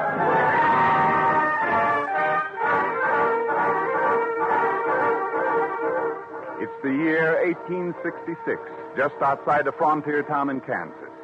The prairie, like a gold and russet carpet, stretches unbroken on each side of the rough wagon trail. The only sound to disturb the peacefulness of the morning is the sound of a stagecoach traveling up from the south. Uh-oh, did I say peaceful? Say, that was a rifle shot. Yes, there's a band of cowboys stopping the coach. Keep your hand away from your shooting iron, driver. We ain't aiming for trouble with you unless you ask for it. What's the idea of stopping my coach? We got a little something to say to one of your passengers. You, Holiday. Yes, what concern have you with me, sir? Just this, Mr. Railroad Builder. We're warning you. Keep your blasted prairie burners away from our grazing lands, understand? No, I'm afraid I don't understand. You see, mister, we just don't favor railroads in these parts, right, boys? That's right. Oh, you don't, eh? No, and we don't favor railroad builders, neither. So we're giving you the wave around. And you'd better pay up some mind. Now, you listen to me, my friend. I'm leaving for the east. But I'll be back to build a railroad across the desert from Topeka to Santa Fe. And you and all the cattlemen in Kansas won't stop me.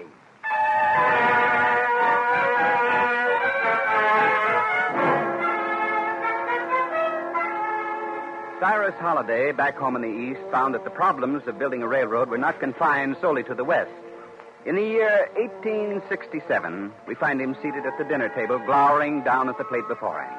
Mary, his wife, gently suggests, Eat your bluefish, dear. Bluefish. Yes, that's what they all are, bluefish. They have as much imagination, as much vision as this broiled bluefish. Why, who, Cyrus? Guilford and his crowd, that's who. They think a railroad from Topeka, Kansas to Santa Fe is impractical, and they won't give me a cent's worth of backing. Why, the very idea. Well, we'll use our own money. That's what we'll do. What? Do you know how much money it takes to build a railroad? No, but we have about $20,000 in the bank, and Mary, it takes lots more than $20,000 to build a railroad. Lots more, dear. It takes hundreds of thousands, maybe millions. Oh, my. Really, Cyrus? Sure, $20,000 will build no more than maybe 10 or 12 miles of rail, dear. Well, then let's build a 12-mile railroad. That'd be throwing money away. No, it wouldn't. Your charter with the government gives you deed to land on each side of the railroad, doesn't it? Yes, if I build the railroad, but... Well, then why not build 12 miles of road and sell the land and take the money and build 12 miles more and then take that money and build... Whoa there. Oh, I suppose you think that's ridiculous, too. Dear, I can't build a railroad with $20,000. Well, you can start one with that, can't you? It just won't work. I just don't see why not. Well, because... Well, Well, because... why not? Yes, why not? Why, Jupiter, why not? That's what I asked you. My heavens, I'll do it. You hear, Mary? I'll do it. You mean we'll do it, don't you, dear? Because I'm going with you this time. What? You mean to Kansas? Uh-huh, to Kansas. Oh, no. Oh, no, my pet. Oh, yes, my darling. Mary, I will not hear another word about it. Yes, darling. That's final. Yes, darling. Now, do eat your blue fish, Cyrus. It's really quite good, dear.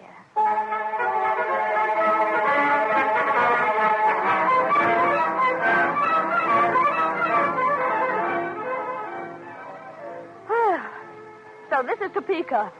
Just one muddy street and 2 lines of clapboard houses. I shouldn't have allowed you to come. This is no place For a decent, respectable woman. Yes, darling. You'd better inquire about Mayor Wyndham's whereabouts. Yes, I understand they built a new city hall since I was here last. But none of those buildings look like it. If you please, sir. Whoa, Nellie. Whoa, up there. How, stranger? Can you direct us to the city hall? Sir, that noble edifice across the road, the new city hall. Oh, saints above, that shack. Yes, sir, the railroad man Windy's been expecting it, you know. Windy? Oh, here's on to the mayor. We call him Windy on account he's got heaps of talking talent. I see. Yes, I'm the railroad man the mayor's been expecting. Thank you kindly, sir, for your assistance.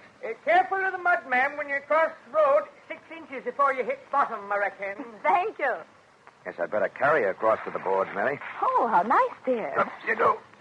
Oh, careful, dear. Don't slip. Do you think for a moment that I'd let such a precious burden fall in the Kansas mud? Mr. Railroad Man. Yes, my friend. I hear tell you're meaning to build a railroad to Santa Fe. That's right, sir. Right across the desert to Santa Fe. I'll be doggone. Across the desert to Santa Fe. And what's so funny about that, my good man?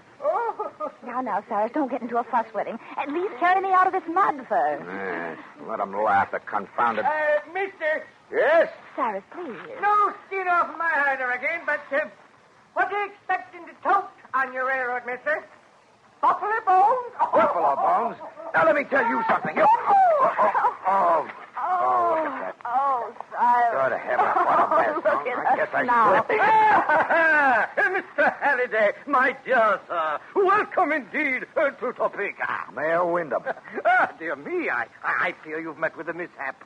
Just a little fall in the mud. Oh, may I present my wife, Mayor, Mrs. Halliday. How do you do, sir? May I help you up, madam? Oh, thank you. Upon my word, indeed, a double delight awaits the proud citizens of Topeka. Progress and prosperity, beauty and grace. Indeed, my dear madam, indeed. Oh, thank you, sir. This way to Indeed. the city hall, folks. Yes, sir, you may count me as your most willing servant. Indeed, sir, your most willing servant. Here we are. Enter, please. My chambers. Do sit down, folks. Do sit down. Thank you, Mayor. Now, Mr. Halliday, sir, if I can be of any assistance in my official capacity as mayor of Topeka, you have but to speak, sir. Thank you. However, in truth, sir, I think it best to warn you.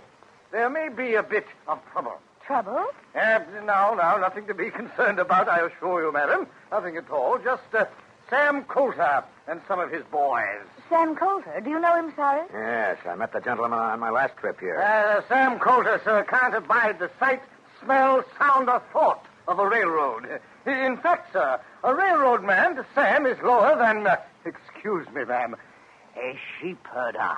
Huh? Oh, goodness me. Yes, sir, seems Sam had a ranch up north of here. A railroad come along, bringing settlers and beg pardon, ma'am, sheep herders. Drove his herd off in the free grass.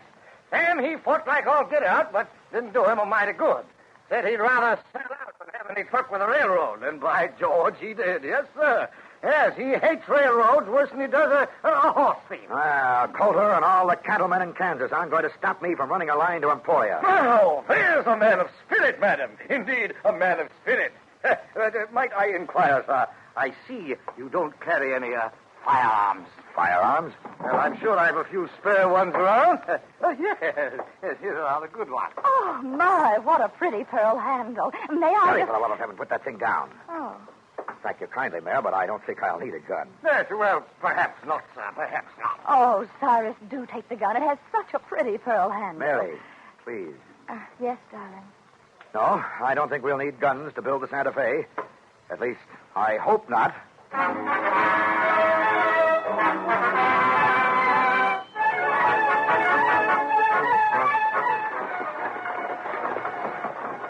Get around now. Get. Reckon we'll make them for you before long, Mr. Holiday. Looks like glad to hear that, Jake. Oh, you know, dear, Yes, Prairie? I'm glad you decided to be a railroad builder after all. Really? Why? Because you might have been a coach road builder and made roads like this and have everyone hate you. Oh! What on earth was that, Cyrus? Sounded like a pistol shot. Oh, boys, whoa. Oh, the closest stop. What is it? Hold up. I don't know, but it doesn't seem possible. Oh. Don't wait for your shooting iron, Jake Carter. We're no high riders. You darn crowbait, what's the idea of sending the lead plumb across my coat? You going hog wild? No harm, man, Jake. Just aiming to stop the coach. Oh, it's you, Sam Coulter. You got-eared, slab-sided horse. Oh, Jake, you got no call to get your bristles up. Coulter, Cyrus, isn't that the Yes, man? Mary. Now, don't worry, dear. What do you want, Coulter? One of your passengers. Come out of that coach, Holiday. If you have anything to say to me, Coulter, say it and let us go on our way. Step down, Holiday. Now, look here, Sam Hold Coulter. your lip, Jake. This ain't no concern of yours. You coming out, Holiday, or do we have to come get you? All right. I'll come out. Oh, no, Cyrus. They might do... Stay in the coach, dear. Don't worry.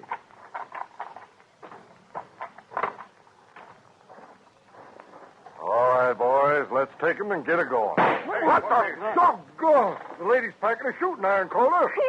You step an inch nearer to him and I'll really shoot you. Mary, put that gun down, and please let me handle this alone. Ma'am, it won't please me none to mix smoke with a woman, so I'm asking you polite-like, drop that gun. I won't drop this gun, you sheep-herder. Sheep-herder?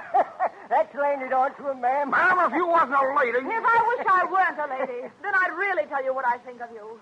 Of all the stupid, short-sighted. Why, don't you realize what a railroad will do for your Southwest? It'll build an empire. Yes, a whole new empire out of a desert and prairie. Ma'am, we don't need none of you slick-tongued Easterners to tell us how to run our affairs. These are free open ranges, and we aim to keep them that way. Have your say, my friend. I'm listening. Come on, boss. Enough of this chin music. Let's get Now, wait a minute, Pete. Holiday, I warned you once. Now, this is the last time. You keep your blasted prairie burners away from our grazing lands, or the only rail you ride will be one you set astraddle. Come on, boys. Well, I guess they won't dare bother us again. Not while I've got my pretty pearl-handled shooting iron. Mary, dear, give me that gun. Oh, all right, dear. Where in heaven's name did you... Oh, I see. Mayor Wyndham. Yes, darling. I just couldn't resist it. It has such a pretty pearl handle. Well, I'll keep it myself. If I know Coulter, I'm afraid I'm going to need it.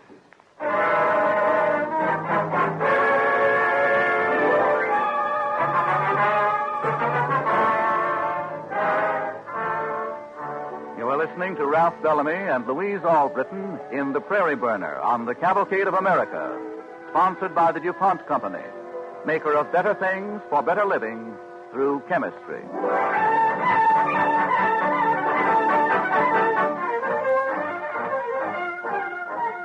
The second part of our story opens a month later. Cyrus Holiday is building a railroad from Topeka to Santa Fe.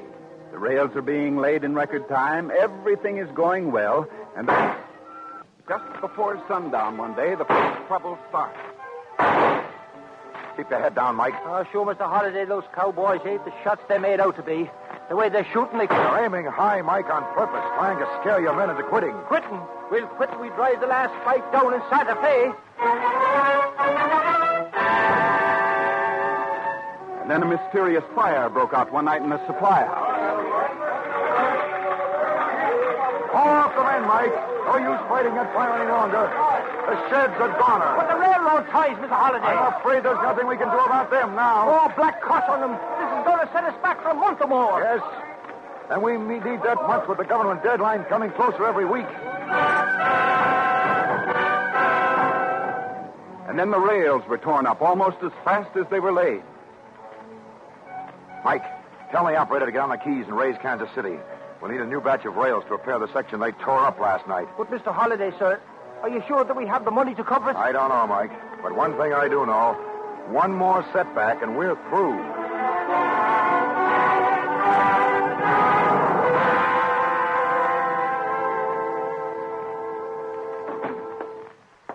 down, Mike. Mr. Holliday, sir. I know, Mike. I know what you came to tell me. The men are all quitting. Well, no, not exactly, sir. Well, I can't say I can blame them.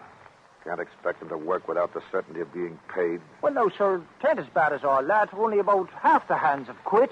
You might as well tell them all to put down their tools, Mike. Good morning. It looks like Sam Calder wins. Good morning, darling. Morning, dear. Well, what's everyone looking so down in the mouth about? Oh, sure, no, ma'am. It's only the set of my face. Guess I'd better get back to the men and tell them, Mr. Holliday. Oh, I know. No, now I know. Money. Heavens, as if that were something to worry about. Look what I've got. What? 3,000 in cartwheels and gold. Mary, where did that money come from? From the men, sir. The first train will be pulling out on the new Santa Fe tracks 2 weeks from today, and my name ain't Michael O'Day.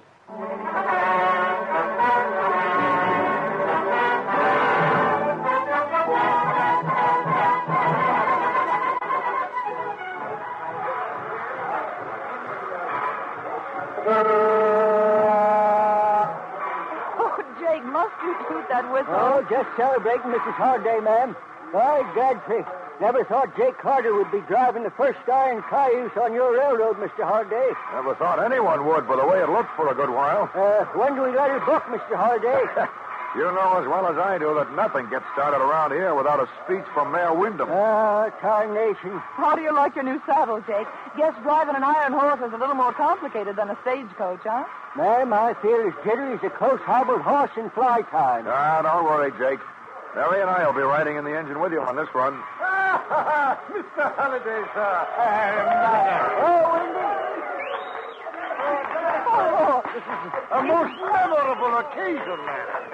Ready, sir, for your speech? Sir, I've been ready for weeks.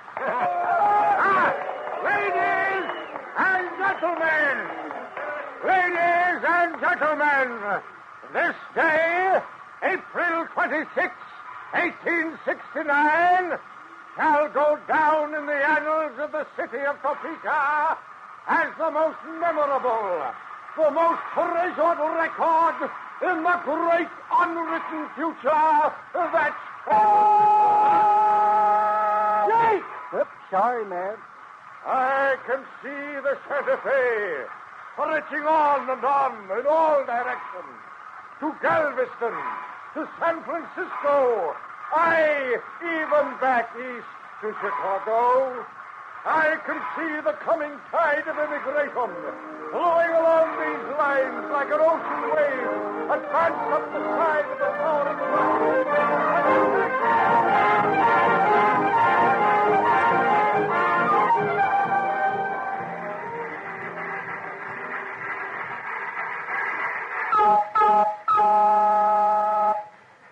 Tarnation, Mr. Holiday, never thought we'd pull out of Topeka. Well, it wasn't very nice of you, Jake. You saw the plane before Mayor Wyndham had a chance to finish his speech. Now, you wouldn't want the first train leaving late, would you?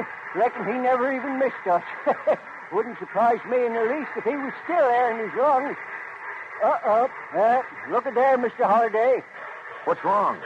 Look what's in front of us across the tracks there.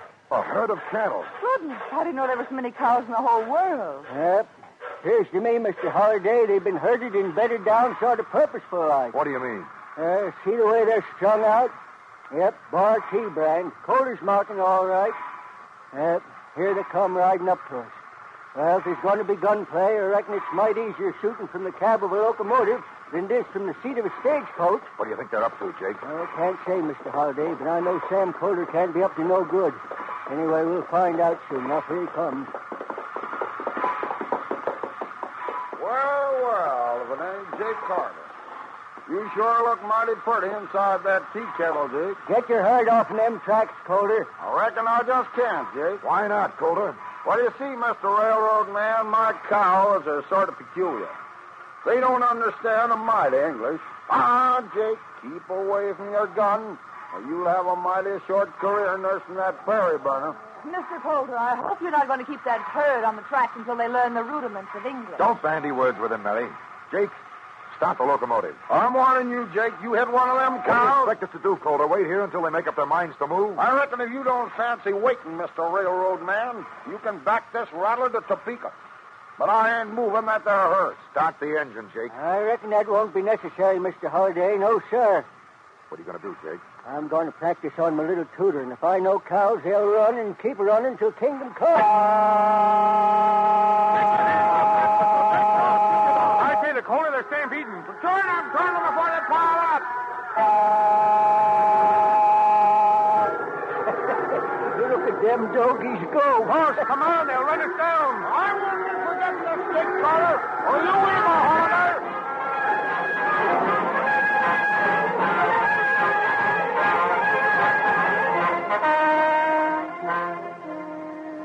Well, Mary, it looks like the cattlemen are beginning to change their ideas about railroads. After 6 months of running our little line, they're getting wise and beginning to ship their cattle by rail. Yes, I know. Isn't it wonderful? But, according to Jake, there's a reason for their change of mind. What reason? It's been this drought. The grass on the range is burned to a crisp. The streams are all dried up on the cattle trail to Abilene. I see. So they were forced to ship them by rail. What about our friend Sam Coulter? Coulter? I guess he'd rather see his cattle die than send them over my railroad.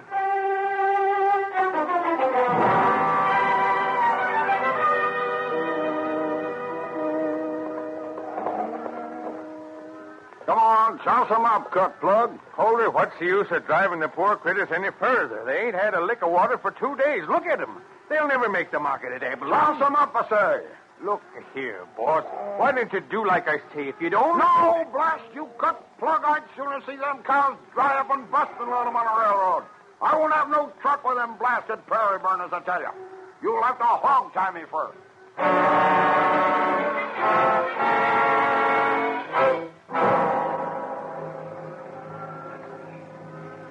That makes 722. That all, cut plug? Reckon that's the tally, Mr. Holliday. 722 head. Mm-hmm. Sure glad to see him bedded down in them cattle creeks. Yeah, and I'm glad the Coulter outfit finally came around. But where's Sam? I don't see him about. Sam? Well, skin me for a mule, I plumb forgot. We got him hog-tied in the chuck wagon.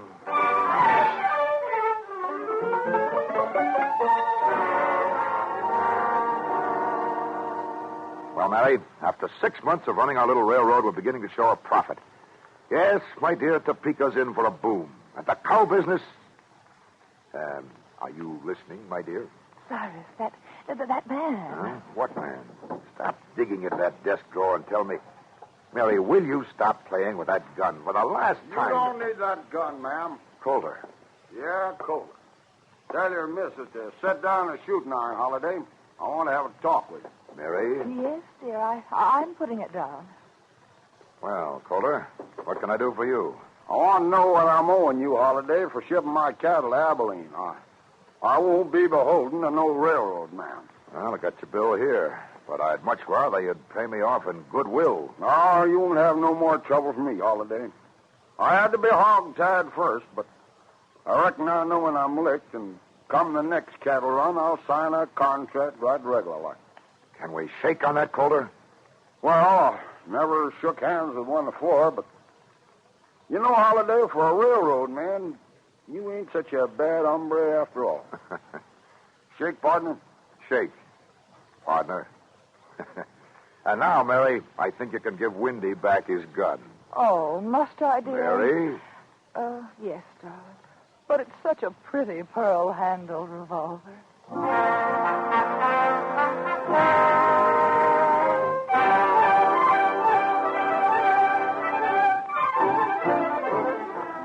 Holiday lived to see his road go over the desert to Santa Fe, up over the mountain passes to Denver, down to the Gulf, east to Chicago, and west to the Pacific. He lived to see his 12 miles of road go to 12,000. His plans were opposed by some who, like Sam Coulter, thought his own interests were threatened. Yet his faith in his enterprise, the kind of faith that built America, not only carried the road through to its destination, but converted those opponents into supporters. So it has been many times in America, and so it'll be many times again, as it must, in a land that is dynamic and still growing.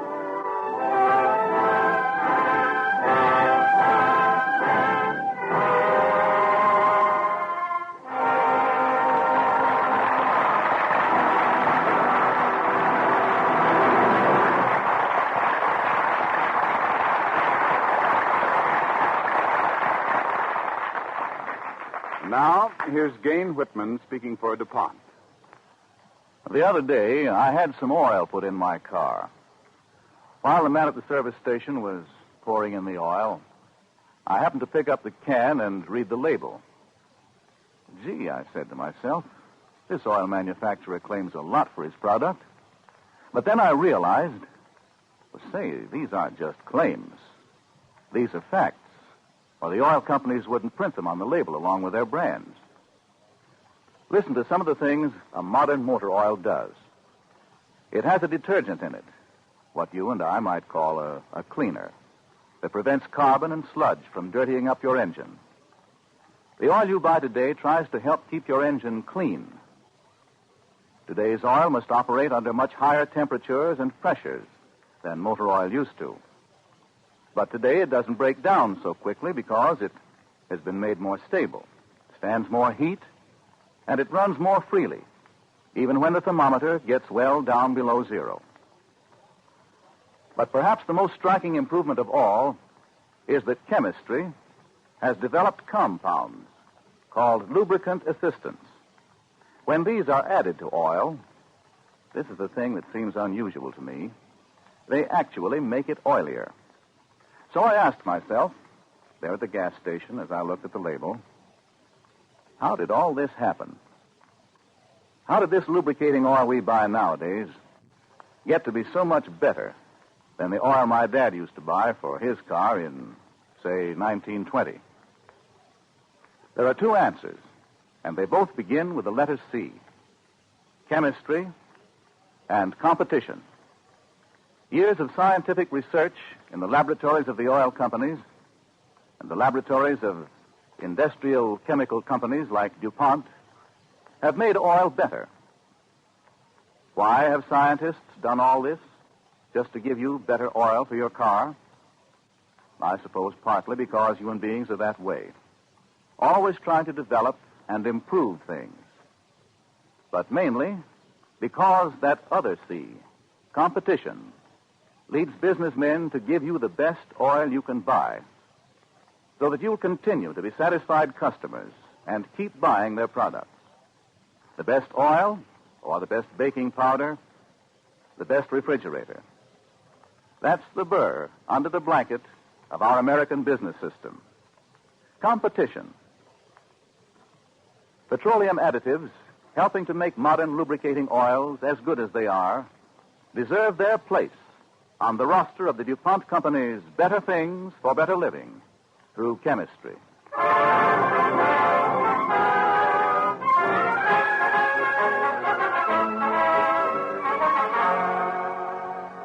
Next week, the DuPont Cavalcade brings you William Holden and Marcia Hunt in Builder of the Sioux. It's the true story of a man who had a wonderful dream and of the woman who stood by him until that dream came true. Charles Harley believed a canal could be built across the Great Lakes. So did Katie Bingham. They fought ignorance, bad weather, sickness, and financial problems. But they won out, and Harvey built the Sioux Canal in 2 years instead of the 10 that Congress set aside for this project. Be sure and listen next Monday at the same time to Builder of the Sioux, starring William Holden and lovely Marcia Hunt on the Cavalcade of America.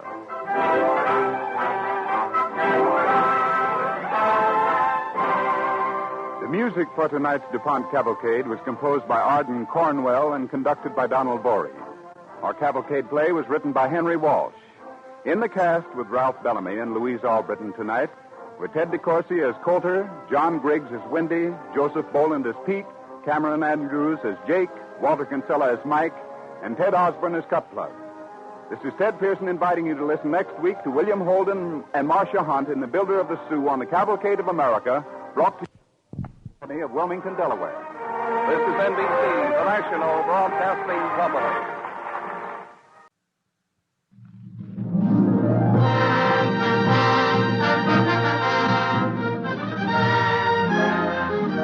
Tonight, the DuPont Company brings you Builder of the Sioux, starring William Holden and Marcia Hunt on the Cavalcade of America.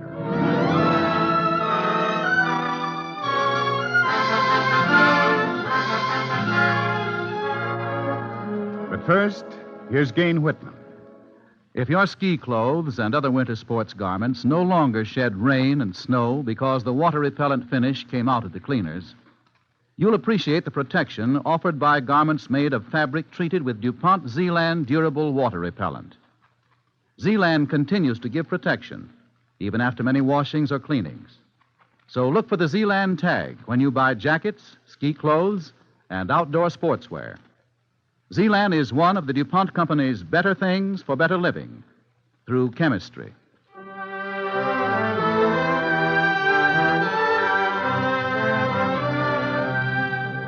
And now, William Holden as Charles Harvey and Marcia Hunt as Katie Burroughs in Builder of the Sioux on the DuPont Cavalcade of America.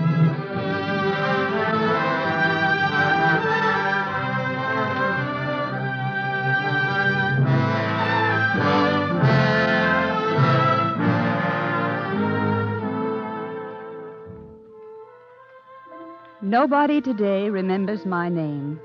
It's Katie Burroughs.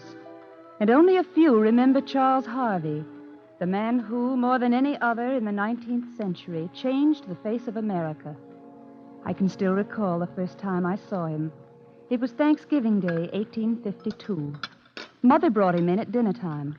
Katie, this is Mr. Harvey, our new boarder. Oh, how do you do, Mr. Harvey? Well, sit down here, won't you, please? Oh, thank you, Miss Burroughs. And this is Dr. Lash. How do you do, young man? Now, don't you get sick, Mr. Harvey, because all you'll get from him is calomel and jalap.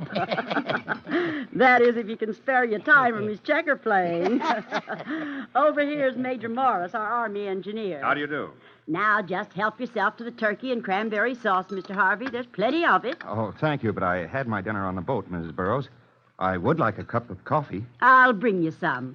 Oh, Major Morris. Yes? Mr. Harvey says he's read about that canal survey you're making for Congress. Go on and tell him about it. Well... Mashed potatoes, Major? Oh, no, thank you. Are you an engineer, Mr. Harvey? No, I'm not, but I've read some on it. Look at Miss Katie. Disappointment written all over her face. I should warn you, son, Miss Katie has got a dream man. Some big strapping fellow who'll come along and build a canal between Lake Superior and Lake Huron just for her. All right, Dr. Lash. You go on and laugh. And you too, Major. But one of these days you'll look up from your checkerboard and there it'll be, all dug and finished. You won't laugh so hard then. You see, I told you. She's hepped on that canal business. Miss Katie, those surveys convinced me they might just as well try to build a canal across the moon. Why is that, Major Morris? Did you ever hear the big freeze, young fellow? The big freeze? From December to May, this Sioux Peninsula is frozen tight as a drum. Nobody can get in or out, except on snowshoes, and the nearest machine shop is 200 miles away. You let the right man come along, Major, and he wouldn't stop for that. Yeah, there she goes again. Major, reach me some of that turkey, will you? Do you know what a canal would do to this wilderness, Mr. Harvey? Why, it would open up the whole West, all the way from Lake Superior to the Atlantic Ocean. But every time I mention it, they laugh at me. Well, I know how you feel, Miss Burroughs. All my life, I wanted to build things, and everybody laughed at me, too. All his life. How old are you now, young fella? 20, 21? Oh, no. I'm older than that. I'm 23. 23, he says. A gray beard. He's 23. What's your business, anyhow? You wouldn't be another school teacher, would you? I'm a traveling salesman, Dr. Lash. A traveling salesman? Oh, too bad, Miss Katie. I reckon you'll have to wait till the next excursion boat for that dream man of yours. Mr. Harvey, I'd like to show you the Sioux country. I know every inch of it. We could go now if you want to. Well, I'd like that, Miss Burroughs. I'd like it very much. Come on. Here's your coffee, Mr. Harvey. Oh, save it for us, will you, Ma? We'll be back before supper. Well, I never. Where are they going? Can't you guess, Ma Burroughs? They're going to build the Sioux Canal.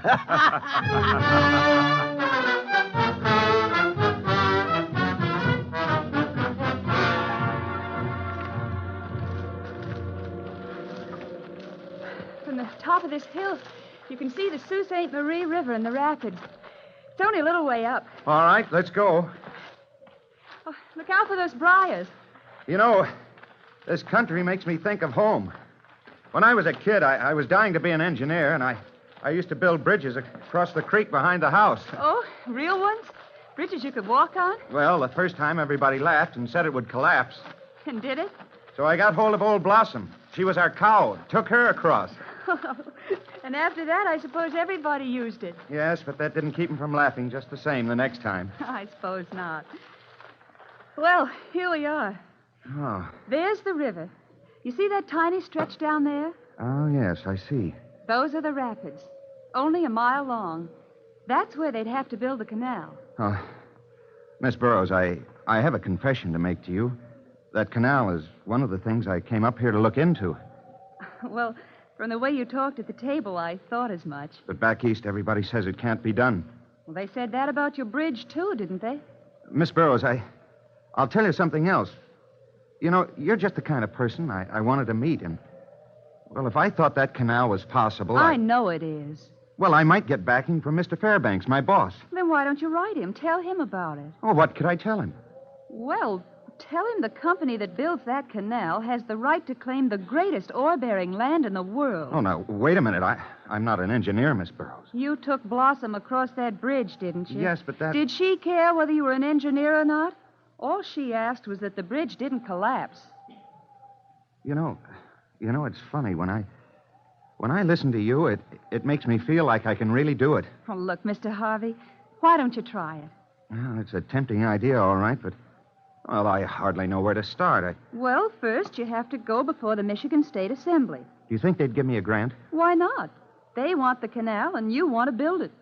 I want to build it more than anything I ever wanted to build in my life. All right. Then the next step is budgets. Will you help me with those? Of course, I'd love to. Machinery, labor, stone. Uh-oh, stone. That's a big problem. Everybody says you'll have to haul it in from the east. From the east? But there's stone right here. I'll show it to you. Look, the whole top of this hill is limestone, solid limestone. Limestone? Well, that means we can keep the budget down. Oh, this is wonderful. You don't know what it means to me. Oh, Miss Katie, you're so... Yes, Mr. Harvey? Miss Katie, I think it's going to snow. I think there's a blizzard coming. We'd better hurry home.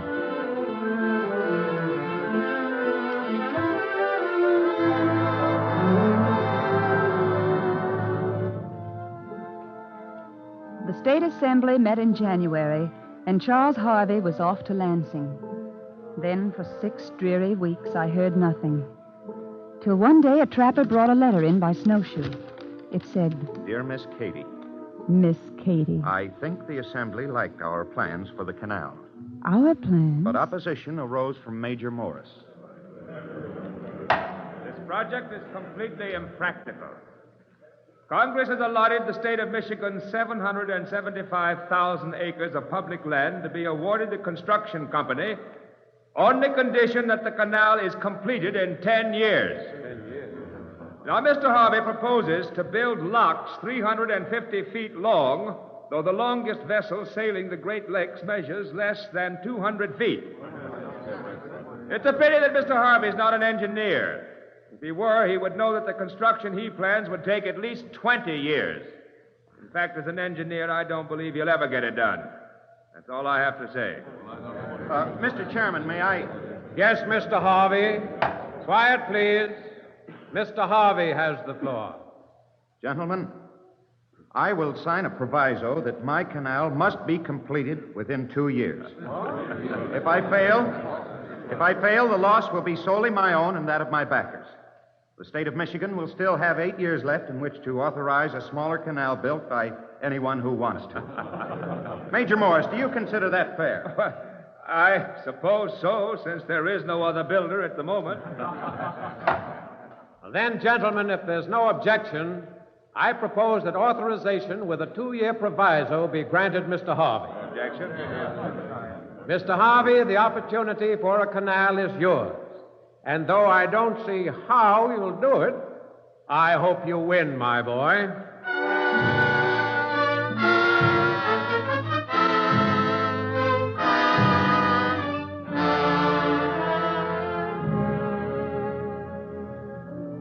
Then, for months on end, no word, no sign from Charles Harvey.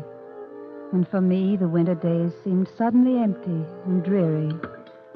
Even Mother noticed it at dinner time. Katie. Katie. Hmm? Oh, yes, Ma. I thought you were helping me set the table. Oh, I'm sorry, Ma. Katie, your mind's wandering. What are you thinking about? Oh, nothing, Ma. It wouldn't be about that Charlie Harvey, would it? I was remembering a walk we took just before he left. He was just as shy as the first day I met him. Once he turned to me, and for a minute I thought he was finally going to say something. What did he say? Miss Katie. Just Miss Katie. Katie, is it the canal you're interested in, or Mr. Harvey? Oh, Ma, it was so much fun working with him. Those walks we took together and the nights we sat up planning and figuring. You're not falling in love with him, are you, dear? I don't know. What if I am? Because it won't do you much good, honey. What do you mean, Ma? Katie, that boy has only one interest, the canal. There's no room for you in his life. But he might at least have written me. Just don't count on him, dear. That's all I mean. Try not to care too much. Please, Ma, I'd rather not talk about it. Forget him, dear. If he ever does come back, he'll finish that canal, and that's the last you'll see of him. What? Katie, honey, what's the matter? Come here to me. Leave me alone, can't you? That's all I want. Just leave me alone.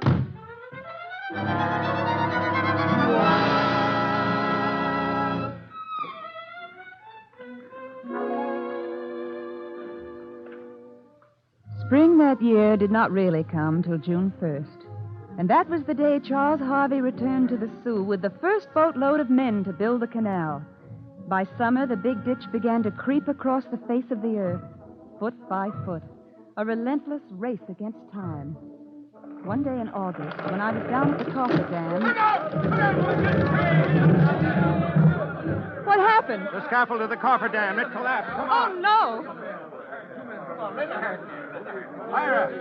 Ira, how did it happen? Are you hurt? I'm all right. But there's somebody under those timbers.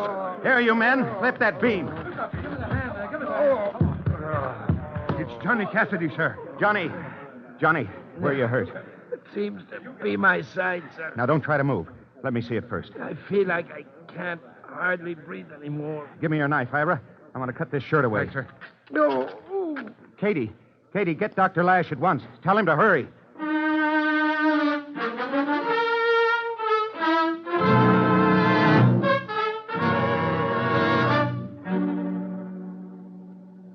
Say his ribs are broke? His whole side's crushed. It looks awful, Dr. Lash. I think I'll move this king over here. Oh. It's your move, Ben. Watch yourself. Dr. Lash. Huh? What? Oh, please. Johnny Cassidy's in terrible pain. Oh, a little pain won't hurt a man. Go ahead, Ben. I'm waiting. But you've got to hurry. You know, Ben, ever since that traveling salesman pup came up here and started his canal, everybody's got to hurry. Listen to There was me. a time, Ben, when you could wait till the spring thaws came to stake yourself a claim of land. Now, if you don't sneak off in a roaring blizzard, you'll find somebody from the canal company's been ahead of you and stole it. Wait a minute.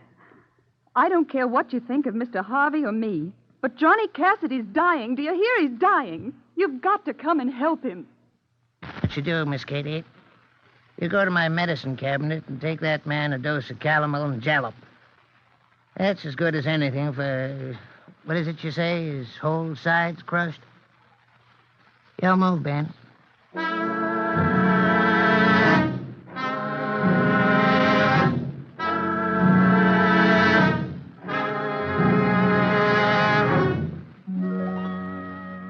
You are listening to William Holden as Charles Harvey and Marcia Hunt as Katie Burroughs in Builder of the Sioux on the Cavalcade of America, sponsored by the DuPont Company, maker of better things for better living through chemistry.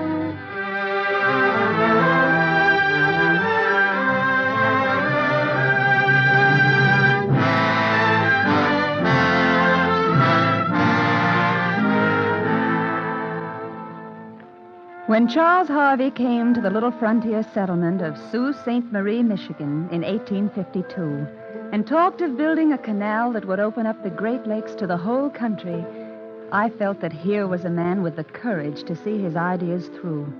He accepted the challenge to complete the canal within 2 years. But trouble arose when a collapsing scaffold crushed a workman, and Dr. Lash refused to leave a checker game to help him. Early the next morning... So they're leaving, are they? How many? Oh, at least 100, Mr. Harvey. They said they won't stay on a job where there isn't a doctor they can count on. I've sent for a doctor from Detroit. I'm going to keep him here.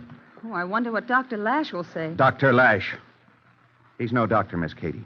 What do you mean? I mean he's never been inside a medical school. Has no diploma, no medical degree, nothing. I checked up on him last night.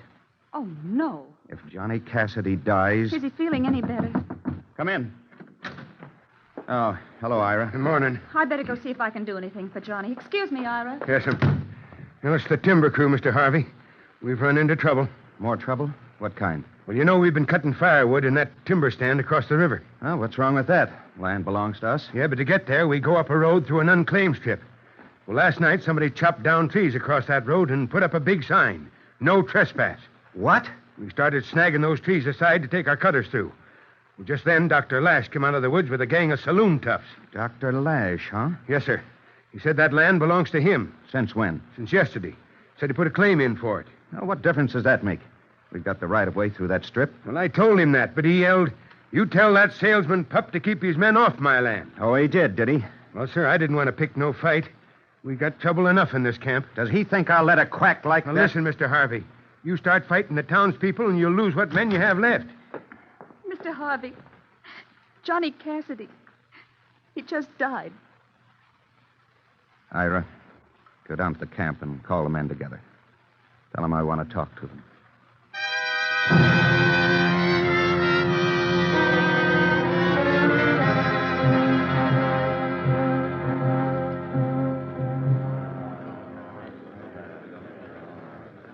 Men, I've called you together to tell you that Johnny Cassidy's dead.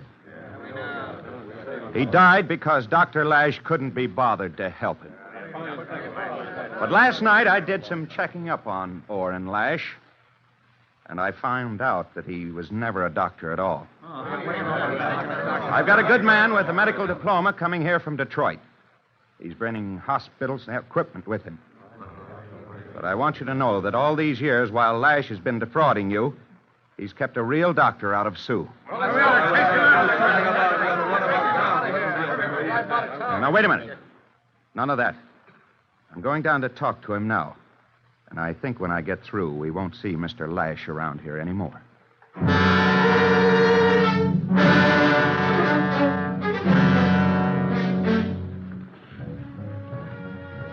Winter came, and the short days crackled with frost. Every foot of canal had to be wrenched by brute force from the frozen land. I don't know how we ever lived through that year, but by fall of 1854, the big locks were nearly finished. And in October, the canal company sent an engineer to inspect them. Harvey, who made these topographical surveys? Why, those are the original Army maps, Mr. Brooks. Major Morris made them for Congress back in 1852, I believe. Why? Well, they're wrong. Dead wrong. He must have made them at flood level. Let me see. Look there. Oh, the fool. Do you know what this means? Your locks, boy, they're too shallow. 11 feet of water instead of 12. But he's supposed to be an engineer. You'd at least think he'd know how to measure water. You know, boy, I think maybe we can get away with 11 feet. And after all, the mistake's not yours, it's Congress's. You're not legally responsible. No, I can't do that. Contract calls for 12 feet, Mr. Brooks. I'm going to tear those bottoms out and make them 1 foot deeper. But, Harvey, think of the cost. We're still within our budget, aren't we? You haven't time. The first ship has to go through that canal in the middle of May. You start ripping those locks up now, and you'll ruin us, Harvey. Mr. Brooks, my contract says 12 feet of water. And that's what it's going to be.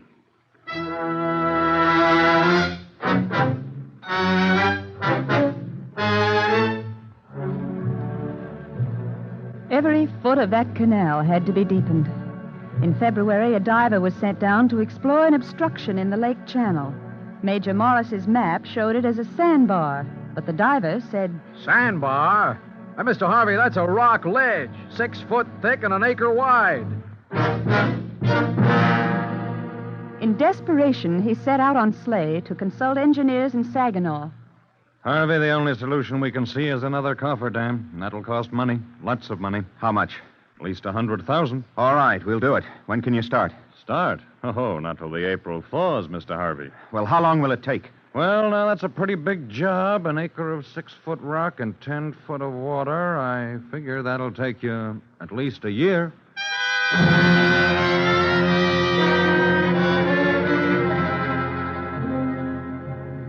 He looked like a beaten man now. Night after night, I could see the lamplight in his office window. Day after day, I could see the lines deepen in his face. And one night, I decided to do something about it. Mr. Harvey? Mr. Harvey? Is that you, Miss Katie? What are you doing in your office at 2 a.m? I couldn't sleep. There's a moon outside. A walk would do you good. Come along, won't you? No, I've got to do some thinking, Miss Katie. I keep feeling there must be some way to crush that rock. Please come with me. We'll walk down to the river. No, I haven't time. There's only 1 month left. Oh, come on. The fresh air will help you think. Well, all right. I'll go with you. I don't know when I've seen the moon so bright. Yes, isn't it? You know, I was thinking that if we had some sort of a steam punch, like a pile driver. The wind feels so soft tonight. Yes, it is. A big steel bar, say 20 or 30 tons, pointed to pierce that rock, but heavy enough to crush it. Look, there's the old steamship wharf. When I was a little girl, I used to love that place. Where do you get the steel bar? Can't haul 20 tons from Detroit on snowshoes. I used to come down here in the early spring and watch the ships when the ice broke up. There must be some way. There must be. Wait a minute. Look, Mr. Harvey, you can't go on this way. You've done your best, but it's just no use. The canal is doomed. Everybody says so. For your own sake, please, give it up. I can't. I can't give it up. All right. Let's not talk about it now. Not on a night like this. It's too beautiful and quiet out here. Yes. The whole world seems to be asleep. Everybody but us. Look at that moonlight. And those boats. Just lying there, waiting for the first spring thaws. Come on, let's go down to the edge.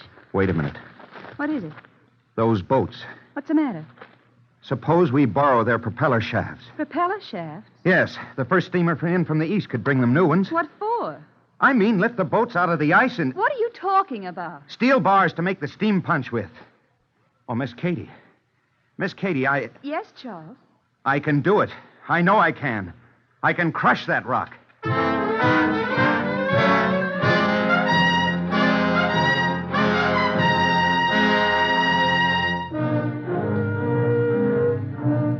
On May 10th, just 9 days before the 2 years expired, the first boat went through the canal with 100 tons of iron ore.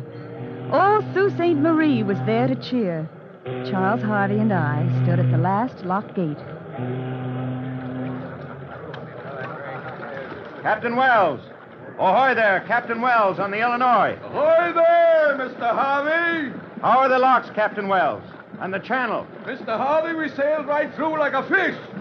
You built a good canal, the Sioux. I built. Captain, I want you to meet the real builder of the Sioux. Oh, Katie. Yes, Charles? Come over here.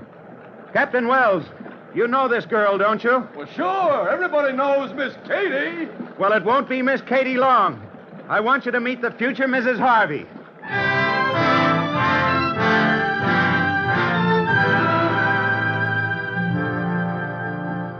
And that's the story of the building of the Sioux Canal. But it's much more than that. Yes, it's the story of men like Charles Harvey and women like Katie Burroughs who built the roads and canals and bridges of this country until finally a continent had been spanned. Yet never a bridge, factory, canal, nor city was built, but at the outset someone had called it impossible. It's this enterprising spirit that we proudly call America.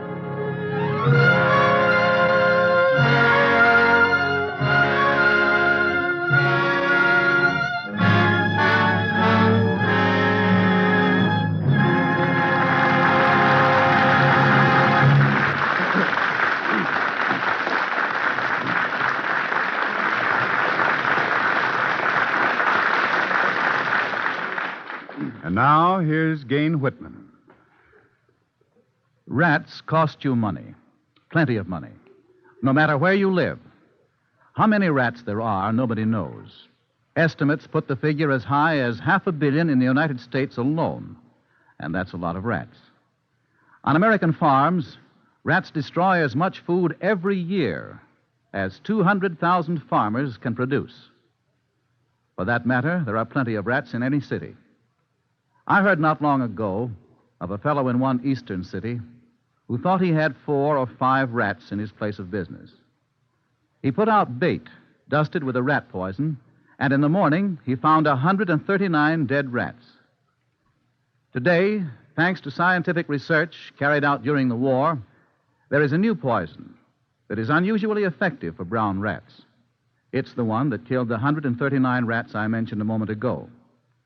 The new poison is called Antu, spelled A-N-T-U. It may be used in the ordinary ways, but in addition, it may be used in a new way, as a tracking poison. Perhaps you've never heard of tracking poisons. Here's how they work. Rats, for some reason, have a habit of licking their feet. All you have to do is sprinkle a tracking poison where the rats will walk in it. They lick their feet, and that's the end of them. While Antu is a special poison for the common rat and is not as dangerous to other animals as most rat poisons, it is a poison, and a powerful one. Pets and farm animals, including chickens and other fowl, must be kept away from it. And it goes without saying that children must be kept away from Antu, as from any other poison. The DuPont Company supplies Antu to exterminators for professional application in commercial buildings and homes, and to compounders of trademarked rat poisons. If you'd like to know more about Antu, write to the DuPont Company, Wilmington, 98, Delaware. We'll send you, free of any charge, an illustrated 12-page booklet, How to Get Rid of Rats. Remember, just write to the DuPont Company, Wilmington, 98, Delaware. Antu, alpha-naphthylthiourea, is one of the newest of the DuPont Company's better things for better living through chemistry.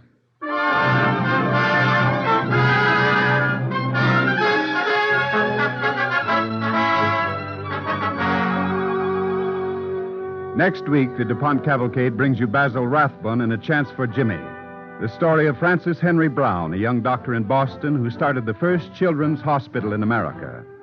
Dr. Brown believed that children were not just small adults, but should be handled with special care in a medical center where children would be treated as children.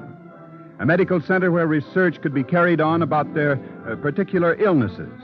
So be sure to listen next Monday at the same time to A Chance for Jimmy, starring that outstanding actor, Basil Rathbun, in the Cavalcade of America. The music for tonight's DuPont's Cavalcade was composed by Arden Cornwell and conducted by Donald Voorhees. Our Cavalcade play was written by Paul Peters. William Holden will soon be seen in the Paramount picture Blaze of Noon. In the cast with William Holden and Marcia Hunt tonight were Bess McCameron as Mrs. Burroughs, Robert Dryden as Dr. Lash, House Jameson as Morris, and Cameron Prudhomme as Ira. This is Ted Pearson inviting you to listen next week to Basil Rathbone and A Chance for Jimmy on the Cavalcade of America, brought to you by the DuPont Company of Wilmington, Delaware. This is NBC, the National Broadcasting Company.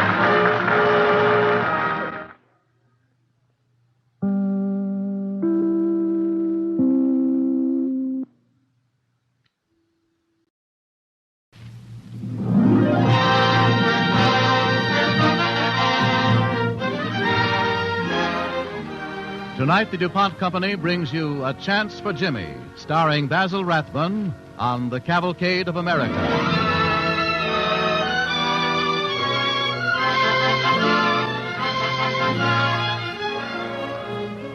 Do you know why you're alive today? Do you know why you didn't die when you were a child? Or what it is that's keeping your own children healthy and vibrant and sometimes troublesome? Well, there's an excellent chance that you owe your life and your children's lives to a man you never heard of. And in tonight's play, we're going to tell you about him. But first, here's Gain Whitman. A highly polished, gleaming floor is a joy to the eye. but danger can lurk in that polished surface. That's why we recommend DuPont self-polishing wax. It has the added advantages of being slip retardant and water resistant, and gives your floors a smooth, rich luster. DuPont self-polishing wax is easy to apply and stands up under hard wear. It can be used on linoleum or wood floors or on painted, varnished, lacquered, or shellacked surfaces. Try DuPont self-polishing wax, a product of better things for better living through chemistry.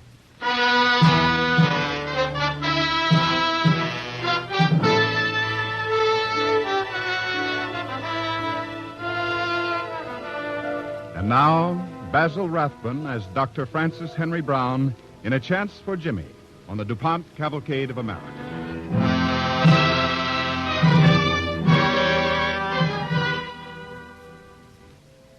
I lived, worked, and died many years ago. As a young doctor in Boston during the Civil War, I examined recruits for the Union armies and was alarmed at the poor health of so many young people. How could unhealthy youth make a great nation? And so when peace came, I decided to devote the rest of my life to the health of the young, especially children. You know how it is with a child when he's sick.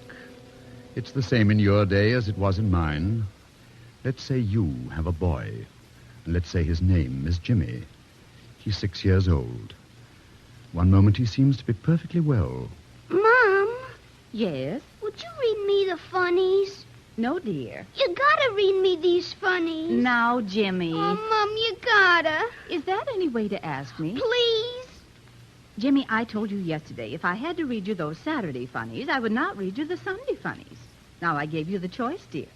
Why, I could go on reading you funnies all weekend, and I'm not going to do it. And neither's your father. I'll read them myself, then. That's right. I can read some of these words. Well, of course you can. Mrs. O'Brien says you're getting on very well at school with your reading. She's quite pleased with the way you're doing. Mom, I know what this says. Bang. B-A-N-G. See? That's right. Is this a jet plane, Mom? No, it seems to be a rocket or something. Gosh. They're shooting mail to California. Something they'll be doing in a few years, I suppose. Why has this man got this funny look on his face? Oh, he's worried, I guess. What about? Well, this man has just told him that someone was seen tampering with a rocket. And so... What's he saying? Well, he says, look here, Morgan, you'd better... Jimmy, I am not going to read you these funnies. I don't want you to. I'll read them myself. I just want you to help me.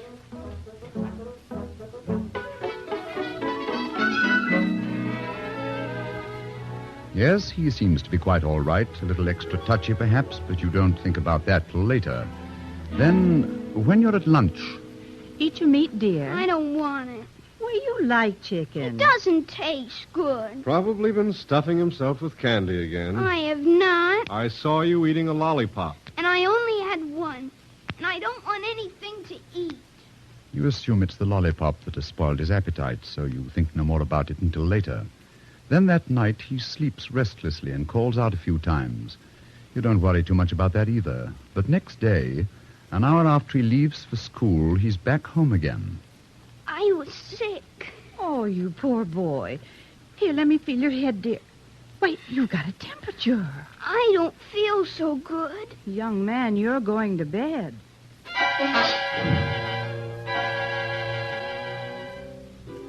You find he has a bad sore throat and slight fever. Seems to be a cold, so you don't call the doctor right away. But the next few days, Jimmy keeps on being sick. His digestion is all upset. Then one day... I got a pain. Where, dear? I don't know. So you call a doctor at once. Suddenly, Jimmy seems listless and very thin. His lips are so dry. His fever is up. His forehead is grayish and his eyes glassy. The doctor comes and examines him. We'd better get him to a hospital at once.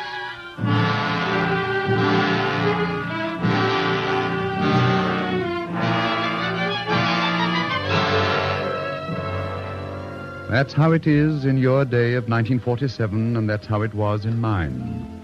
But from here on, the story is very different. I'd like to turn the clock back now, back about 80 years, and take you with me, you and Jimmy and his father. I want to let you see how it would be in those days just after the Civil War, when I was working at a hospital in Boston.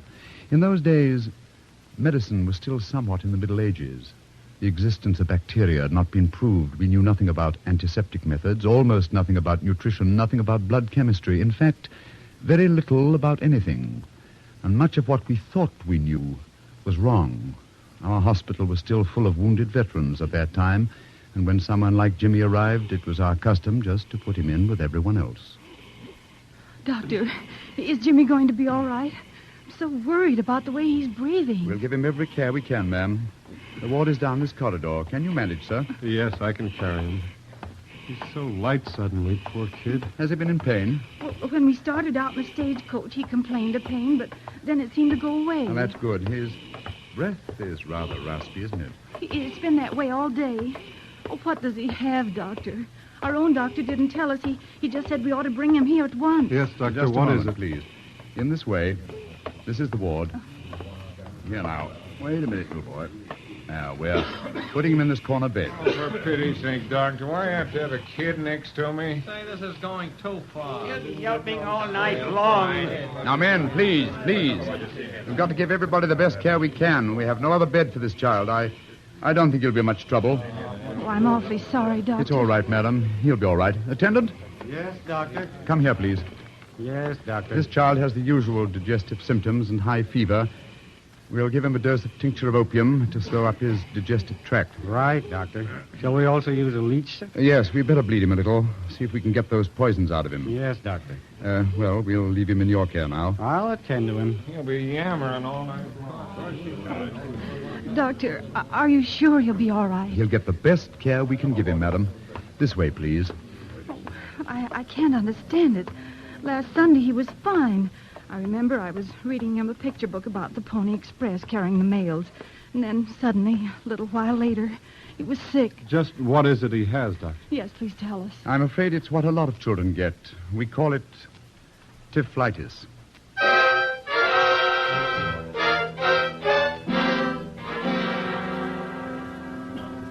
How many times during those years we pronounced the mysterious word, typhlitis, prescribed tincture of opium and leeching and sometimes a purgative, and how many times we watched those young bodies dry up and shrink away while the breath grew raspier.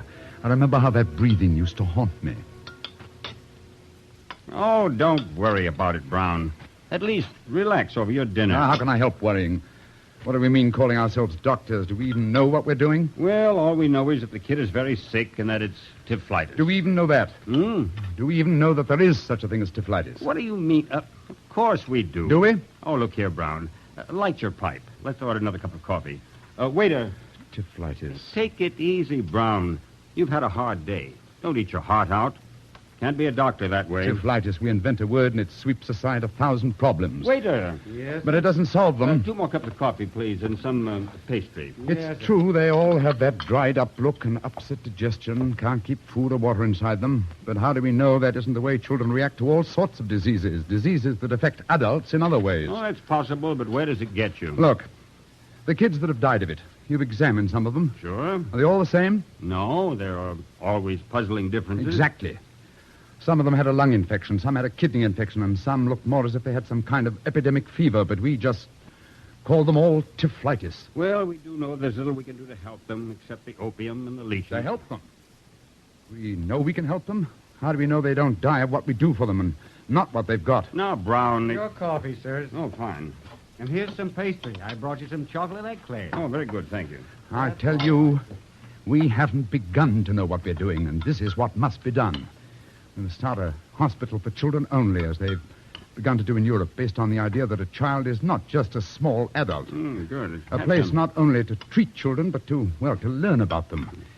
Where we'll record and study carefully every single case until we reach the day when a doctor can stand beside a patient and know what's going on inside that body, in the heart, the bloodstream, the lungs, and not feel appalled by his own ignorance. So you're off on that again. Children's hospital. Frankly, Brown, do you think the profession will ever back you on it? I should.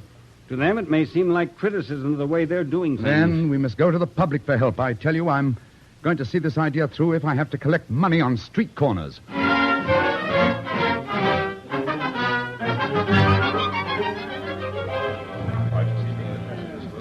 And so, ladies and gentlemen of Boston, I appeal to you in the name of all that you hold dear. I ask you to... No, please, don't go yet. Don't go.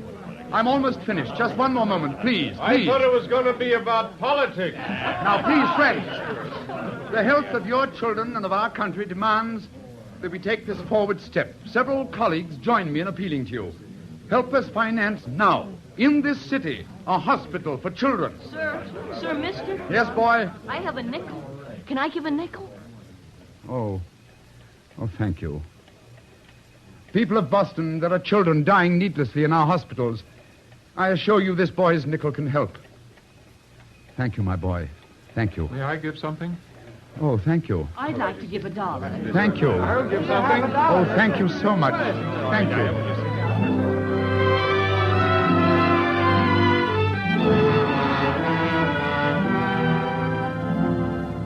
You are listening to Basil Rathbun as Dr. Brown in A Chance for Jimmy on the Cavalcade of America, sponsored by the DuPont Company, maker of better things for better living through chemistry.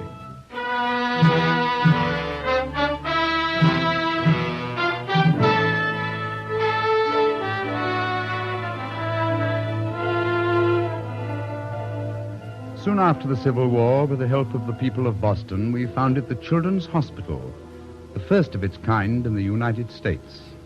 A place where children would be treated and studied by specialists. As the years went on, much was learned, but always so much remained to be learned. And now once more I want to turn the clock and again take you with me, you and your sick boy Jimmy and his father. This time we'll make it 1900, the turn of the century. Sick boys called Jimmy still came to us looking and breathing the same way.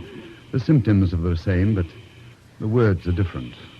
What do you make of it? No doubt about it, I'm afraid. Wish they'd got him here earlier. Has it burst? Afraid so. They brought him here on a train. I don't like the way he's breathing. No, it's bad. Get him ready for operation, will you? Yeah. I'll go and tell the parents. Yes, Doctor. Oh, you want to use Eva? Yes, please.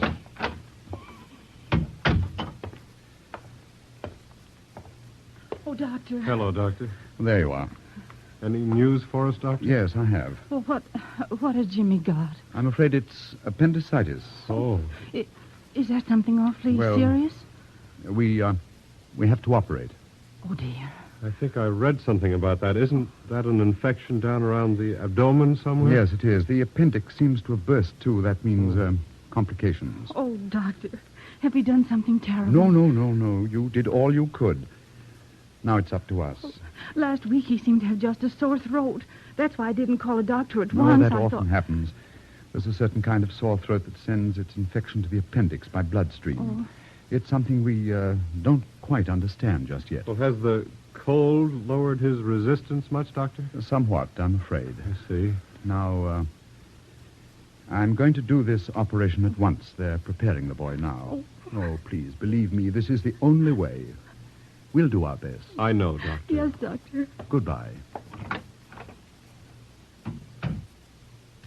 Oh, Jim. Oh, now, darling, hang on. Hold tight. Oh, I'm so worried. Jimmy's so small and Oh, now, don't worry, dear. Be brave now. In a way, we're very lucky. A few years ago, they didn't even know what this was, and now they do, and they know how to operate.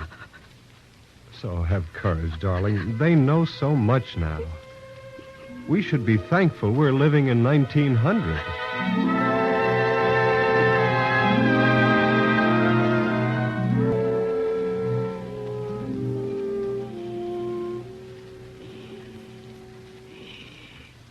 That breathing. The dry, loose skin that looks too large for him. Typhlitis, we used to call it. And now we know better. I wonder if we do. What does that breathing mean? That is, in a bad way? Yes, but doesn't it sound as though his body were hungry for something? I mean, reaching for something that we don't know how to give him. Yes, that's just the feeling it always gives me. If we could only answer that hunger before we begin. Strengthen him somehow. so that he had some decent chance to live through this. You don't dare delay, do you? No, it's got to be done. Now. Ready for ether? Oh, I wish we didn't have to do this.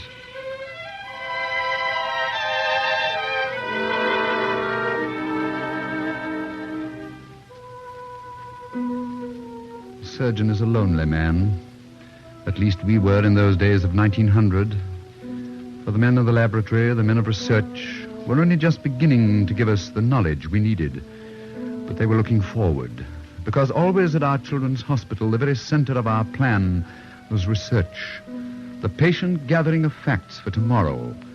And so as the years went on, various doctors at our hospital and elsewhere began to learn what was happening inside the boy with the heavy breathing, and to learn how they could help him and help the surgeon beside him. And so, before we turn that clock forward again, let me tell you some of the things that we learned here through endless study and observation is what we began to piece together.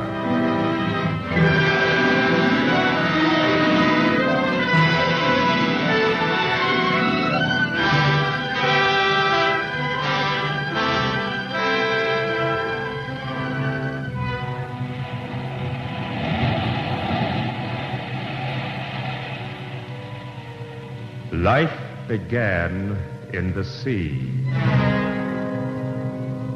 There, in salt waters of the equatorial region, in prehistoric times, living cells had an environment that was almost unchanging.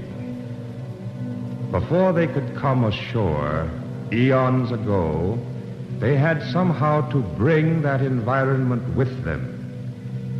And so within the human frame, we find all cells and tissues bathed in a salty fluid whose components are those of sea water. Our vital organs still live in a fluid world, old as the Eocene age.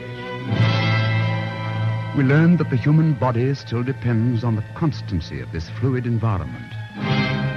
When in illness the body loses reserves of fluid and becomes dehydrated, life is in danger. We learned that to a child, loss of fluid is even more important than to an adult. He goes downhill faster. As the child loses moisture, he also loses valuable salts. Meanwhile, his body burns its sugar and fat reserves. His breathing becomes raspy. Then we realized that life can be saved only by restoring the fluid balance and the missing salts and providing sugar for fuel. The child's body is hungry.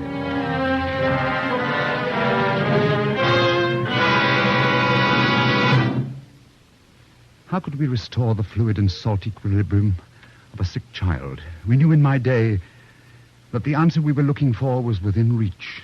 And I knew that in future, when a boy called Jimmy would lie on the operating table, it would not be as it was in 1900. And now, let's turn that clock forward. This time to your day, 1947. Nurse? Yes? Are they nearly ready in the operating room? Yes, Doctor. While they're setting up, the intern will give him intravenous injection. Yes, Doctor. We'll inject 800 cc's of normal saline solution with 5% glucose. Yes, Doctor. And we'll follow this with injection of glucose and water. Yes, Doctor. That's all for the present. Later on, I'll call the parents.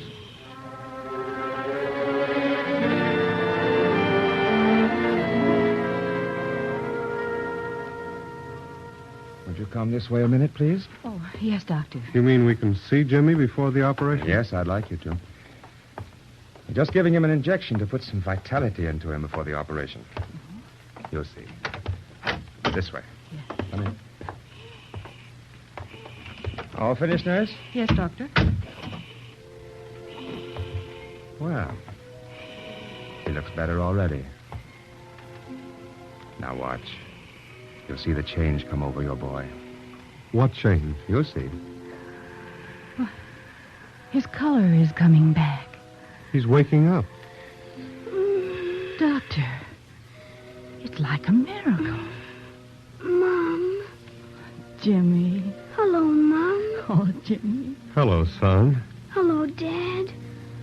Where are we? Well, we're in the Children's Hospital in Boston. Gosh, did we come by jet propulsion? No, dear. You came by ambulance all the way from home. And I guess we didn't get here any too soon. Appendicitis is sometimes very hard to spot in a child. It can easily fool you. I know. Oh, Jimmy, isn't it wonderful to see you suddenly looking so like yourself? What day is it? Why, it's Saturday, son. Could you read me the funnies, Dad? I'm afraid you have other business, Jimmy. Oh, you watch. He'll breeze through it fine now. You see, these injections have all the salts he's been needing, and also some sugar. Mm-hmm. Just think, in the old days, instead of injecting fluid into him, they used to draw it out with leeches and purgatives. That was only a few years ago. Doctor, how much danger is there from peritonitis? Well, that's not too dangerous anymore. This is probably a strep infection. Nearly always is in cases that come from sore throats. And strep is easy with sulfur. That sure is good to hear. Certainly is, Doctor. Well, son, so long. So long, Jimmy. So long. We'll see you later, dear.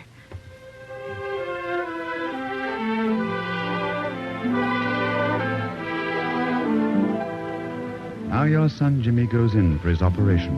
An operation that 80 years ago was unknown. 60 years ago was almost always fatal.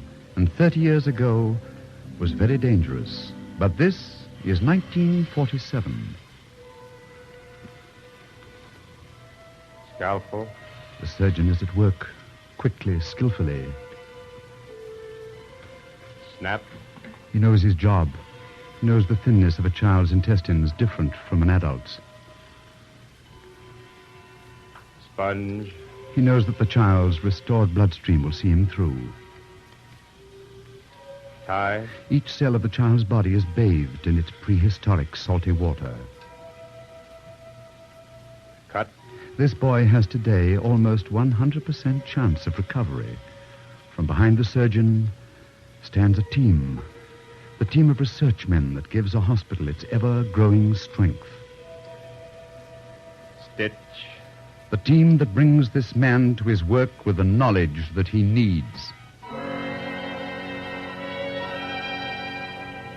That is the story behind our children's hospital and every modern hospital.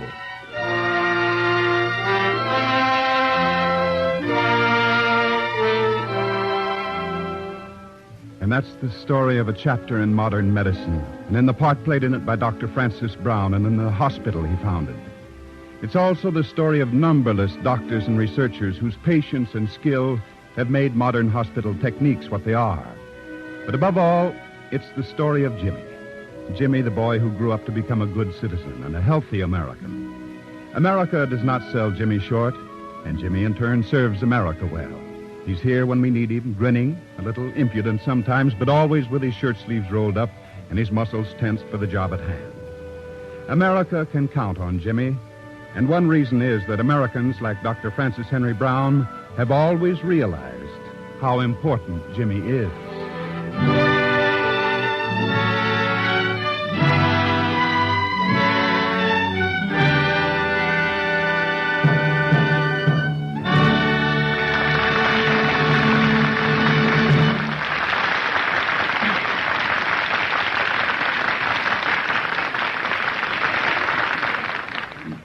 Basil Rathbun will be back in just a moment, but first, here's Gain Whitman speaking for DuPont. In the operating rooms of our hospitals today, doctors achieve things that would have been called miracles only a few short years ago.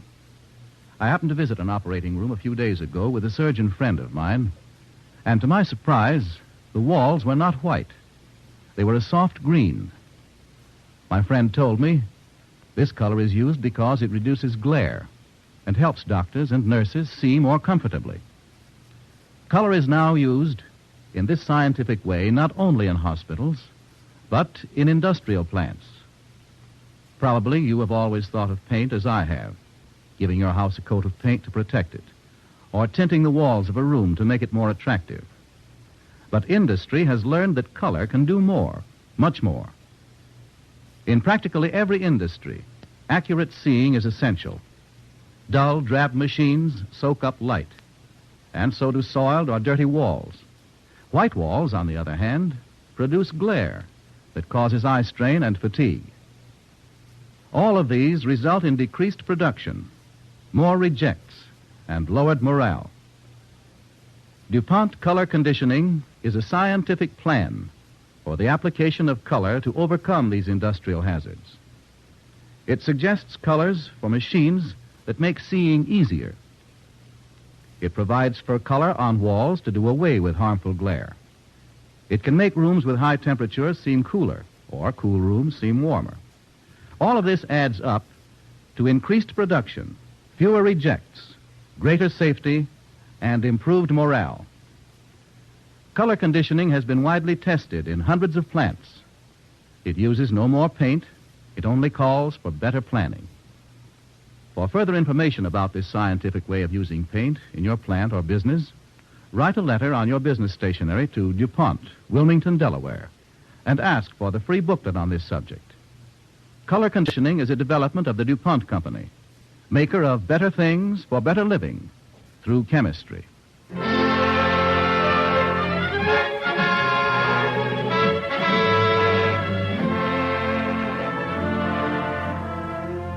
I'd like to introduce the youngster who played Jimmy on our program tonight, David Anderson, who has something very important to say to all of us.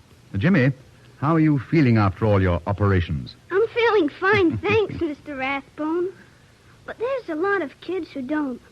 One of the things that hasn't been licked yet is infantile paralysis, so everyone should remember the March of Dimes. It ends this Thursday night. This year, I just thought we ought to give everything we can. And I'm sending mine along right now. That's right, David. Let's all send our dimes and dollars to our local March of Dimes headquarters. Thank you, David. Good night.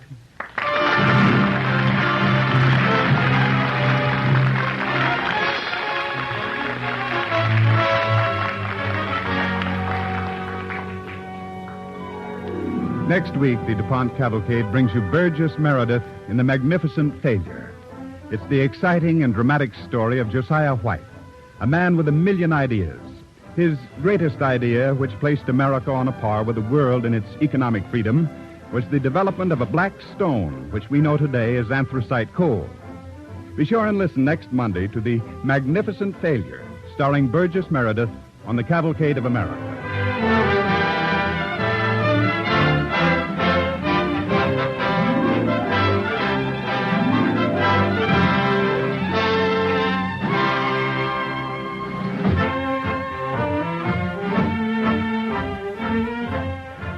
The music for tonight's DuPont Cavalcade was composed by Arden Cornwell and conducted by Donald Voorhees. Our cavalcade play was written by Eric Barnow. In the cast with Basil Rathbone were David Anderson as Jimmy, Carl Frank as Jimmy's father, Alice Yorman as Jimmy's mother, House Jameson, Clyde North, and Alan Hewitt as the doctors. This is Ted Pearson inviting you to listen next week to Burgess Meredith in The Magnificent Failure on the Cavalcade of America, brought to you by the DuPont Company of Wilmington, Delaware.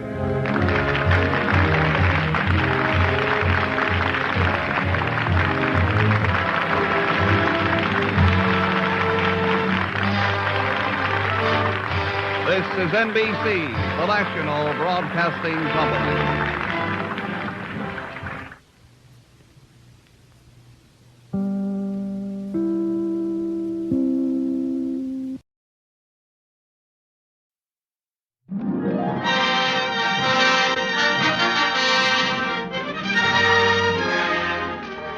Tonight, the DuPont Company brings you The Magnificent Failure, starring Burgess Meredith on the Cavalcade of America.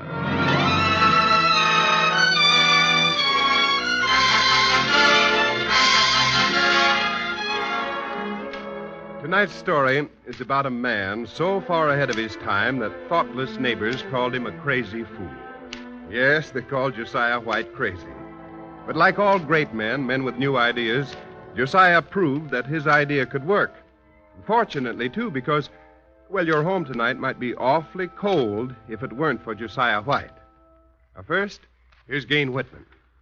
One of the newest developments of chemical science to be made available commercially by the DuPont Company is N2, a long-known chemical discovered during the war to be a better rat poison. Now it is available in branded compounds for your use.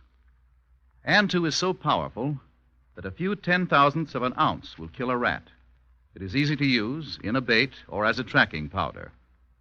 While An-2 is a special poison for the common rat and is not as dangerous as most rat poisons, it is a poison, and pets and animals should be kept away from it. Your local dealer probably sells a rat poison containing An-2, one of the DuPont Company's better things for better living through chemistry.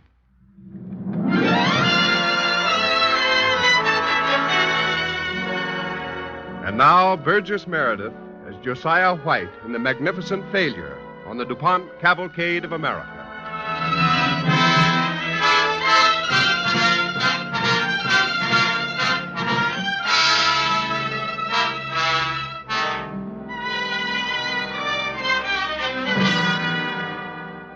The war for independence was ended.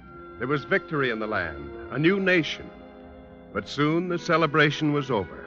Just a few years later, thoughtful men were staring at defeat. Defeat out of victory.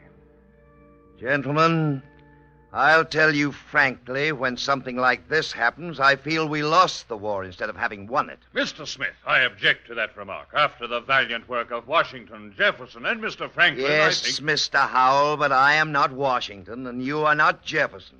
And Mr. Danvers here is not Benjamin Franklin. Although sometimes I think he's trying to be. Gentlemen, I understand your bitterness, and it is obvious that most of it is directed toward me. But I still think the city of Philadelphia should have a water system. We know what you think, Mr. Danvers, but it won't work. We cannot get a fuel that is hot enough to run the new city pumps. But that's why we have no industry. That's what I meant when I said we had lost the war. Exactly. We fought England and got our independence. But now what can we do with it? We still have to send to England even for the nails to build our city hall. England has coal. That's why she can make these things. We have coal, but it's down in Virginia. And then we have to put it up in wagons through the mud until the freight costs more than the coal itself. Gentlemen, may I make a suggestion? Who is that? I have an idea. Josiah, just a moment. But I've got to tell them. Yes, I know, but let me introduce you. Well, Gentlemen, this lad is Josiah White. how do you do? Until last month, he was an apprentice in my store. He begged to come with me to this meeting. Why? Yes, why? Because I think I know how to solve this problem. Mr. Danvers has been more than my employer. He's my friend, and for his sake and for your sake, yes, and for the sake of the people, I've got to tell you how you can make those city pumps do their work. Now, this is a wonderful idea. It certainly would be, but don't you think if there was any way, don't you think these gentlemen and myself would have found it? No, you see, excuse me, gentlemen, but you can't find it because you've been thinking of wood and poor coal that we've been getting. Now, all you need is a hotter fire to give more power to the pumps, right? But you have to think of something new. And have you got something new that'll make a hotter fire? Yes, I have, gentlemen. I have what you need. I have it right here. This is it. Look. What's that? I call it anthracite. It's a different kind of coal. Why, this stuff has been around for years. Oh, gentlemen, this is nothing but what they call black stone. Yes, that's right. Black stone. But this stone will burn. It will burn just about as much as any other kind of stone. I've seen it tried. Now, Mr. Danvers, I consider your bringing this young man here an imposition on our time and patience. But he's convinced. Yes. Oh, I'm convinced, gentlemen, because I've seen it burn with my own eyes. When I was a boy, when I first came to Philadelphia, I saw a man burn this black stone, and I've never forgotten. Just a moment. What was this man's name? Oliver Evans. Oliver Evans. Why, that visionary. Gentlemen, he did make this black stone burn. Everyone in Philadelphia has heard Oliver Evans and his crazy idea. Will you please leave, young man, and let us attend to our business? But this is your business. If the black stones burn, why shouldn't you use them? Because they don't burn. Now, will you please go, young fellow? But I've seen them burn. Just think what it would mean to the whole country. Josiah, you can't convince them. You'd better go now.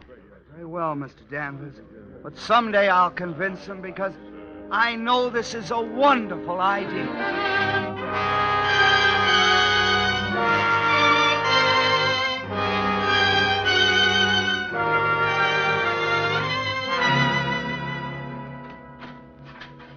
Who's that? It's I, Josiah. What are you doing? Elizabeth! Hurry, I want you to see. Josiah White, look at this house, ashes from one end to the other. Elizabeth, look, do you see? Look in the grate. The black stone's burning. Excuse me. I gotta keep blowing this. Yes. Yes, it is burning. Yes, I told him it would, didn't I? I knew it, and they laughed at me when I told him that Oliver Evans had done it. Oh, I wish that Mr. Evans was alive. I'd like to have him see that I can make it burn, too. Oh, Josiah, that's just wonderful. Oh, isn't it funny, Elizabeth? I've got it going here in the parlor, but it still won't burn in the kitchen grate. Now, I wonder why. Must be a reason. Oh, what does it matter? Now you can tell them you were right all the time. Oh, think what it means. Now they can run the pumps. Now they can have factories like they do in England. I knew it was a wonderful idea all the time. Well, now that you've done it, why don't you rest? You've been working night and day. Oh, I can't rest, Elizabeth. I've got to get Mr. Danvers and show him. Oh, he'll be so pleased. Where's my hat?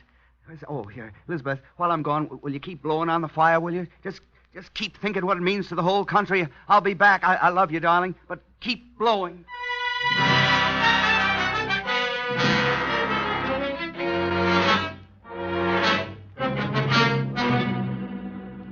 I don't suppose the other gentlemen are going to like my letting you try this black stone stuff in the city furnace, Josiah. But if this works... Look, Mr. Danvers.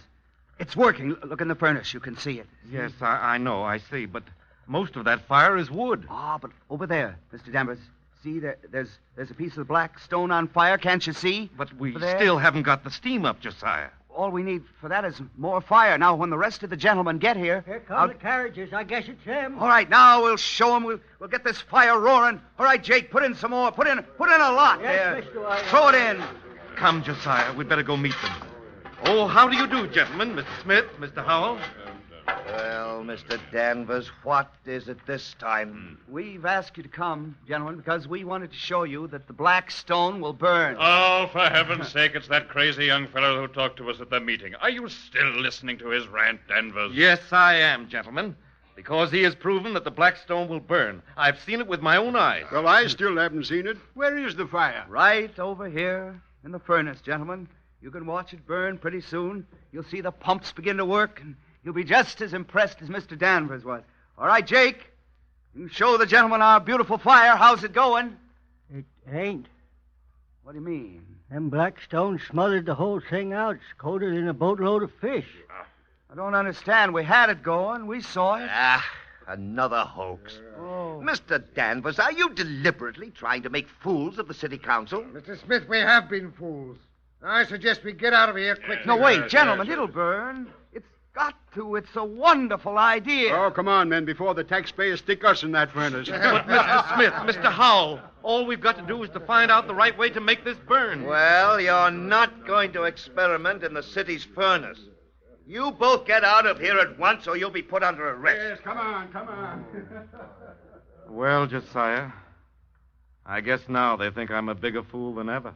Oh, don't worry, Mr. Danvers. All we have to do is get a big furnace like this and keep trying until we learn how to make these black stones burn when we want them. Yes, Josiah, but I haven't got a furnace, and you haven't got a furnace. We'll have to get one. Well, where? Mr. Danvers, I know of an old mill up in the Schuylkill River near where I was born. I bet we could get that and fix it up. I think what it'll mean when we show them that we're right, but the important thing, Mr. Danvers, is what it'll mean to the country. Oh, it's got to work, Mr. Danvers. It's such a wonderful idea.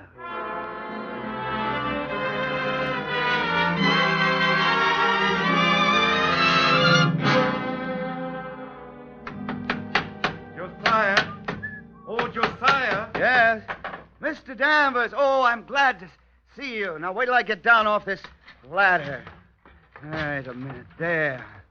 Well, how are you, sir? Josiah, I'm worried. What about? Well, business is bad, and it's getting worse all over the country. I've lost a lot of money, Josiah. We've got to get the mill started and make some money. Don't fret, Mr. Danvers. They're putting the boilers in right now. And look what I've got over there in the corner. Yes, I see it. Black stone, Yeah. but will it burn, Josiah? Sure, just as soon as we find out how to make it. And when the workmen go home tonight, we'll start trying. Yes, I would sort of prefer not to have an audience. Jake will help us. Don't you worry, Mr. Danvers. You and I know we've got hold of a good idea.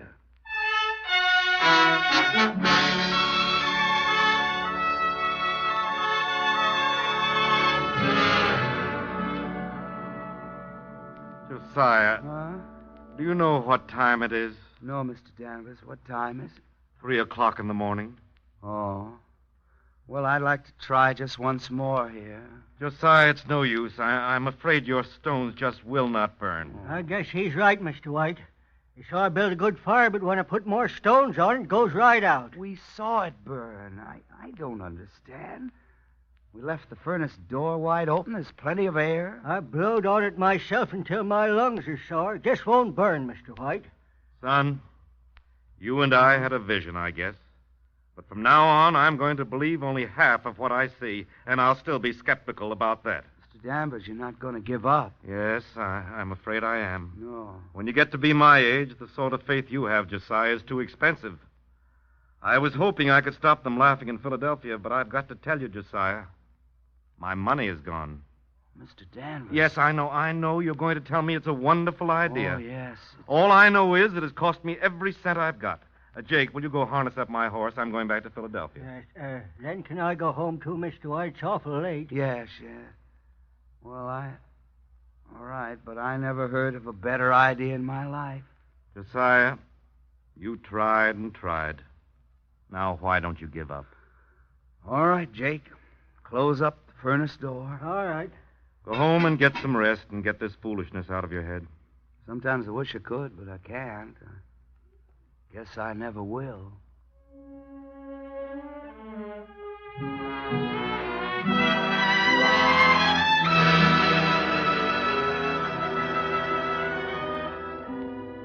Josiah, is that you? Yes, Elizabeth? Oh, I was sound asleep.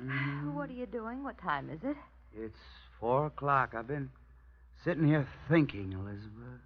Josiah, didn't the black stones burn? No, they didn't. Go to bed, dear. You need some rest. Elizabeth, they think I'm a fool. You know they do. I know. That's why I married you. What do you mean? You may be a great man, Josiah. If people think you a fool, there's always that possibility that you have greatness, because every great man has looked foolish. Sometimes you sound foolish even to me, but I don't think you are. I never have.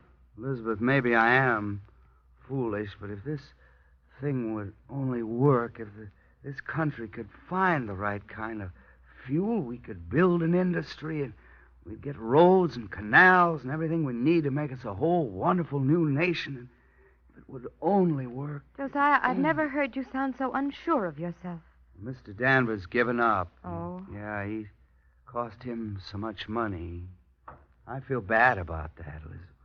And, are you thinking of giving up? No. Why should I? See, I saw the stones burn, but how can I stop now if I could only find the way to do it again? What's that? I don't know what it is.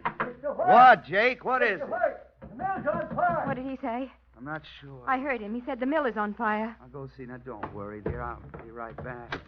Jake, here I am. Run, Mr. White, run. The mill, you can see the glow from here. Run. I see it. Come on, Jake, hurry.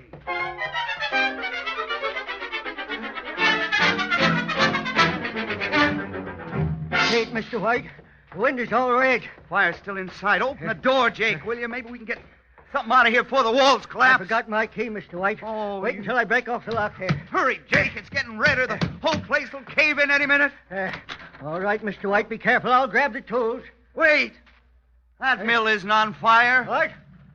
The fire's in the furnace. No, Mr. White. It never had a fire like that. Look, it's in the furnace, I tell you. The black stones are burning up. No, Mr. White, it couldn't be. We tried, don't you remember? We must have tried the wrong way. No, sir, I kept the doors open. I even blowed on it. You saw me. I know. We were trying to burn it like wood. That's the way the people have always burned the soft coal, too. But don't you see, when I went home, you remember I told you to close the furnace door? That must have made the difference. I don't understand, Mr. White. That way, the only air that could get at it had to come up from the bottom. That must be the reason. It doesn't matter, Jake. Look at it. Oh, no one ever saw fire as hot as that before in their lives. Look at that's a stone on fire. Mr. White, it scares me. Don't you think we ought to put some water onto it? No, let it burn. Don't put it out, Jake. My wonderful idea's caught on fire. That black stone is caught on fire.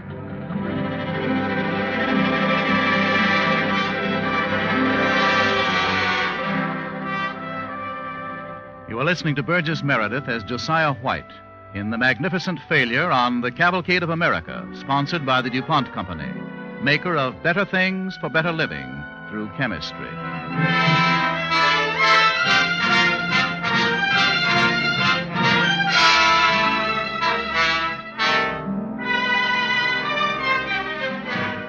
Josiah White had a lot of ideas about the progress of industry in this country. As the second part of our story opens, young Josiah has made a discovery that black stones can be burned. Now, today we know those stones as anthracite coal. But back in the early 18th century, people still had to be sold on the idea. And Josiah was still far from realizing his ambition. Josiah, tell me, what did the men of the legislature say when you spoke to them? They laughed. What? Yeah, they liked to laugh at me just like they used to laugh at old Oliver Evans. Oh, how dare they laugh. You proved you were right. You showed them that the anthracite would burn. I don't mind their laughing, Elizabeth. Of course, they think the whole thing has turned into a joke. Even when I told them there was a whole mountain of black stone up in the Lehigh Valley, they'd say it cost so much to haul it down over the trails no one could afford to use it. But I know if I could bring it down the Lehigh River, why... Did they give you permission to do that? Yes, they said they'd give me permission. They said they'd give me permission to ruin myself. But you know you can do it, don't you, Josiah? Of course I know it. I even put it in writing. I said, gentlemen, I'll bring the black stone down. It'll be 50% cheaper, I said, than any fuel they have in Philadelphia now. Oh, and you will, Josiah. I know it. Well, I think so. All we need to do, Elizabeth, put locks in the river where the rapids are now and turn the whole Lehigh into a canal. That's a wonderful idea, and I know it can be done. Then tell me something, Josiah. Yes? Why did you mind their laughing at you? You did, didn't you? No, I didn't mind it. Well, then why are you worried? I can tell you are worried, Josiah. Why? I know it can be done. Elizabeth, I got all the ideas for it, and I've got permission from the legislature, but now all I need is... What? Money? Yeah. I thought that was what was the matter. In that case, Josiah, we'll use our money. How do you mean? I mean the money my father left me in his will. No, that's your money, Elizabeth. I won't use that. Josiah, I am not as blind as those men in Philadelphia. I shall have faith as long as you keep yours. I know my idea's a good one, but suppose something did happen. Well, then it will happen to both of us. I want you to go and change that Lehigh River into a great road of water just as you've described it to me so often. Because I, too, think it's a wonderful idea.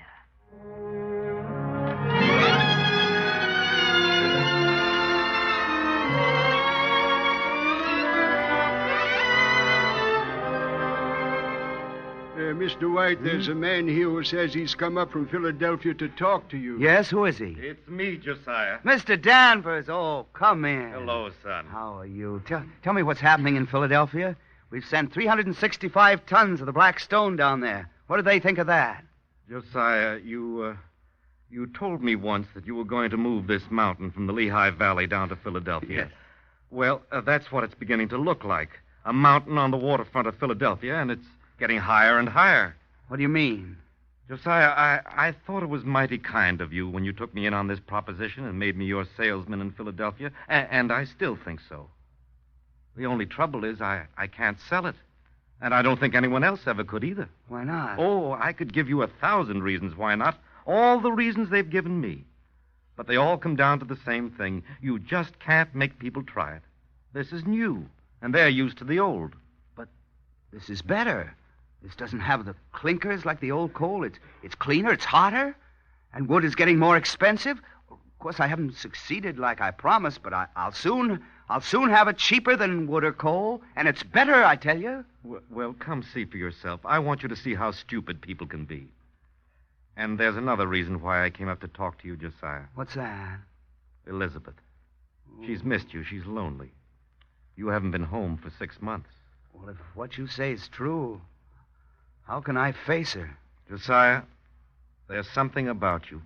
You'll never be a failure to me, no matter what happens. And I've got a feeling that's just how Elizabeth will feel about it, too.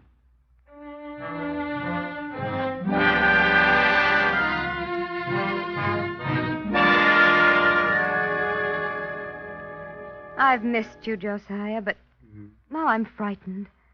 The same man who went up to the Lehigh Valley has not come home. I guess I'm not the same, Elizabeth. Because now even I know I'm a failure. Then you think what Mr. Danvers says is true? I found it out for myself. I talked to every man who owns a factory. They're afraid. They're afraid to change over to the Black Stone. They're stubborn and they're ignorant. Oh, that's what worries me, Josiah, that bitter tone in your voice. I've never heard that before. Oh, I know I shouldn't be bitter, Elizabeth, but here I am with you in our own home, and we're warm and cozy. Yes, let's be thankful for that. Here it is, the worst winter that anyone can remember. Why, poor Mrs. Robinson was telling me there's sickness in her family. The house is freezing just like everyone else's. And we've never been so warm in all our lives. Yes, we can be grateful for that. You know, I should have given her some of our Blackstone. I don't suppose her husband would ever buy any. No, the men wouldn't buy it. That's why the women folks are freezing. Well, then I should have given her some so she could show her husband. Well, yes. Yes, I should have given some to a lot of ladies I know.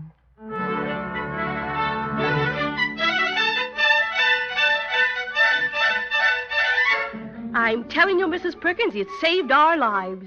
Our house was like an iceberg. Everyone was sick, and she came over with some of that black stone and showed me how to use it, and we were warm for the first time since last July. Now, you try it, Mrs. Perkins. And it's so clean, Mrs. Peters. Mrs. Robinson told me about it. It doesn't have any of those awful old clinkers. Now, you try it. And just as she said, it gave the best heat of anything you ever saw. So you just tell your husband, Mrs. Dennis, go get some. You'll see for yourself. I told you to buy more, George. Now it's all sold, and we've got to go back to use that old-fashioned coal. But you wouldn't believe it was any good. Don't worry, there's more coming. They say that Josiah White is bringing it down by the 1,000 ton. He's a man that can do it. Maybe crazy, but he's smart.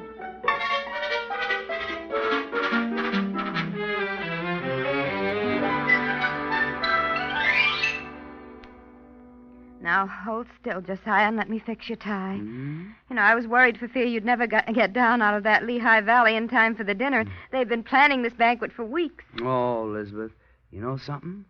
I'd much rather stay home and have supper with you. Oh, how can you say that? You should see the names of the committee all anxious to honor you. Well, I'll tell you something, Elizabeth. I feel a little foolish going to a celebration like that. After all I did was make a kind of canal out of the Lehigh River, and canals are so old-fashioned. Old-fashioned? Well, what in the world are you talking about? Canals are too slow, Elizabeth. Too slow? Yeah. No one ever moved freight so fast and cheap before in this country. I got a better idea. Oh, Josiah. It's a good idea, Elizabeth.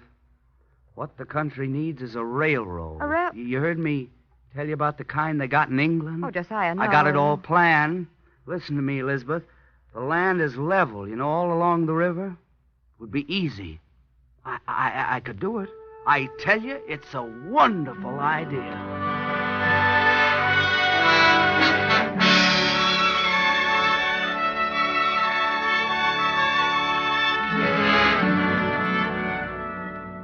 A wonderful idea. Well, some people may have laughed at Josiah White and many other men, but the enthusiasm and perseverance of these men carried their ideas through to success.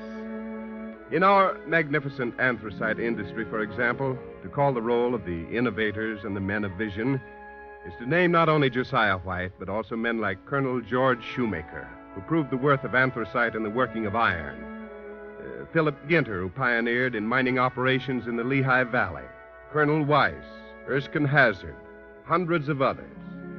And as it is with anthracite, so it is with every other industry.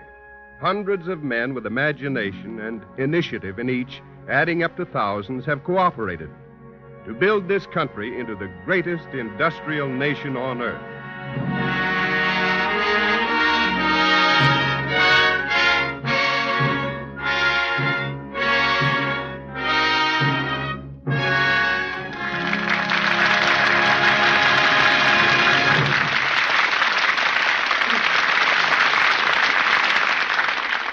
Now, here's Gain Whitman speaking for DuPont.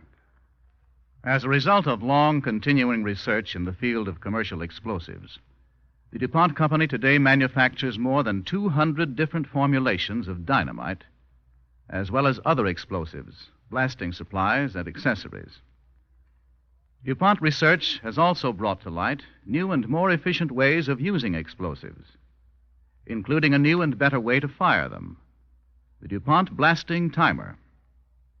It is now known that in some types of blasting, better results are obtained when one big blast is divided into a number of little ones, fired with almost unbelievable accuracy, a few thousandths of a second apart.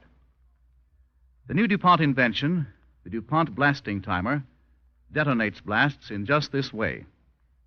It looks like a portable radio. Inside the box, cams so delicately machined that they operate with greater accuracy than a fine stopwatch, close switches that fire the shots one after another.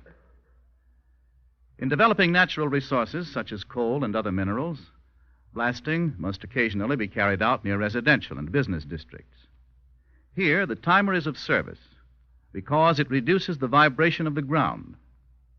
The DuPont timer also makes delay shooting even safer than before, providing an accurate means of firing the charges without using electric blasting caps in the drill holes, and lessening the danger that an unfired charge will remain in a hole and go off later by accident. In addition, tests indicate that the DuPont blasting timer will be of considerable aid in rock quarries, bringing down the rock in smaller pieces, which means greater efficiency and lowered costs. This new DuPont invention is another contribution to efficiency and safety from the DuPont Company, maker of better things for better living through chemistry.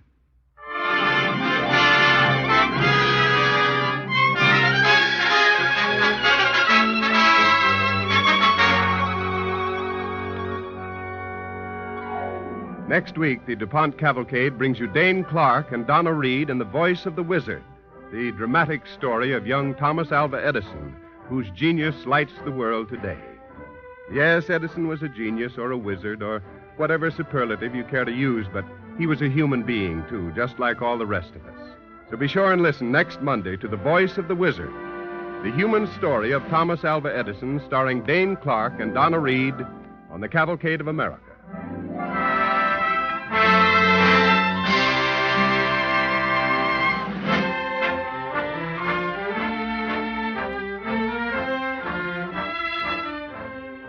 The music for tonight's DuPont Cavalcade was composed by Arden Cornwell, conducted by Donald Voorhees.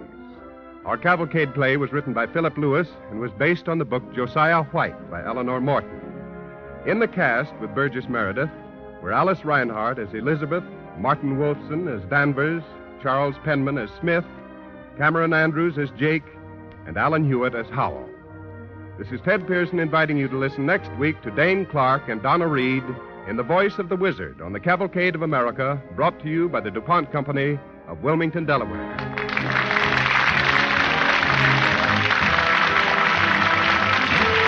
This is NBC, the National Broadcasting Company.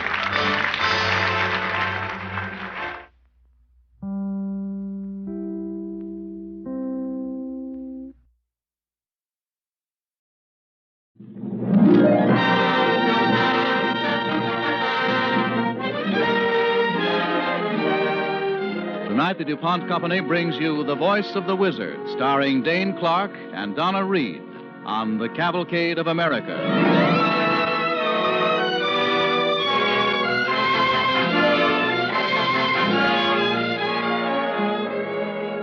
Tonight's play is about a man who more than once heard the words, "Young man, you're fired."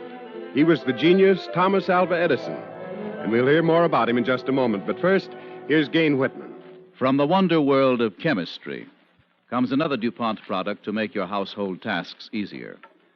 DuPont Paint Cleaner floats dirt away quickly, easily. In handy powdered form to be mixed with water for use, it costs you less than 1 cent a gallon and saves time and elbow grease in cleaning painted surfaces, linoleum, tile, and enamelware. DuPont Paint Cleaner is another of DuPont's better things for better living through chemistry.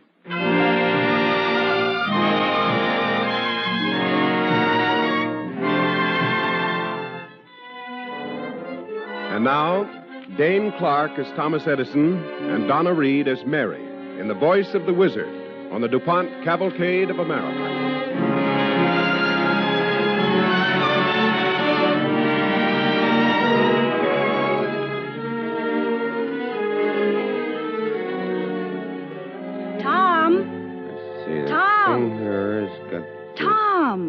Yes? It's just about time to go, Tom. Are you almost... Why, Tom, you're not even dressed. You haven't started. What did you say, dear? Tom, I've shouted to you a dozen times to hurry. You did? The carriage is waiting. Oh, I just didn't hear you, Mary. I know, darling. Whenever you want to hear people, you hear marvelously. But when you don't want to, you just don't hear a sound. I guess my deafness is kind of self-adjusting. Gives me wonderful privacy. Darling, the dinner. Hmm? The banquet. The people are waiting. Oh, yes, the banquet. As a matter of fact, Mary, that gave me the idea for this amazing invention. What on earth is it? What a weird thing. Oh, it's a fine idea. It has to do with after-dinner speeches. Now, Tom, you're not going to sit here working on something when you faithfully promised Mary, those people I have a kind of a bad case of indigestion, and I wonder if this banquet wouldn't really Dear, be... you always manage to have indigestion before a banquet. But we've used that twice this month already. Oh, we've used that, huh? Twice, just this month. Well, got to be more original than that, then. Dear, you reassured them only yesterday that you'd be there. There are going to be speeches, and you promised to talk yourself I know. It's awful. That's what turned my thoughts to this contraption. It's really quite an idea. Look, I'll explain it to you. In the meantime, I'll get a clean shirt for you so that you can at least get started. Thanks. You see, I was thinking that all those speeches, all that talk, all that hot air, if it could only be harnessed for useful work. So here's what I did. Here, this is a Now, nice shirt. Oh, thanks. Say, this is Junior's big doll. What's this doing here? He was looking for that doll. Well, that's part of the invention. You see, it's fastened to this saw here. What on earth? Well, you see, I'll show you. As people talk, this diaphragm will vibrate as in a telephone. Yes. The diaphragm pushes here and turns this ratchet wheel. Mm-hmm. The wheel connects with this mechanical dowel, which holds the saw and saws wood. There you have it. After-dinner oratory converted into labor benefiting mankind. Oh, Tom. Look, I'll practice my own speech on it. Ladies and gentlemen, we are on the threshold of a new age. It's starting. The doll is sawing. A new day is dawning upon mankind in which the dreams of centuries will be fulfilled. It works. It works. And many realms that had seemed forbidden to man will never...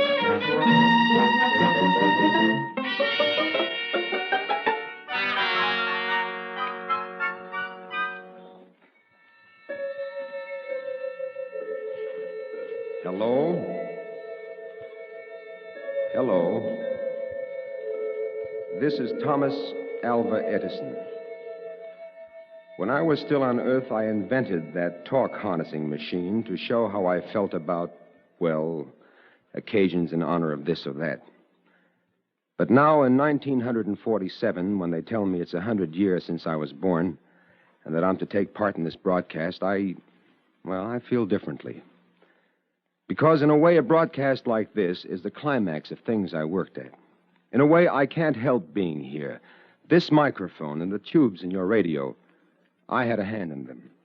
So when those tubes light up and bring you a voice from far off, in a way, it's me talking. And then, many radio programs are recorded for schools and for broadcasts overseas. All ideas that I fought for. Because the inventions that I cared most about were those that would bring men's voices across space and time. So, I'd like to tell you the story behind those inventions. A few words for a new age.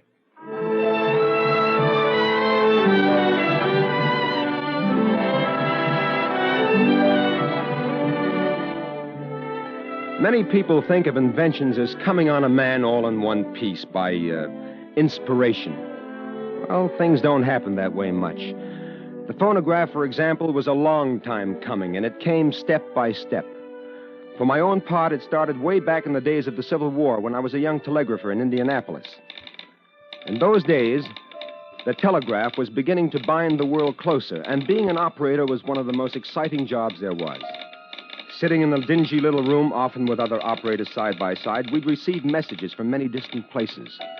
Some were for local delivery, others to be relayed on to the West. Often there were news dispatches that came in dots and dashes. But that immediately became for me voices of history. Washington. President Lincoln announced today that General Ulysses S. Grant has been appointed Commander-in-Chief of all Union forces. India. Reports of famine throughout India are growing more alarming. Thousands are reported dead in resulting riots. Berlin. The new Prime Minister, Otto von Bismarck, said in a speech, quote, "The great questions of the time will be decided not by resolutions of majorities, but by iron and blood." Unquote.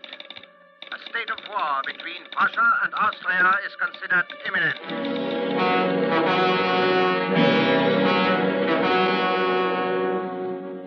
You who in a later age have sat at crystal sets to pick up Pittsburgh or Kansas City, or who during the dark days of World War II have listened by shortwave to London under air attack, you will understand how a 17-year-old boy felt sitting at his telegraph instrument in Indianapolis. There was already in that room a hint of the radio age, and some of us were already thinking toward the next step. I remember one night when I came in reporting for work. I had just been moved to an evening shift. Evening, Fred. Oh, howdy, Tom. Well, what are you up to? How's it going? Oh, shut up, will you? What's the matter? I'm sorry. I don't know what I'm doing. I'm going crazy, I tell you. What's the trouble? I can't stand it any longer. I'm going to pieces. What do you mean? The man on the Cincinnati line is trying to run me ragged. He's one of these speed demons. He's been sending around 40 words a minute, and I can't keep up with him. I broke 3 times in the last hour. I don't know what to do. News dispatches? Yeah. Say, you have got some nasty gaps in this copy here. Well, can't you fill them in somehow? I don't know. There's been a little lull, and I've been trying to figure it out. Something about a battle at a place called Spotsylvania. I got most of it, only I don't know who lost or won. It's worrying me sick. I got to pass on something. I see. I don't know what to do. You seem to be able to stand the pace, but I'm almost cracking up. This is my first job, and if I get fired, I don't know what I'll do. Mr. Gridley was bawling me out only yesterday. I get errors and gaps in all my stuff. Yours is always perfect. Gosh, I don't know. Well, Fred, lucky thing for you that I'm working with you tonight. I wanted so much to be a telegrapher. I got something here that might help you. Huh? Wait till I get this locker open. By the way, Fred, do you enjoy reading the encyclopedia?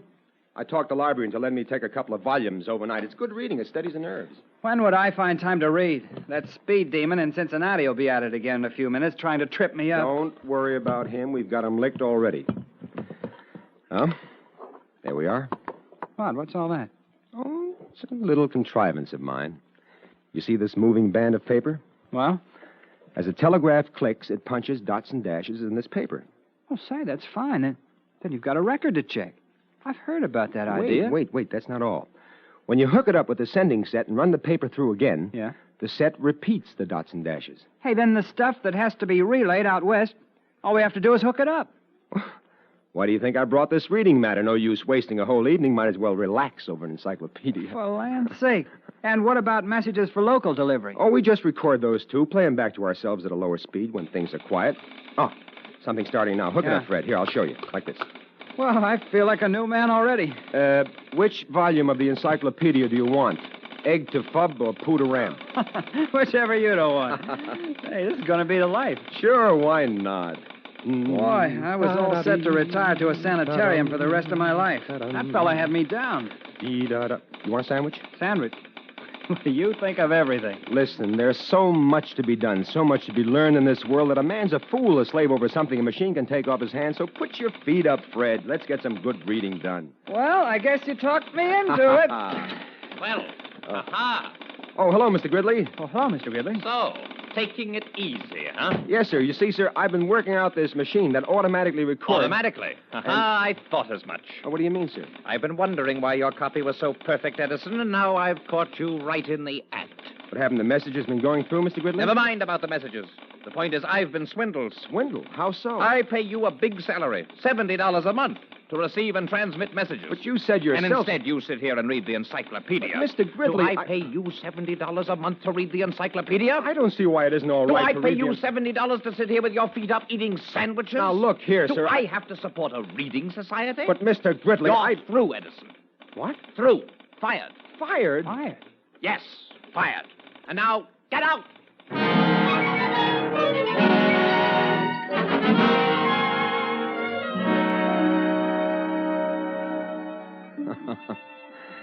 Yes, strange as it may seem, my first improvement cost me a job. But that idea, automatic recording and transmitting, was in the air. Many were working on it. And before long, it was an accomplished fact, and we were ready for the next step. For me, the next step came years later when at last I had my own laboratory in New Jersey. I'd meanwhile been to Boston and New York, invented a stock ticker, improved the telephone, and worked on the typewriter. And now I was ready for an idea that kept buzzing in my ear, an idea that carried on from that Indianapolis experiment. I had with me at that time a laboratory worker named Mary Stillwell. I'd hired her because, well, I liked her. For one thing, I could always understand what she said. Mary? What? What are you humming, Mary? Why, it's... Well, I don't know what it is. Where'd you hear it? Well, let's see. Oh, how silly of me. It's what you hum all the time, Mr. Edison. Evening Star from Tannhäuser, one of my favorites. I like it, too. Mary, come help me with this experiment, will you? Of course. What do you want me to do? I'll show you. You see, I've got a telephone mouthpiece here with a needle fastened to the diaphragm. Mm-hmm. And when someone talks, the needle, of course, vibrates with the diaphragm. Yes. Now, I'm trying to find out if those vibrations can be caught on a strip of paper so they can be repeated. Like in an automatic telegraph repeater. Yes, that's what gave me the idea. Mm-hmm. You'd be surprised how much this needle moves. Now, I'll show you. I'll hold the needle against my thumb, and you say something into the phone. Here? Yeah, that's it. Now, up close. Hello. Ouch. Oh, I'm sorry. Oh, that vibrated so much it jabbed right into my thumb. Oh, it's bleeding awfully. Let me bandage it for you. No, it's nothing. Oh, yeah, I've got a clean handkerchief. I'm so sorry. Oh, it's all right, Mary. Oh, just a moment now. Hold still. Well, it's very kind of you. It's really nothing. I'll just tie it with a small knot like this. Oh, that's good. Is that all right? Sure. Now, if we'd only preserved those vibrations on a strip of paper instead of my skin, we could pass on to history an inventor's cry of pain. Mr. Edison, this work you do, it's so exciting, so fine. I'm glad you feel that way, Mary. Oh, I do. Because I want you to be a part of it. I want to be. What kind of paper are you trying to record these vibrations on? Oh, I'm trying out all kinds in this automatic telegraph here. Here's some paper covered with paraffin. That might work. Leaves a nice, sharp impression, see? Won't it be too soft for playing it again? Maybe. Well, I'll try it with the needle later on. You want to help me? Oh, yes, surely. Mary, Yes? Ever since you've come here to the laboratory to work, You what, Mr. Edison? Let me tell you something. As you know, Mary, since I've been a kid, I've been kind of deaf. I hardly notice it. Well, I can understand some people easily. You, for instance. Others, I can't at all. And that's not good, Mary. It shuts you off from people. But that's made me think that almost everyone in the world is really shut off. We don't hear each other. We don't even know each other. That's true, yes. Yeah, there are barriers between people and countries, Mary, that we almost never break down. Now, these things I'm working on, Mary, therefore breaking down barriers. Talking machines, loud-speaking telephones, talking photography. We'll have them all. Machines that talk across space and time. Do you see what I mean, Mary? Oh, yes, I do. And this may be the beginning of it, this telegraph key. I see. Yes. Mary. Yes? Do you know the Morse code? Oh, yes, I've studied it hard. I want to know all about these things. Then listen, Mary. Listen carefully.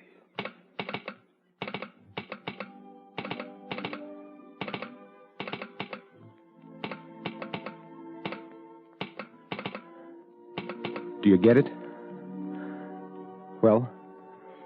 Don't tease me, Mr. Edison. Oh, not Mr. Edison. Well, what's your answer, Mary? Do you really mean it? Of course. Well? I'm not sure I got the message right. Oh, I think you did. Will you, Mary? You were listening to Dane Clark as Thomas Edison and Donna Reed as Mary in The Voice of the Wizard on the Cavalcade of America, sponsored by the DuPont Company, maker of better things for better living through chemistry.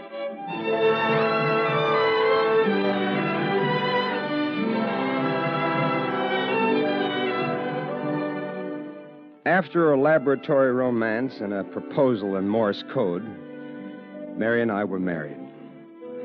We had a girl, and we called her Dot. Then we had a boy, and we nicknamed him Dash. And so the cause of telegraphy moved ahead, at home and in the laboratory. Then I invented a loudspeaker for telephones, improvements for telegraphy, and a mimeographing system. And I kept working on that vibrating needle and the problem of recording its vibrations. In this, I had the help of John Cruzy, a Swiss mechanic who lived nearby. Well, here's that instrument you wanted, whatever it is. Just finished it this afternoon, as I promised. Oh, fine, John, fine. That means I owe you $18, right? That is correct, Mr. Well, you'll Edison. get it right now. George? Yes? Make out a check for John Cruzy, $18. Right away. Now that I have made it for you, would you please tell me what it is?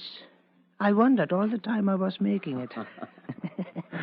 A turning cylinder, 2 needles that poke at... Well, you stick around and we'll see if it works. It's supposed to be a machine that talks, John.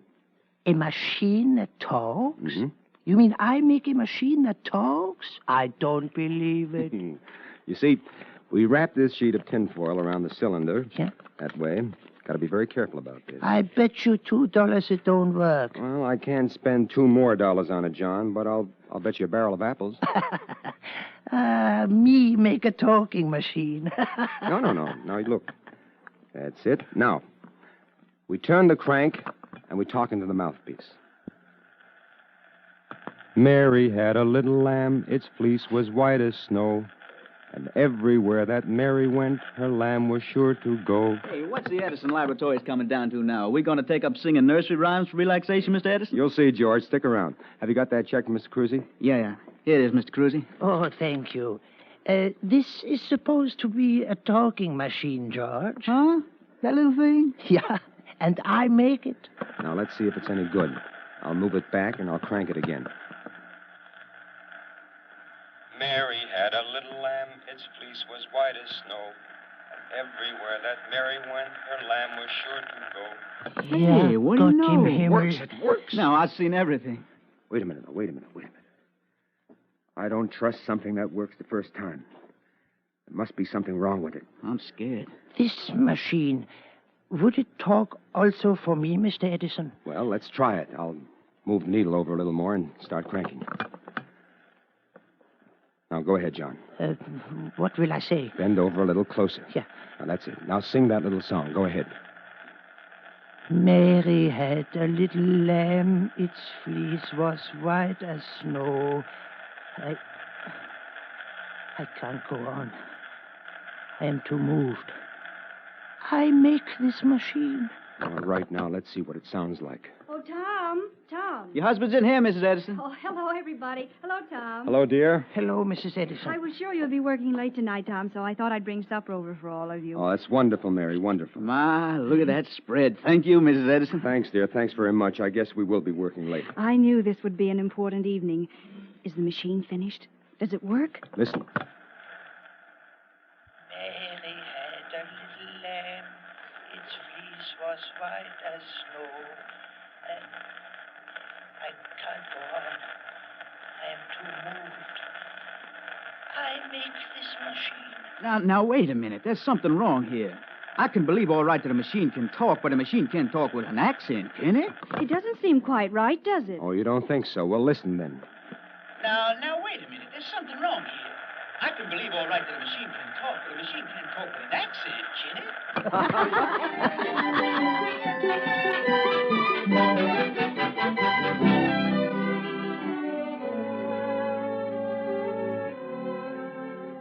And that was the beginning of the hardest work yet. Now came the years of the midnight suppers, the sleepless nights, the catnaps on top of the desk. We had made a machine that could give us Mary Had a Little Lamb. But could it talk with the richness of the human voice?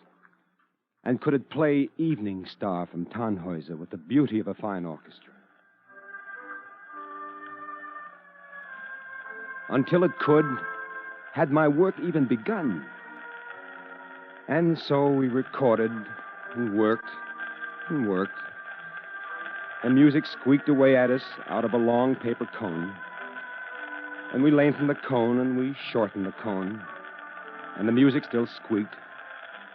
We tried different ways of recording on tinfoil. No good. Still no good. We tried it on paraffin paper. Sounds awful, Mr. Edison. We tried it on wax. A little better. Shall we try that again? We recorded on cylinders. And years later, we gave that up and recorded on discs. We changed the needles and tried 100 different shapes. We needed a motor to turn the machine at even speed, and so we worked on that. Once, years later, we didn't go to bed for 5 nights in a row. And all that time, little by little, the music got better. A little clearer, a little richer. And at last, it began to sound like Evening Star.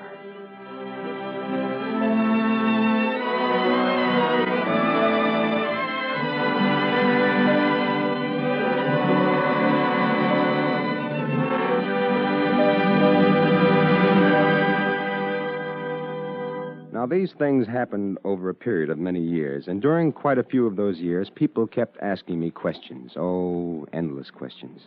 Questions like... Mr. Edison, do you think mankind will ever catch up spiritually with the implications of his own inventions? Of course I do. He always has. Oh, Mr. Edison, what are your views on world peace? I'm all for it, 100%, naturally. Mr. Edison, what are your views on education? I'm in favor of it. We need more, that's all. That's what will solve our problems. Oh, thank you, Mr. Edison.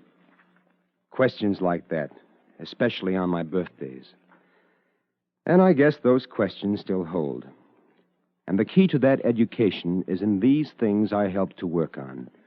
Talking machines, films, radio. That's how people can learn the truth. The truth that will set them free. But it can't be done in a day. After all, we've only just begun to scratch the surface.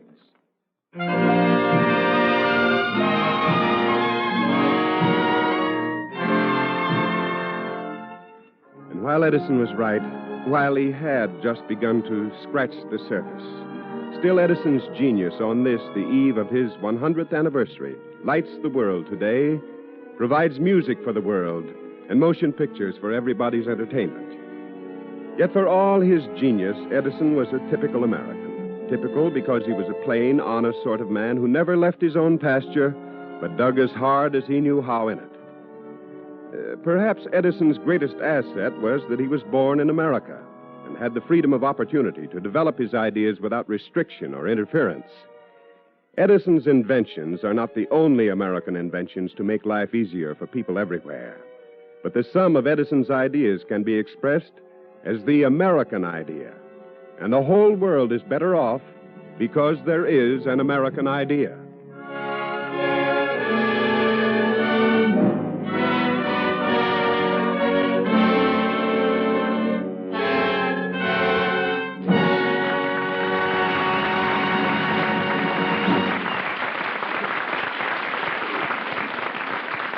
Now, here's Gain Whitman speaking for DuPont. Men like Thomas Alva Edison, practical experimenters and inventors, in friendly cooperation with theoretical scientists, have done much to give us a better world. To them, as originators, we owe the fact that the United States today has more than 30 million users of electricity, more than half of all the telephones in the world. The electric motor driving a power tool for a farmer, the ignition coil that touches off the gas in an automobile or airplane engine, the electronic tube that wings a radio program across hill and valley are only a few of the marvels and comforts we owe to electricity. And these represent only a beginning. There are few, if any, countries which do not have a source of power of one kind or another which can be made to generate electricity. Someday, men everywhere will light their nights, will lighten their days with the mysterious power that flows through wires. To bring the electrical industry to its present state of development, electrical engineers have had to solve many difficult problems. Chemistry, often helps to provide them with their solutions. Take insulation. The electrical wires in your house are insulated, covered. In industry, where higher voltages are used, along with greater quantities of current, this insulation presents many problems. Neoprene synthetic rubber and two of the plastics manufactured by the DuPont Company, nylon and polythene, are helping the electrical industry solve difficult problems. Neoprene, long used as an outer jacket for cable and cord, resists heat, weather, and abrasion. Nylon, which is unusually light and extremely tough, is used as a protective sheathing. Polythene, when used in television cables, is one of the best plastic insulating elements so far known to science. Neoprene, nylon, and polythene are three of the DuPont Company's better things for better living through chemistry.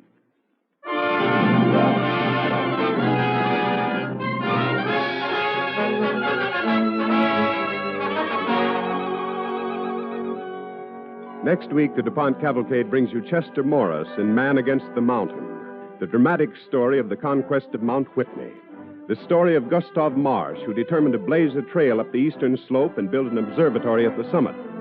The person who helped him most was the woman who had predicted his failure. Be sure and listen next Monday to Man Against the Mountain, the story of Gustav Marsh's fight against superstition, starring Chester Morris on the Cavalcade of America.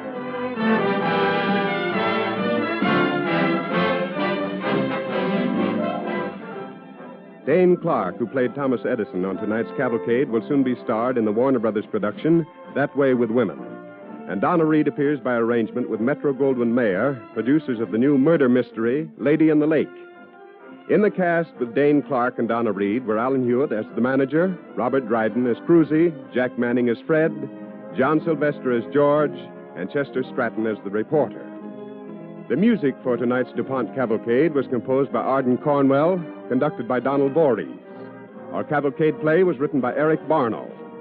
This is Ted Pearson inviting you to listen next week to Chester Morris in Man Against the Mountain on the Cavalcade of America, brought to you by the DuPont Company of Wilmington, Delaware. This is NBC, the national broadcasting company.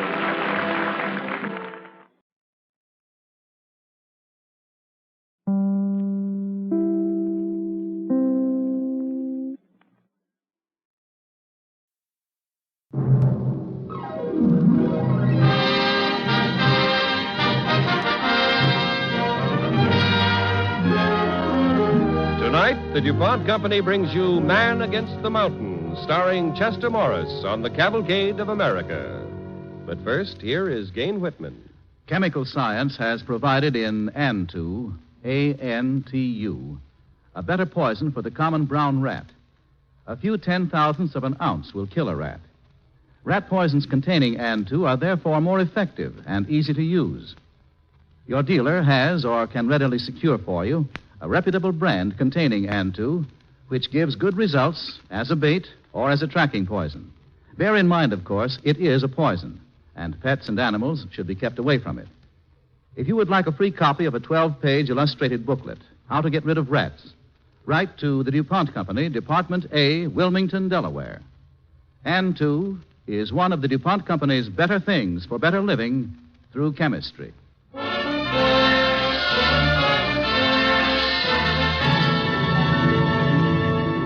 And now, Chester Morris as Gustav Marsh in Man Against the Mountain on the DuPont Cavalcade of America.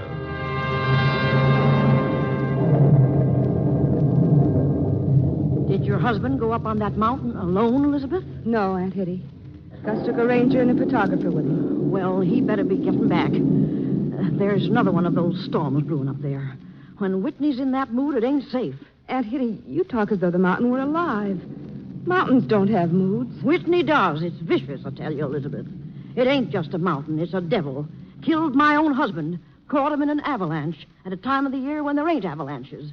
And my man wasn't the only one. I tell you, Elizabeth, if Gustav keeps going up that mountain sooner or later, it'll get him.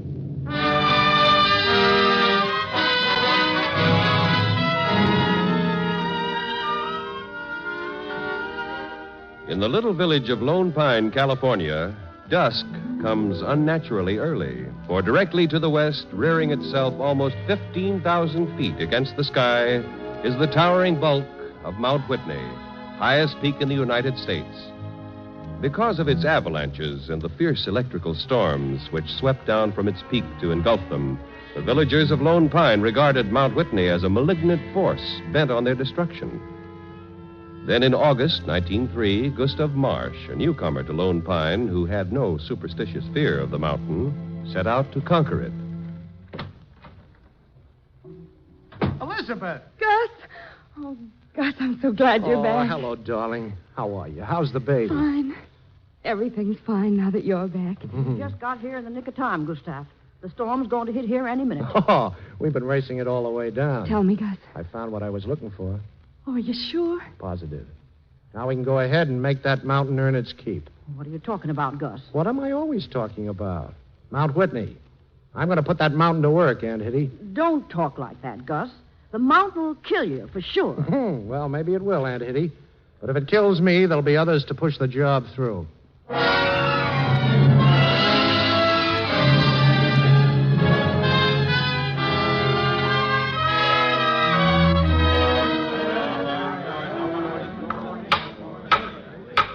Order!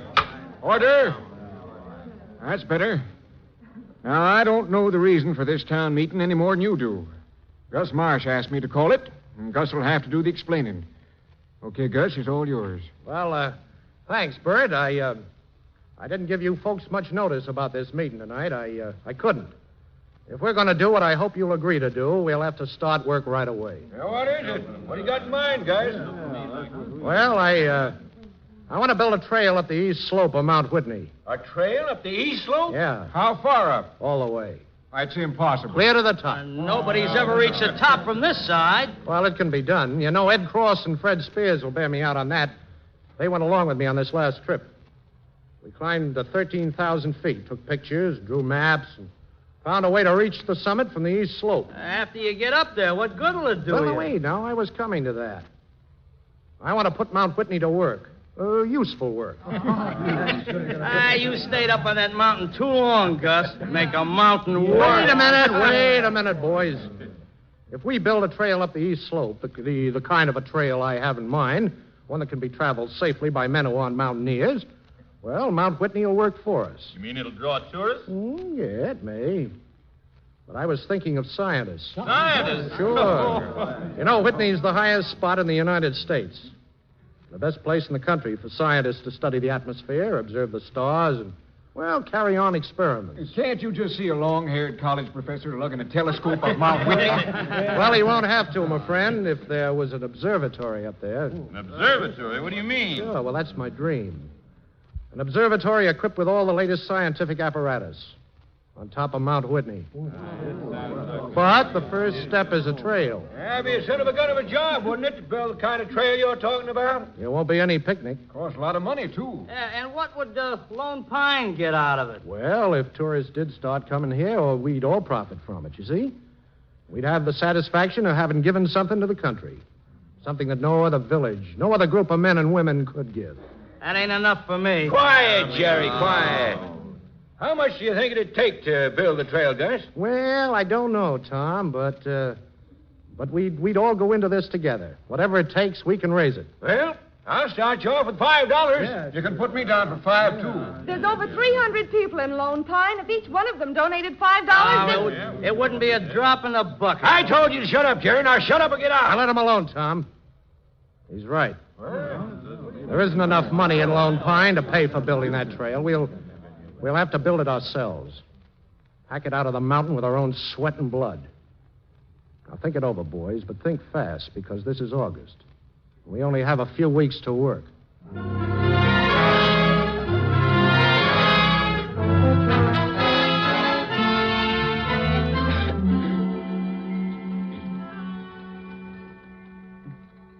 Well, there's Bert with the pack train, Elizabeth.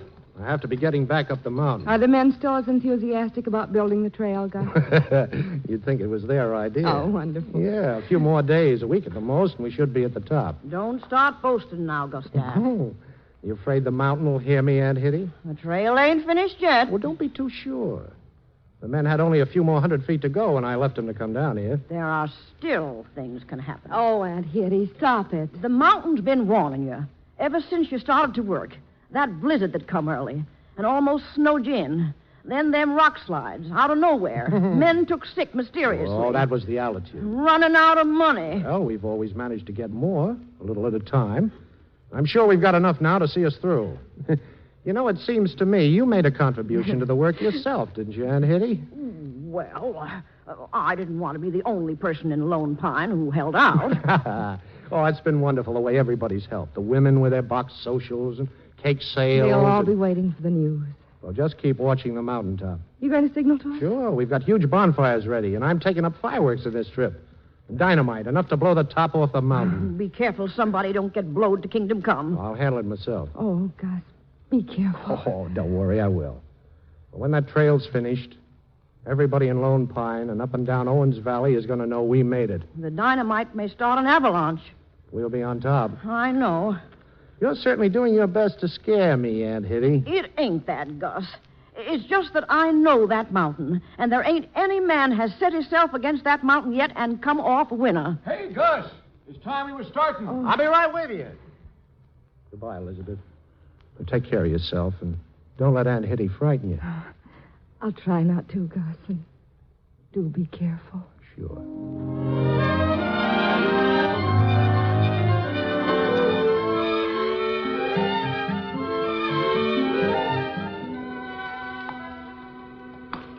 What's the matter, Gus?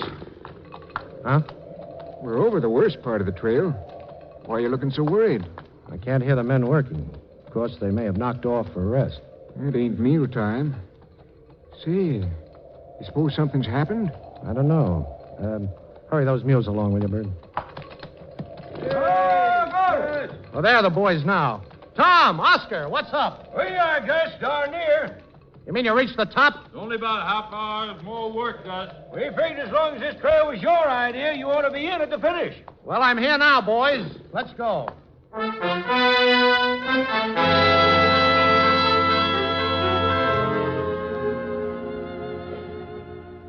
Well, boys, the trail's finished. Thanks for waiting for me. Why, sure. Gives me kind of a queer feeling in my stomach. Yeah, me too. I want to feel like cheering, but instead I feel like crying. Not me. Let's get on with the celebration, Gus. Yeah, just as soon as we plant the flag, Bert. Flag? Sure. You know any better place to fly the flag than from the top of the United States?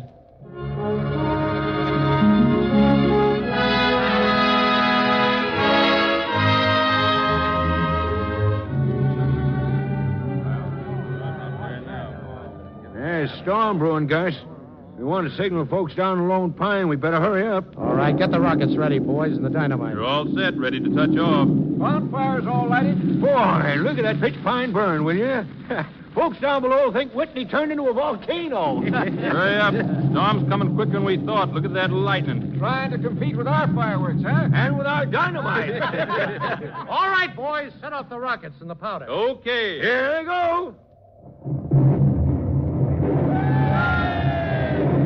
Can't tell which is thunder and which is dynamite.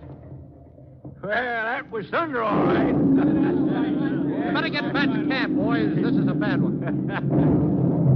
Lord, that bolt struck the top of the mountain. Are you all right, boys? Moving over to the west of us now. Worst is over. Yeah. Hey, look. Laying in the ground. Yeah. Who is it? Bert Survey. Come on, let's see what's the matter. Wait, I'll see if... Dead? Yeah. Poor Bert. Must have been killed instantly. Man against the mountain. And we thought we won. I'll make a stretcher, boys, and we'll carry him down the new trail.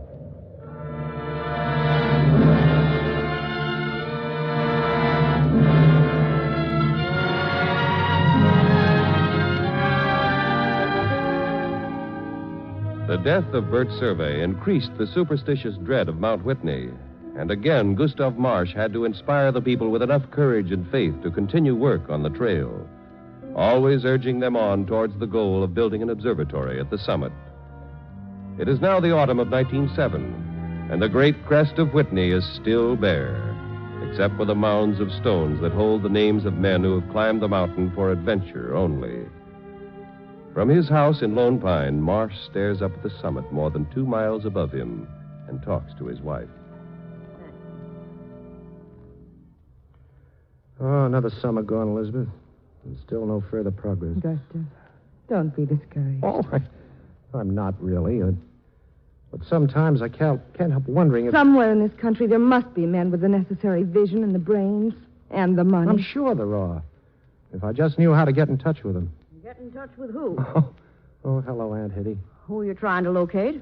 Someone who'll make our dream come true. The observatory on Mount Whitney. You ain't still thinking about getting a telescope up there. Yes, I am. Well, you might as well give up the idea, Gustav. Because it can never be done.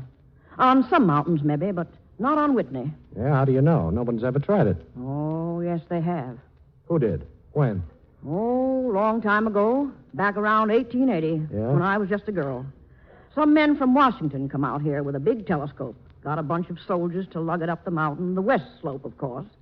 They got part way, then they come to a 200-foot precipice. So they turned around and went back. Some men from Washington, you say? Yes, they was from the, what do you call it now? The Smith. The Smithsonian Institution? That's it. Oh, the Smithsonian Institution, of course. Oh, Aunt Hitty, I think you've given me the answer. I'll write them tonight.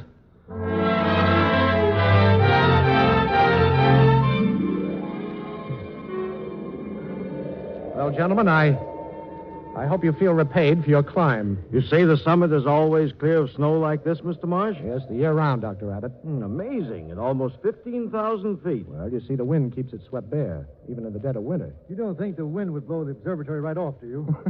Well, don't worry, sir. We guarantee to anchor it firmly to the mountain if the Smithsonian ever decided to build one here. There's no if about it, my friend. The matter's already been decided. And, what's your decision? My colleagues and I are strongly impressed with what we've found here, Mr. Marsh. There's no doubt about it. This mountaintop offers unique conditions for scientific observation and research. You couldn't duplicate them anywhere. We're sending our findings on to Washington as soon as we get down to Earth again. Yeah. Recommending that the Smithsonian Institution ask for funds for the building of an astronomical station on the summit of Mount Whitney. Well, that's wonderful, Dr. Abbott. Immediately after that, we'll have plans drawn up and see about getting bids from builders. Well, I can tell you right now, sir, that whatever anyone else may bid, I'll underbid him. You're eager for the contract, aren't you, Mr. Well, Marsh? I started this, Dr. Abbott, and I'd like to finish it. If it's the last thing I ever do, I want the job of building the observatory here on Whitney. You realize the difficulties, I'm sure. Well, I ought to. I've been up and down this trail more than any other living man, I guess. An astronomical station is no ordinary structure, Mr. Marsh. It'll mean transporting tons of steel and glass and cement up 15,000 feet by muleback. In the condition the trail's in now, I'd say that was impossible. I agree with you, Professor, but the trail can be repaired. I'll guarantee it. There's one more stipulation, Mr. Marsh, perhaps the most important of all, the matter of time. Yeah? The observatory must be completed and ready for use by September 1st of next year. September 1st? Not a day later. There are conditions which still will exist on that date, you see, astronomical conditions, which won't occur again for another 13 years. Now, we'll want to take advantage of them to make observations from here. I understand. If you could meet that deadline... I can, sir. You sound very confident, Mr. Marsh. Well, when a man wants something as much as I wanted this, he has to try. I'll have the station ready, gentlemen, by September 1st of next year.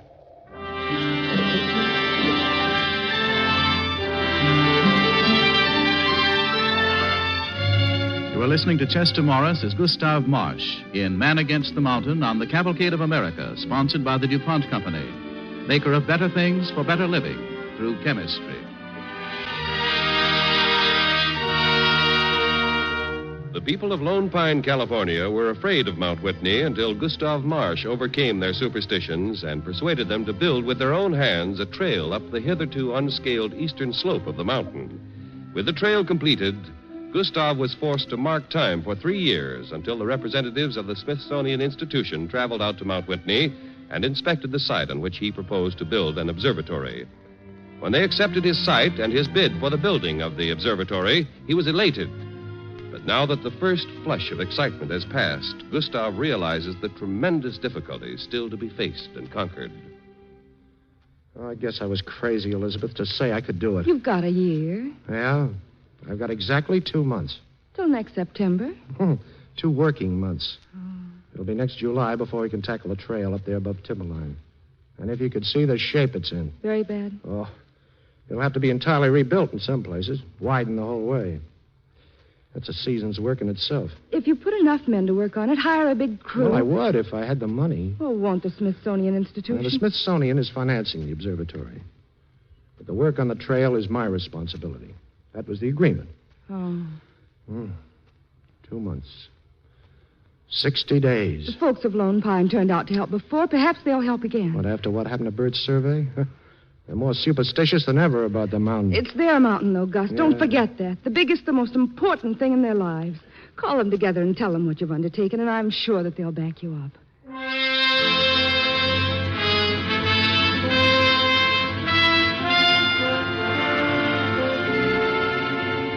Elizabeth Marsh was right. When Gustav took his problem to the people of Lone Pine, they backed him again, and the work began. But just as before, the mountain was against them. Avalanches, snowdrifts, fatiguing altitude, snow blindness. All nature seemed united in an effort to defeat Gustav Marsh in his battle against the mountain. Then, on August 15th, 1909, with the trail completed and the astronomical station half erected, Mount Whitney struck its final crushing blow. Hey, there's a storm coming. It's going to be a beaut, too. Look at that lightning. All right, boys, grab those tools and get in the shelter. Shelter nothing. I'm getting down off this mountain. Me, too. After what happened to Bird's survey, you don't catch me staying here. No, sir. Come on. Hey, wait a minute. You're not all of you leaving? You bet we are. Hitting the trail. Yeah, we're through. Yeah, we know when we're licked, Gus, even if you don't. We ain't coming back either. Now, this storm won't last long, boys. It'll all be over in a few minutes. All over for who? Yeah, who's going to be the victim this time, eh? Not me, by God. Not if I can help it. No, me. Come on, let's get out of here. Come back here. You can't quit like this. There's a job to be done and precious little time to do it in. Oh, no, we're going out of here. You hear me? We've only got a couple of weeks left. We need every man, every pair of hands. I can't finish it alone, boys. You know that. Come back here. Come back. It was your idea. You finish it.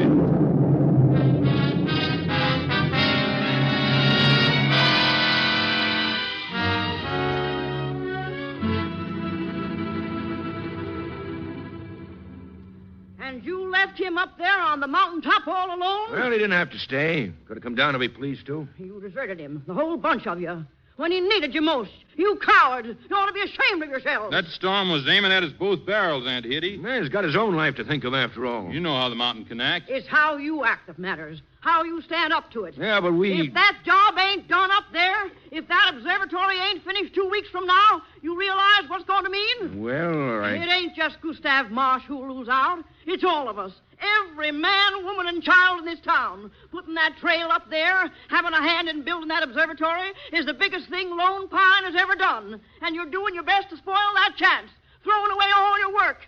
And all our money. Aunt Hitty, I thought you was the one who was afraid of the mountain. Not anymore, I ain't. I'm too mad to be afraid of anything, except that you won't get that job done. So get up there, all of you. Go on back and make up for lost time, if it ain't already too late.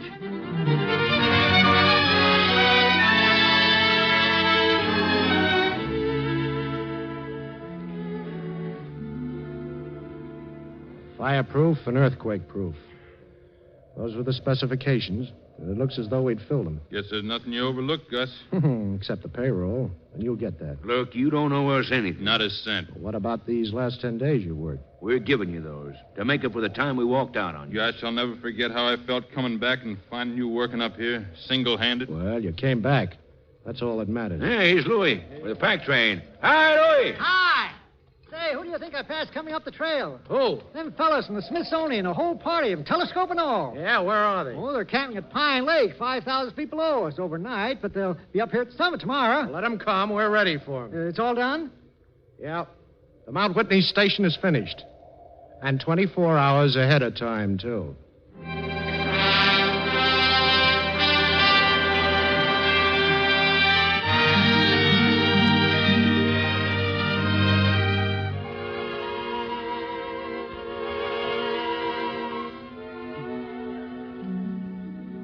Seems to me I ain't seen your garden look so lovely in years as it does this summer, Gustav. This is the first summer he's had any time to devote to it. He's been so busy up to now on the mountain. Well, we get a great many visitors now, but I let the town boys take 'em up. Yes.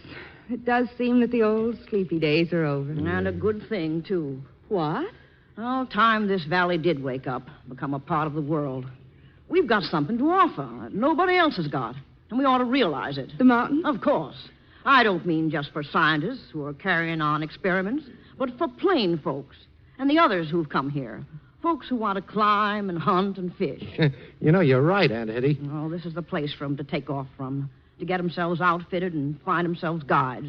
The boys of Lone Pine, Lord knows, they know the mountain like nobody else. I'll say so. I can see the time a-coming when it'll be the way a lot of 'em will make a living summers, guiding parties up the mountain. Can't you picture what it'd mean to the stores here? The grub they'll sell and the fishing tackle and the camp equipment. You'll be organizing a Chamber of Commerce next, Aunt Hetty. She really will. There should be some kind of headquarters where folks can get information about pack trains and such. Aunt Hetty, I never thought I'd hear you talk like this. You who've always been so superstitious about the mountain. Well, Body's only superstitious about things he don't understand, Elizabeth. Things that are so big, he's afraid of them. But he's still the biggest mountain in the United States, Aunt Hetty. But it's working for us now instead of against us. I only wish I could get up to the top. Oh, but I'm afraid I'm too old. Oh, no. Oh, I wouldn't be surprised if someday there'd be a road built, at least part of the way up, for all these automobiles that are coming along. Sure, and someday airplanes will be flying over its summit. And we can look up from this garden and say to ourselves, it was us who did it. The folks of Lone Pine. We conquered the mountain.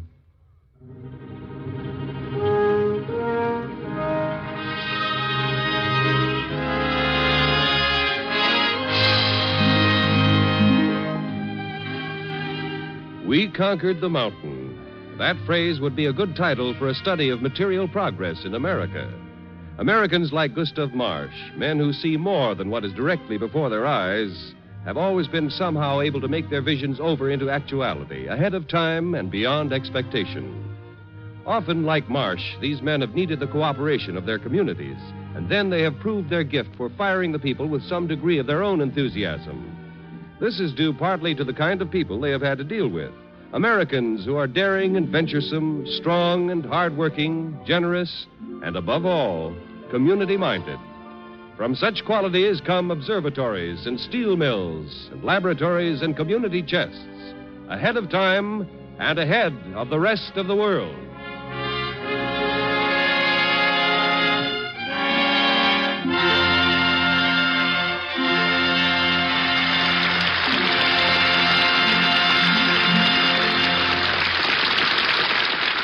Now, here is Gain Whitman speaking for DuPont. At the DuPont Company, we began to make sponges of cellulose a few years ago because we believed chemistry could do a better job of sponge making than nature. DuPont chemical sponges drink up plenty of water, live a long, hard life, absorb many times their dry weight, and still float. Come in convenient shapes, stay clean, and can be boiled, if you like, for days without doing them any harm. But look what happened. At first, people used DuPont sponges mainly to scrub floors or wash the family car. But then the news of how good these sponges were got around. Manufacturers began to find applications by the dozen. Now, DuPont sponges are used for and in so many things that we actually have a list several pages long. They include washing everything from babies to buses, applying silver polish, holding moisture in tobacco humidors, filtering liquids and gases.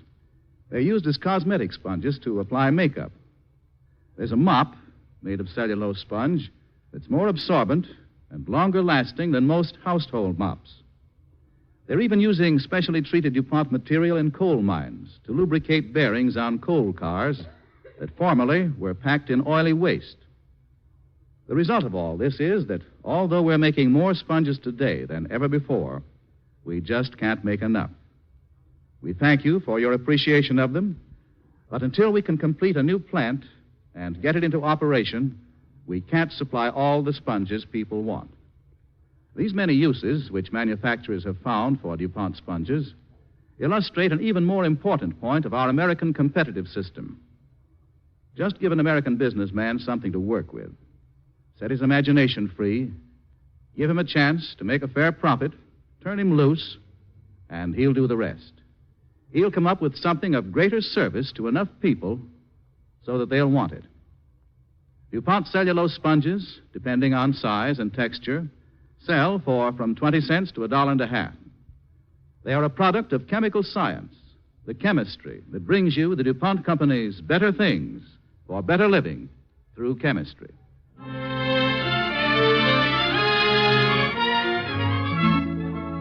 Next week, the DuPont Cavalcade brings you Ida Lupino in Abigail Opens the White House, the stirring and intimate story of Abigail Adams, wife of our second president.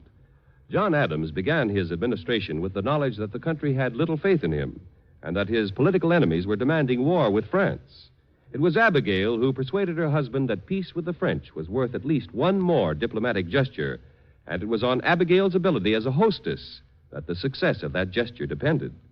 Be sure and listen next Monday to Abigail Opens the White House, the story of Abigail Adams, starring Ida Lupino on the Cavalcade of America.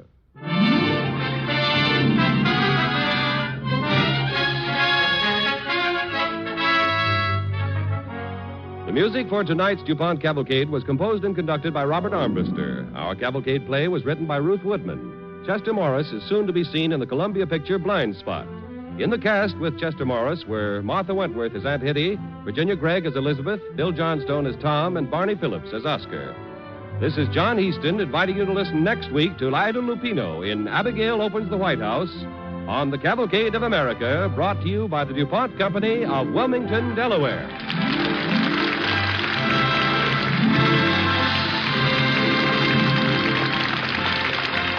The Cavalcade of America came to you from Hollywood. This is NBC, the national broadcasting company.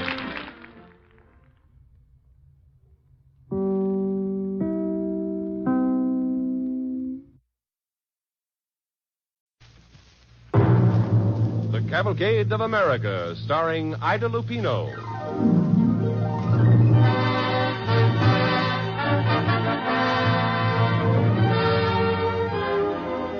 Tonight, the DuPont Company brings you Abigail Opens the White House, starring Ida Lupino on the Cavalcade of America. Now, here is Gain Whitman. Good evening. The DuPont Company has received many letters from pest control operators and compounders of rat poisons who are finding Antu a most effective, powerful poison for eliminating the common brown rat. Rats readily eat bait containing Antu because they cannot detect it. Antu rat poisons come in ready-to-use baits or dust powders. While Antu is not as dangerous as most rat poisons, it is a poison. Therefore, pets and animals, and of course children, should be kept away from it. Antu is now available at your dealers in many leading brands of rat poison. Antu is one of the DuPont products which contribute to better things for better living through chemistry.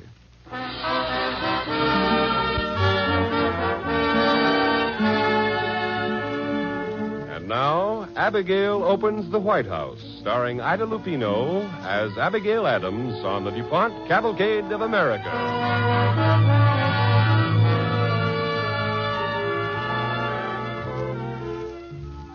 It is the year 1797. The temporary capital of the youthful United States is Philadelphia. And in the home of the President, John Adams. Very well, Mr. President. If you feel that way about it.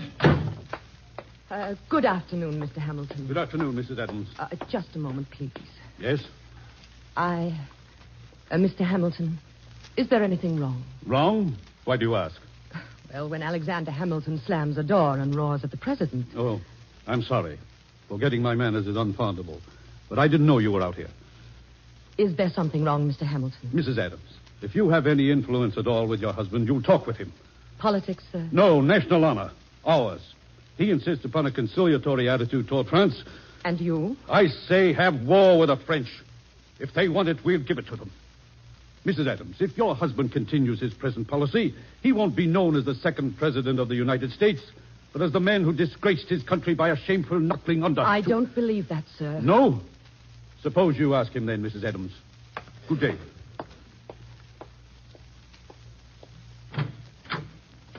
John, may I come in? Of course, dear. John, I just spoke to Mr. Hamilton. Why does he want war with France? Oh, Abigail, dear, don't bother your head about that. It's my concern. And mine. No, please. Mine and the concern of everyone in our country. John, why is there talk of another war? My dear, France is angry. Washington refused to help them in their war against England. They haven't forgotten. But we couldn't. It was too soon after the war for independence. I know, but nations aren't apt to consider conditions, only actions. And Alexander Hamilton? Wants war. A war to him would be a chance for power. First France, then Spain, march into Mexico. And you? I want to talk peace with France. I want to send envoys to reach an agreement. Hamilton and my own Federalist Party are against. But a war now would ruin us and France. I wish you could make Hamilton see that. John, you must do what you think right. Right? How am I to know, Abby? Suppose you send the envoys. If they refuse permission to speak to the French Directory, it would mean that France considers us too weak and significant to parley with. If I don't send them, France will take our silence as meaning we want war. Either way, Abby, I'm bound to do the wrong thing. John, listen to me. You must do what your conscience says is right. Yes, again, that word, right. Will the people think I'm right? They never liked me. Perhaps someone more popular... Oh, no, don't talk like that. Even General Washington refused a third term because of attacks on his policies and character. No, this is not a matter of personality, my dear, or personal vanity. You must realize we are facing a war with France. Then send the envoys, John. Send them. If we were strong enough to win a war with England, well, we're strong enough to talk peace with France. Anything that will preserve peace for us will preserve our country. It will mean an open break with Hamilton and the party. But it may mean peace when we need it most. You should be president, Abby. All right. I'll send envoys. And expect the worst.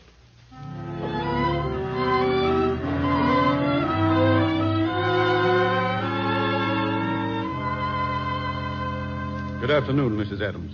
The president's in? Why, yes, Mr. Hamilton. May I see him? Of course. Thank you.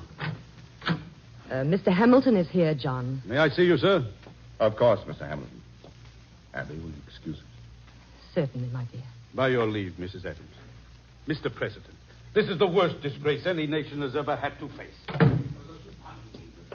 Mrs. Adams, I must talk to you about this house. I was in the kitchen.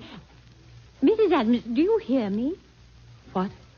Oh, I'm sorry, Mrs. Briesler. What did you say? Well, why are you looking so, Mrs. Adams? Are you worried? Worried? Oh, no, of course not. No, everything will be all right. Well, I hope so. There's talk of war in the streets and in the markets. That's enough of that in this house, Mrs. Briesler. Oh, I'm sorry. Now, you run along and get some tea. Perhaps Mr. Hamilton will stay. And a fine place this house is to entertain. When are we going to that fine new mansion in Washington? Oh, heaven only knows. I doubt there is such a place. Well, whatever it is, it'll be better than this. Oh, Mr. Hamilton, will you have some tea? It's very kind of you, Mrs. Adams, but I'm afraid I have no time. The president has given us very little time. Good day. Mrs. Briesler, make some tea anyway. The president may want some. Yes, ma'am, Mrs. Adams. Well, Abby? Yes, my dear. I shouldn't have sent those envoys. Oh, there's news then. Yes, there's news. News that's made Hamilton and the others grin behind their sleeves. Oh, they'll have something to crow about now. They'll have something fine to put before the people. They'll make me out a great idiot who bowed to the French and I won't hear that talk, John. I won't, do you hear? You'll have to, Abby. That's what they're saying now. But why? Because the French refused to see our envoys unless we paid a tribute, a bribe, Abby. A bribe so that we could talk to the French Directory. Oh, no, John. No, they couldn't do that. But they have. Now I have no recourse but to make a full report to Congress and the public. And if you do, it will mean war. There's no alternative. Try again, John. Once more, please try again. Are you mad, Abby? No, I'll not risk having our national honor muddied again. I'll not even give the French agents the dignity of naming them. I'll return an insult by giving them to history simply as X, Y, and Z.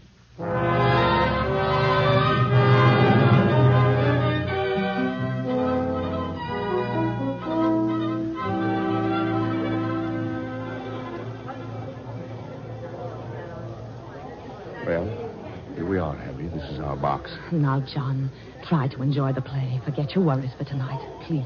I shouldn't have come, Abby. Here's your chair, dear. Thank you, my dear. Oh, the theater's crowded. Yes, it is. An audience staring up at us, laughing at me for the French fiasco. But I had to make it public. The play's starting already. Who's that on the stage, Abby? Why, I believe it's Gilbert Fox, the actor.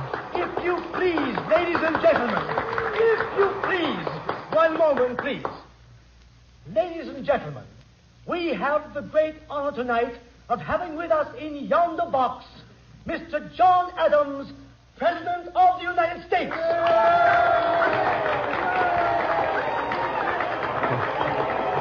Abigail, they're cheering me. Stand up, John. Stand up. But I... Ladies and gentlemen, tonight, in the President's honor, and to show him that we will follow where he leads, we present a new song, sung to the tune of the President's March, accompanied by the band.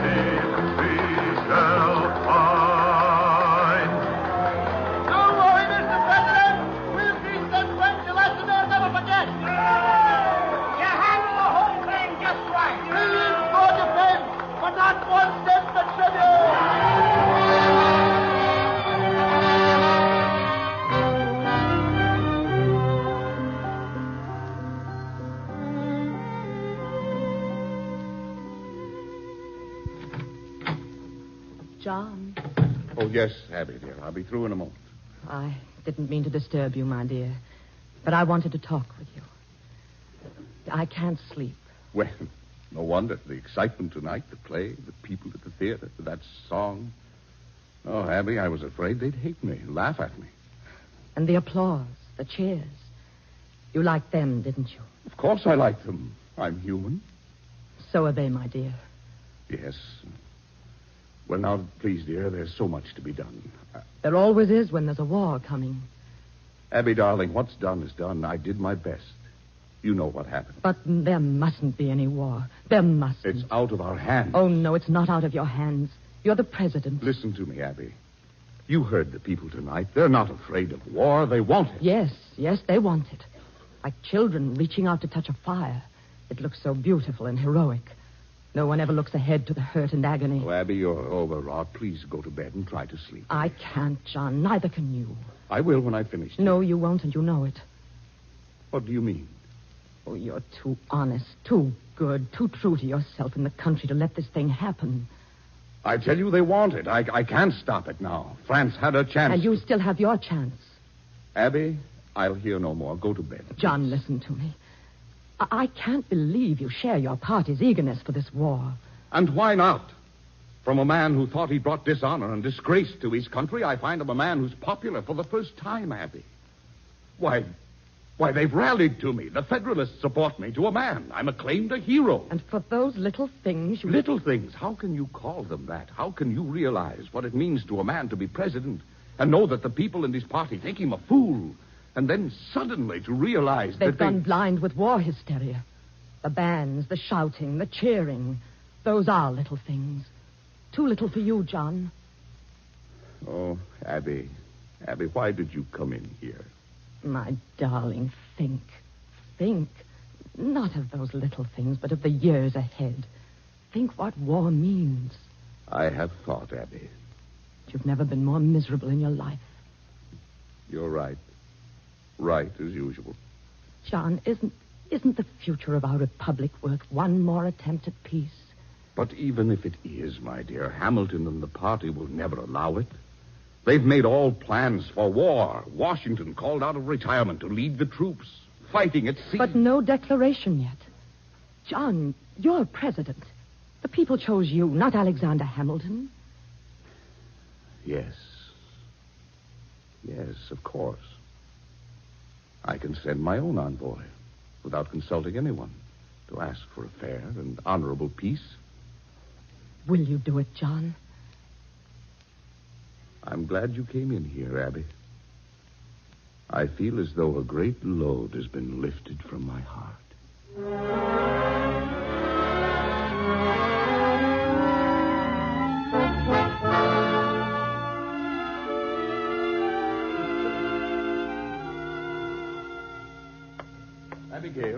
Abigail, where are you? Right here, dear.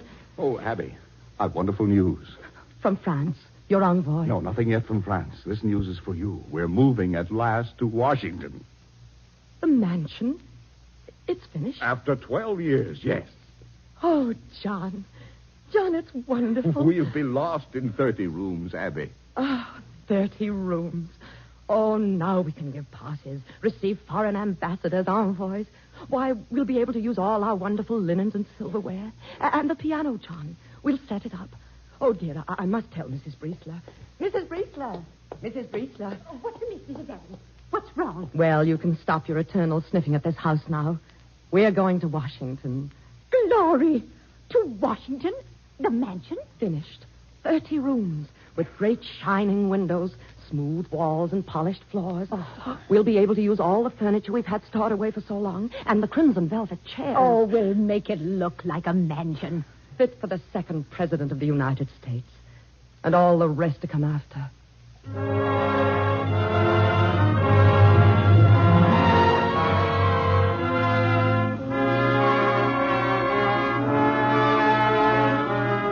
You are listening to Ida Lupino as Abigail Adams and John McIntyre as President Adams in Abigail Opens the White House on the Cavalcade of America. Sponsored by the DuPont Company, maker of better things for better living. Sponsored by the DuPont Company, maker of better things for better living through chemistry.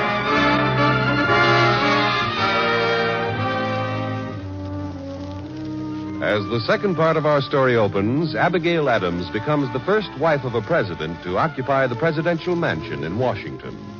With her hopes high and her enthusiasm for the new mansion overcoming for the moment the fear of war with France, Abigail enters.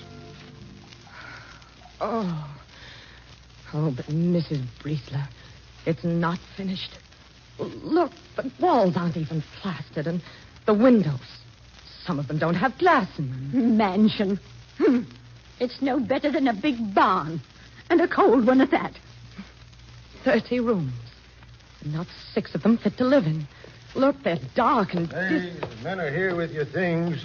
Oh, who are you? I'm the carpenter, madam. Well, what have the workmen been doing all these weeks? We've been waiting for material, ma'am. And there's no wood in the fireplaces. Nobody to chop or cut it, ma'am. But what can you expect with us practically at war with France? We aren't at war. At least not yet. If you're the carpenter, why don't you fix the roof? I've been trying to get at that, ma'am, but there ain't been a chance to... Well, you could at least have gotten someone to clean. It's filthy. You can't expect the president and his wife to live here. You can't help it, ma'am. It's the best we could do. Here. Oh! Be careful with that. Be careful. It's my piano. And you've scratched the floors quite enough. All right. All right. This is a lot of it. The lot? Now, just a moment. 1, 2, 3. 3 barrels. Where are the rest? The rest, ma'am? You see any more, Jeremy? That's all we had, ma'am. Oh, no. No, my china, my silverware. They're not here. Probably got lost or stolen. Oh. That's all we saw, ma'am. Oh, all your lovely silver and china. Oh, there now, Mrs. Briesler. Stop your car. Oh, I'm going straight to the president and tell him. Oh, no, you're not. He's not to know this. Do you understand? But your silver, the china. Mr. Adams is not to be bothered. Abby, where are you? Oh, this barn of a place. And now we're robbed. Stop it, do you hear? I'm in here, John. The big room in the front. Oh. You go down to the kitchen and make yourself some tea. Go on now. Yes, but it's terrible. That's what it is. It's terrible. Abby, this is an outrage, this place. Oh, nonsense, John. It's new, that's all. New was unfinished. It's so new. Well, once we get servants from Philadelphia... Servants? Well, they're none to be had. And I'll not have you doing all this work. Oh, look, John. Here's our piano. Doesn't it make you feel right at home? Are these all the boxes and barrels we brought? I'm sure there were more. I'm sure. Listen, dear. You remember this? But, Abby, there's something wrong here. Your clothes trunk. Where's that? You always liked this song. Remember. Abigail, I don't see how you can play in the middle of this cold, stark emptiness. It's an outrage. It's asking too much of any woman. Oh, remember what Solomon said, my dear. A cheerful countenance and a merry heart do good like medicine. Now come along. Sit down and listen.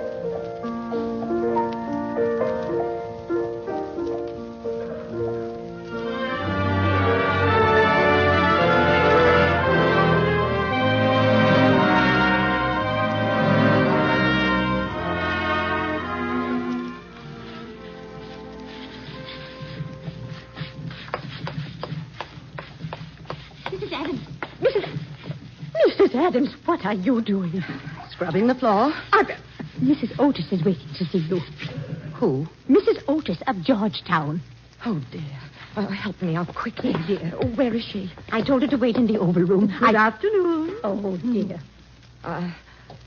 Good afternoon, Mrs. Otis. I thought I'd drop in and take tea with you, but I guess I'd better go. Oh, no. Please stay. You seem to be engaged. Excuse me, Mrs. Otis. Mrs. Briesler, prepare tea, will you? Yes, ma'am. I'll get it. The servants are gone, Mrs. Adams? Oh, they were never here, Mrs. Otis. There were none to be had. Oh, do you do all the work here, Mrs. Adams? Well, Mrs. Briesler helps, but she can't do it all alone. But surely the wife of our president shouldn't be scrubbing floors. You were scrubbing, weren't you? Very well, too, don't you think? I suppose so. I wouldn't know. Shall we go into the next room? Oh, now, really, Mrs. Adams, I think I'd better go. I'm sure you have so much to do. Yes, I have quite a lot to do. When I finish scrubbing, I have to wash the windows. What few there are. I see. Well, I have other calls to make. Of course. I hope you won't find the other ladies quite so busy. I'm sure I won't, Mrs. Adams. Good day. Good day, Mrs. Otis. I'm afraid, Abby, dear, that wasn't quite diplomatic. Oh, John, you heard. I heard, but there's something more important now. The French minister, he's here in the mansion. The French minister? Well, when did he come? Not 2 minutes ago. I had to tell you, and I've got to get back to him. I can't keep him waiting. Well, does that mean your envoy was... Well, I don't know, but just the fact that he called here is good. I had to tell you, dear. You first. Oh, John. John, if there were only some way we could entertain. A banquet. The French place a great deal of importance on elegance and pomp. Yes, but not here. A banquet. Oh, why not? What? Oh, nothing. Nothing. Now, get off with you. And John. Yes, my dear. Walk slowly, very slowly. Don't let him see you've been hurrying. Yes, dear. Oh, bless you. Mrs. Briesler. Mrs. Briesler. Yes, Mrs. Adams. Mrs. Briesler, tonight we're going to have a banquet. Yes, ma'am. And banquet? Where? Here. What? Close your mouth, Mrs. Briesler. But we can't. It's impossible. No servants, no silver, no decent china. Oh, it'll be a disgrace. Go to Mrs. Otis. Mrs. Otis? Yes. Take her silverware, her china, and her servants. Tell her the government is commandeering them for this evening. And if she objects, tell her it'll be her one and only chance to meet the French minister. I think you'll get what we need.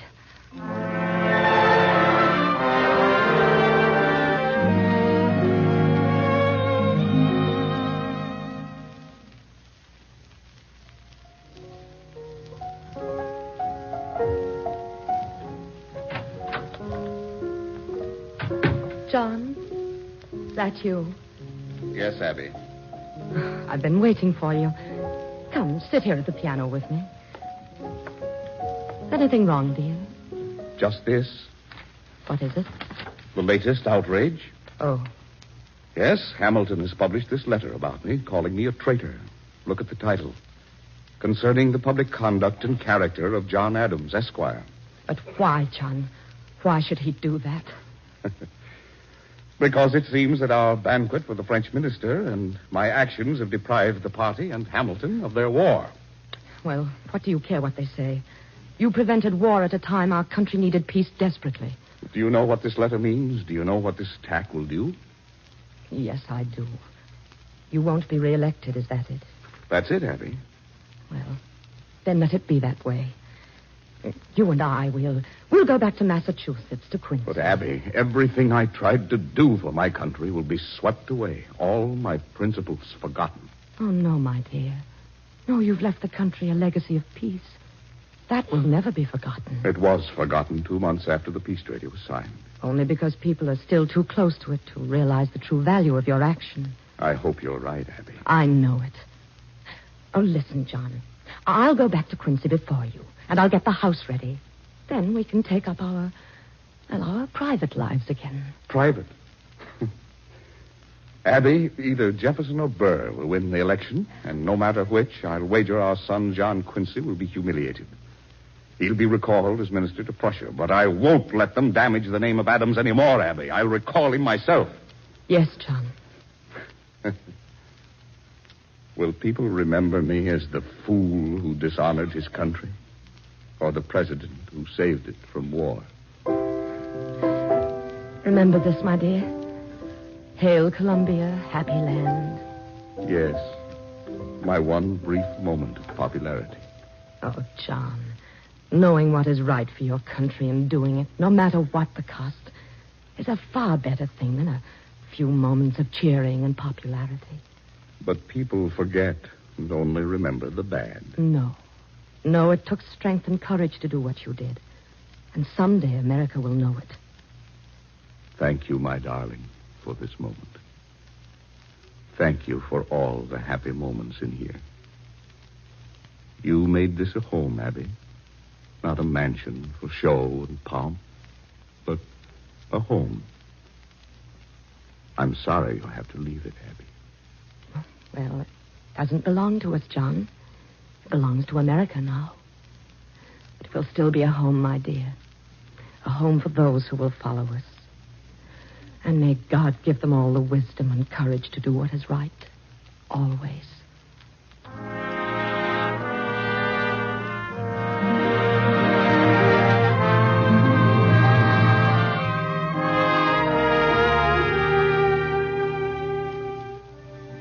Abigail Adams left the presidential mansion, and immaculate and beautiful as the White House is today, it has never been more lovingly and tenderly cared for than when she was its housekeeper.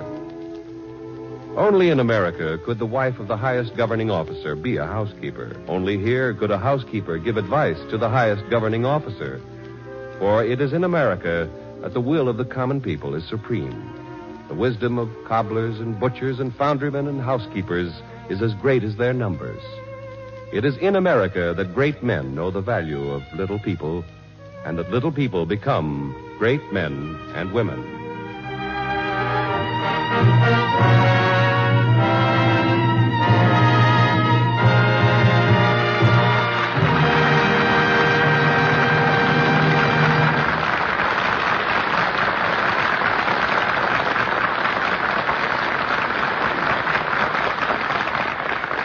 Now, here is Gain Whitman speaking for DuPont. Most common metals are attacked by corrosion. Did you ever notice a railroad track when the trains haven't been running for a couple of days? The gleaming steel becomes red with rust. All of us know rust. But there are other kinds of corrosion attacking other metals beside iron and steel. Corrosion is worse in some climates than in others. It's pretty bad where the weather is hot and humid, for instance, or near the ocean, where the air is very moist. But corrosion goes on everywhere and all the time, day and night. Wherever you use metal, you must fight it. One of the best ways to combat it is to give it a prime coat of paint. You've seen a steel bridge with blotches of red or orange paint on it, looking as if it had the measles. That's primer paint, put on to retard corrosion. In the future, you'll be seeing yellow, as well as red and orange.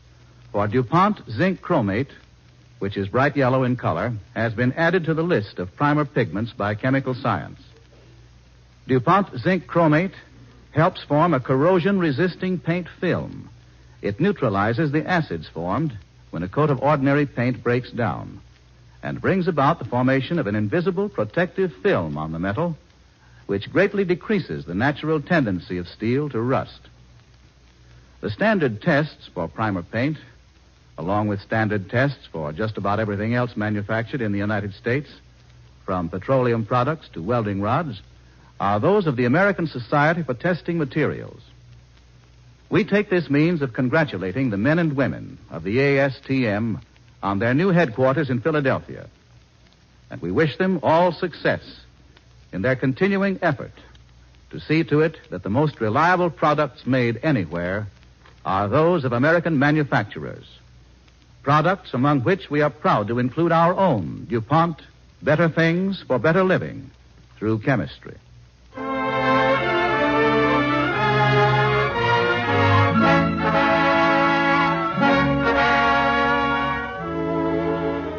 Next week, the DuPont Cavalcade brings you Robert Young in Mr. Pullman's Palace Car, the dramatic story of George Mortimer Pullman, who changed train travel from a trying experience to a pleasurable pastime.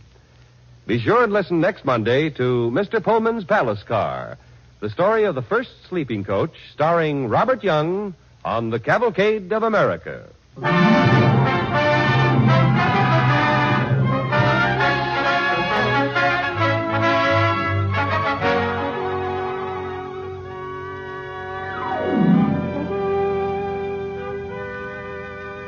The music for the DuPont Cavalcade is composed and conducted by Robert Armbruster.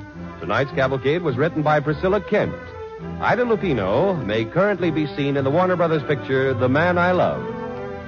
Featured in the cast with Miss Lupino was John McIntyre as President Adams. This is John Heaston inviting you to listen next week to Robert Young in Mr. Pullman's Palace Car on the Cavalcade of America, brought to you by the DuPont Company of Wilmington, Delaware.